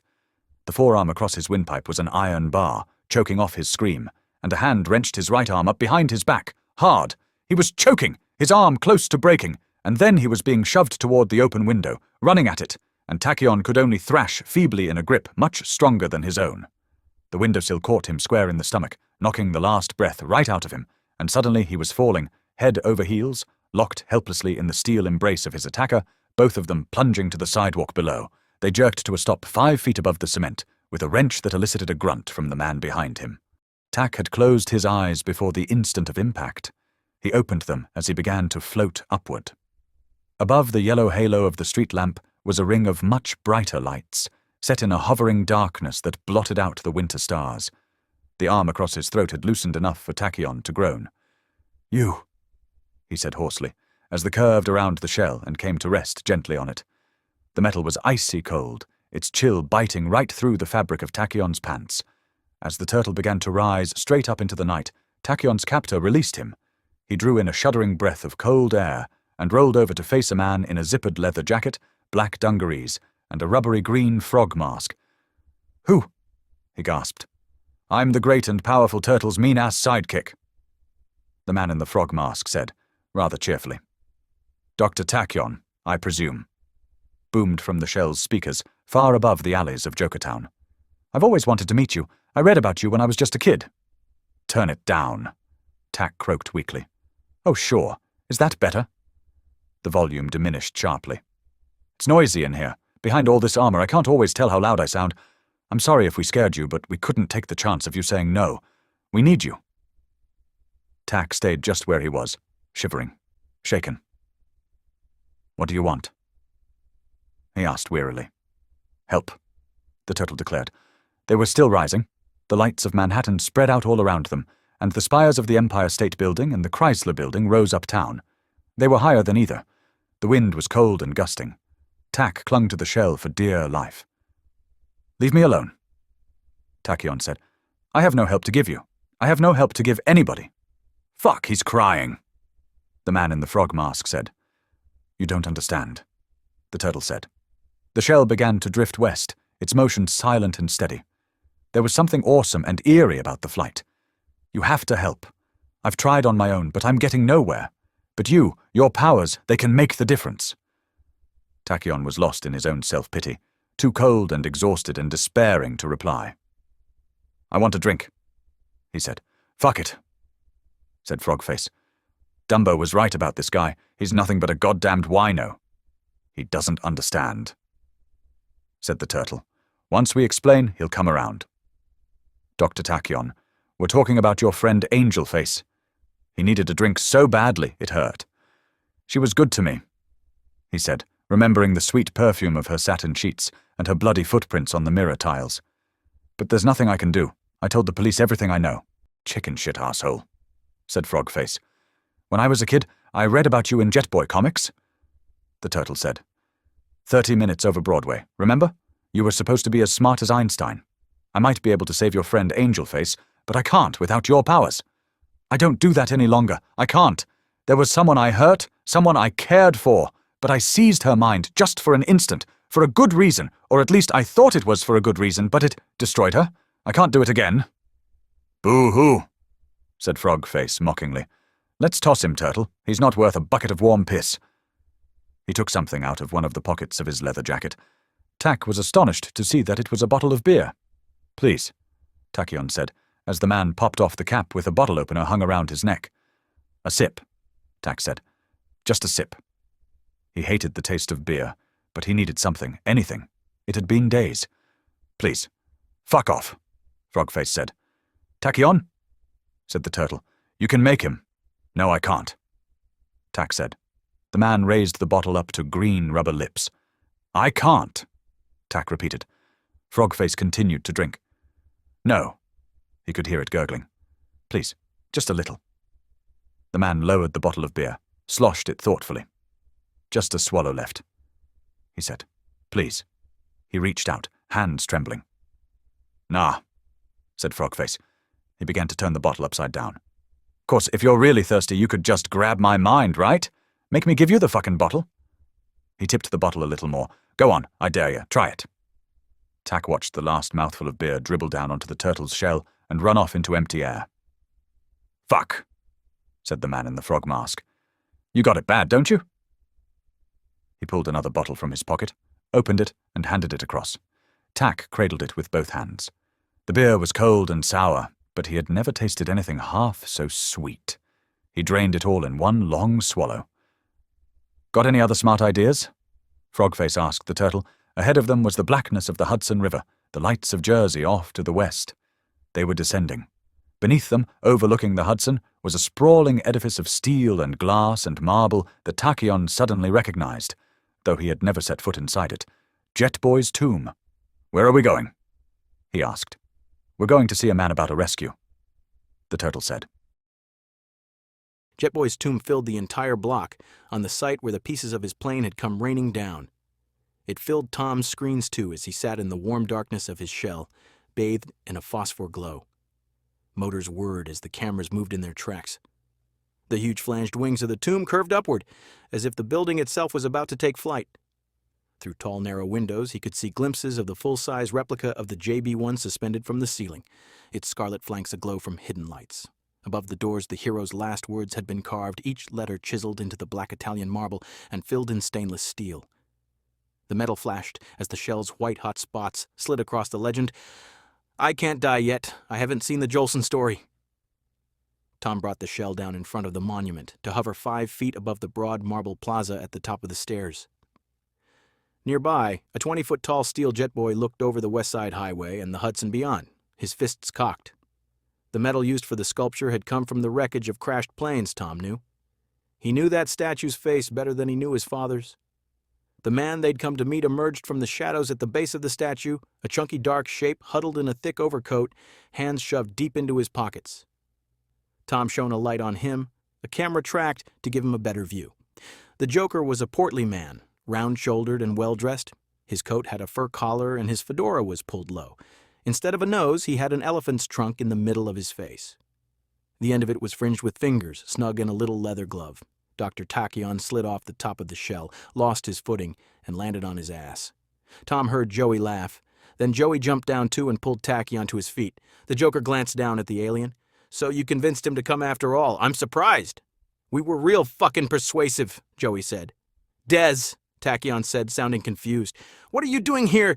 Do you know these people?" Elephant Face twitched his trunk. "Since the day before yesterday, yes, in a manner of speaking. They came to me. The hour was late, but a phone call from the great and powerful turtle does pique one's interest. He offered his help, and I accepted. I even told them where you lived." Tachyon ran a hand through his tangled, filthy hair. "I'm sorry about Mal. Do you know anything about Angel Face?" You know how much she meant to me." "In dollars and cents, I know quite precisely," Des said. Tachyon's mouth gaped open. He looked hurt. Tom felt sorry for him. "I wanted to go to you," he said. "I didn't know where to find you." Joey laughed. "He's listed in the fucking phone book, dork. Ain't that many guys named Xavier Desmond?" He looked at the shell. "How the fuck is he going to find the lady if he couldn't even find his buddy here?" Desmond nodded. "An excellent point. This isn't going to work. Just look at him." His trunk pointed. "What good is he? We're wasting precious time." "We did it your way," Tom replied. "We're getting nowhere. No one's talking. He can get the information we need." "I don't understand any of this," Tachyon interrupted. Joey made a disgusted sound. He had found a beer somewhere and was cracking the cap. "What's happening?" Tack asked. "If you had been the least bit interested in anything besides cognac and cheap tarts, you might know," Des said icily. "Tell him what you told us," Tom commanded. When he knew, Tachyon would surely help, he thought. He had too. Des gave a heavy sigh. "Angel Face had a heroin habit. She hurt, you know. Perhaps you noticed that from time to time, Doctor? The drug was the only thing that got her through the day. Without it, the pain would have driven her insane. Not was hers an ordinary junkie's habit. She used uncut heroin in quantities that would have killed any normal user. You saw how minimally it affected her. Her Joker metabolism is a curious thing. Do you have any idea how expensive heroin is, Dr. Tachyon?" "Never mind, I see that you don't. Angel Face made quite a bit of money from the funhouse, but it was never enough. Her source gave her credit until she was in far over her head, then demanded, call it a promissory note, or a Christmas present. She had no choice. It was that or be cut off. She hoped to come up with the money, being an eternal optimist. She failed. On Christmas morning, her source came by to collect. Mal wasn't about to let them have her. They insisted." Tachyon was squinting in the glare of the lights. His image began to roll upward. "Why didn't she tell me?" he said. "I suppose she didn't want to burden you, Doctor. It might have taken the fun out of your self-pitying binges." "Have you told the police?" "The police? Ah, yes. New York's finest. The ones who seem so curiously uninterested whenever a joker is beaten or killed, yet ever so diligent if a tourist is robbed. The ones who so regularly arrest, harass, and brutalize any joker who has the poor taste to live anywhere outside of Jokertown.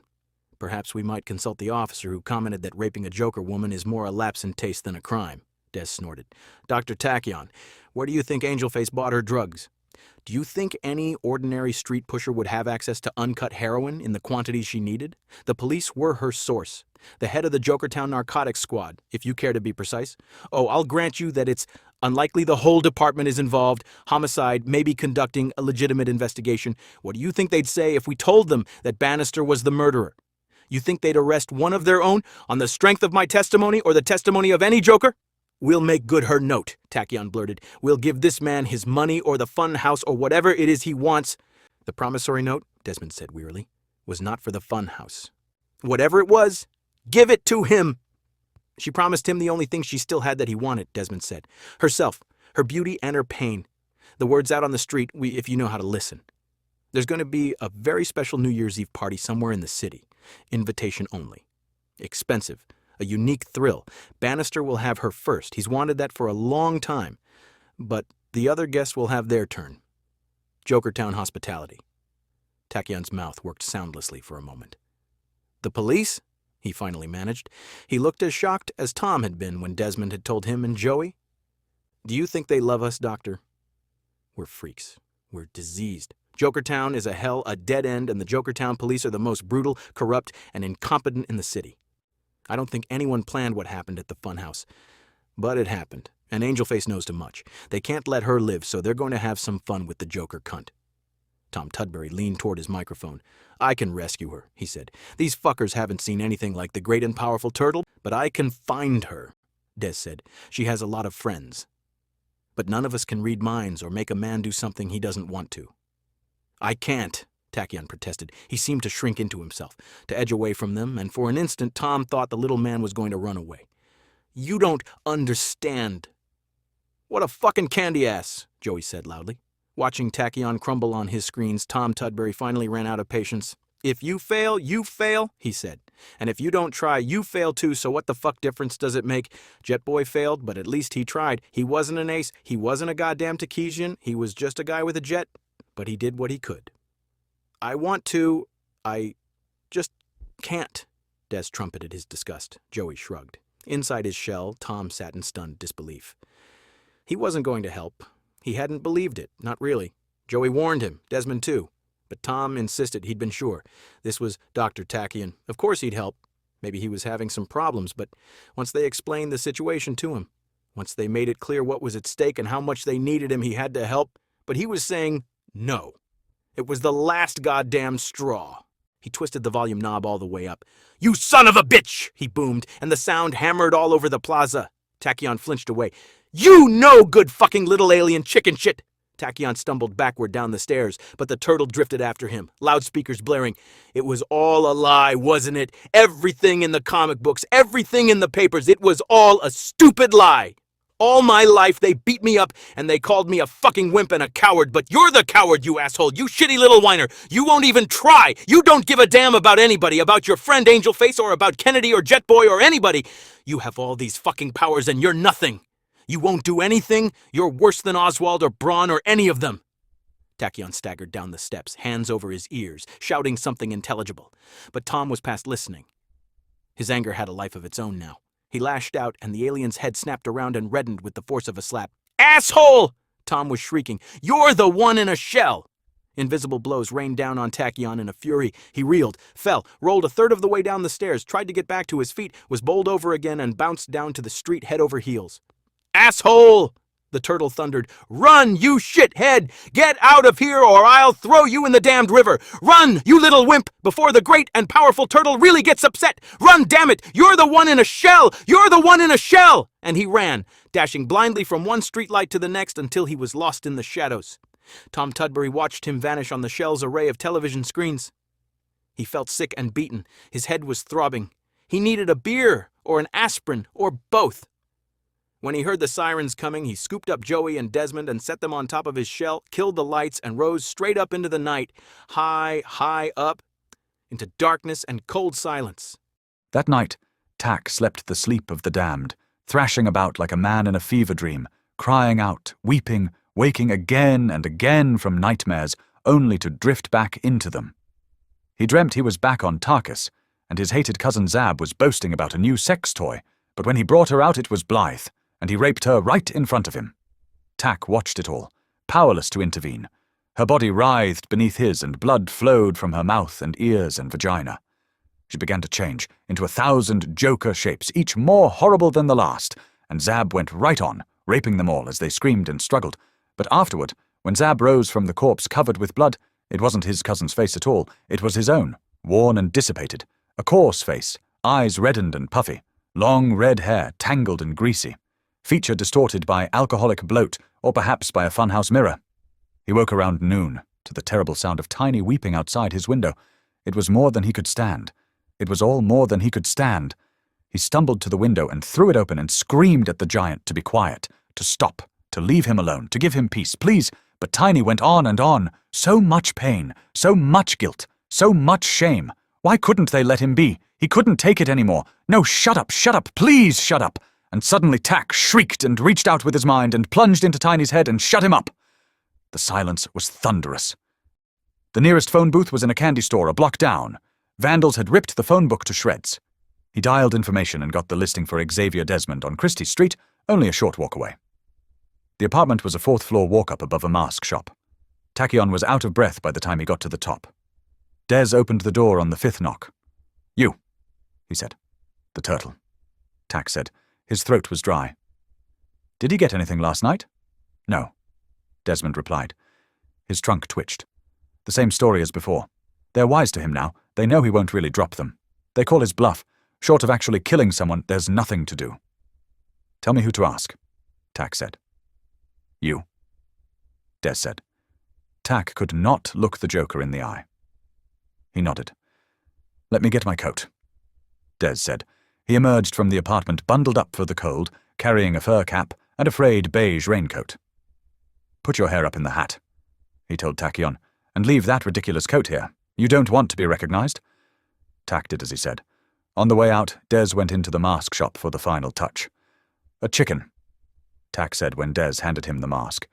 It had bright yellow feathers, a prominent orange beak, a floppy red coxcomb on top. "I saw it and I knew it was you," Des said. "Put it on." A large crane was moving into position at Chatham Square, to get the police cars off Freaker's roof. The club was open. The doorman was a 7-foot-tall, hairless joker with fangs. He grabbed Des by the arm as they tried to pass under the neon thighs of a 6-breasted dancer who writhed on the marquee. "No jokers allowed," he said brusquely. "Get lost, Tusker." Reach out and grab his mind, Tachyon thought. Once, before Blythe, he would have done it instinctively, but now he hesitated, and hesitating, he was lost. Des reached into his back pocket, pulled out a wallet, extracted a $50 bill. "You were watching them lower the police cars," he said. "You never saw me pass." "Oh yeah," the doorman said. The bill vanished in a clawed hand. "Real interesting, them cranes." "Sometimes money is the most potent power of all," Des said as they walked into the cavernous dimness within. A sparse noontime crowd sat eating the free lunch and watching a stripper gyrate down a long runway behind a barbed wire barrier. She was covered with silky grey hair, except for her breasts, which had been shaved bare. Desmond scanned the booths along the far wall. He took Tack's elbow and led him to a dark corner, where a man in a peacoat was sitting with a stein of beer. "They letting jokers in her now?" the man asked gruffly as they approached. He was saturnine and pockmarked. Tack went into his mind. "Fuck, what's this now? The Elephant Man's from the fun house. Who's the other one? Damned jokers. Anyhow, got a lot of nerve. Where's Bannister keeping Angel Face?" Des asked. "Angel Face is the slit at the fun house, right? Don't know no Bannister. Is this a game? Fuck off, Joker. I ain't playing." In his thoughts, images came tumbling. Tack saw mirrors shattering, silver knives flying through the air, felt mouths shove, and saw him reach back for a gun, watched him shudder and spin as the bullets hit, heard Bannister's soft voice as he told them to kill Ruth, saw the warehouse over on the Hudson where they were keeping her, the livid bruises on her arm when they'd grabbed her, tasted the man's fear, fear of jokers, fear of discovery, fear of Bannister, the fear of them. Tack reached out and squeezed Desmond's arm. Des turned to go. "Hey, hold it right there," the man with the pockmarked face said. He flashed a badge as he unfolded from the booth. "Undercover narcotics," he said. "And you been using Mr. asking asshole junkie questions like that." Des stood still as the man frisked him down. "Well, look at this," he said, producing a bag of white powder from one of Desmond's pockets. "Wonder what this is. You're under arrest, freak face." "That's not mine," Desmond said calmly. "The hell it ain't," the man said, and in his mind the thoughts ran one after another, little accident resisting arrest. "What could I do, huh? Jokers'll scream, but who listens to a fucking joker? Only what am I going to do with the other one?" And he glances at Tachyon. "Geez, look at the chicken man shaking. Maybe the fucker is using. That'd be great." Trembling, Tack realized the moment of truth was at hand. He was not sure he could do it. It was different than with Tiny. That had been blind instinct. But he was awake now, and he knew what he was doing. It had been so easy once, as easy as using his hands. But now those hands trembled, and there was blood on them, and on his mind as well. He thought of Blythe and the way her mind had shattered under his touch, like the mirrors in the funhouse, and for a terrible long second nothing happened, until the fear was rank in his throat, and the familiar taste of failure filled his mouth. Then the pockmarked man smiled an idiot's smile, sat back down in his booth, laid his head on the table, and went to sleep as sweetly as a child.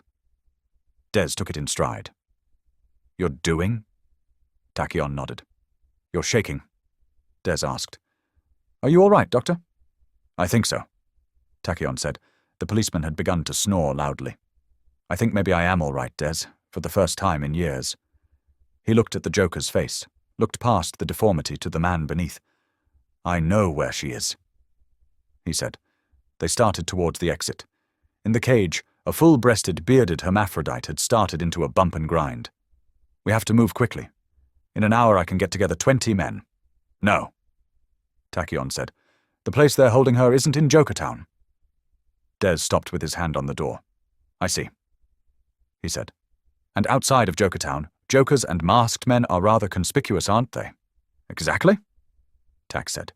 He did not voice his other fear, of the retribution that would surely be enacted should jokers dare to confront police, even police as corrupt as Bannister and his cohorts. He would take the risk himself. He had nothing left to lose, but he could not permit them to take it. "Can you reach the turtle?" he asked. "I can take you to him," Des replied. "When?" "Now," Tack said. In an hour or two, the sleeping policeman would awaken and go straight to Bannister. "And say what?" that Des and a man in a chicken mask had been asking questions, that he'd been about to arrest them, but suddenly he'd gotten very sleepy. Would he dare admit to that? If so, what would Bannister make of it? Enough to move Angelface? Enough to kill her? They could not chance it. When they emerged from the dimness for Freakers, the crane had just lowered the second police car to the sidewalk. A cold wind was blowing, but behind his chicken feathers, Dr. Tachyon had begun to sweat. Tom Tudbury woke to the dim muffled sound of someone pounding on his shell. He pushed aside the frayed blanket and bashed his head, sitting up. "Ow, God damn it!" he cursed, fumbling in the darkness until he found his map light. The pounding continued, a hollow boom, boom, boom against the armor echoing. Tom felt a stab of panic. The police, he thought. They've found me. They've come to drag me out and haul me up on charges. His head hurt. It was cold and stuffy in here. He turned on the space heater, the fans, the cameras. His screens came to life. Outside was a bright, cold December day, the sunlight painting every grimy brick with clarity. Joey had taken the train back to Bayonne, but Tom had remained. They were running out of time. He had no other choice. Des found him a safe place, an interior courtyard in the depths of Jokertown, surrounded by decaying 5-story tenements, its cobblestones redolent with the smell of sewage, wholly hidden from the street. When he'd landed just before dawn, lights had blinked on in a few windows, and faces had come to peer cautiously around the shades. Wary, frightened, not quite human faces, briefly seen and gone as quickly when they decided that the thing outside was none of their concern. Yawning, Tom pulled himself into his seat and panned his cameras until he found the source of the commotion. Des was standing by an open cellar door, arms crossed, while Dr. Tachyon hammered on the shell with a length of broom handle. Astonished, Tom flipped open the microphones. "You!" Tachyon winced. "Please."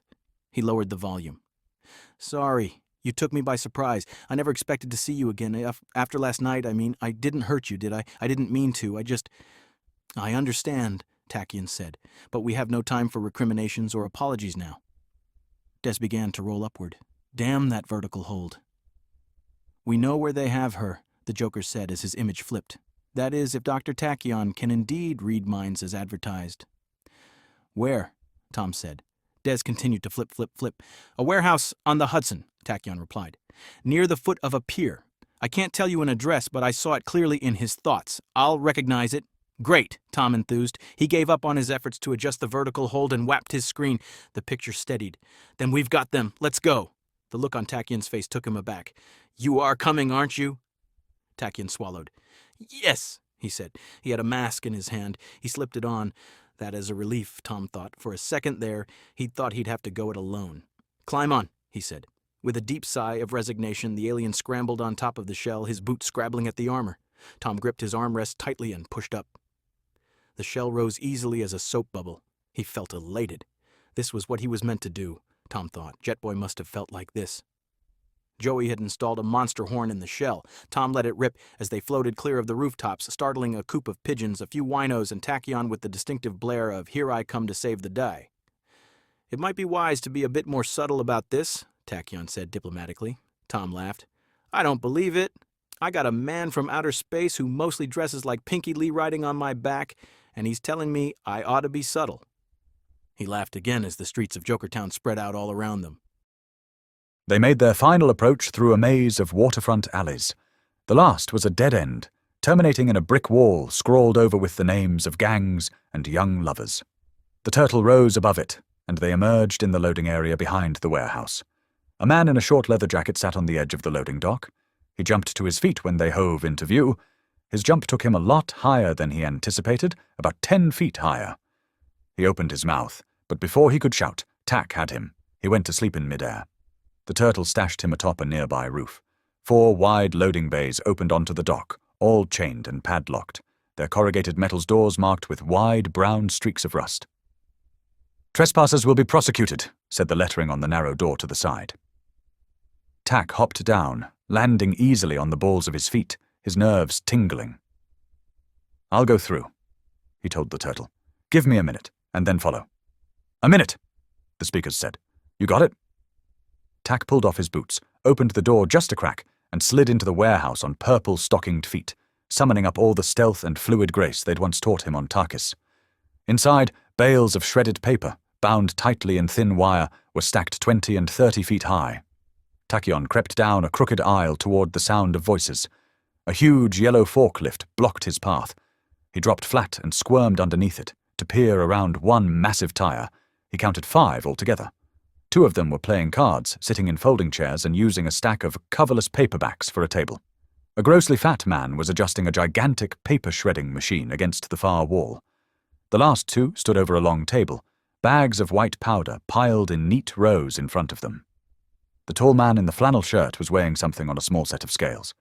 Next to him, supervising, was a slender, balding man in an expensive raincoat. He had a cigarette in his hand, and his voice was smooth and soft. Tachyon couldn't quite make out what he was saying. There was no sign of Angelface. He dipped into the sewer that was Bannister's mind and saw her, between the shredder and the baling machine. He couldn't see it from under the forklift. The machinery blocked the line of sight. But she was there. A filthy mattress had been tossed on the concrete floor, and she lay atop it, her ankles swollen and raw where the handcuffs chaffed against her skin. 58 hippopotami, 59 hippopotami, 60 hippopotami, Tom counted. The loading bays were big enough. He squeezed, and the padlock disintegrated into shards of rust and twisted metal.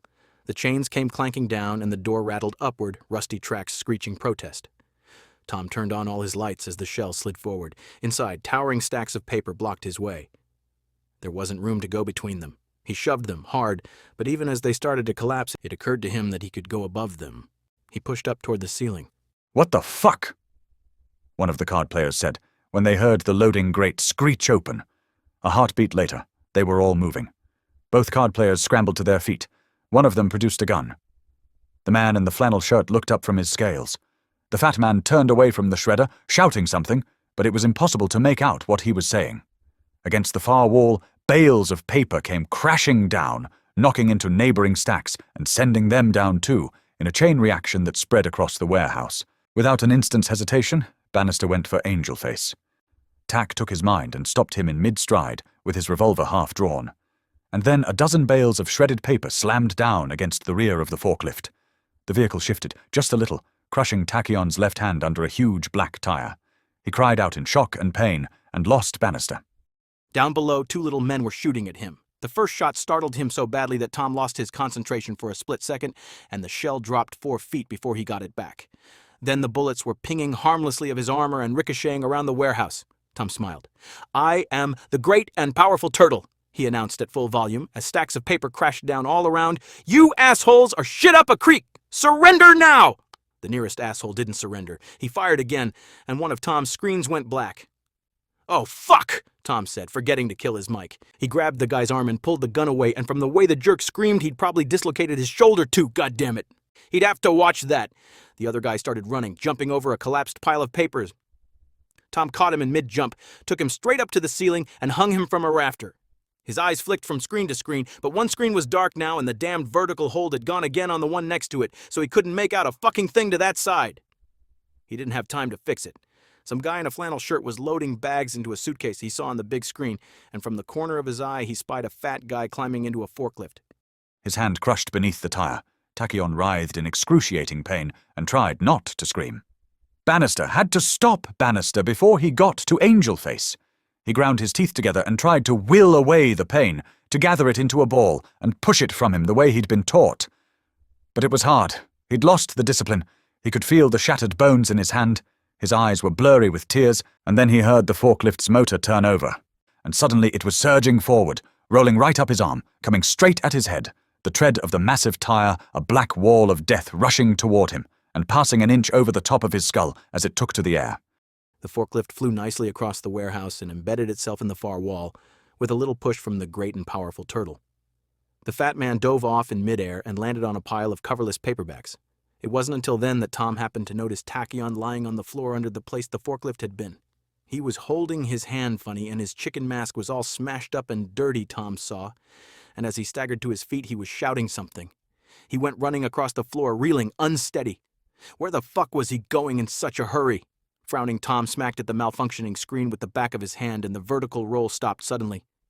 For an instant, the image on the television was clear and sharp. A man in a raincoat stood over a woman on a mattress. She was real pretty, and there was a funny smile on her face, sad, but almost accepting, as he pressed the revolver right up to her forehead.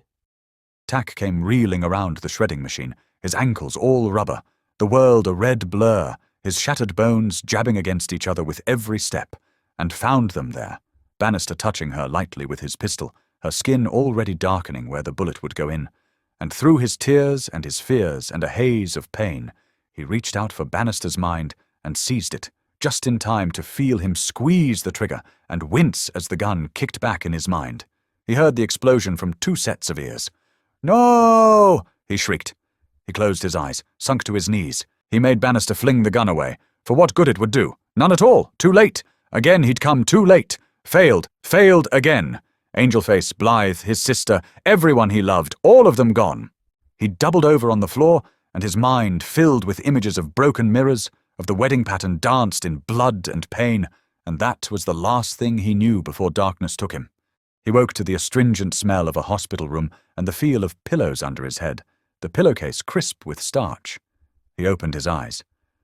"Des," he said weakly. He tried to sit, but he was bound up somehow. The world was blurry and unfocused. "You're in traction, Doctor," Des said. "Your right arm was broken in 2 places, and your hand is worse than that." "I'm sorry," Tack said. He would have wept, but he had run out of tears. "I'm so sorry. We tried. I'm sorry, Tacky," she said in that soft, husky voice. And she was there, standing over him, dressed in a hospital gown, black hair framing a wry smile. She had combed it over to cover her forehead. Beneath her bangs was a hideous, purple-green bruise, and the skin around her eyes was red and raw. For a moment he thought he was dead, or mad, or dreaming. "It's all right, Tacky. I'm okay. I'm here." He stared up at her numbly. "You're dead," he said dully. "I was too late. I heard the shot. I had him by then, but it was too late. I felt the gun recoil in his hand." "Did you feel it jerk?" she asked him. "Jerk. A couple of inches, no more, just as he fired, just enough. I got some nasty powder burns, but the bullet went into the mattress a foot from my head." "The turtle," Tack said hoarsely. She nodded. He pushed aside the gun just as Bannister squeezed the trigger. "And you made the son of a bitch throw away the revolver before he could get off a second shot." "You got them," Des said. "A couple of men escaped in the confusion, but the turtle delivered 3 of them, including Bannister, plus a suitcase packed with 20 pounds of pure heroin, and it turns out that warehouse is owned by the Mafia." "The Mafia?" Tachyon said. "The mob," Des explained. "Criminals, Dr. Tachyon. One of the men captured in the warehouse has already turned state's evidence," Angelface said. "He'll testify to everything, the bribes, the drug operation, the murders at the funhouse. Maybe we'll even get some decent police in Jokertown," Des added. The feelings that rushed through Tachyon went far beyond relief. He wanted to thank them, wanted to cry for them, but neither the tears nor the words would come. He was weak and happy. "I didn't fail," he managed at last. "No," Angelface said. She looked at Des. "Would you wait outside?" When they were alone, she sat on the edge of the bed. "I want to show you something. Something I wish I'd shown you a long time ago." She held it up in front of him. It was a gold locket. "Open it." It was hard to do with only one hand, but he managed. Inside was a small, round photograph of an elderly woman in bed. Her limbs were skeletal and withered, sticks draped in mottled flesh, and her face was horribly twisted. "What's wrong with her?" Tack asked, afraid of the answer. Another joker, he thought, another victim of his failures. Angelface looked down at the twisted old woman, sighed, and closed the locket with a snap. When she was 4, in Little Italy, she was run over while playing in the street. A horse stepped on her face, and the wagon wheel crushed her spine. That was in, 1886. She was completely paralyzed, but she lived, if you could call it living. The little girl spent the next 60 years in a bed, being fed, washed, and read to, with no company except the Holy Sisters. Sometimes all she wanted was to die. She dreamed about what it would be like to be beautiful, to be loved and desired, to be able to dance, to be able to feel things. She smiled. "I should have said thank you a long time ago, Tacky, but it's hard for me to show that picture to anyone. But I am grateful, and now I owe you doubly. You'll never pay for a drink at the funhouse." He stared at her. "I don't want a drink," he said.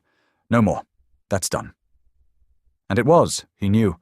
If she could live with her pain, what excuse could he possibly have to waste his life and talents?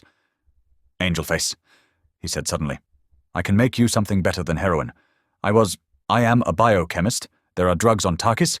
I can synthesize them, painkillers, nerve blocks. If you'll let me run some tests on you, maybe I can tailor something to your metabolism. I'll need a lab, of course. Setting things up will be expensive, but the drug could be made for pennies. I'll have some money, she said. I'm selling the funhouse to Des, but what you're talking about is illegal. To hell with their stupid laws. Tack blazed. I won't tell if you won't. Then words came out tumbling, one after the other, a torrent. Plans, dreams, hopes, all of the things he'd lost or drowned in cognac and sterno, and Angelface was looking at him, astonished, smiling, and when the drugs they had given him finally began to wear off, and his arm began to throb again, Dr. Tachyon remembered the old disciplines and sent the pain away, and somehow it seemed as though part of his guilt and his grief went with it, and he was whole again, alive. The headline said, Turtle, Tachyon Smash Heroin Ring. Tom was gluing the article into the scrapbook when Joey returned with the beers. They left out the great and powerful part, Joey observed, setting down a bottle by Tom's elbow. At least I got first billing, Tom said. He wiped thick white paste off his fingers with a napkin and shoved the scrapbook aside. Underneath were some crude drawings he'd made of the shell. Now, he said, where the fuck are we going to put the record player, huh? Interlude 2 from The New York Times, September 1st, 1996. Jokertown Clinic to open on Wild Card Day. The opening of a privately funded research hospital specializing in the treatment of the Takesian wildcard virus was announced yesterday by Dr. Tachyon, the alien scientist who helped to develop the virus. Dr. Tachyon will serve as chief of staff at the new institution, to be located on South Street, overlooking the East River. The facility will be known as the Blythe Van Rensselaer Memorial Clinic, in honor of the late Miss Blythe Stanhope Van Rensselaer. Miss Van Rensselaer, a member of the Exotics for Democracy from 1947 to 1950, died in 1953 in Whittier Sanatorium. She was better known as Brain Trust. The Van Rensselaer Clinic will open its doors to the public on September 15th, the 20th anniversary of the release of the wildcard virus over Manhattan.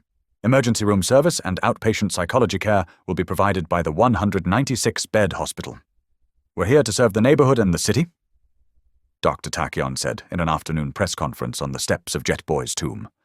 But our first priority is going to be the treatment of those who have too long gone untreated, the jokers whose unique and often desperate medical needs have been largely ignored by existing hospitals. The wildcard was played 20 years ago, and this continued willful ignorance about the virus is criminal and inexcusable. Dr. Tachyon said that he hoped the Van Rensselaer Clinic might become the world's leading center for wildcard research and spearhead efforts to perfect the cure for wildcard, the so-called Trump virus. The clinic will be housed in a historic waterfront building originally constructed in 1874. The building was a hotel known as the Seaman's Haven from 1888 through 1913. From 1913 through 1942, it was the Sacred Heart home for wayward girls, after which it served as an inexpensive lodging house. Dr. Tachyon announced that the purchase of the building and a complete interior renovation had been funded by a grant from the Stanhope Foundation of Boston, headed by Mr. George C. Stanhope. Mr. Stanhope is the father of Miss Van Rensselaer. If Blythe were alive today, I know she'd want nothing more than to work at Dr. Tachyon's side, Mr. Stanhope said. Initially, the work at the clinic will be funded by fees and private donations, but Dr. Tachyon admitted that he had recently returned from Washington, where he conferred with Vice President Herbert H. Humphrey. Sources close to the Vice President indicate that the administration is considering partial funding of the Jokertown Clinic through the offices of the Senate Committee on Ace Resources and Endeavors, SCARE. A crowd of approximately 500, many of them obvious victims of the wildcard virus, greeted Dr. Tachyon's announcement with enthusiastic applause.